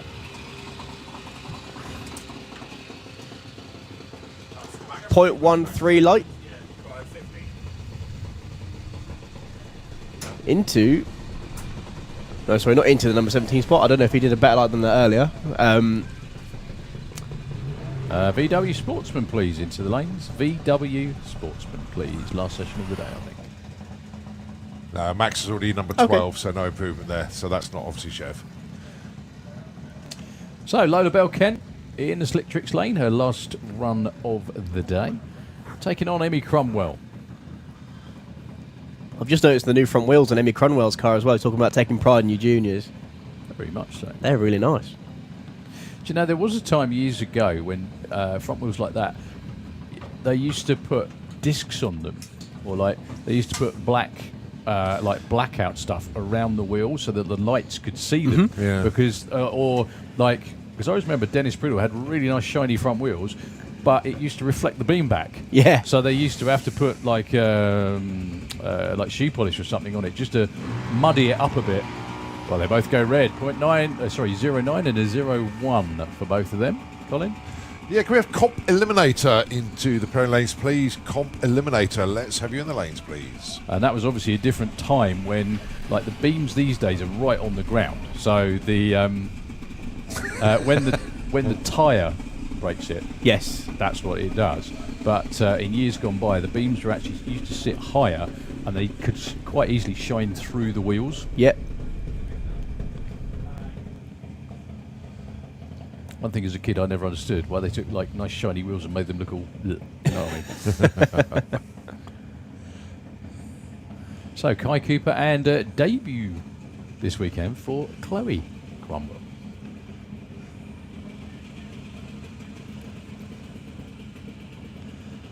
There was a lot of ribbon in the junior dragster pits about Chloe saying princess all the time.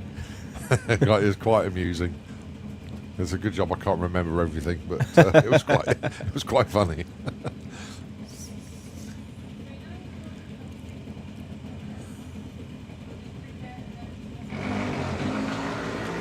So both of them go red. No help for either.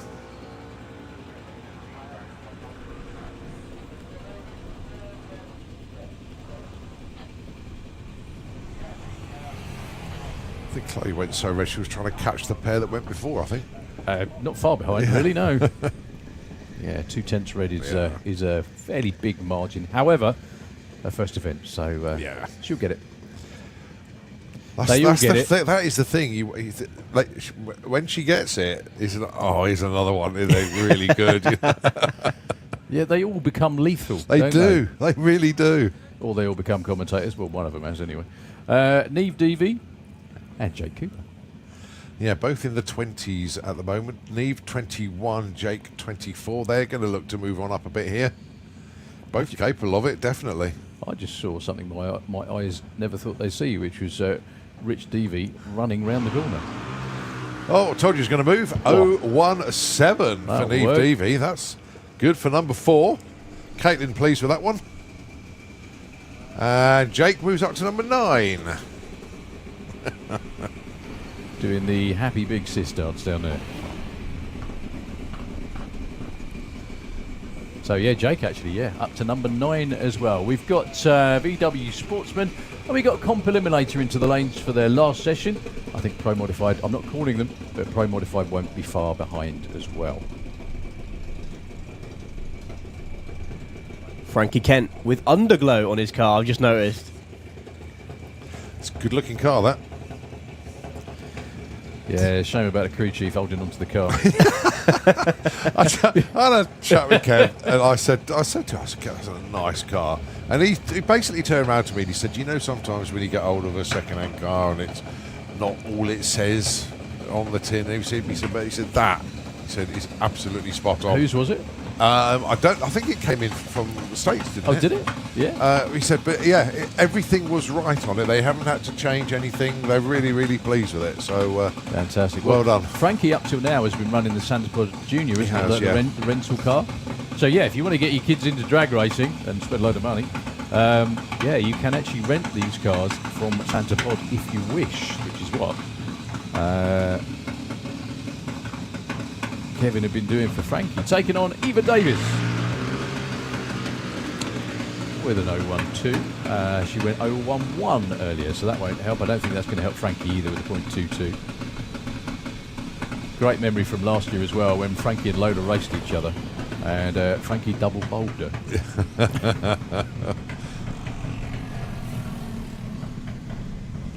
She's unfriendly at the best of times, but when it's your sister you're racing, it adds a whole new level of aggro to it, doesn't it, when you get out the other end. Okay, Emily Moore, Mr. Hyperactive, and again another car. What we were saying to him about the history of them. This car's been around for a while. Against Harry Peters.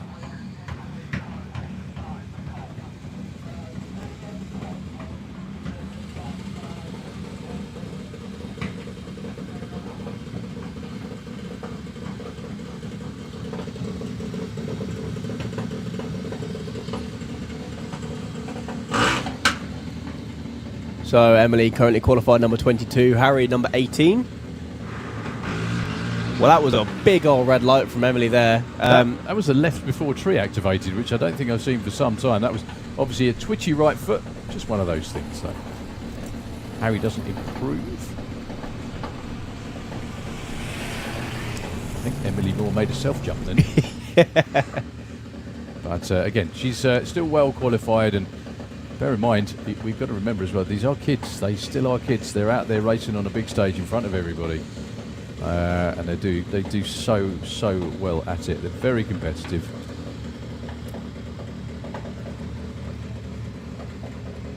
So Daniel Todd with the Dragon Slayer.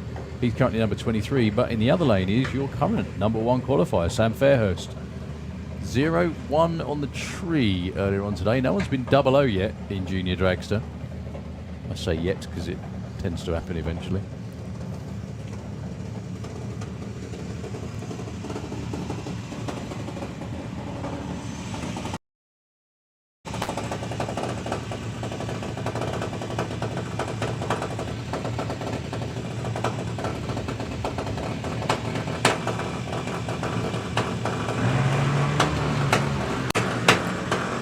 Not yet, though. Nah, both moved at the same time. Both went red, 0-2 and a 0-5.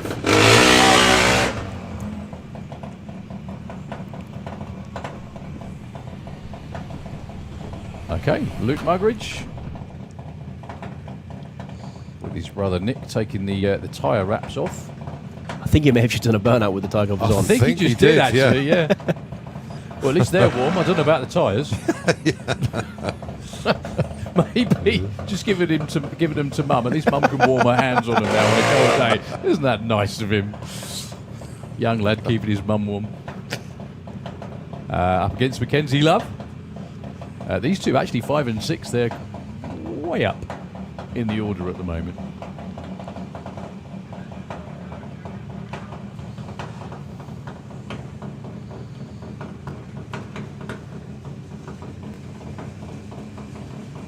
Yeah, number 5 and 6 qualifiers at the minute, 023 and an 027. That was good. That was really good from both of them. I don't think it's going to improve their positions though.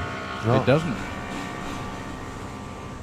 02 for Luke, stays fine. 03, sorry, 05, apologies. In the other lane, stays 6.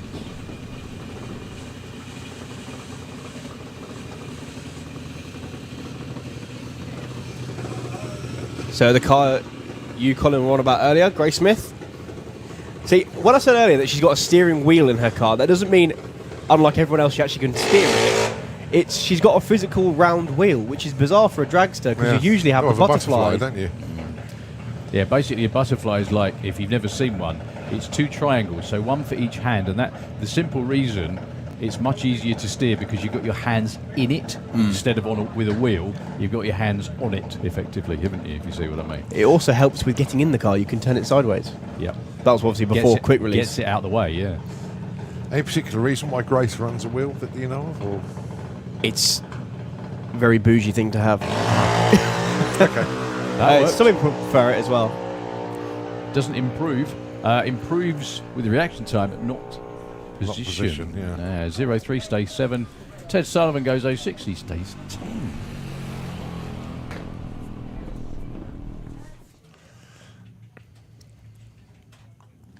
Okay, VW Sportsman rolling round now. We've got Comp Eliminator right behind them, I think. Not too far away at all. So this is when we get to play the fun game of, especially in eliminations, we have to be very careful with what we say, because some of these drivers have radios in their cars and actually listen to what we say.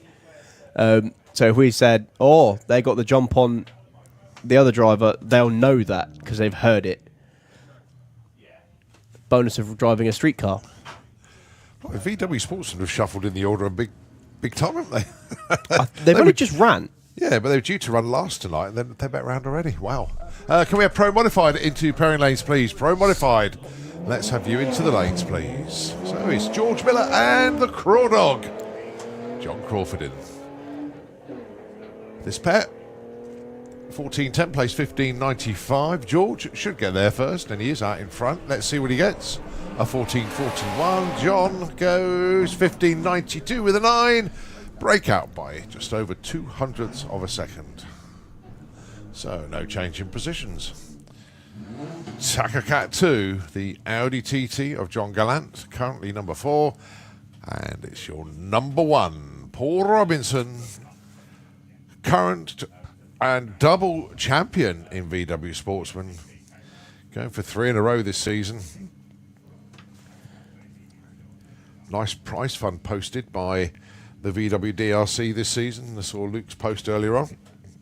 So you could be in the money at the VW DRC awards night if you can take top spot in the championship this year. So 14.70, the dial in for Paul. 15.30, dial in for John. 14.67, a breakout. 15.24, guess what? Breakout again, no help for those two. So they stay 1 and 4. All right, Jordan Clark with the Thunderbug.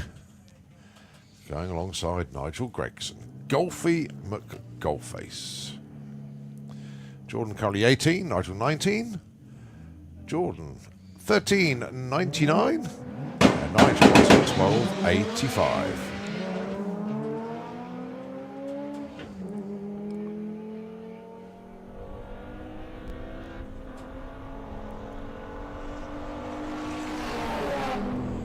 Oh, 13.84, that's a breakout. But Nigel Gregson gets one. The right side goes 13.30.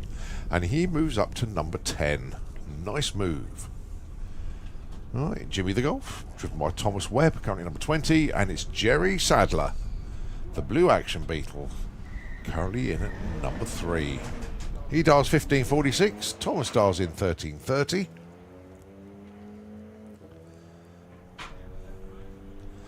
Jerry's going to get there first. Well, actually, it's quite tight, isn't it? Let's have a look. Scoreboards think about it. 15.29 breakout for Jerry. Thomas a little bit off pace there. 14.93 on that 14 flat.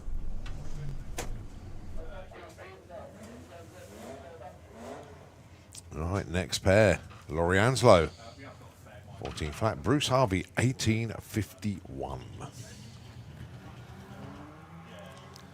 Yeah, one of the benefits of having just ran is you pretty much know what you're going to dial. I know the wind's picked up a little bit.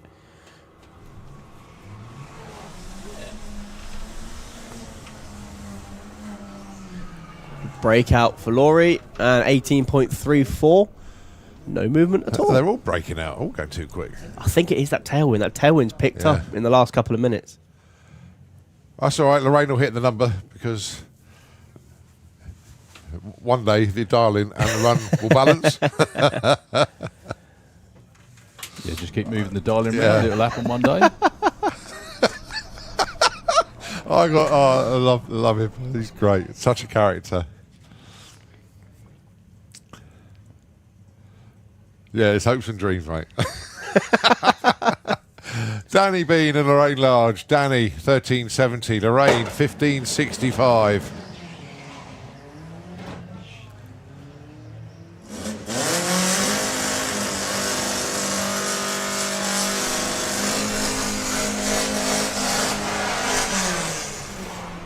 $13.35. Come on, Lorraine. 17. Oh dear. Yeah, exactly. Yeah, don't bother with that. I wouldn't, really. Oh dear. Such a character. Did I tell you about the time? I think it was Bug Jam last year. And it was fancy dress, and I went into their pit area, Lorraine and Trev. And this guy started talking to me, and I'm thinking, I don't know what you're talking about. He was in fancy dress, and I didn't recognise him. It was so funny. Well, 009 light for Steve Metcalf then. Oh, so close to the perfect light money.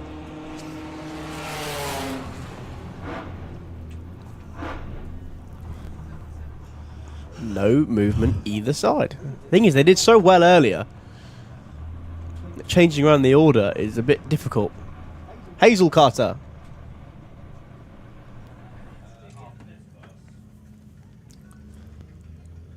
Oh, is it Olivia in this one? There we go. Sorry. I thought it was weird that Hazel was on the thing. Okay, Olivia Carter in VW Sportsman. Taking on Jason Anslow. Olivia looking for an 18.00.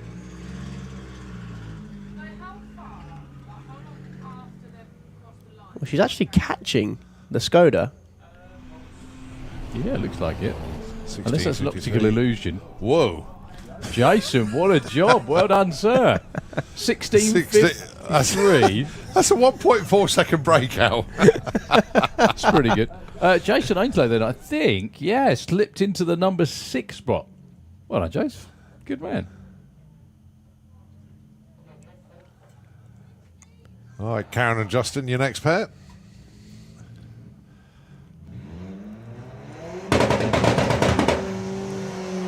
So Justin dials 13.60. Karen dials in 14.60. Red Dwarf taking on the Menopause. Well, problems for Karen. Let's see what Justin's got for us. 1360 is the target. 1366. And considering he hasn't even put a run in today, goes straight in at number 4. Nicely done. All right, Nigel Gregg with the Turpits. Audi A6. And it's Reese Finney with the Lupo.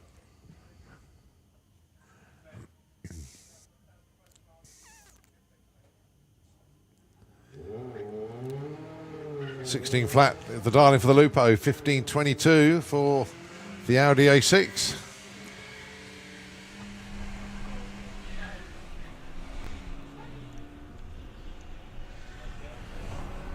Oh, 15.22 with a 7. Nigel Gregg takes number 1. Well done, Nigel. Excellent run. 16.35. Where does that slot in? Number 11. So best runs for both of them, but certainly Nigel with a better run taking the number 1 spot there. All right, Tom Circuit. The youngster in the Lupo.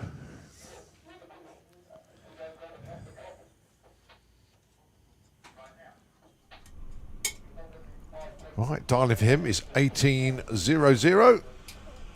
He's currently in the number 8 spot with an 18.26. Goes 18.16. Moves up from 8 to 7. Right, so that's VW Sportsman done. We look in the lanes to see Comp Eliminator head of the lanes. Which means we've probably got Pro Mod and all the other good stuff tucked around the corner. Just a little bit of gluing on the start line.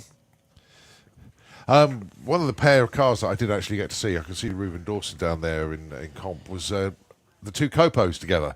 Really, really nice to see that. I think that was the first time they've actually lined up together. Yes. So that was one for the photographs. They 60-footed pretty similar as well. So there's somewhere out there is a picture of 2 Copos at Santa Pod Raceway, wheels up before the tree. Yeah, lovely. Is Ian going for a jog for the tractor? It looks like he is. Yeah, a bit of prep before. Eliminator. I'll tell you what, then what we'll do is we'll hand the airwaves over to Nitro FM 96.2 whilst they're continuing with that. We will take it back when we continue qualifying here at the rearranged Festival of Power. Nitro FM, it's all yours.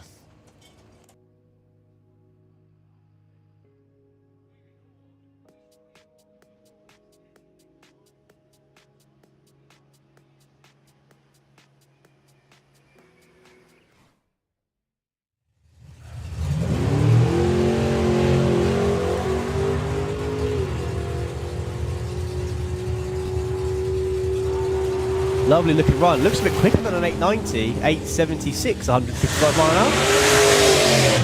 Good, we have Comp Eliminator. I've never made a run with my visor open. I wouldn't like to as well. I would hate to. I've opened my visor at the top end once it's been dark and it's like, I regretted it. Yeah, 167 miles an hour with a breeze in your face can't be comfortable, can it, really? In fact, with the air temperature was 5 degrees, though. No. No.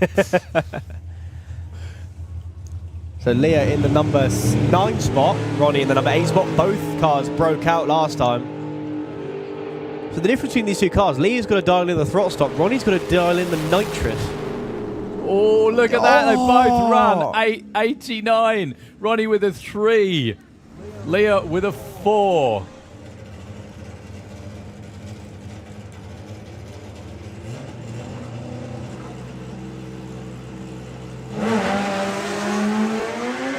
Lots of wheel spin That's for Dave wheel spin, Peters. yeah. Goodness me. I thought that was actually engine smoke, and it wasn't. The tyre spinning. So Dave Peters backs off with 946 at only 142 miles an hour.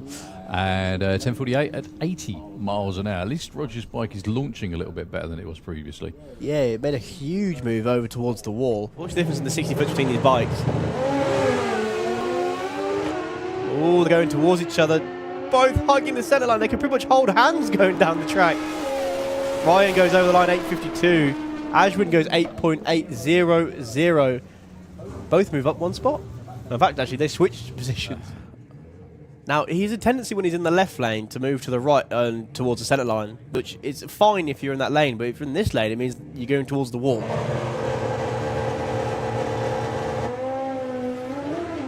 But I will stop talking. Arrow straight run, making a slight drift over the wall. He's going to roll off a little bit. No! 7.05, 188 mile an hour. And that's how you do that. They do.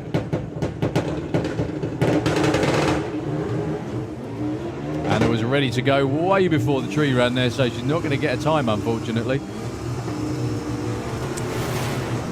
Mike Gooding goes 9.02 at 1:52. Yeah, Anna didn't get an ET, unfortunately.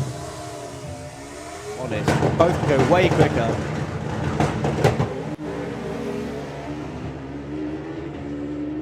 In fact, that's much better. Both bikes running down the lane. 7.62 and a 7.99, both improving to the number 2 and number 7 spot. Michael Piggott. 190 miles an hour as well. Can we have Mike again? You can do that if the other guy hasn't. One of the advantages of being on a bike, that is you can just pull it back again. You can't do that in a car. Well, obviously. look at that, 122, 60 foot for Could Mike this be the Dainty. one? 698! Yes! 6.98, 202 miles an hour for Mark Dainty. He's waited so long for that one. Well done, sir. 9.06 at 1:51 for Keith Wright.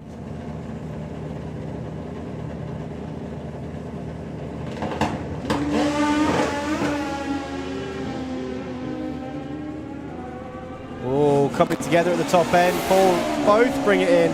7.42. Oh, look at that for Jasmine.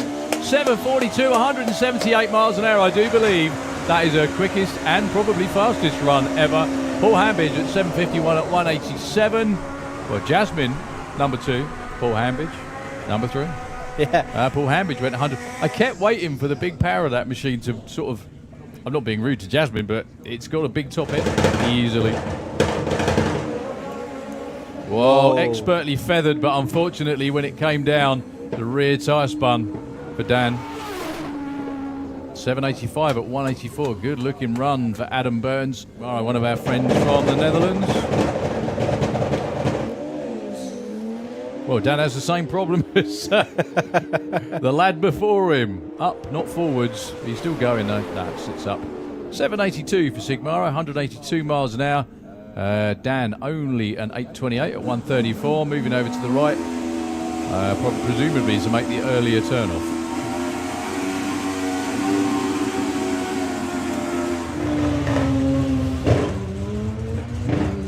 Lovely launch from Chris Todd.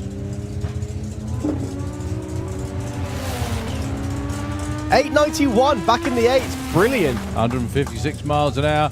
11.78 at 1:36 for Terry Newton. Again, that car is an 8-second car here in the distance, but it's all about the number that comes up on the board under the index. Whoa, getting well over towards the wall for Rob Smallworth. It was a beautiful launch, 1.11. Gary Carr's going to go through. What can he do this time? 11.04, moves into the number 1 spot. Takes the number 1 spot for Gary Carr. Dialing is 8.77. We just saw Gary Carr go nearly 8/10 under his index. Nick Williams is going to be there or thereabouts as well. If the car hooks off the line, because it's been struggling hooking it up on the when the light goes green. Even though these cars look the same, they do have different indexes. If you look on the scoreboard, you can see there's about a second difference. Yeah, well, besides engine size, well, look at that. I hope someone got that picture. Ian Blackett stood right in the right place for that. Nick goes through. Is it 7.99? Yeah. And that only gets him the number 2 spot, folks. Reuven Dawson goes 9.02 at 1:48. He's now bumped back to number 3. So listen to this, folks. 0.74 under only gets you number 3. Joe gives him the signal that it's a buy run. Comes up on the 2-step.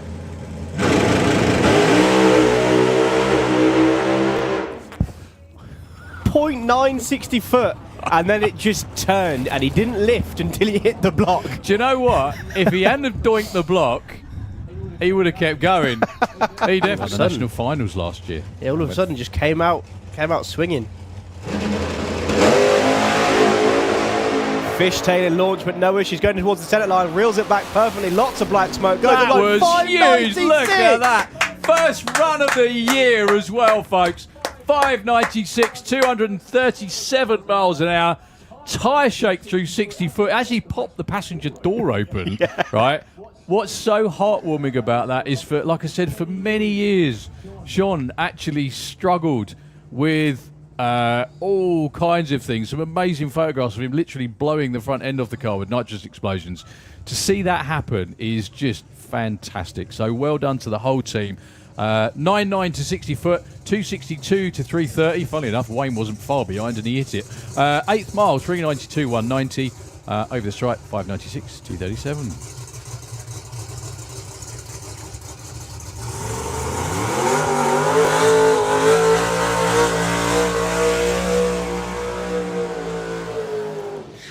Next up is the man who's got the Kestrel beer lane sorted. He can do that one now. Absolutely. He's going to have a go in the slick tricks lane this I think time. this is the first time in 2 weeks he's running this lane. Yeah, he's run 4 580s now this year, all in the Kestrel beer lane. At least. Yeah. The one earlier was a 586. He did actually say, let's turn it up and see what it'll do. Which is a bit ominous, isn't it, really? They've definitely got the 60 foot. They've got the first part of the racetrack dialed in. It's just how much the rest of it will take. He's here for this event. He's here for the door slammers. He's here for the main event. I don't know whether a lot of people know, but when you run a turbo car in Pro Mod, both Motorsport UK Pro Mod and FIA Pro Mod, they have a boost restrictor on them just to keep everything even. They still produce a monster amount of power. They still back half like nothing else, but they need the boost restriction. And I remember talking to him last year at the Door Slammers, and he said, I really want to get the first half of the track sorted out, because then I can take the boost controller off and see what it'll do. Right? At the Door Slammers this is, because there's no rules at the Door Slammers, exactly. Doesn't exactly hang about with a boost controller on it, does it, really? So 586 was what Andrei Arnova from Estonia ran earlier today. Well, 0.97 60 foot. Oh, look at that 386. 8-mile number. 584, 249 miles an hour. They might have even been hoping for more than that. You know, they're all right with that. Do you know what, actually? That might be marching on for a Motorsport UK Pro Modified ET record, and I think it might be.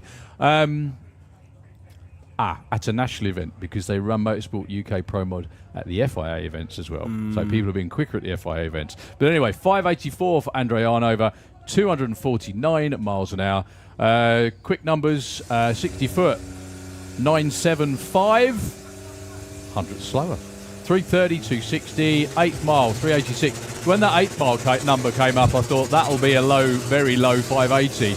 But the back half was only, in inverted commas, a 198. Guy to get it down the track is going to be your number one qualifier. Will it be Steve Willett, and will it be on this run? Nope. No, drifting over towards the wall. Didn't sound like it was firing on all 4 cylinders either, and it did go left as soon as he nailed it, which is most unusual for Steve. Trickled through the 1089. A couple of years back, he was knocking on the door of the 5s. This at the time was one of the world-beating top fuel bikes. I'm talking 34 years ago when it was debuted by Brian Johnson.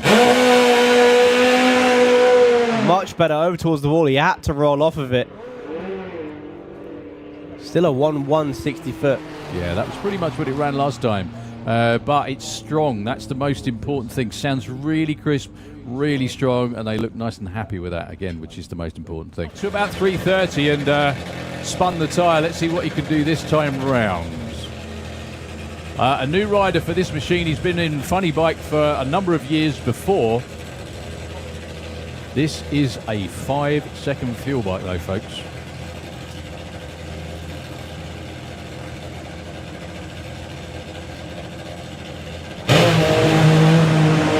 He's going to have to get off that as a beginning. Same thing. The bike hooked and went right, and he didn't even, that's really good, 104 60 foot, didn't really have time. You can steer it with your body weight when it's down the track and both wheels are on the ground, but he still had the front wheel in the air, and you can't do a lot with that. So, got to get within 1%. Well, that's a lovely looking launch. Front wheel just skipping off the floor. Margot Schmidt is not far behind either. What's it going to be? 686, 224 again. And a 706 at 209. Not quite sure. 224 is going to back up 227. Steve Venables over there, Kestrel Lane. The number you see on the board, the 1838, that's the bump spot. And it's Johnny Hines, the man in the Slick Tricks lane. That's his number. He wants better than that now.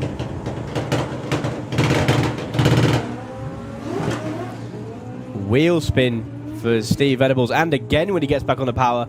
Not sure what the issues were for Johnny Hines. Didn't really seem to move. I think it's spun as well, actually. If you look at the tyre track, it goes even for a street type, well, it goes a bit thinner. 970 at 123 was not what Steve wanted, and 1247. There we go, much better from the both of them. Lots of wheel spin for Rodolfo, no issues at all for Al Morrison. Long gone. 718, 198 miles an hour. 886 at 168 for Rodolfo. Doesn't get him in. That's what I said. The bump spot now moves to an 862. Very doable though. What is Chris Reed's?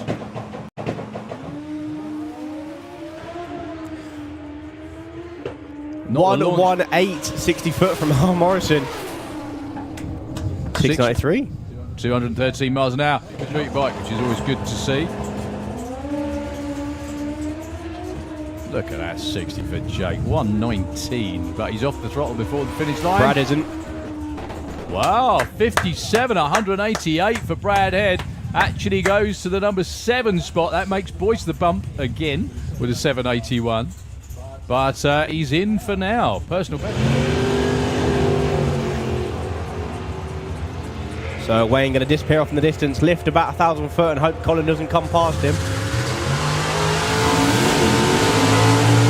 Ooh. 980 for Wayne Hiscock, only 97 miles an hour. Yeah, you saw that right. And so Andy Dibley with the Magic Rat in the Kestrel Lane. That car's another one that's got a lot of history in UK drag racing. Quite a lot of it with Andy as well. Whoa, lots of fluid on the track out of Jasmine's car. Not sure what that is, but she's still going. Obviously not an oil pressure issue. Yeah. Oh, dearie me. Great run for Andy Dibley. 991 with the 2, 145 miles an hour. Well done, sir. That's number 2. Jasmine Tunstall, 100. Too quick. Yes. 989 with a 0, 143. We're just going to in your younger days. Yeah. So Andy Harrison, previous UK Supergas champ, already went 9.98. 10.02. But it's never been as quick as when it's in Andy's hands.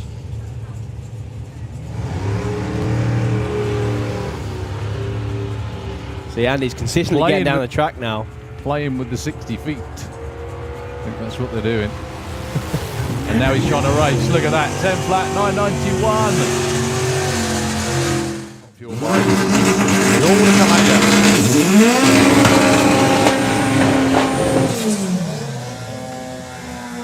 you. So Terry Newton and Chris Todd.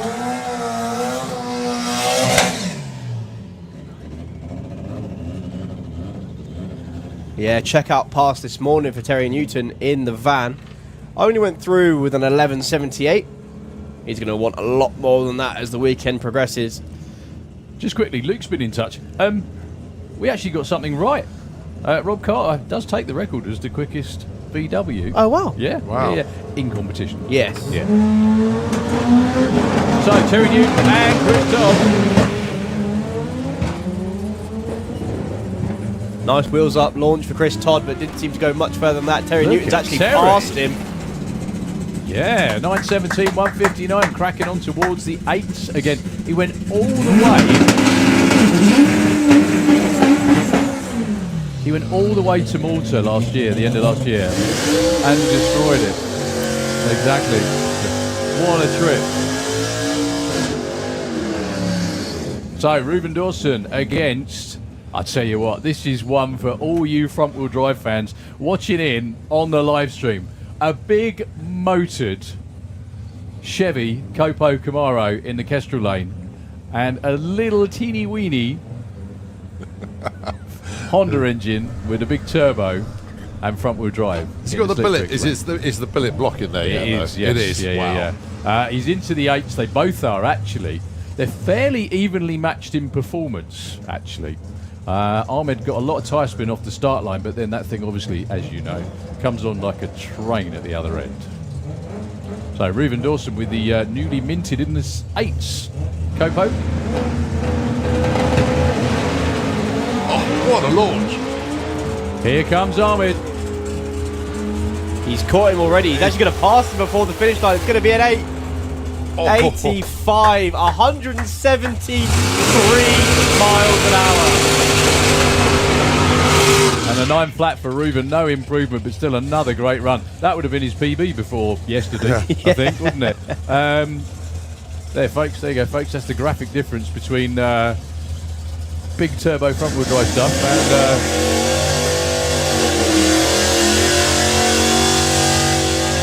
rear-wheel drive muscle car. Okay, now Nick Williams. I can't believe I'm going to say this out loud, but Nick Williams ran in the 7s. He hadn't got there last year. Went 7.99. He's number 2. Yeah. Taking on Rob Smallworth with the 55. Rob got all kinds of out of shape earlier on today. It looked like it was on a good run until, well, it wasn't.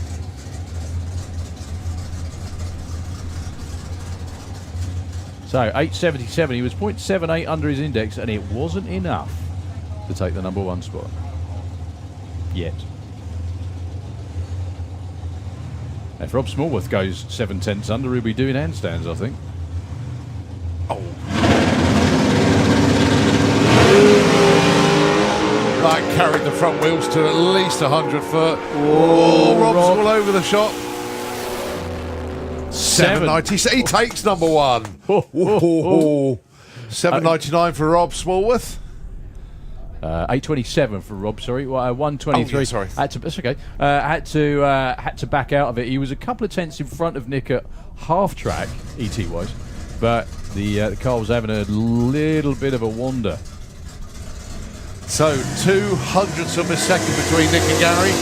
Now in Nick's favour. What can Gary Carr do? So we need to see an 11.02 for him to take the number 1 spot back off Nick Williams. Or to save yourself all the headaches of adding up, just run a 10. Right, that 10 anything will work, won't it? Yeah. So they're both at the Williams Brothers stable. And this is the weekend that Gary was on social media looking for crew. Good wheels up launch there for Gary. Good light as well. I It's think the- all about the ET. The air definitely helps this weekend as well, and the tailwind. Let's see what it is. Oh, he's 11.04. Again. He's I got a love the way bracket that car. Keith's down there going, oh, we didn't quite do it. Oh, hang on, my son's number 1. Whoops, I should have done that. Oh, dear. Well, the key thing, as far as they're concerned, is they're opposite sides of the ladder at the moment.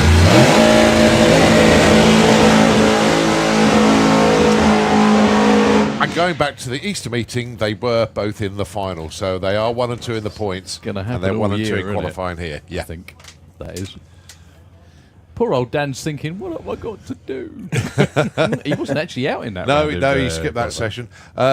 Dan is basically, so you know, with the Chevelle, last year it was an auto, this year it's a manual.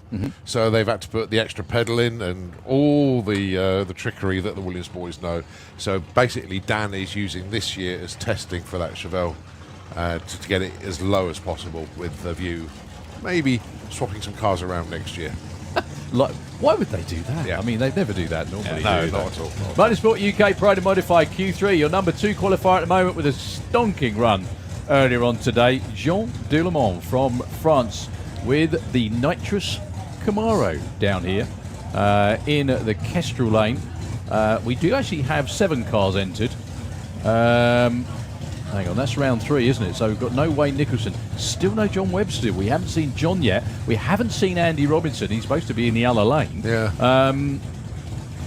Okay. I can see the Robinson gang up on the grandstand. Fair enough.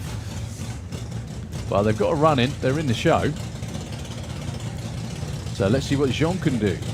Quickest nitrous car so far this weekend. So Jean's PB is a 5.91. He ran that in the final at the national finals, winning his first ever event in Pro Modified. Very well deserved. Kind of picked up where he left off.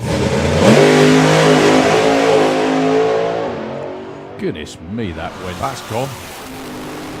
Oh! 595 at 237 miles an hour. That actually almost looks like a funny car, not like a Pro Mod. Little bit of tyre chatter out there. That's more of a paddle than a shake, that is. But straight, strong, 595, 237. That boy's got himself a race car. That's really nice. On the subject of race cars, one fella who definitely has himself a race car coming around right now. Wayne Nicholson is actually down there, beg your pardon. They're just not running side by side at the moment.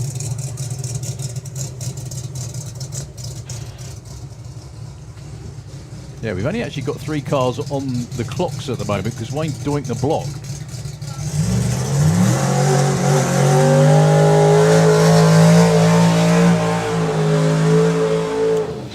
That, ladies and gentlemen, is Andrei Arnova from Estonia. He runs a company that manufacture, I think they're like fiberglass tanks. They're really not the tanks that fire things. I need to rephrase that, like water tanks, heater tanks, that kind of thing. In the Kestrel lane, and he is seriously, I mentioned this on Facebook, he is seriously hardcore. He was here last weekend testing all weekend. It was freezing. To come all the way from Estonia to do that, then come back and race this weekend, then come back in 3 weeks for the door slammers, then the week later for the main event as well. He's going to have way more runs than anyone else in European Pro Mod by the start of the season. So he went, in testing last week, he went 582 at 251 miles an hour. Earlier on today, he ran a competition PB of 5.84 at 249. And in the immortal words of Victor Bray, without the swear word, he ain't going to be wanting to go any slower. Let's put it that way. Pro ET into the penalty lanes, please. Pro ET, let's have you down, please. Let's see how Andre gets on. Yeah, going to build the boost up. This thing has been 60 footing like a bandit, and that's what they've been working on. Whoa, lots of tyre shake, uncharacteristically this year for Andrei Arnova. 0.96 60 foot, but that was about it. Yeah, turned it up on the start line. Just got a little bit too much tyre chatter past the 60 foot. That's the first time we've seen a busted run from that car. Well, I was going to say today, all year, really, pretty much. But that's the whole idea of testing, just to see push the limits, see what they are. His #1 qualifier anyway, unless Wayne's got something to say about that.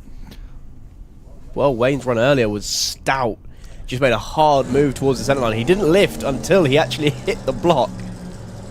Yeah, it was actually paddling the tyres. By paddling the tyres, I mean it's a form of tyre shake that's actually drivable if it stays in a straight line. However, you are totally at the mercy of what the car wants to do, and it's how long you keep your foot in it as well.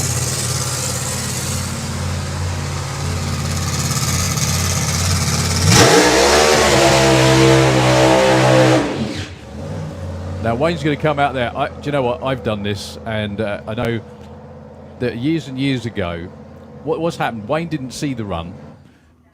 He's not going to make the run either. Clicks it off after the burnout, unfortunately. I'm not sure. The only reason for it it didn't lean out, so that's like an instant kill. I can only think that might have been an oil pressure thing or something like that. Yeah, because if oil pressure is absolutely critical. What I was going to say is he'll roll round the corner, not seeing what Andre's done, and see the tyre shake marks in front of him. And I remember years and years, long time ago, when I got tyre shake in the top fuel car, it flipping her is the short version, right? But I remember I was still talking to Peter Beck. He was racing that weekend as well, and he said he was next after me, and he said he did a burnout and looked at those tyre shape marks and thought, ugh.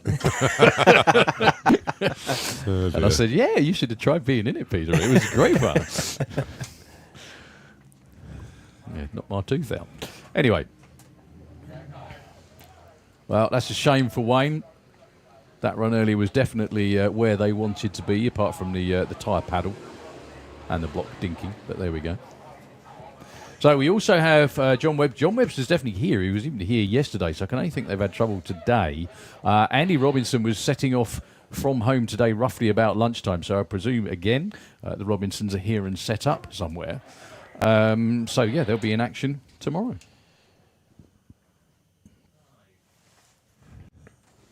Okay, so Wayne's being pushed. Oh, actually, as if on cue, Andy Robinson just pulled in right now. There we go. Just by magic. You just missed the Pro Mod session. Well done. Perfect timing. Yeah, that is uncanny. You just sort of look to see what's in the lanes. And as you say, lo and behold, Andy Robinson is just rolling around the corner. Yeah. So we got Super Street Bike coming up next. There's a little bit of cleaning to do in the Slick Tricks lane. I'm trying to think who was the last one down there. No one recently, I don't think, actually. Well, no, both the Pro Mods went in the left lane. So that's right. Yeah, it would have been Eliminator. Yeah, it must have been.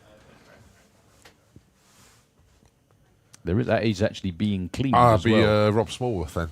That's the last car in that lane. Oh, yeah, that's right. Rob was having a bit of a tail wag, wasn't he? Anyway, folks, that will be a few moments. So we're heading overnight to Nitro FM. We're going to have Super Street Bike in just a few moments. We've also got Nostalgia Nitro Funny Cars around there as well. So please don't go anywhere at all. It's still going to be fast and loud for some time yet.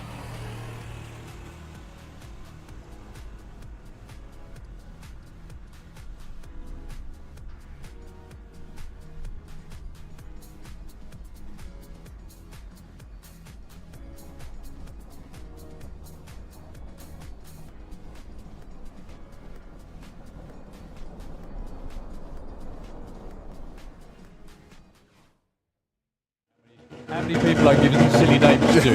That's another one. Yeah. So, yeah, that was stuck. The Dayglow Days, it's a great name. Yeah. Oh, good run. Actually, he only stays at number 3, would you believe, with a 59 and a 55, 11.45. Justin Morton moves up to 16.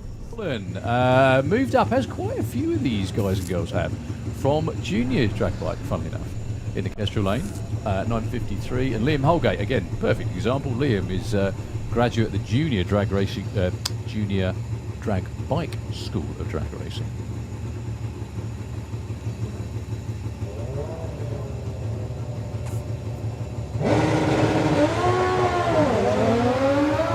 As you can tell by the reaction time.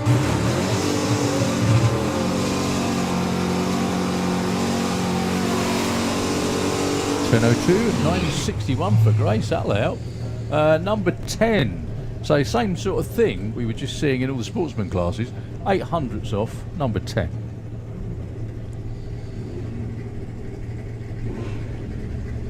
So Kyle Rushby. Last weekend, I was on the way back from Cannock, and they were on the way back from a bike boot sale, if you like, and they bought this pit bike, mini drag bike thing for like 175 quid, and it runs this brilliant little thing. You will see on their social media, it's cracking. Oh, Chris Fenn breaks out, but I don't think they'll mind. 971 at 138, yeah. It's a great number. Kyle does precisely the same thing. It's good to see you happy, Jimmy. I think that's a How could you tell that they know each other? Oh, well done, Chris. He's such a nice guy as well. Deserves a break. 10.65 and 8.70.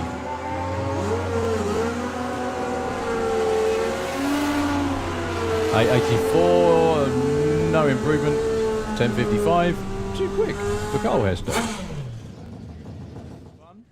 Their last session of the day. If they can keep it stuck with the tailwind, this is the kind of stuff they dream of all winter. So Brad Hedge is number 7 at the moment, 7.57. He'd like to improve on that a little bit, not just because it'd be another personal best, but he wants to make sure that he's going to be a bit safer going into race day, or going into qualifying day 2, actually. He's up against Daniel Lentz, number 2 qualifier. He's on the first leg of an ACU speed record. Went 227 miles an hour off the trailer. Trailer, even. Earlier on. Shootout.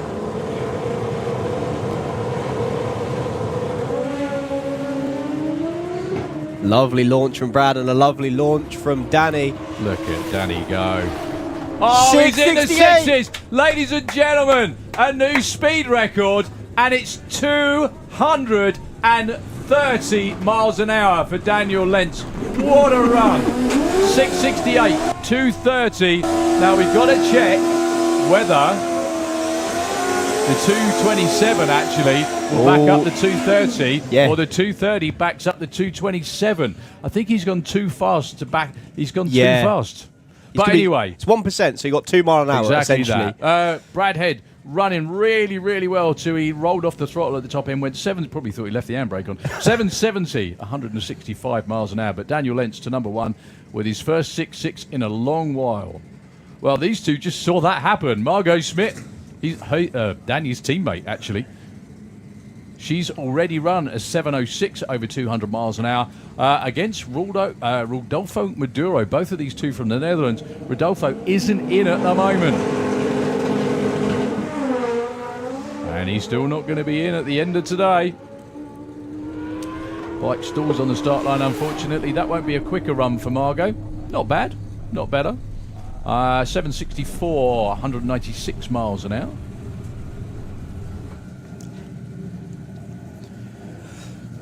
So your current number 1 qualifier under the tower now, Jake Michelle. Oh, sorry. No, he's been bumped down to number 2's. 674 is not good enough for number 1 qualifier at the minute. 668. Now, Jake would have known exactly what Danny was trying on this run.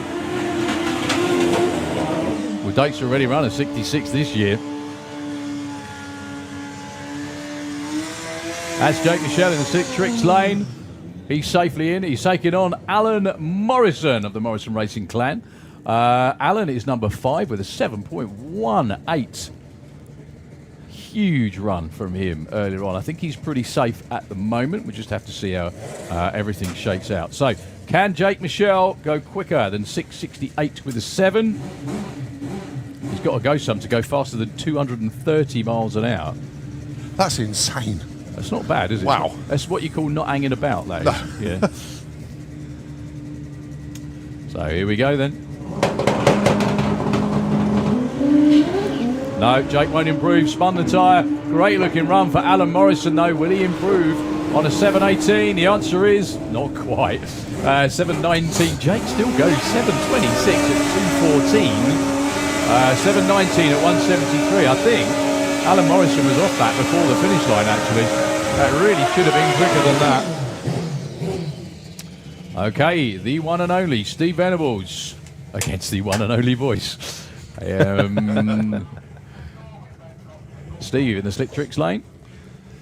He is actually only number 6 at the moment with a 7.21. Chris Reed, otherwise known as Boyce, the man with the 2-2 in the Kestrel lane. That's his number, 7.81. Much better launch for Boyce. This is going to be quicker.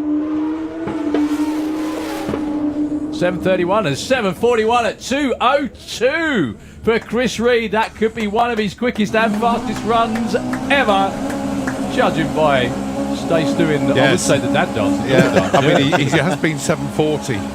Well, that only moves him up to number 7. But I'm not sure. I think that's Boyce's first 200. Yeah, well, it is, yeah. Stacey just said yeah. Yeah. Okay, underneath us is Alan Morrison Jr., but I think he's lost fire in the burnout. I just want to say a very big hi and get well soon to Mr. Rick Stubbins, tuner for the Morrison clan.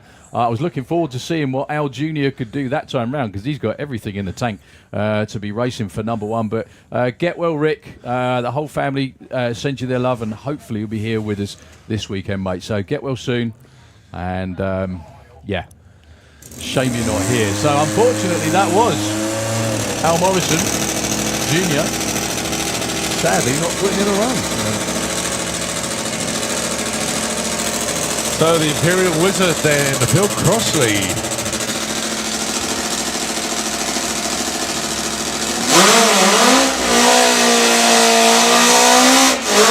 Now, what I said earlier was completely true.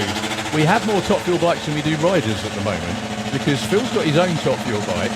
This bike belongs to Keith Edwards, who completely restored it. Yeah. Beautifully, absolutely beautifully. And Phil said, you know what, I'll have a go while we're here. Yeah. So the one guy we haven't seen today is Kev Charman. We'll get to that in a second. Good luck, Phil. He's been making it further and further down the racetrack every single time with this bike. Let's hope it sticks.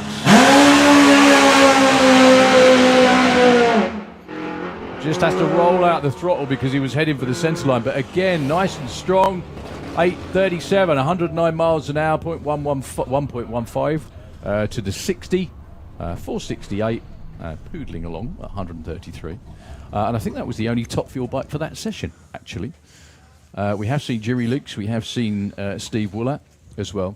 Yeah, so with the fact that Al Smith has got he's just finished his own bike, so he wouldn't be riding the Rocket this year, so Phil Bainbridge needed to find a rider for that. Yeah.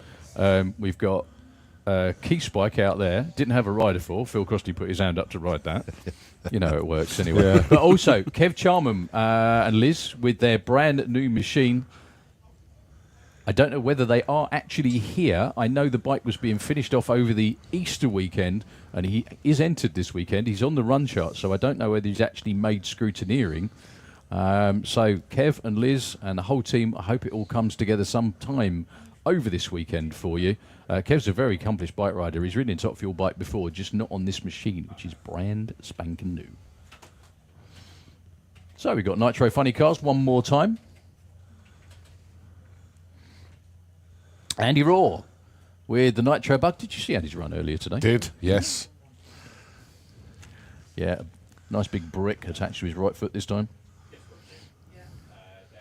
Now, what I thought was a bit uncharitable as well was they made Lisa push the cart all on her own. Did you see that earlier? Either that or get out of my way, I think that might have been. But anyway, Andy Raw in the hot seat of the Nitro Bug, sorry. Now, that would be the quickest car in VW Pro, but he hasn't entered it in yet. Do you know what? Luke can answer this one for me. He probably wouldn't be allowed in because he runs Nitro. However, I'm sure exceptions could be made.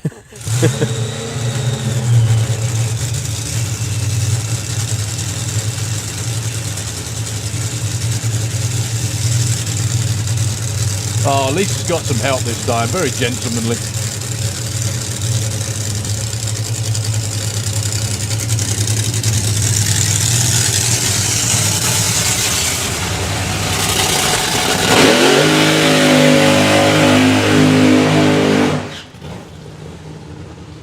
That's got a lot of fuel in it. Look at that. Super Pro into the lanes, please. Could we have Super Pro ET, please? Into the pairing lanes, please. Yeah, so Andy's first run earlier was a little bit the old fiddler's elbow thing. On and off the throttle, off the start line. I'm sure he's going to plant it this time. Yeah, so noticing he did his burnout outside of the groove, but he's backing up into the groove. Some of the drivers tend to do that because the track's good enough as it is. They don't want to ruin it by putting fresh rubber over it. No, what they're doing is they'll want to be junior dragster drivers that stage up out of the groove. That's what it is. So, Carl Harrison doing the tuning. That's Carl standing there by the injector for the bug catcher. Never mind. We've also got Christian Carla down there with the iPad. He's monitoring everything that's going on with the electronics in the car. So he's... I'd love it if he was steering it. You know, right, go.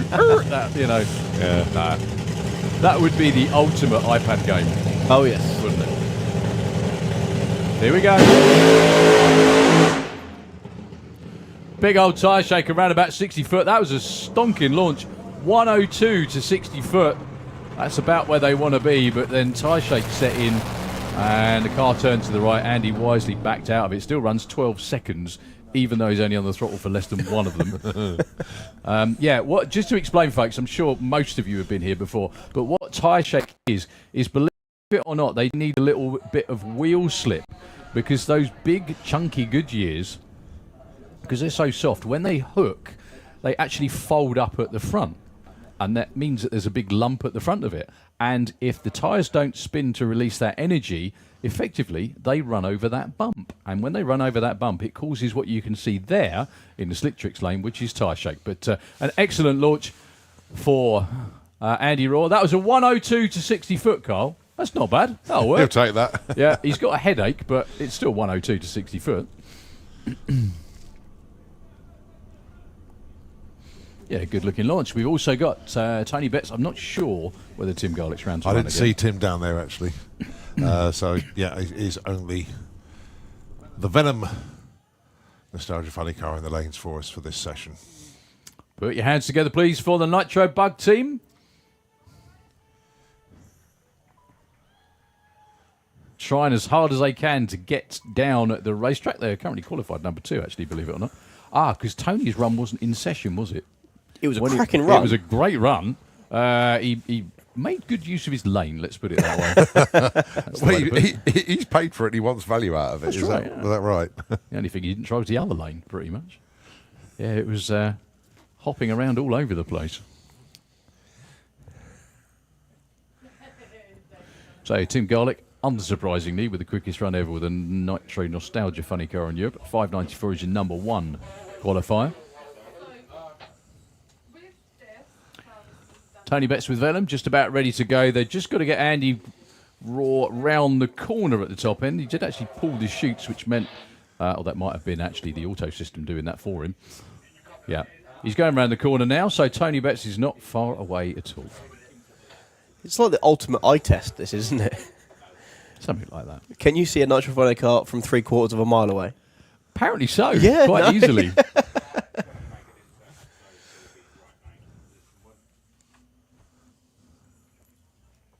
Just waiting for the go-ahead. Actually, Tim is there as well.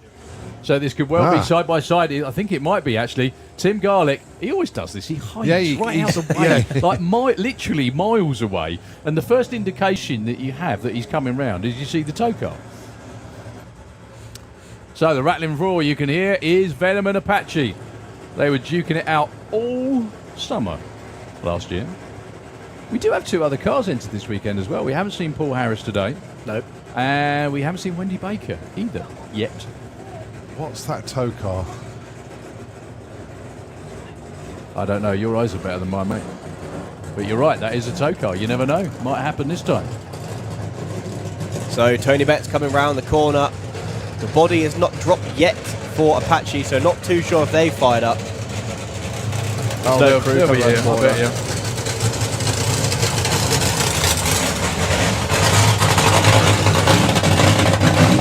Open up.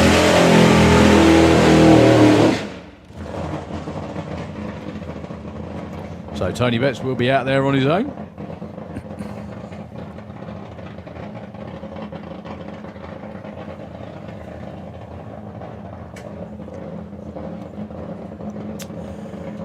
So Tony Betts really does have a crew as a cast of thousands, but they're also pretty accomplished racers, a lot of them. The guy backing him up is effectively known as Boo. That's Mickey Moore, who is nearing completion of his own fuel altered at home. John Wright, I think that's the first time I've ever seen John with a hat on. His crew chief down there on the start line, wife Leslie, does a lot of PR for them and generally keeps everyone in check.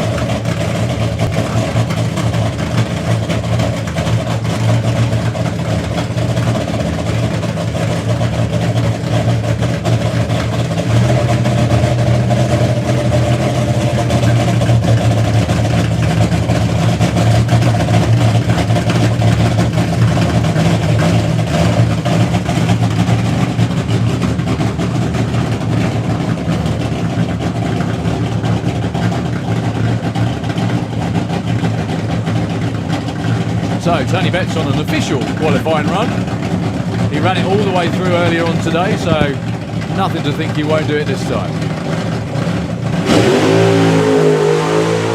Would you look at that 104 to 60 foot, making a bit of a wander at the top end? That's awesome. Oh, That's a 589 at 250 miles an hour. The European Nostalgia Funny Car record has been reset again in the same day. Also, the first over 250 miles an hour as well. That is absolutely hauling. They're delighted. He's gone into the field at the end. So obviously everybody chasing after him down there. Oh, that's horrendous. Dean's actually kissing Mickey Moore. I really, no, we don't need to see that. We don't need to see that, folks. This is a family show. So obviously Tony got to the finish line a bit faster than he thought he was going to. I don't know if he had chutes or not, but he has gone into the field. I did see. Oh, he did? Well, Yeah. I saw a plume of smoke as well, so... Yeah, he did. He definitely did. But 250 miles an hour for a Nostalgia Nitro Funny Car is absolutely hauling. Let's just hope the car's still in one piece. The car's gone straight on into the field. It's gone a fair old way, actually. Is it? Yeah. Yeah, he must have either been late with the shoots or... let's have a look. Oh, yeah. My goodness me. It's all right. He's up. The good news is I can see upright. that the car's upright, Tony's upright. You know, it's just got to be retrieved from the field. That's the only problem.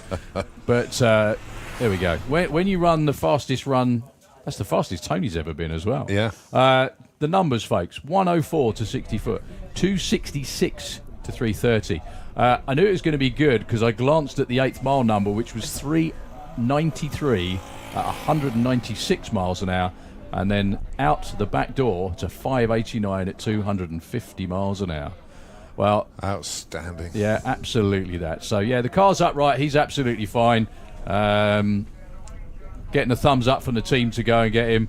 So put your hands together for not only the biggest crew in Nostalgia Nitro Funny Car Racing, but now also the quickest and fastest once again. Once again, what a day it's been for every funny car team.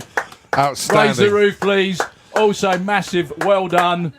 The only thing I'm a little bit worried about is what's going to happen to Tony when the lane gets hold of him, because, you know, it doesn't normally go well. But a big and also, I've got to say, a massive congratulations to my dear old friend, Mr. John Wright. Well done, sir. Yes. John tunes the car, and, just goes to prove knowledge is everything when it comes to fuel racing. I can only see one issue with what's just happened. Body. No, Tim Garlick's just seen all of that. Yeah, and he's gone, hang on a minute, can you stick a bit more weight in the clutch, lads? Oh, my goodness me. That is... Thing is, it really piled on the speed. That was a sub 2 second back half, which is insane. That's really good. It's how much it's put on 54 miles an hour in the back half of the racetrack again, which I can't. That's where all the smoke came from, because the trouble, not the trouble, but the issue that the Nostalgia Funny Cars have is they have small fuel pumps, 21 gallon a minute fuel pumps, and they run out of fuel at the top end, which is an awful lot of where the smoke comes from. Make sure there's no mosquitoes, all that sort of stuff. And that's where all that came from. But Tony obviously was going way faster than he ever had at the finish line, way faster through the shutdown area than he ever had before, and then thought, oh, hang on a minute, that was good. Whoops, I better stop. Yeah, it's about 10 mile an hour clear of what I've seen him do before. Correct. And Which doesn't sound like a lot, but when that's on top of 240 mile an hour, it's a fair bit. it's quite a bit. Well, when you consider there are limitations of the engine size, the fuel pump size, the gearing size as well, that's what makes that extra impressive. Funny bike, comp bike, junior drag bike into the pair of names, please. Funny bike, comp bike, and junior drag bike, please. Hopefully the car's not too badly hurt. The thing is that when you do go into the field, it's a little bit rutted down there, so don't be surprised if there is some racer tape if the car reappears tomorrow with the front of the body. Bonus about it peeing with rain for months is it might have been soft. Softer, yes. Yeah. I can also, having quite a large crew helps because you have diversity in the crew. Yes. What, you mean young people to clean? Well, I'm meaning people who can do carbon fibre very well. Yeah. Good point. Well, they're still retrieving Tony out of the field. Yeah. We're going to catch our breath for a couple of moments. We still do have Tim Garlick. I'm not sure who is behind. You may be able to see better I'm than not me. sure if it's Wendy. You were going to use your binoculars. I was. I thought I might got away with that, but I didn't. Let's just see if it actually works. That's the sort of thing I'd do, mate. That's great. Sorry. Anyway, yeah, we're going to pass the Nitro FM for a few moments. We've still got Nitro Funny Cars to come. Don't go anywhere at all. And congratulations again to the Venom team.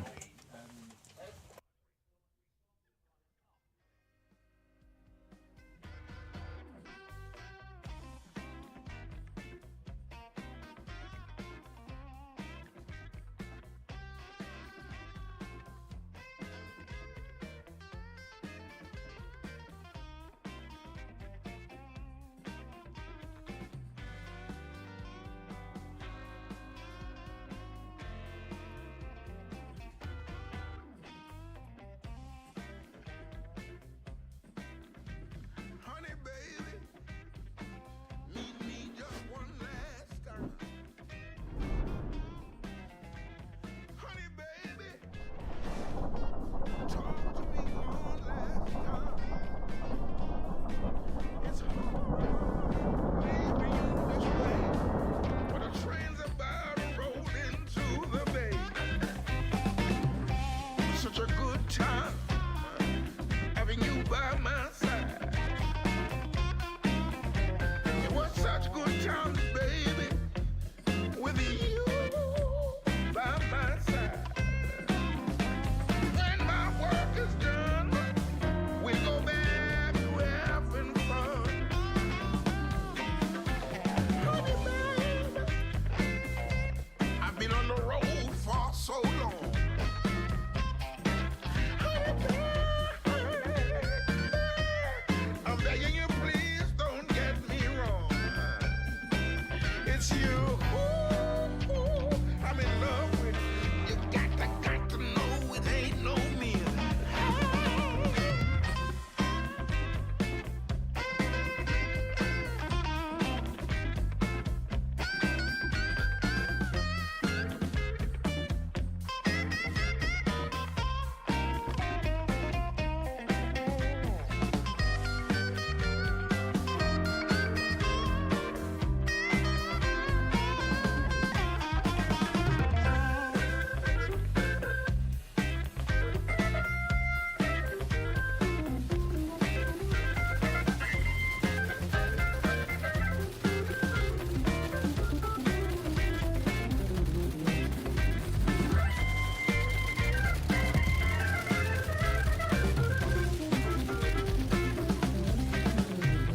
Honey, baby, I've been on the road for so long.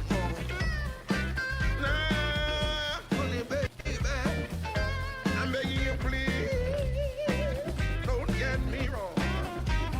It's you I'm in love with. You got to know it ain't no me. Yeah. Come on, baby.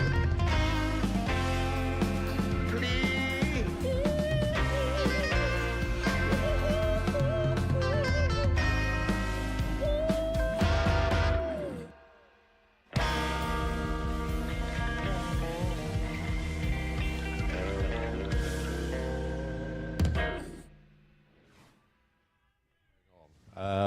And one of the perfect bits of timing is we walked into Pro ET pits and they'd just been called. They all started suddenly coming out. It was nice. like, oh wow! All these cars suddenly started moving around. So that was quite good. Brian Huxley and James Green. James was number 1 at the start of this session. He's now number 3. You also think of VW Beetle dressing as a Skoda is impressive. How about an El Camino being a Touareg? It's pretty good. Yeah, but the Mont Blanc car does go rather well. Oh, 1608 obviously stays 3, but Brian moves up 3 spots, 16 to 13. With the 49. Yeah, we introduced the Huxley.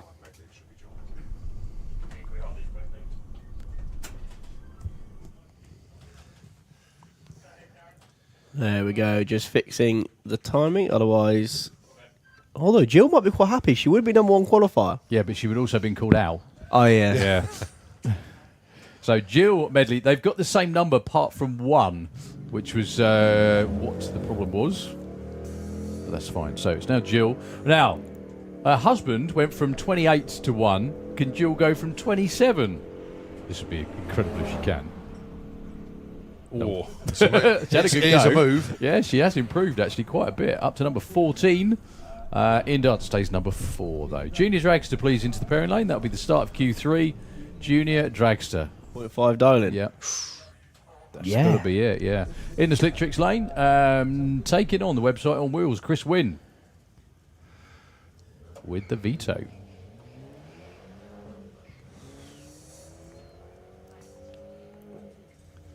No run, actually, previously for Alexander Pryor with the caddy.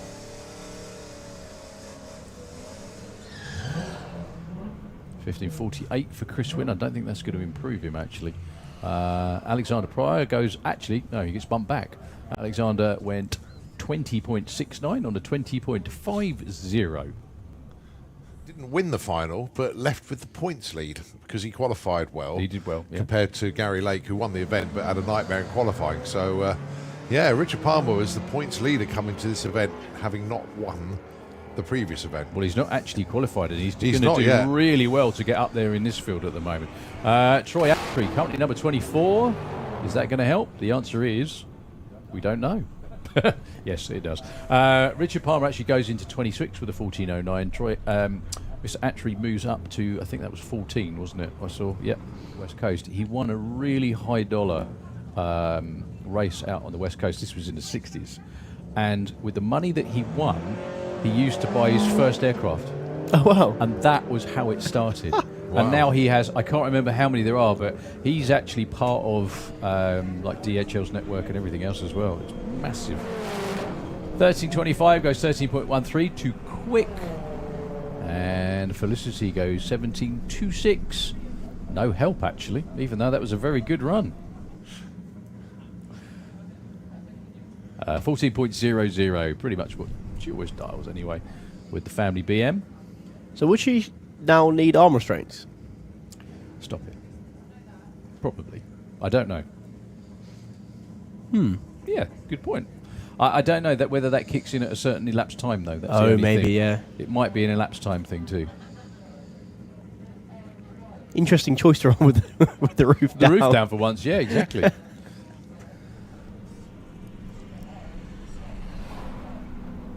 Well, it made a difference. Yeah. 300ths too quick. 99.9 miles an hour, as close to 100 you can get without actually being there.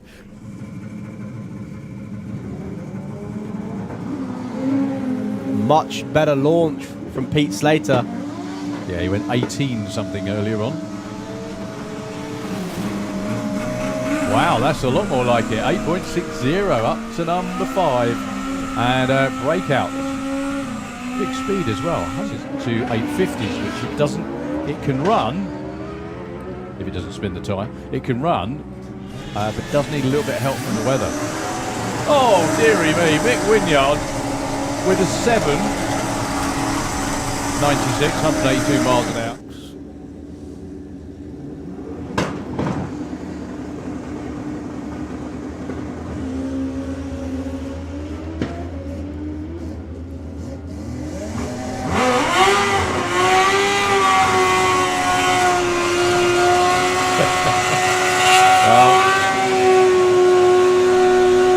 Daniel Madeira. Kestrel Lane, who hasn't got a time on the board yet, actually. There's a number of these that haven't run.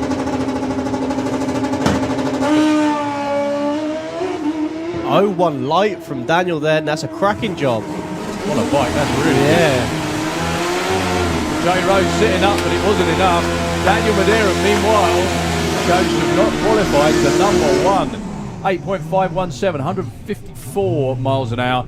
8.37, J Rowe takes it too quick again. We've got a good one here to get in the 850s. Not like that, unfortunately. Overpowers the track. Craig, meanwhile, is long gone. He's already run an 8.56, I think. 8.66 this time. And Stace goes 9.51. 7:45. 45. Dear, he's in the wrong class. I don't know about anything else. Well, he's got to, as I say, he's got to race 2 meetings in this class before we can move up to Super Street Bike because of licence.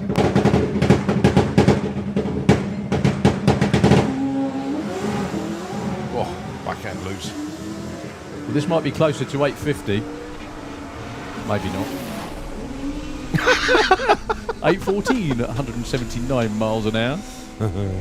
Get a time on the board early. Ah, okay. I knew he was here. But do you know the really surprising thing? No Rick Suwatsky. That is very unusual, actually.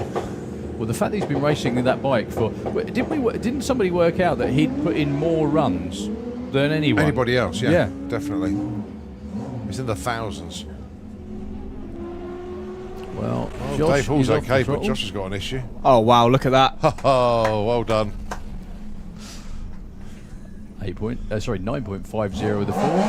Good speed.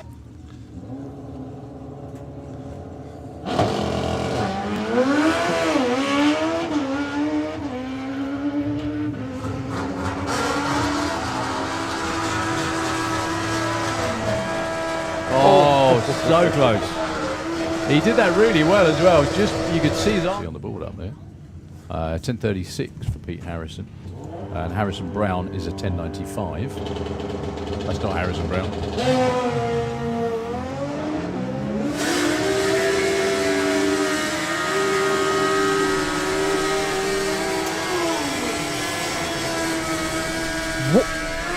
That's 10:03, 10:95. Yeah, you broke out. No, I think it's the time the is way around. absolutely right.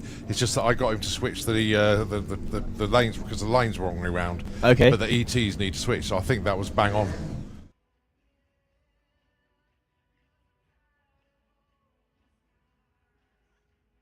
In the Kestrel Lane, 8:94 against Scott Smith, 10:50. Yeah, qualifying earlier, Cole, was so close. Top few, all with it, nothing between them. Too quick for Phil, 8:92 and 10:65. Scott Smith goes up to number 10. How many people are giving silly names to? That's another one. Yeah. So yeah, that was stuck. The Dayglow Dave's not sure, it's a great name. Yeah. Oh, good run. Actually, he only stays at number 3, would you believe, with a 59 and a 55, 11:45. Justin Morton moves up to 16. Moved up, as quite a few of these guys and girls have, from junior drag bike, funnily enough, in the Kestrel Lane, 9:53. And Liam Holgate, again, perfect example. Liam is a graduate at the junior drag racing, junior drag bike school of drag racing.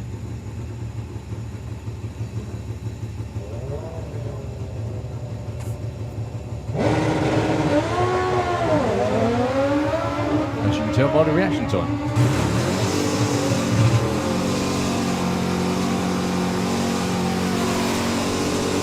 $10:02, 9:61 for Grace, that'll help. Number 10. So same sort of thing we were just seeing in all the sportsman classes. 800ths off, number 10.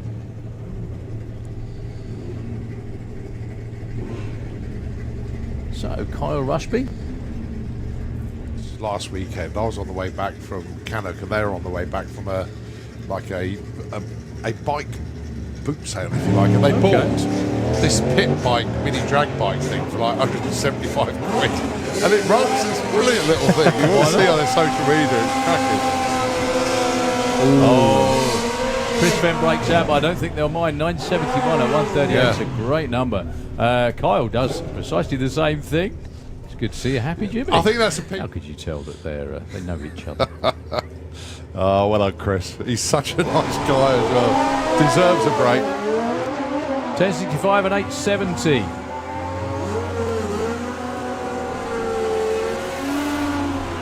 $884, no improvement. 1055.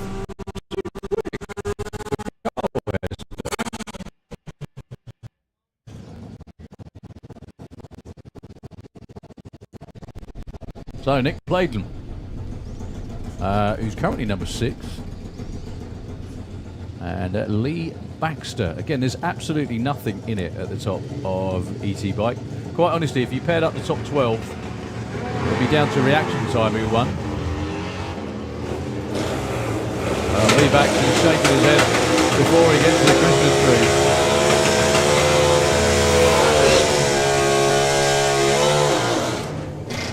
Nick played in 11:24. Again, that's exactly what he ran tight, earlier. yeah.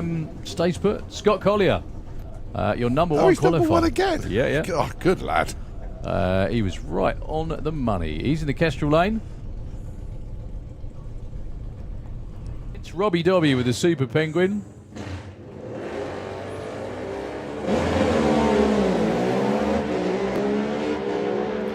$9.50 is what Scott's looking for. He's already number one.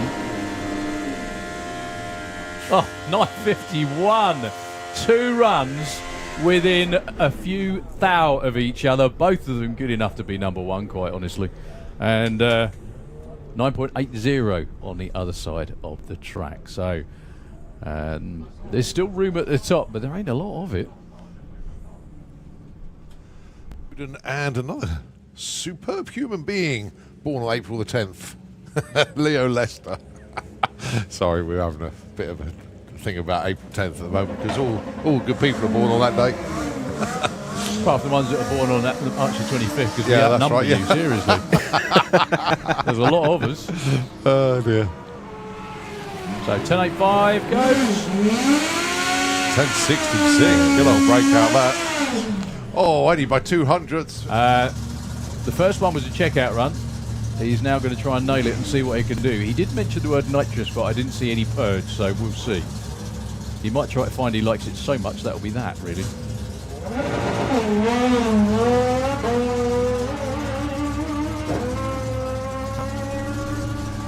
Jasmine's already run a PB today. Nicely done. 9.31 and 1.42 for Brett as well. Too quick, but I don't think they can. Andrew Mansell gets in at number 17. We're done with E.T. So, Mick Sharp in the Kestrel lane. 9.69. One of the quicker darlings I've ever seen for that car.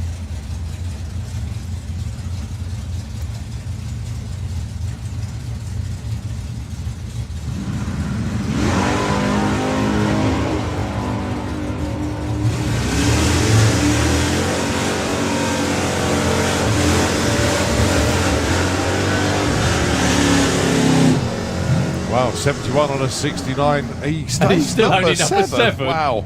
Yeah, it's a little bit packed at the top. 92 is what Don's looking for this time. Adrian Portelli is number 2. Looking for 10.91.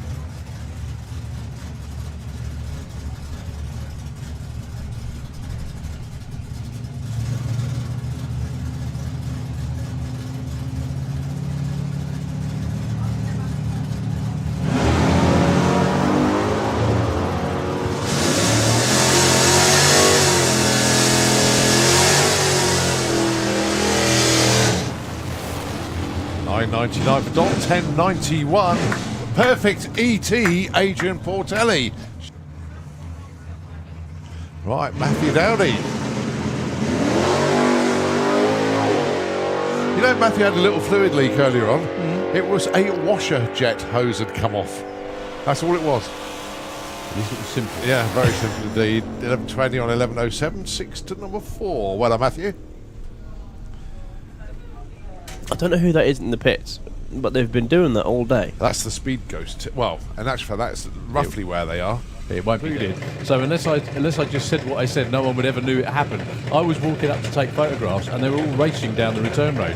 Literally, not like junior dragsters side by side, but trying to overtake each other and everything. It was great. It was really Right, good. no Max, he's been pushed back, so it's just Jack. Oh, 003 red. Oh. Well, he's already number 9 with a 08, so he had to try and really cut a light there. But just went red. Harley nearly so upset he put his hair up. he nearly shaved his head. He's not that upset. The attention to detail from all these youngsters is so good to see. I Right, so Tom is 15, Sam 21. Let's see what they can do. Isn't he too old then? Tom Sorry. went red and Sam 0.13. Well, 4 places up there for Samuel. Tom stays 15. You've got to admire British optimism. Painting a car with metal flake that really pops in the sunshine that never happens. You know, you want a colour that pops in the rain, that sort of thing, or when the temperature's like 10 degrees or colder. Ada Kasiksi in the Cherry Bomb in the Kestrel Lane, and Teddy Howe Again? Did they pair up earlier? They were in different lanes earlier, but they are in the opposite lanes to what they were earlier. Steve crewing for one of his cars. It's actually his car this time.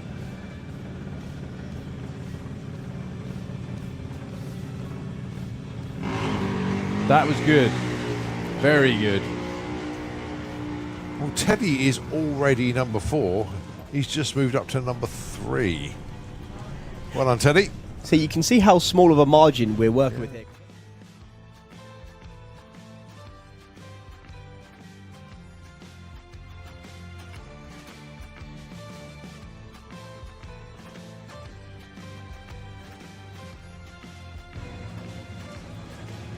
And very quickly, before this car comes around the corner, we believe it's Apache, we've had a pair of glasses handed into us from the start line. So if anybody has just walked into something because they couldn't see where they're going, we've got the glasses handed into us here. So come and let us know. Right. Well, we've had 2 quickest runs in Funny Car today. Can we make it a hat trick? Yeah, well, we'll soon see. Tim Hinchcliffe is in the tower with us. He's going to watch Apache from behind instead of just watching it on the from the side. So yeah, Tim's going to realise these things do not go straight. Or Ever. well, he's going to see it from a different angle. Tim and I have had a really good day today. So, Or stop. Yeah, As the case may be. yeah, had a real good day today. So Tim Garlick, for a number of years, was the only one in the 5s until last year when Tony Betts joined him and just nudged ahead. Yeah. Tim's first run of the year earlier today went 5.94, quickest run ever. Yeah. Tony just went 5.89, quickest run ever. So let's see if Tim has got a response to that. No, I'm just wondering why the car hasn't moved yet. Obviously it's fired, we can hear it. The crew have run round, but he's not going anywhere just yet, and they're lifting the body. We can see that on the live stream. There must be some kind of problem, unfortunately, for Tim. Is it another body latch problem? I think it could be, you know. Not 2 in one day. That's the problem Tony had earlier. All right, here we go. It's coming round up. At speed. I was going to say, could be running out of fuel at this rate.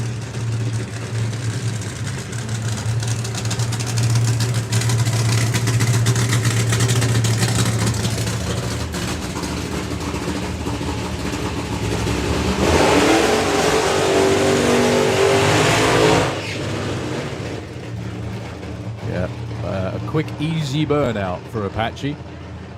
The rate these things consume fuel at, you don't want to be hanging around for too long because the tanks are kind of purpose-built and designed to contain the right amount that you need for a run. Well, burnout and a run, obviously.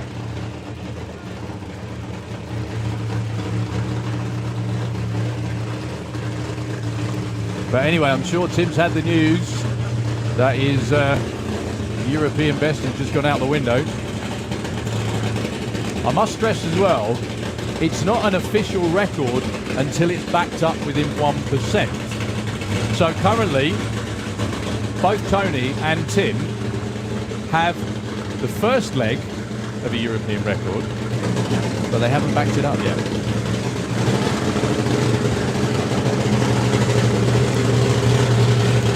So, welcome Tim Garlick, dude.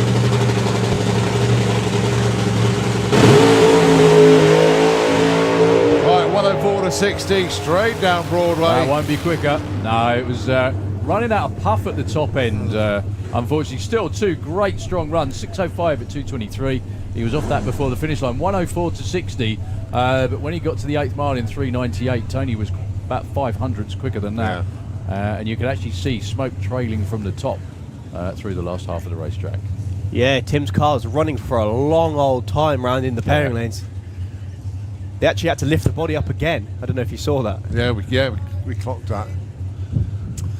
Yeah, we were just fortunate because the live stream Oh, wow. was Yeah. actually focused on the pairing lane, so we could see it. Right, well, the thing is, we've got about an hour and 5 minutes. Round of applause to the Apache gang, please, ladies and gentlemen.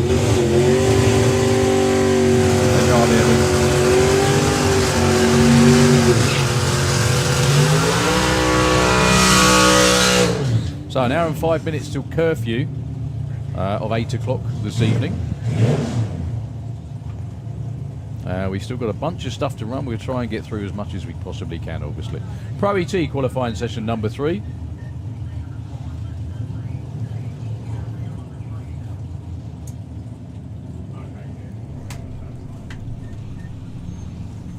Ronnie Mercer, no nitrous, 10:28, and Bob Molden, 9:37.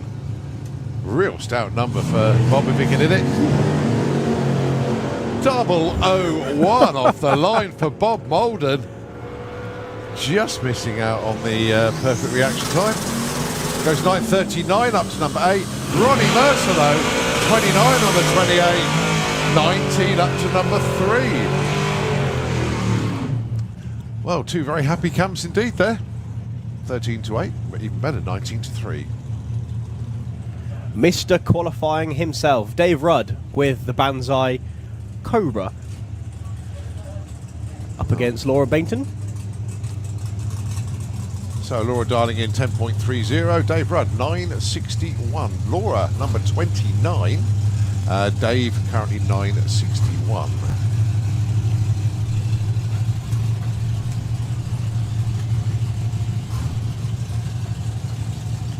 So at the moment 30 cars have put qualifying runs in, so we're not quite at bump spots for knocking people out, but we are expecting a few more cars to come out.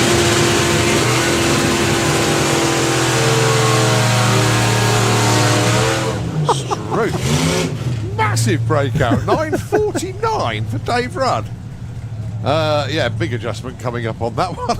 Well done. 10.34 for Laura.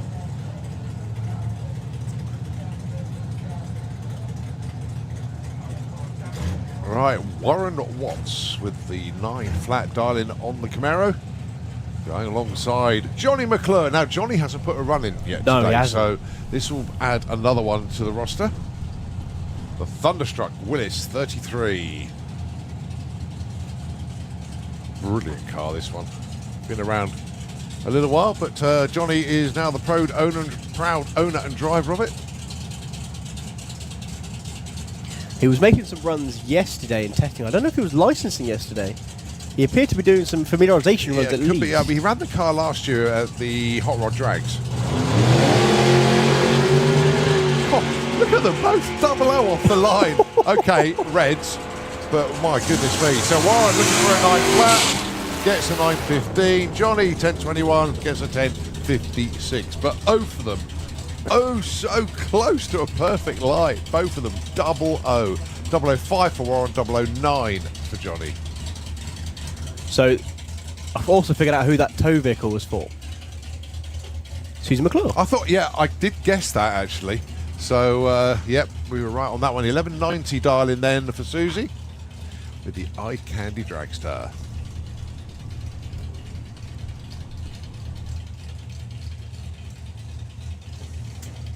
Susie currently in at the number 26 spot.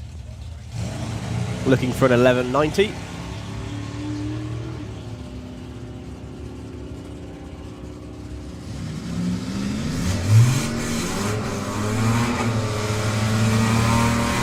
$13.10 at 75. Actually lifted way before the stripe there, actually.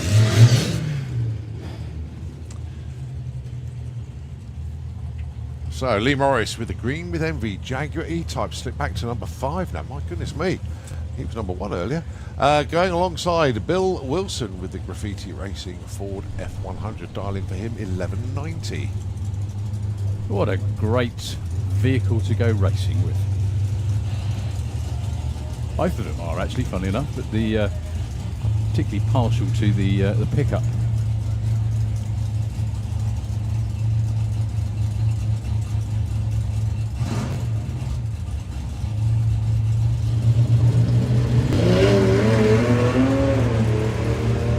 Well, it's a much better launch for Bill Wilson. Yes, better 60 foot, even with Wilson off the line.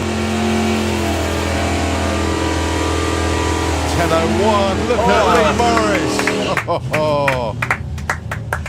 And Bill Wilson, 11:72, massive breakout. He will not care one bit about that. He would go and look at his time and think, thank God for that. But yeah, 10:01 with a 1, you number 1 qualifier. And the reaction time. Lee Morris is close to being unbeatable as you'll ever be, I think, really. Oh, hello, John B dialing an 8:99 with a Mustang. Trying to break out. Yeah.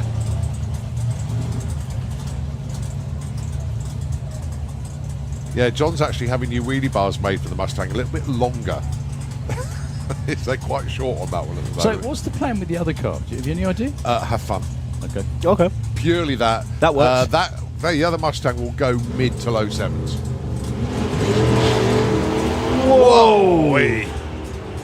Yeah, he needs those longer wheelie bars before the next event, I think. You're right.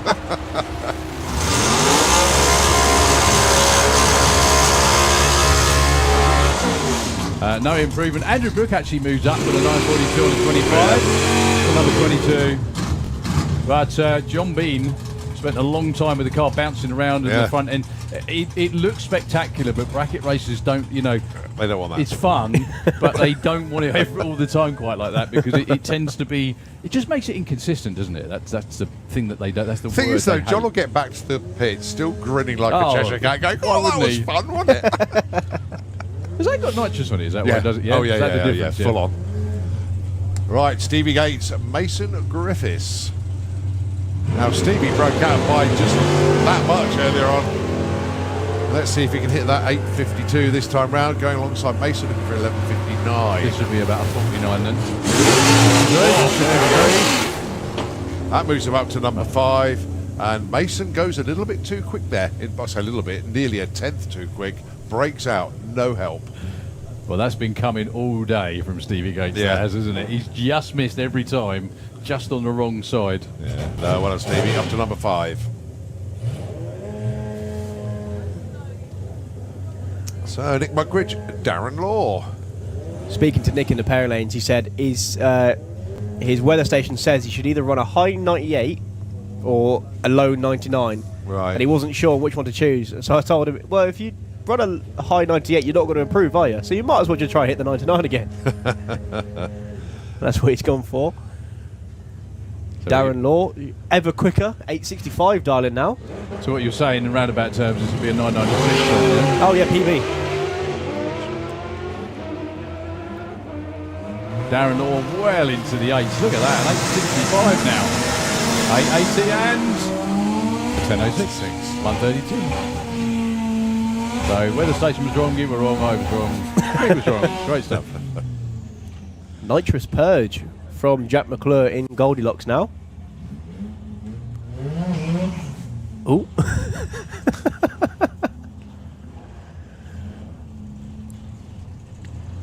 Taking on Darren Huxley. Darren's currently number 25. How many qualifiers have we got on the board? Be 30 now. 31 now. 31. Yeah, okay. Pretty Because good. I thought there was 40 entered, but maybe I was wrong. I thought it was up there as I well. thought it was, but there's a whole. It's very. You normally get 1 or 2 that don't make a session or 2, but not 9.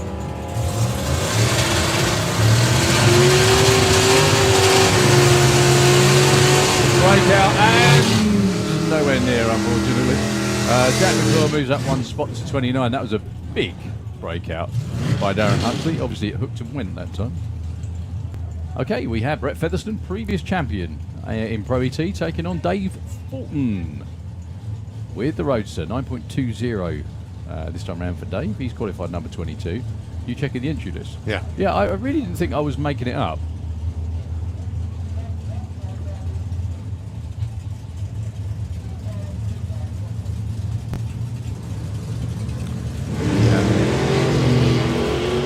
Both on time on the tree.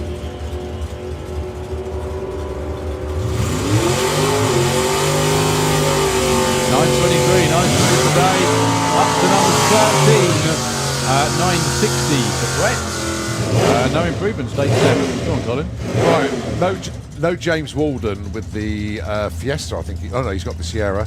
Okay. We haven't seen Josh Duncan with the Ford 100E Squire. That's right. Frankie Taylor, I don't think's put a run in yet. Oh no, they're not. Well, they're here, but they had, I think it was towing issues or something like that. Something wasn't right, and I can't remember what Mick was saying now. So that's that one there. Paul Marston, haven't seen him run. Pete Dodd, the Camaro, he's not going to be here till main event. Okay. But there is 40 engines, isn't there? It's not my imagination. Has Andy Bond run in Pro ET yet? No. He's switched. Right, okay. He's gone for gas and comp. Whoa, 002 red light for Mark Huxley there. He's looking for a 978. Goes 976 too quick. Has Anthony Mitchell run yet? No. He's here because he's next. He's pitting next to me in the Pro ET pit, so he's definitely here. I wonder why he hasn't run. Well, this is Doug McClure. I don't think he's putting a run in Pro ET yet. I think he did this morning. Yeah. Okay. And Reuben Dawson, has he put a Yeah, run in? yes. Yeah, yeah. He has, He's right. he's in the Paralympics as well now. Right, okay. So yeah, there's a that whole accounts- bunch missing. There's a whole that accounts for quite a few. Yeah, yeah. Okay, Neil Watkins and Dave Cherry. Dave's actually on the bump at the moment because he took a swipe at the tree. He took a really good swipe at the tree.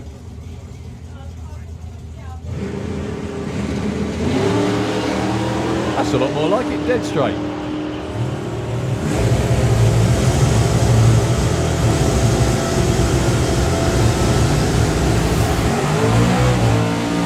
$9.98 up to 27. Breakout for Neil Watkins. 11.29 on the 31. Only just. Only just. Harley J. Derby, and yeah, you're right, Tom. Doug McClure is number 15. I need to catch up with Harley actually. He's been having issues all day today. He's been lifting about half track. Getting wibbly. They used to think it was the tyres. Used to. Replace the tyres. Still doing it.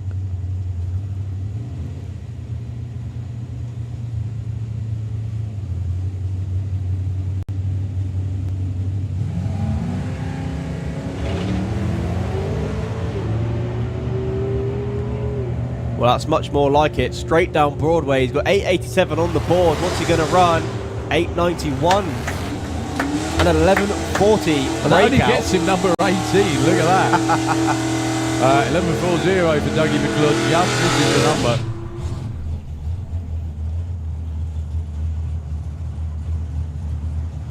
Okay. Two Toms, Kay and Watkins, two about as different approach to bracket racing as you could ever find, really. A big dual car called Doris, and a black dragster called Black Belt. So they're 11 and 19. So Tom Kay's 11th, presumably he's 200ths off or something like that, something ridiculous like that. And I mean that in a nice way. I just mean, it's just that tight already. Where, day one.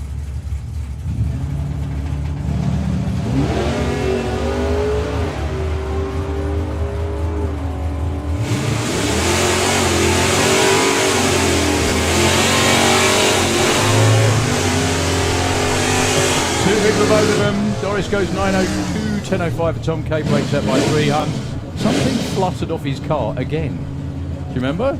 Stickers. Did it again? Did it? It's obviously matte black paint. Can't have. I'm not being silly. I'm No. There's certain things. No, that's that, genuinely what he was telling me in the power lanes. He's Yep. got a textured wrap on the car. right. Stickers They don't stick to They it. won't stick to it. Yeah. It's happened again. It's funny you say that. I had a trailer on a sticker on my trailer the other week that came off, and I was thinking I was going that fast, but no, you're right. It doesn't stick to texture paint. You're dead right. No, Colin, you were going that fast, is what we got. But yeah, in my own Yeah. mind, yeah. Right, Reuben Dawson and Matt Dowdy. Oh, issues again for Matt. Well, he is calling number 21, but they don't want another non-starting run, unfortunately.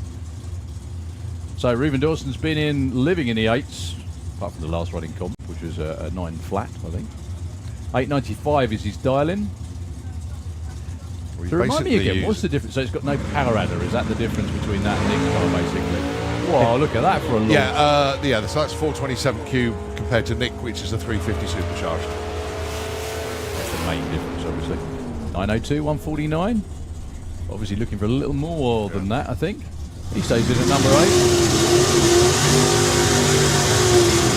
I haven't had the chance to speak to him yet, but I bet he's loving having that car. Yeah. How could you not, frankly? Let's put it that way. Yeah, lovely car. You know, if you're a car guy, get yourself a muscle car, and you're right up there qualifying in both classes that you're running in. Okay, Amy Watkins, I think will be the last car actually in Pro ET for this session. We move on to Super Pro. I'm not sure quite where we're going to finish this evening with regards to run order, because obviously we're running way late now, sadly. Curfew is at 8 o'clock on a Friday, which is only 50 minutes away, and we have more than 50 minutes worth of vehicles to run, let's put it that way.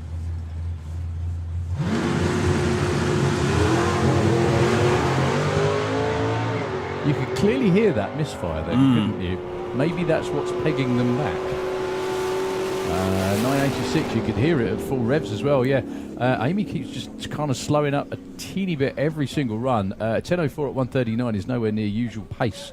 Around about half a second off, actually. Well, what a shame for Matthew Dowdy.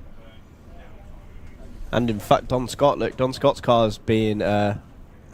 attached to Has a a tow Peugeot vehicle. got enough grunt to tow that thing?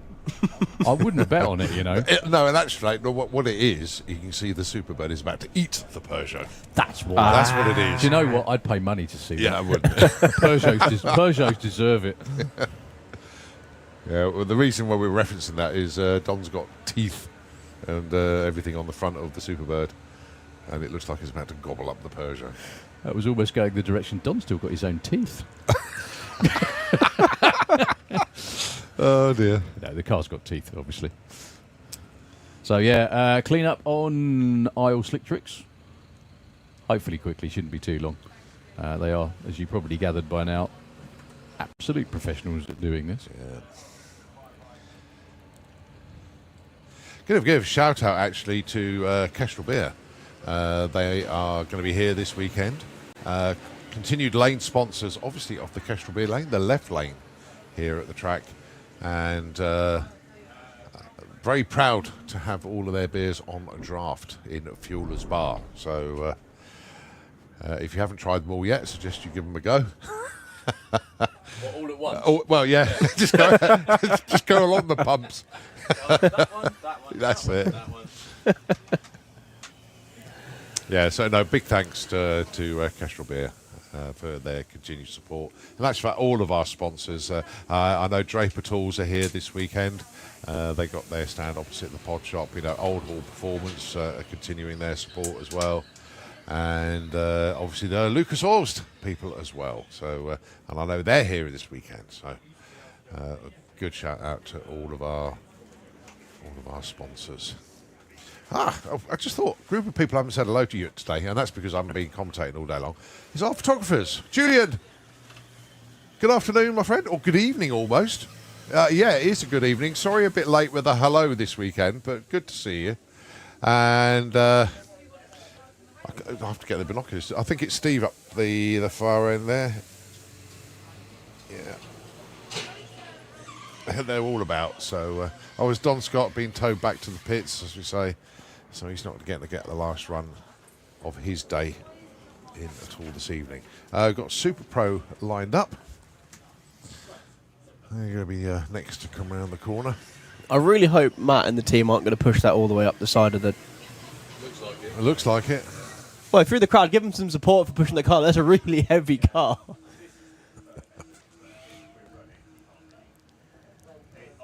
There's obviously some sort of issue because then if Matt could drive the car, he would. So that's a long old push. I bet that's also their Peugeot that's towing Don's car as well. Give it back quickly. No, they got a little Audi. So or is the quad going to come and help tow them? No. There you go, see? Look. No. Just went straight by. Nice. Yeah, so last session for today for Super Pro. I'm actually going to endeavour to find out very quickly what time we are due to finish and what we're going to finish with, actually, because obviously time is running out before darkness and curfew. So I'll just see what I can find out. Okay. Well, looking at the run order, Super Pro, if they run on schedule, they take 20 minutes to run Super Pro. Okay. And bearing in mind that the Bluebird is just about to go out, so that will be 20. That's 20 to 8. Oh, and I think there's some bikes in the lanes. Yes, there are. So you got that's Funny looks like Bike. Funny Bike, and probably Comp Bike tucked in behind that. So that, I reckon, could be it actually. So the rest of them they'll continue tomorrow. Tell you what, Nitro FM, if you'd be so kind to take the airwaves over, the Bluebird is going out to put some extra traction down to help our Super Pro teams get a handle on the track and go real quick with that tailwind that's still going to be pushing them along. But we will take it back in commentary when we continue qualifying here at the rescheduled Festival of Power.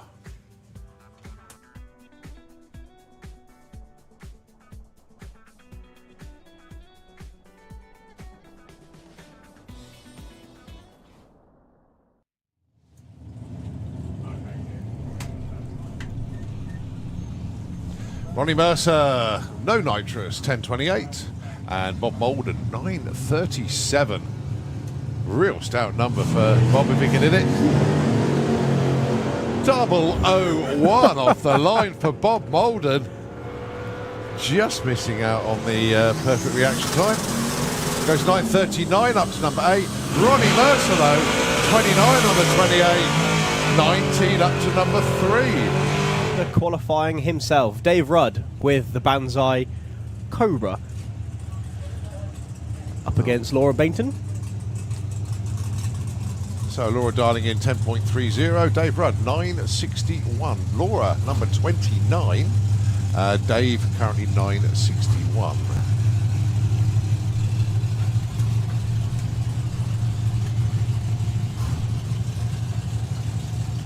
So at the moment, 30 cars have put qualifying runs in. So we're not quite at bump spots for knocking people out. But we are expecting a few more cars to come out.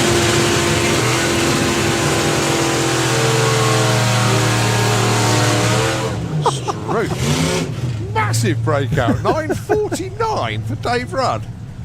Yeah, big adjustment coming up on that one. Brilliant car, this one. Been around a little while, but Johnny is now the proud owner and driver of it. He was making some runs yesterday in testing. I don't know if he was licensing yesterday. He appeared to be doing some familiarisation runs at could least. be, he ran the car last year at the Hot Rod Drags. Oh, look at them both, 00 off the line. Okay, Reds, but my goodness me. So Warren looking for a 9 flat. Gets a 9:15. Johnny 10:21 gets a 10:56. But for them, so close to a perfect light. Both of them 00. 005 for Warren, 009 for Johnny. Susie currently in at the number 26 spot, looking for an 11.90.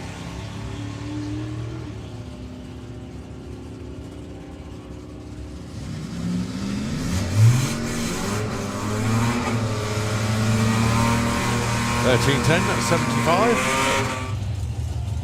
Both of them are actually, funny enough, but the particularly partial to the pickup.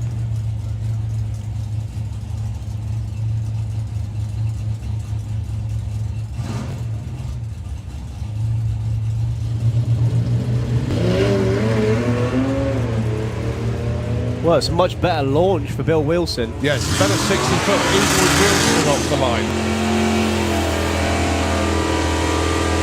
10:01. Look at Lee Morris. And Bill Wilson 11:72. Massive breakout. He will not care one bit about that. Mid to low sevens. Whoa! Yeah, he needs those longer wheelie bars before the next event, I think. You're right.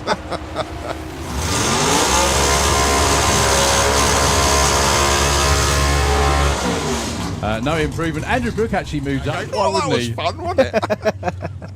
Has that got nitrous on it? Is that why it does it? Oh, Is that the yeah, difference? full on. Right, Stevie Gates, Mason Griffiths. Now Stevie broke out by just that much earlier on. Let's see if he can hit that 8.52 this time round, going alongside Mason for 11.59. This would be about a 49 then. That moves him up to number 5, and Mason goes a little bit too quick there. I say a little bit, nearly a tenth too quick.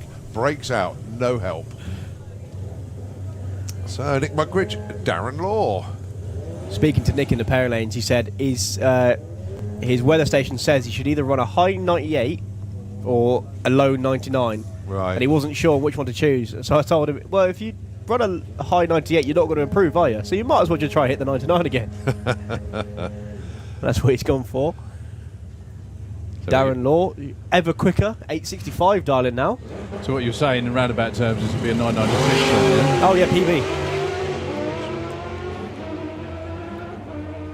Darren Law well into the 8s. Look at that, 865 now.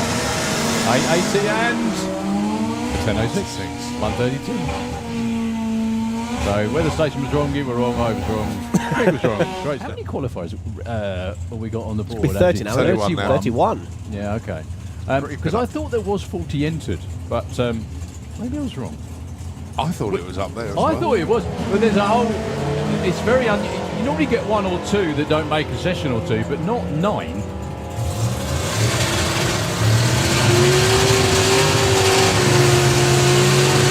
Breakout and nowhere near, unfortunately. Jack McClure moves up 1 spot to 29. That was a big breakout by Darren Huxley. Obviously, it hooked and win that time. And it is so good that the lights are on. It's getting a little bit dusky. You're going to see some things a little bit different. But we're going to see John Sleep with the truck.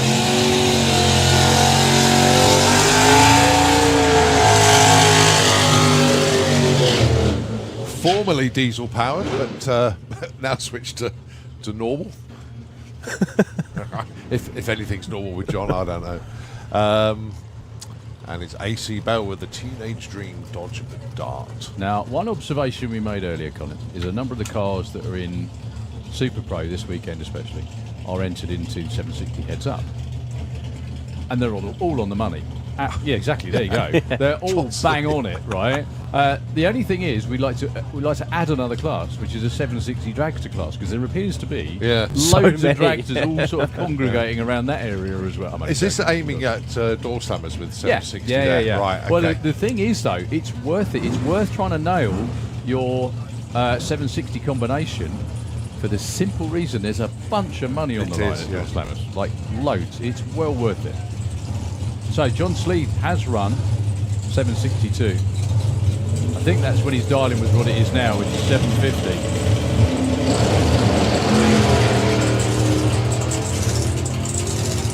Look at that thing go. 7.50 is what he's after. 746. 182.85. I think that's the quickest he's ever been. Quickest actually. he's ever been in that. Well done, John. 182 miles an hour. I do wonder, have you any idea why he swapped? AC goes 1002 from the diesel to the... Yeah, because he went as far as he could with it. Oh, okay. It's as simple as that. Oh, right. Went as far as he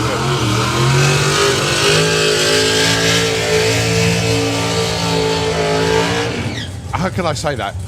Went as far as he could, budget restraining. Yeah. Because he could have spent a ton of money to go a tenth quicker, and there was no point. It was better on.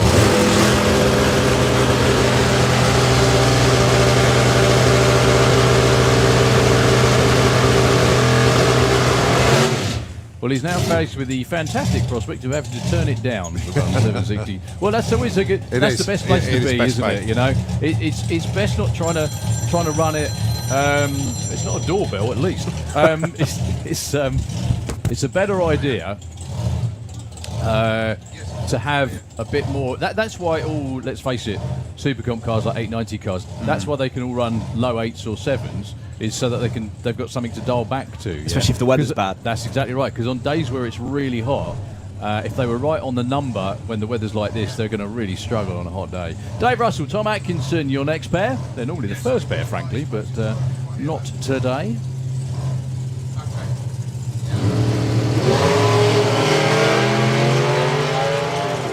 In fact, Tom Atkinson following his burnout tracks perfectly there. Didn't notice that. 8:44, nicely done, Thomas. Dave moves up one spot, 72 on a 69. Yeah, you heard that right. 300ths off, and he's number 9. Right, a little bit of update. That was the call to say basically the Santa Pod Cafe is very quiet at the moment, and they will be closing up in 20 minutes' time. So it's a 20-minute warning. If you want to get anything to eat from the Santa Pod Cafe, you need to get there within the next 20 minutes. They will be closing. What I like about that is that Colin also not only does race notices, he does food notes as well now. Yes. That's what you call I mean, career there are progression, obviously mate. our food vendors are here in the the catering area, but as I say, the Santa Pod Cafe is only going to be open for another 19 minutes now. So, Just taking a Andy minute there. Thetford with the Black Pearl, looking for a 7.60. Had a misstep earlier today, but he also went into the 7s, but albeit 7.9, I think. Taking on Rob Brown. That's Pete Brown. Pete Brown, even, sorry. I got the looking at the wrong helmet. Not that there's a choice. Yeah. 8:45 for the Rebel. Cracking burnout as well. I don't know if you just saw that. Took it all the way past 60 foot. Almost turned into drifting.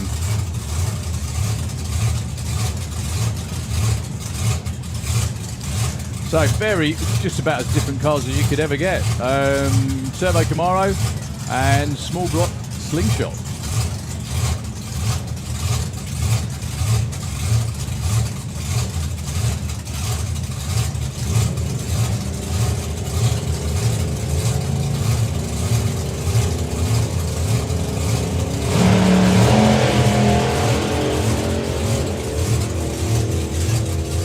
That's a much better run from Pete.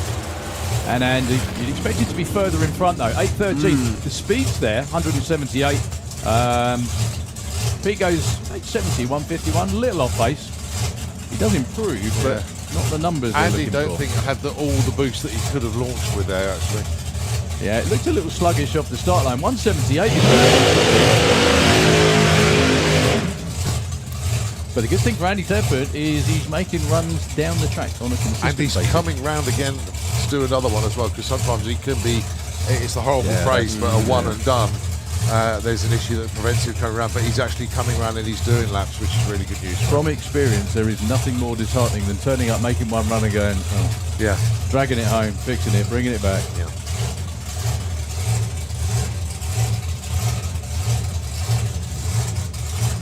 So, Daniel Giles.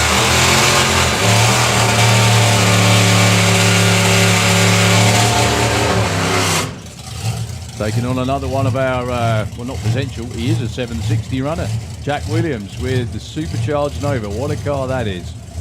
That's changed a bit since last year, hasn't it? It's got a name. It's got meaner. It's got angry, hasn't it? That is an awesome car, that. I'd be interested to find out, actually, if it's Luke Ramage's old car. I think it is. It went to, Phil actually bought it in Greece after Luke had it. Luke ran it in Supergas. It's an Andy Robinson car. And I think it came back, and I think that's it. Someone may... It came out twin turbo a while ago. That's right, yeah. But yeah, someone, again, if someone could message me, I'd be very interested, because it looks very similar. So, Daniel Giles is currently number 10. Jack Williams actually is ahead at the moment. He's number 7.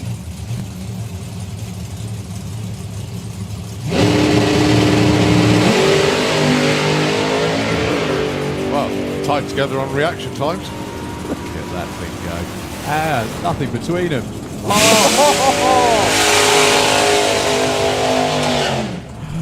One stinking 10,000th of a second for Daniel Giles, too quick. And 7:52 with a 5. That is another first event for Jack Williams. Basically, both of them broke out, but by competingly, rubbishly small margins, I think. Talking about 760, I've just had a message from Michelle and Mark Turner. They will be running, unbelievably, the Supra at the Jap Show. Oh, okay. And why not? Yeah, so they'll be testing at the Jam Show, hopefully ready for door slammers Nice. with 760. So thanks for the update on that. Yeah, one. you get a lot of people with jack cars going, why has he got that thing?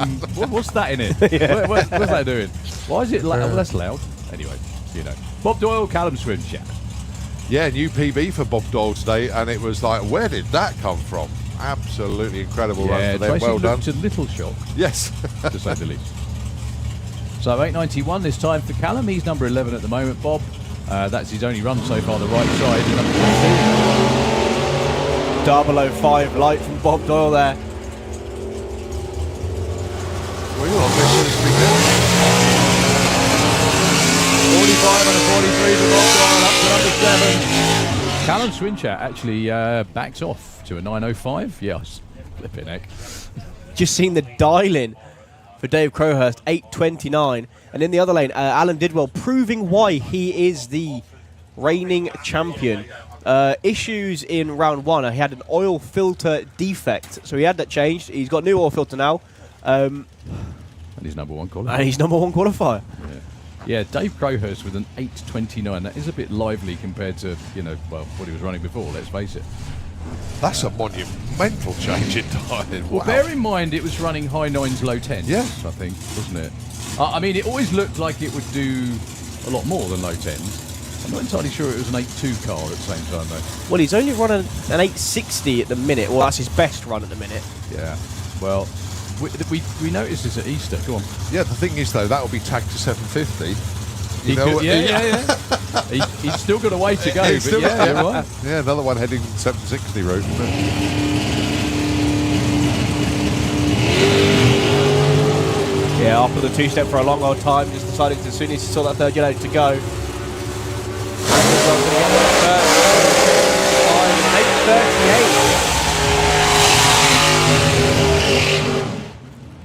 Alan did well. He has 765 on a 63. Well, Dave It was Crowhurst nice. went 8:38 on a 29 dial-in. He did actually move up. The launch didn't look as quick as 1.18. The wheels didn't come up. It looked flat launched. It was undramatic. Yet it still went 118. I'm very surprised at that. Okay, so Alan Schofield with the supercharged small block dragster. Interestingly, though, I mean, obviously you know Al. Oh yeah, yeah. So he bought the old Red Mist Altered, which is where the engines come. correct. How come he didn't stick with the Altered? That is a very good question. I don't know the answer. It's but because- he bought the dragster for like Not a peanuts. lot. Oh, yeah. So nothing. You know, Yeah. real go on. good car. The only reason he didn't stick with the Altered was because he wanted to go faster. And deciding I can go faster in a dragster than I can in an Altered. Right. And perversely, he hasn't been as quick in the. No. Well, the Altered went 7.2, 7.3, I think. He's in the 760s at the moment. Is that it? Wanting to go quicker? I believe so.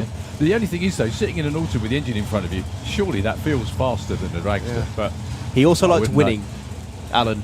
He's not very good at doing that losing thing. fair point. Up against Matt Peters, very similar dial. Whoa! That looks like a tyre has actually de-beaded itself on Matt's car. I think that might be the wheel.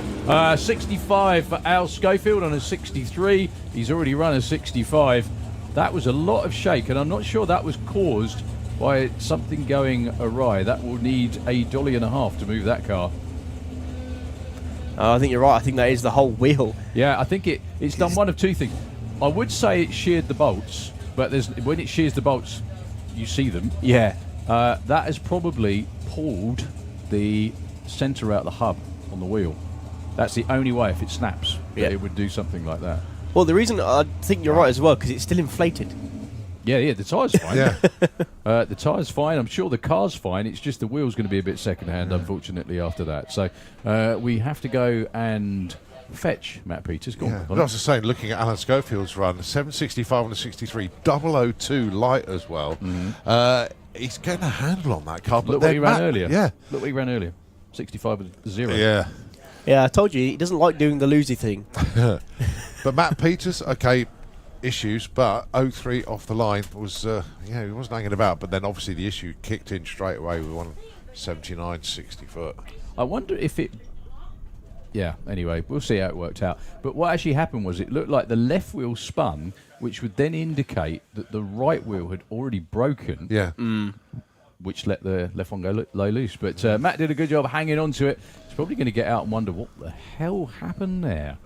But yeah, the only logical explanation for that is it's actually broken the hub, because like we said, we've seen bolts shear before. But if the bolts are sheared, then the wheel would have come off. That's right, yeah. So, well, yeah, the wheel would have come off, and you just see bolts go pinging everywhere. Yeah. There was nothing. There's nothing on the racetrack. So, quick retrieval job up the top end for Matt Peters and the Dragster. And Nitro FM for a few moments. We've still got loads of stuff around here to show you. We'll be back as soon as we can.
So Nick Mugridge, Darren Law. Speaking to Nick in the power lanes, he said his weather station says he should either run a high 98 or a low 99. Right. And he wasn't sure which one to choose. So I told him, well, if you run a high 98, you're not going to improve, are you? So you might as well just try and hit the 99 again. That's what he's gone for. So Darren Law, ever quicker, 865 dialing now. So what you're saying in roundabout terms is to be a 996. Yeah? Oh yeah, PB. Darren Law well into the 8s. Look at that, an 865 now. 880 and 1006. 132. So where the station was wrong, you were wrong, I was wrong. I was wrong. Great. How many qualifiers have we got on the board? It's 30 now. 31 now. 31. Yeah, okay. Because I thought there was 40 entered, but maybe I was wrong. I thought it was up there as I well. thought it was, but there's a whole. It's very you normally get 1 or 2 that don't make a session or 2, but not 9.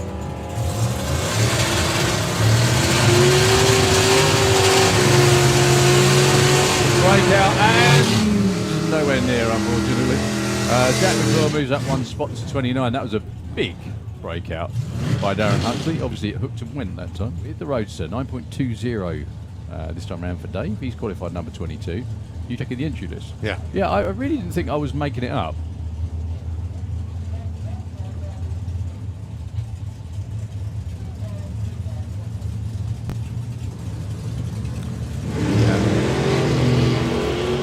Both on time on the tree.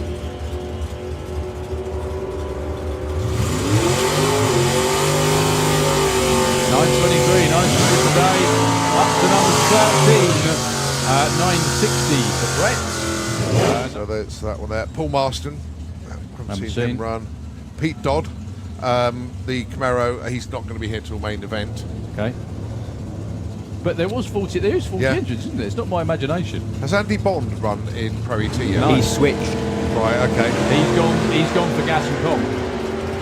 Whoa, 002 red light for Mark Huxley there. He's looking for a 978. Goes 976 too quick. Has Anthony Mitchell run yet?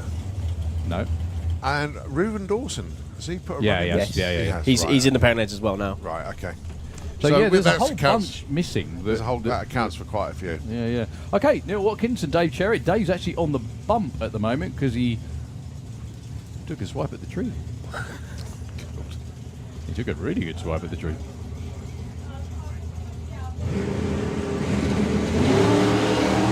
That's a lot more like it, dead straight.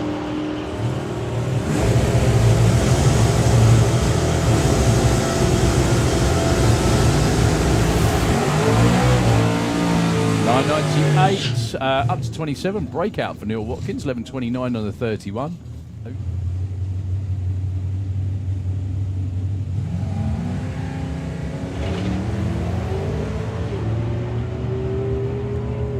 Well, that's much more like it. Straight down Broadway. He's got 8.87 on the board. What's he going to run? 8.91 and 11.40. And that only gets him number 18. Look at that. 11.40 for Dougie McLeod. Just misses the number. Dragster, cool black belt. So they're 11 and 19.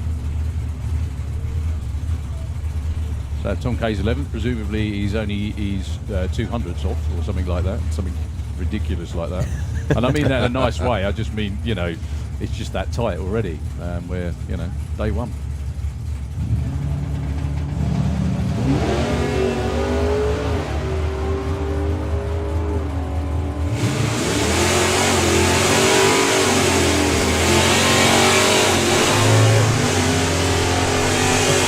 For both of them. Doris goes 9.02, 10.05 for Tom K, breaks up by 300. Something fluttered off his car again. It's funny you say that. I had a trailer on a sticker on my trailer the other week that came off, and I was thinking, I was going that fast, but no, you're right. It doesn't stick to texture paint. You're dead right. No, Colin, you were going that fast, is what we're on. But yeah, in my own mind. Yeah. Right, Reuben Dawson and Matt Dowdy. Oh, issues again for Matt. Well, he is calling number 21, but they don't want another non-starting run, unfortunately. So Reuben Dawson's been living in the 8s, apart from the last running comp, which was a 9 flat, I think. 8.95 is his dial-in. So remind me again, what's the difference? So it's got no power adder. Is that the difference between that and Nick's car, basically? Wow, look at that for a long... Yeah, so that's 427Q compared to Nick, which is a 350 supercharged. Main difference, obviously. 9.02, 149. Obviously looking for a little more than that, I think. He stays in at number 8. Okay. Amy Watkins, I think, will be the last car actually in Pro ET for this session. We move on to Super Pro. I'm not sure quite where we're going to finish this evening with regards to run order, because obviously we're running way late now, sadly. Curfew is at 8 o'clock on a Friday, which is only 50 minutes away. And we have more than 50 minutes worth of vehicles to run, let's put it that way.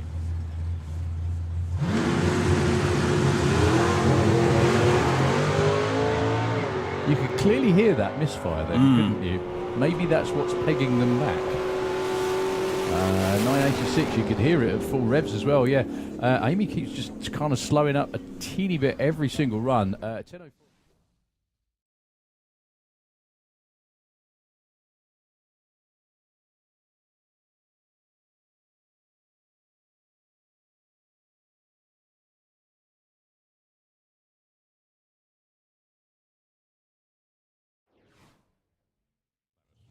Loads. It's well worth it. So John Sleeth has run 762. I think that's when his dialing was what it is now, which is 750.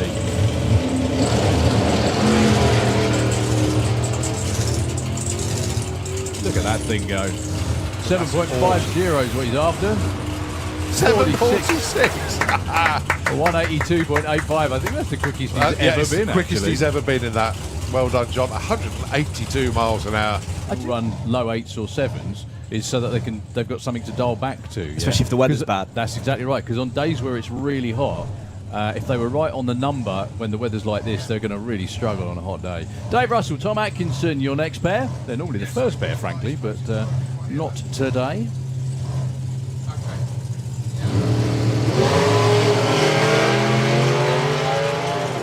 In fact, Tom Atkinson following his burnout tracks perfectly there. I don't know if you noticed that. 8.44, nicely done, Thomas. Dave moves up one spot, 72.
So Joe on his own, dialing 7:34. Yeah, well, they dialed a 7.5 earlier today, and then it hit first it. run just completely blew it away into the 7.3s. Similar for Leah, the first time she drove it in Supercom. We're way too, they obviously air, track, everything way better than they thought it was going to be. Mainly air, to be frank. Well, that's the quickest that car's ever gone, I think.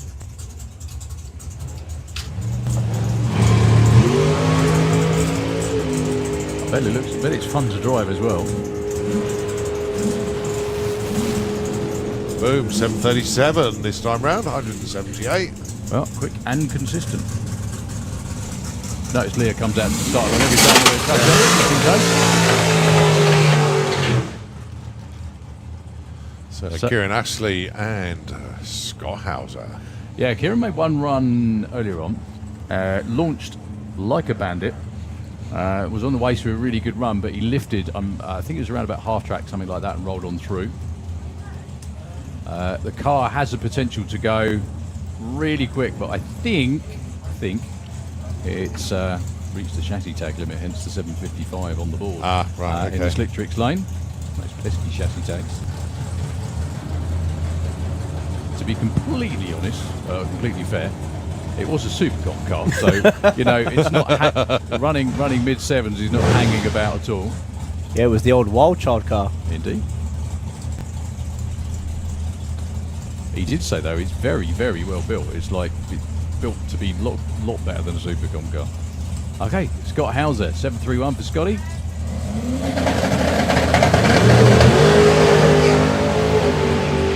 Those wheels spin off the line and finally gets into hook. Scotty, in the meanwhile, gone. And he's running him down. Look at that. 802 at 176. Scott, though, up to number 2. 731 with a 2 at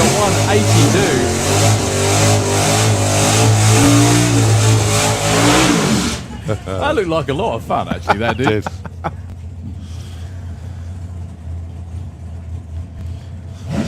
Yeah, 1.52 60 foot was not what he was looking for. Nah, not at all. Not at all. Thing is, that just tells you how quick that run would have been. Yeah. Because it was still an 8.0. Well, he was pretty much mile an hour and everything with Scotty, so it would have been far behind at all. So, Mark Bailey, 870 for Mark.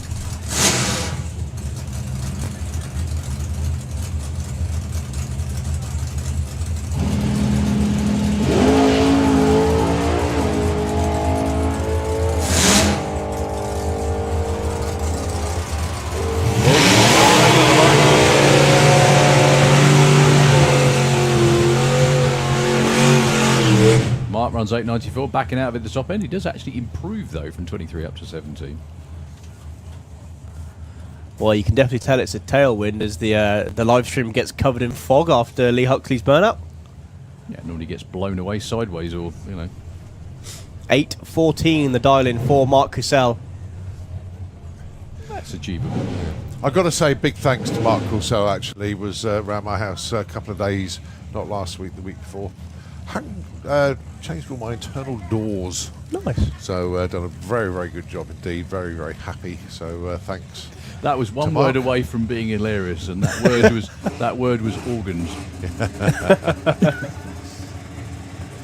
I know Mark was very impressed by your model collection.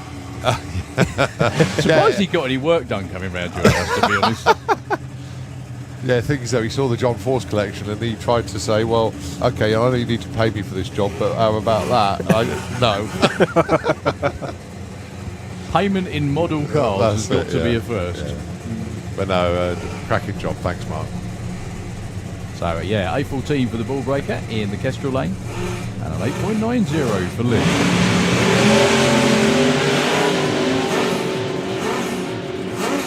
Mark hit the wheelie bar very hard.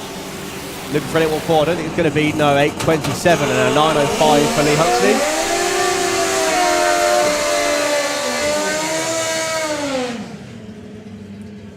Right, so that is Super Pro done. Okay, we just got a few more classes to roll on through and we're done for the day. This is Funny Bike, qualifying session number 3. In fact, everyone is number 3. Dave Peters with the Rigger Boot Express. Number 3 at the minute with an 8:40, way off pace for him. He's been way quicker than that. Against Ryan Davidson. This is one of those things that drag racers love doing as well. I think I'd love doing it, running at night. It's great fun. Probably because I'd never look where I was going during the day either. So not seeing is not a disadvantage. Still not going right for Dave. Still spinning the tyre all the way through. Ryan with no problems at all. 8:04 at 175. That does actually move him up to number 3 with that one. Dave Peters spun the tyre instantly off the start line. No Roger Moore in this session for Funny Bike. Lucy messaged me to say that they no issues. They just will be coming down for no this issue, session. just too cold for Roger at his age. Exactly that. Oh dear. Just didn't want to say that out loud, but yeah, there we go. You did. Yeah.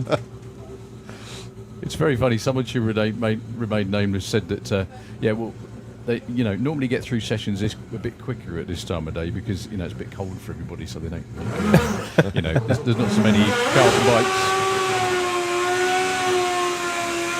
So Eric Richard from France, number 1 qualifier. No doubt he probably will be after this as well. Yeah, there's only 2 more bikes actually, and Len Paget is the other one, and he's not moving forward, unfortunately. Len's only managed to put in 1 run out of 3 today. So Eric is number 1 with a 7:05. He is pointing right by quite a bit. Yeah, more than a smidge, that is. Maybe not. He looks alright from where arms at. He looks like he might hit the wall maybe just a little bit after the quarter. Don't say that out loud, please. Don't say that. Anyway, looking for 6 is Eric. It's obviously chilly out there, but track conditions still brilliant. There we go. No tyre slip, no problems. And he's not going near any walls at all for once. There we go. It's an arrow. 685, 199 miles an hour. There we go. As calm as you'd like. Yeah, you got it. Got his own fan club up there as well. Excellent stuff. But yeah, quickest run of the season so far, and he does it in the dark, nearly dark. If you're watching at home, even though it's like the cameras make up for a lot of it, it is quite dark out. Yeah, look at that shot of Len Paget. It looks actually like it's not dark. Yeah, it looks like broad daylight, doesn't it? Yeah, it is. Does it look like it's getting there, doesn't it? Yeah. Okay, comp bike. There you go, that shot shows it a bit better. I beg your pardon, Len's actually in... Is he comp bike or... Yeah, he is in comp bike. Apologies. Sorry. Dan Diath, currently number 10. He's run 8.15. He's been way quicker than that before. Feathers the wheelie beautifully. Lovely. Do you know, he did that earlier and it spun. This time it kept going. That will be a 7. Oh, and it's a 62, 192 miles an hour. I bet that was fun. That looked like a lot of fun. Well done, Dan. That actually moves him up to the number 4 spot for now.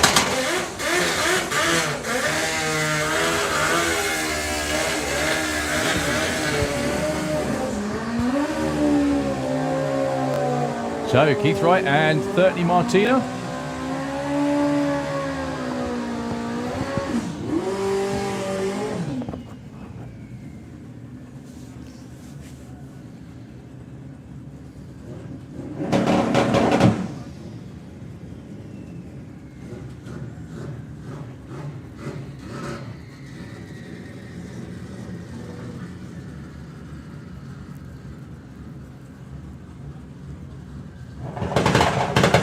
So numbers 8 and 14. 30 in the Slick Tricks lane's already run at 783. That's not going to be quicker. Off the throttle at the top end. Yeah, with a 10 and a 10.97 for Keith Wright. That's no improvement either. He already ran a 906.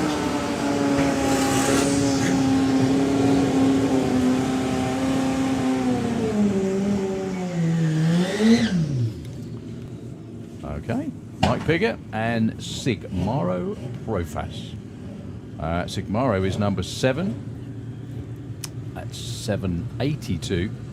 However, Mike Piggott is number 5 with a 762.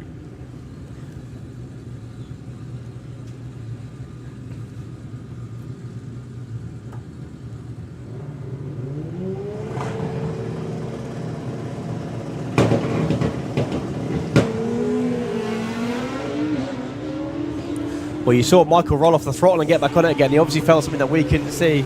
Pretty good race as well. Yeah, he's off the throttle at the finish line, only 145 miles an hour. Sigmaro with a 765 at 182. That looks like they're both fine. Looks like somebody locked up down there, actually. Sigmaro actually goes up to number 6. That one. Yeah. Well, actually, Mike Piggott was on a substantially better run than the one earlier and than the guy in the other lane, but rolled off the throttle at the top end. So, okay, Paul Hambidge, currently number 3 with a 751. And if you didn't see this before, Colin, you'd never guess who's number 2. Up against Adam Burns. Yeah, you'll see in a sec. It's pretty impressive. So, Paul Hambidge. Yeah. I think I just saw it on the screen. Oh, fair enough. No, that's cool. Wow.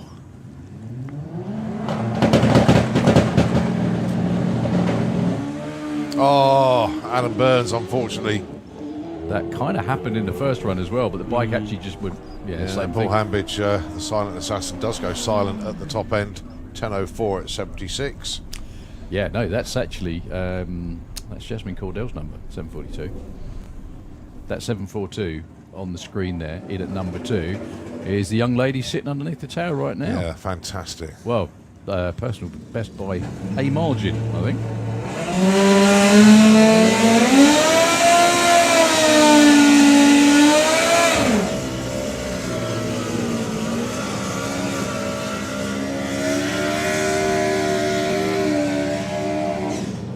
That's Brother Brett out front directing traffic. Dad Phil plugging her in gear, taking on Danny Cockrell. Danny has everything here to grab that number 1 spot. However, it would mean running quicker than a 6. I think so. Jazz will be quicker off the line to the 60 foot, because obviously slick and wheelie bar machine, and it will be the boost that takes Danny Faster. theoretically faster and past Jazz. The thing is, almost every run Danny's made, he's been almost sitting upright all the way down. I think he's just had trouble keeping it hooked up. Yeah. Jazz pointing slightly right in my eyes, but could be wrong.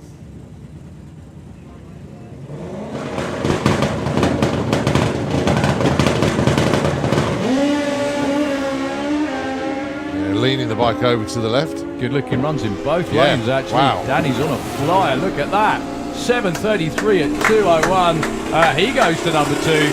Jasmine gets bumped back spot for another 7.4, this time a 7:49 at 1:73. Yeah. That played out exactly as you explained it. Yep. Bizarrely, got it right.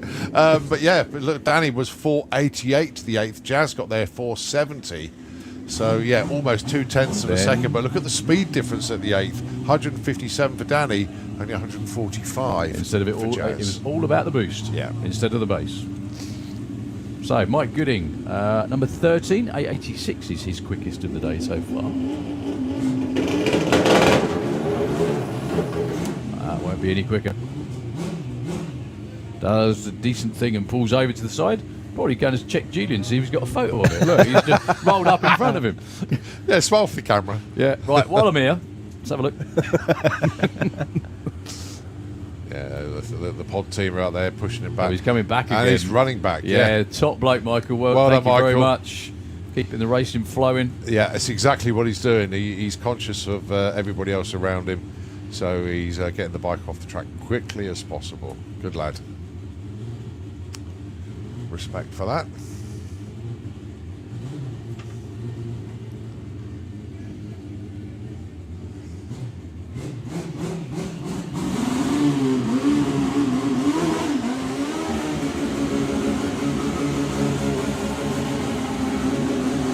All right, Tony Clark with the hired gun 2.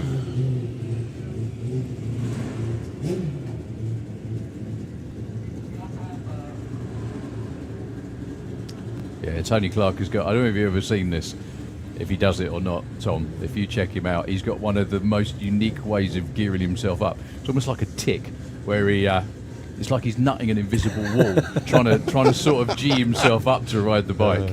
Yeah, he's not done it this time. Brilliant bike, Tony. He's been a proper mad biker for many a year. So see what he can do this time. 9:32 was his run earlier. Whoa. Whoa. Bit tail happy. That was well held, that was. Gear selection issues at the top end as well. I would say he's obviously getting chilly out there. Rolls through the 1150. It's obviously getting chilly out there, but then you've just got Eric, who literally 5 minutes ago ran a 6.8, no problem. So Yeah, it's the difference between a slick and a bar bike and a treaded tyre bike as well, though, isn't it? I think we've got the last pair of bikes for this class. We've got Super Comp, Junior Drag Bike, and I think that will be the day.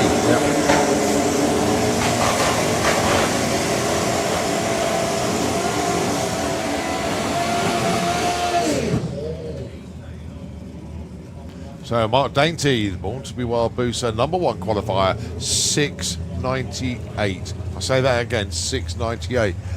Wow. He's done it at last. He's got in the 60s. Yeah, fair bit of celebration going Oh, on, I'm sure. bet there after was. that. Yeah. Taking on Chris Neary. Chris is also in the 7s, went 794.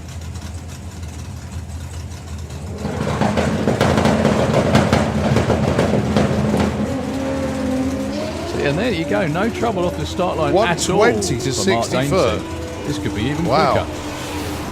730, he's rolled off the top at the top end.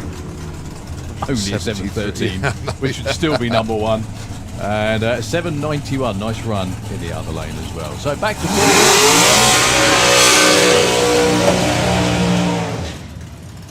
back to four wheels for a moment with Supercom 890. And then we've got Junior Drag Bike, and that will be a wrap for day one. Well, we've got 9 cars that are on the board, and 3 of them are breakout runs. And one of them is Paul Hudson, actually. He's broken out by the biggest.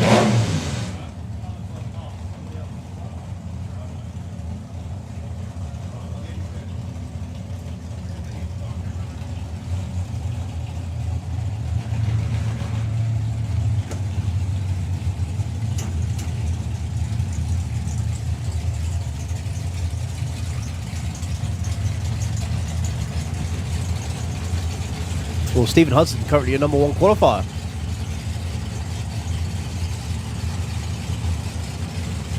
In fact, kind of uncharacteristically varied in the qualifying numbers for He's the Supercom. only one actually in the 890s, surprisingly. Yeah.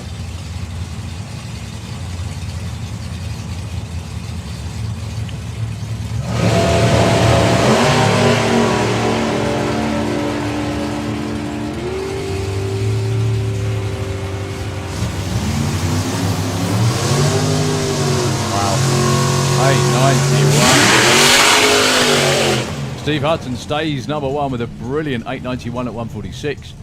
Paul Hudson really going for a weave at the top end, 926. That did actually move him up to #7, believe it or not. I've just noticed some stickers on Brian Pateman's car. I saw that. I'm not sure he can. I don't think he's quite got a 7.6. He's been in the 7s. He has. I don't think he's been quite that quick though. Oh, door slammers, hang on a minute. Yeah, exactly. He There we did, go. yeah. No, in previous years. He's been in the 7s. Yeah, well and truly in the 7s. I know he's been 7.7 in the Oh, car. can we just point out the flames coming out of Andy Clifford's car? Sat there idling with flames coming out the headers. That is so cool. The funny thing is as well, that's the kind of thing you, when you look forward to doing when you grow up. You see slingshots with the flames in their faces. I doubt they have flames on the run. That's because obviously it's probably just running a bit fat.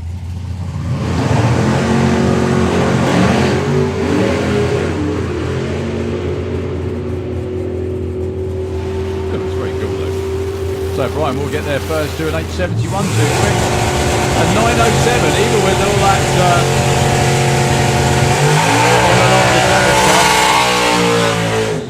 so he still only had 189 anything so far.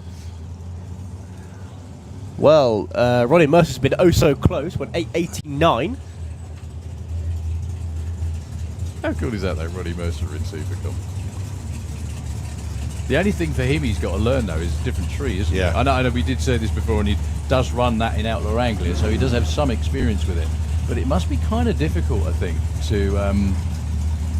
you know, switch between the two. It can't be easy, can it, Tom?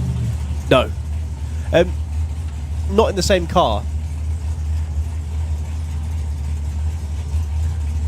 Makes it more difficult when you race cars who are double classing with you as well. Yeah.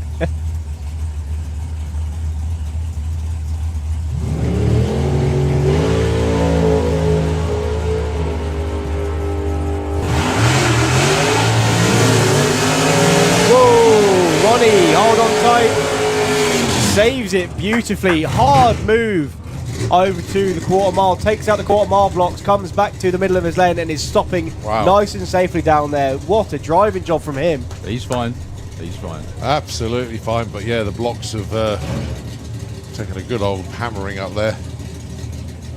Yeah, went for a big wander just after 1,000 foot.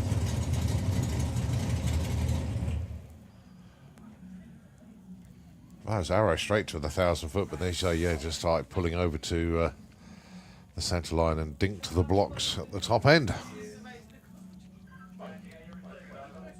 Yeah, went straight through him right on the centre line at the top end, I think. Yeah, he went through him at 126 mile an hour. Well, he was already off the throttle because he was doing 123 at the 8. Yes, yeah. Well, good driving by Ronnie.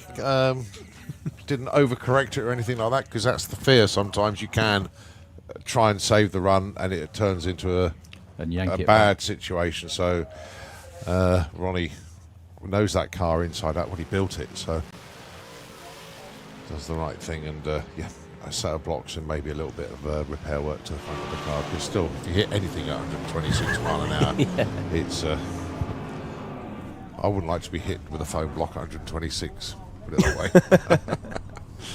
I tell you what, that made my heart jump and skip a beat when he made the move, let alone being in the car. Yeah.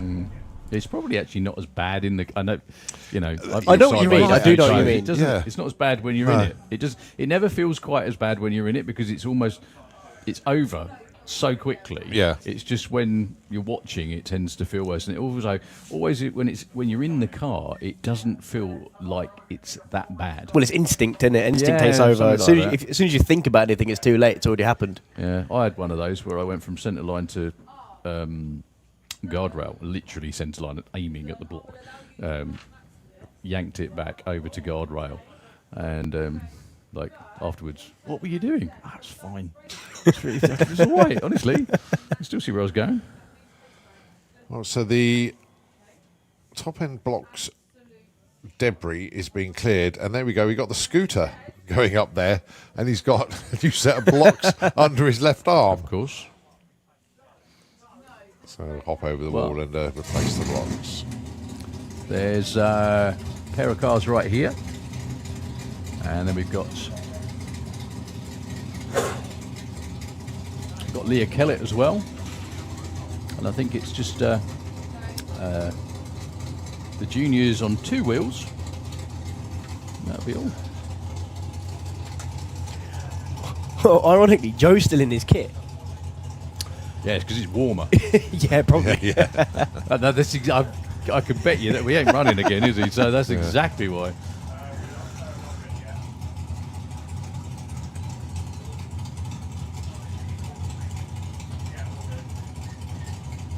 Okay, so it is the Jammy Dodger of Richard Tunstall, going to be alongside Warren Watts.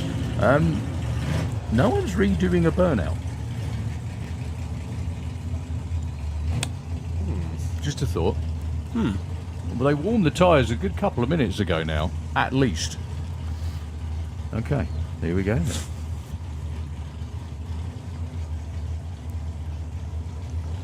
Well, both of these drivers looking to get into the 8s. Well, that made no difference at all, did it? No.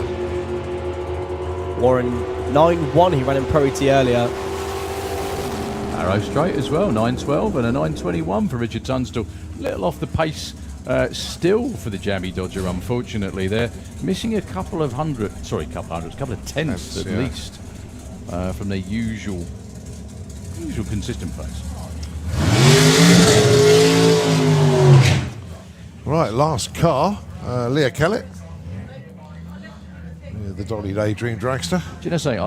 One of the things about doing this job and drag racing in general that I always find not indescribable, but it's just so weird, is you see a car get really out of shape at the top end, So you figure there must be something up or whatever. The next cut, all they do is replace the blocks. Nothing else. Yeah, next pair of cars, arrow straight, no trouble at all. Yeah. It's just, isn't it weird? Well, we've seen Leah back up Joe with her helmet in her hand. Well, Yeah, Joe's just backed up Leah with his helmet on. Yeah, he's leaning in and going, what are you doing in the car? Get out. Well, actually, It's my go. I've got my kit on. Come on, shoot. well, that could be Leah by the side of the track. Joe could be in the car. We never know. I'm pretty sure Leah wouldn't take that. I think Joe would. So 890 is the number up till now. Actually, she's number 9 qualifier, which normally means this will be number 1 if previous form's anything to go by. Hits the throttle stop instantly. Comes off about now. End of the grandstand, we worked it out. It comes back in again. 893 with a 3 goes up to number 2. That'll work. So just junior drag bike to run through.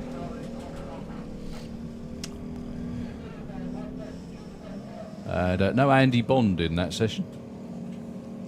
Sounds weird. No Andy Bond in that session of Supercomp. How does that work? All supercars, actually. I didn't see Yeah, the last. exactly. Remind me how that works again.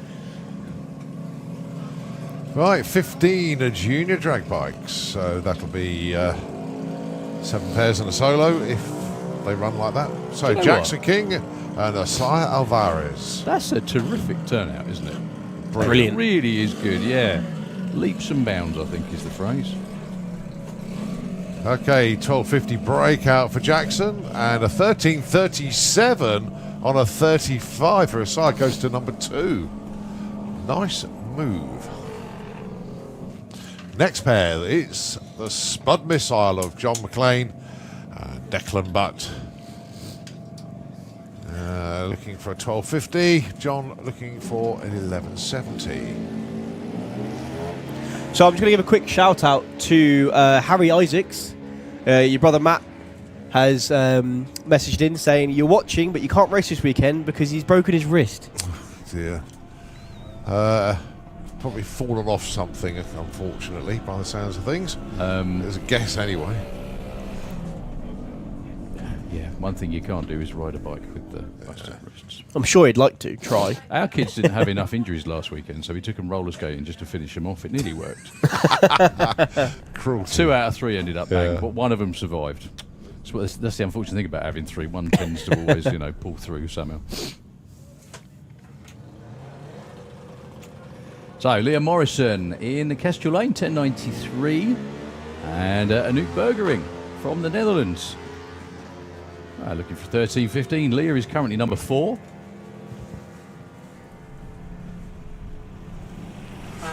$10.96 on the 93. That might move No, her up one stay spot. No. It's been pretty tight, hasn't it? Hurt, yeah. Deary me. So, the section 59 Ninja 250cc Alia Leicester is your number 1 qualifier at the moment.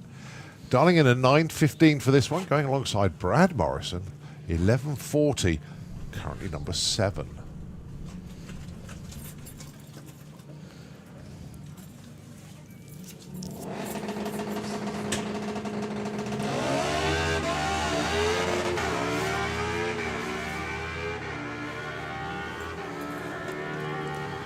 Smooth looking run for Alia. Goes 942 on a 15, no help there, and a 34 for Brad Morrison. That's 600 too quick. Oh, funny enough, Andy Bond was Andy actually Bond's down there, there. he's He just didn't going run. back now, yeah. So Rico Patterson currently in the number 10 spot. Dials 13.20. The number of the quarter mile. Coolest number you can have. Oh, exactly.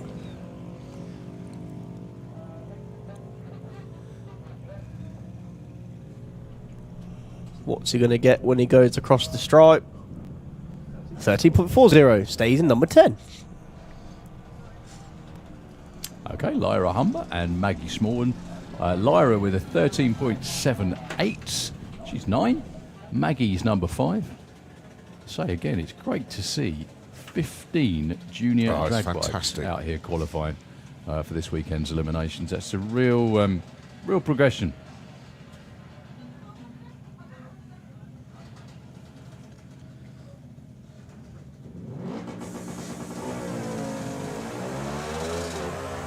So Maggie looking to get the 9.90 number. Issues for Lyra. She sat up on the bike. Breakout for Maggie Smallman. Big breakout. Goes 9.7.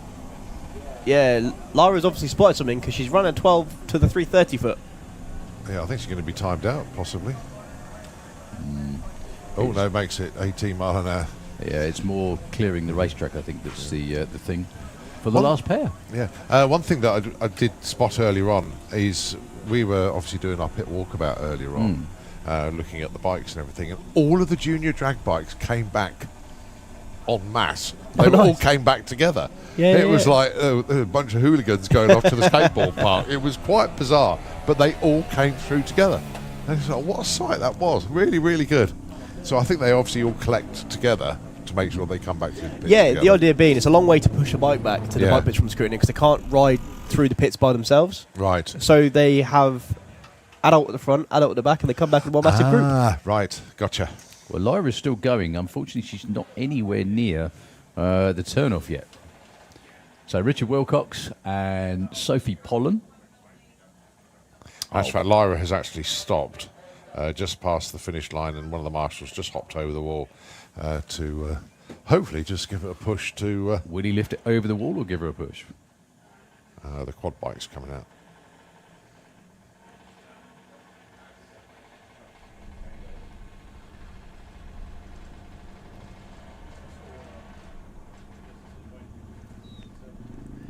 So up next, Richard Wilcox and Sophie Pollen, two of the two-stroke bikes running this weekend. Just got to say as well, huge thanks to all of you, 20 of you probably, out there on the grandstand and on the banking. You lot are hardcore.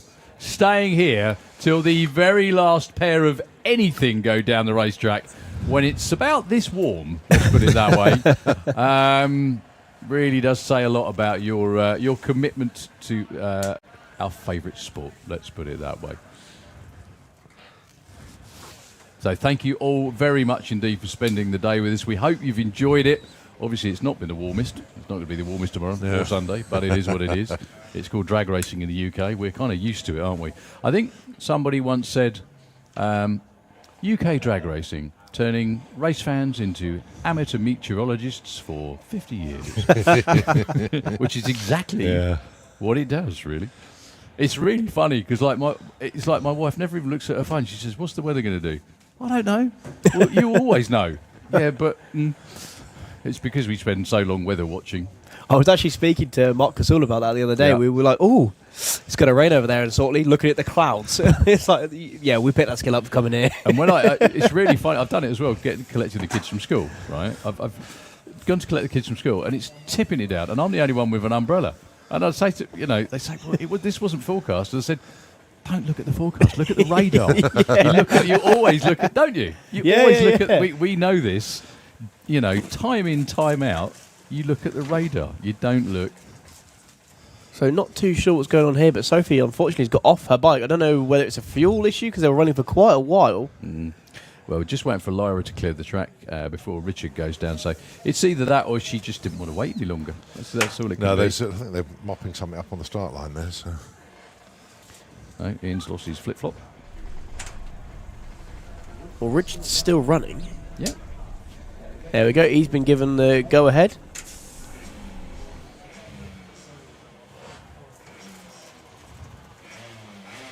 And Sophie's got a bike running again. So obviously something that can be fixed quite quickly.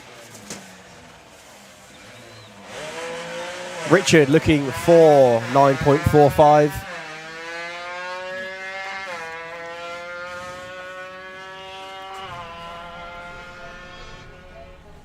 Goes 9.53. Goes up to the number 5 spot. We still have one more, I believe. Sophie's bike is running. Given the nod to do the run.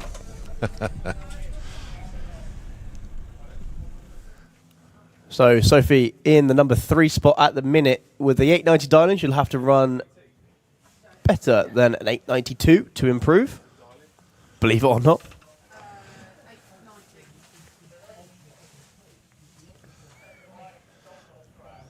One thing I was always really jealous about the junior bikes when I was in junior dragster is the fact that they could do cracking burnouts. You can't do them in junior dragster.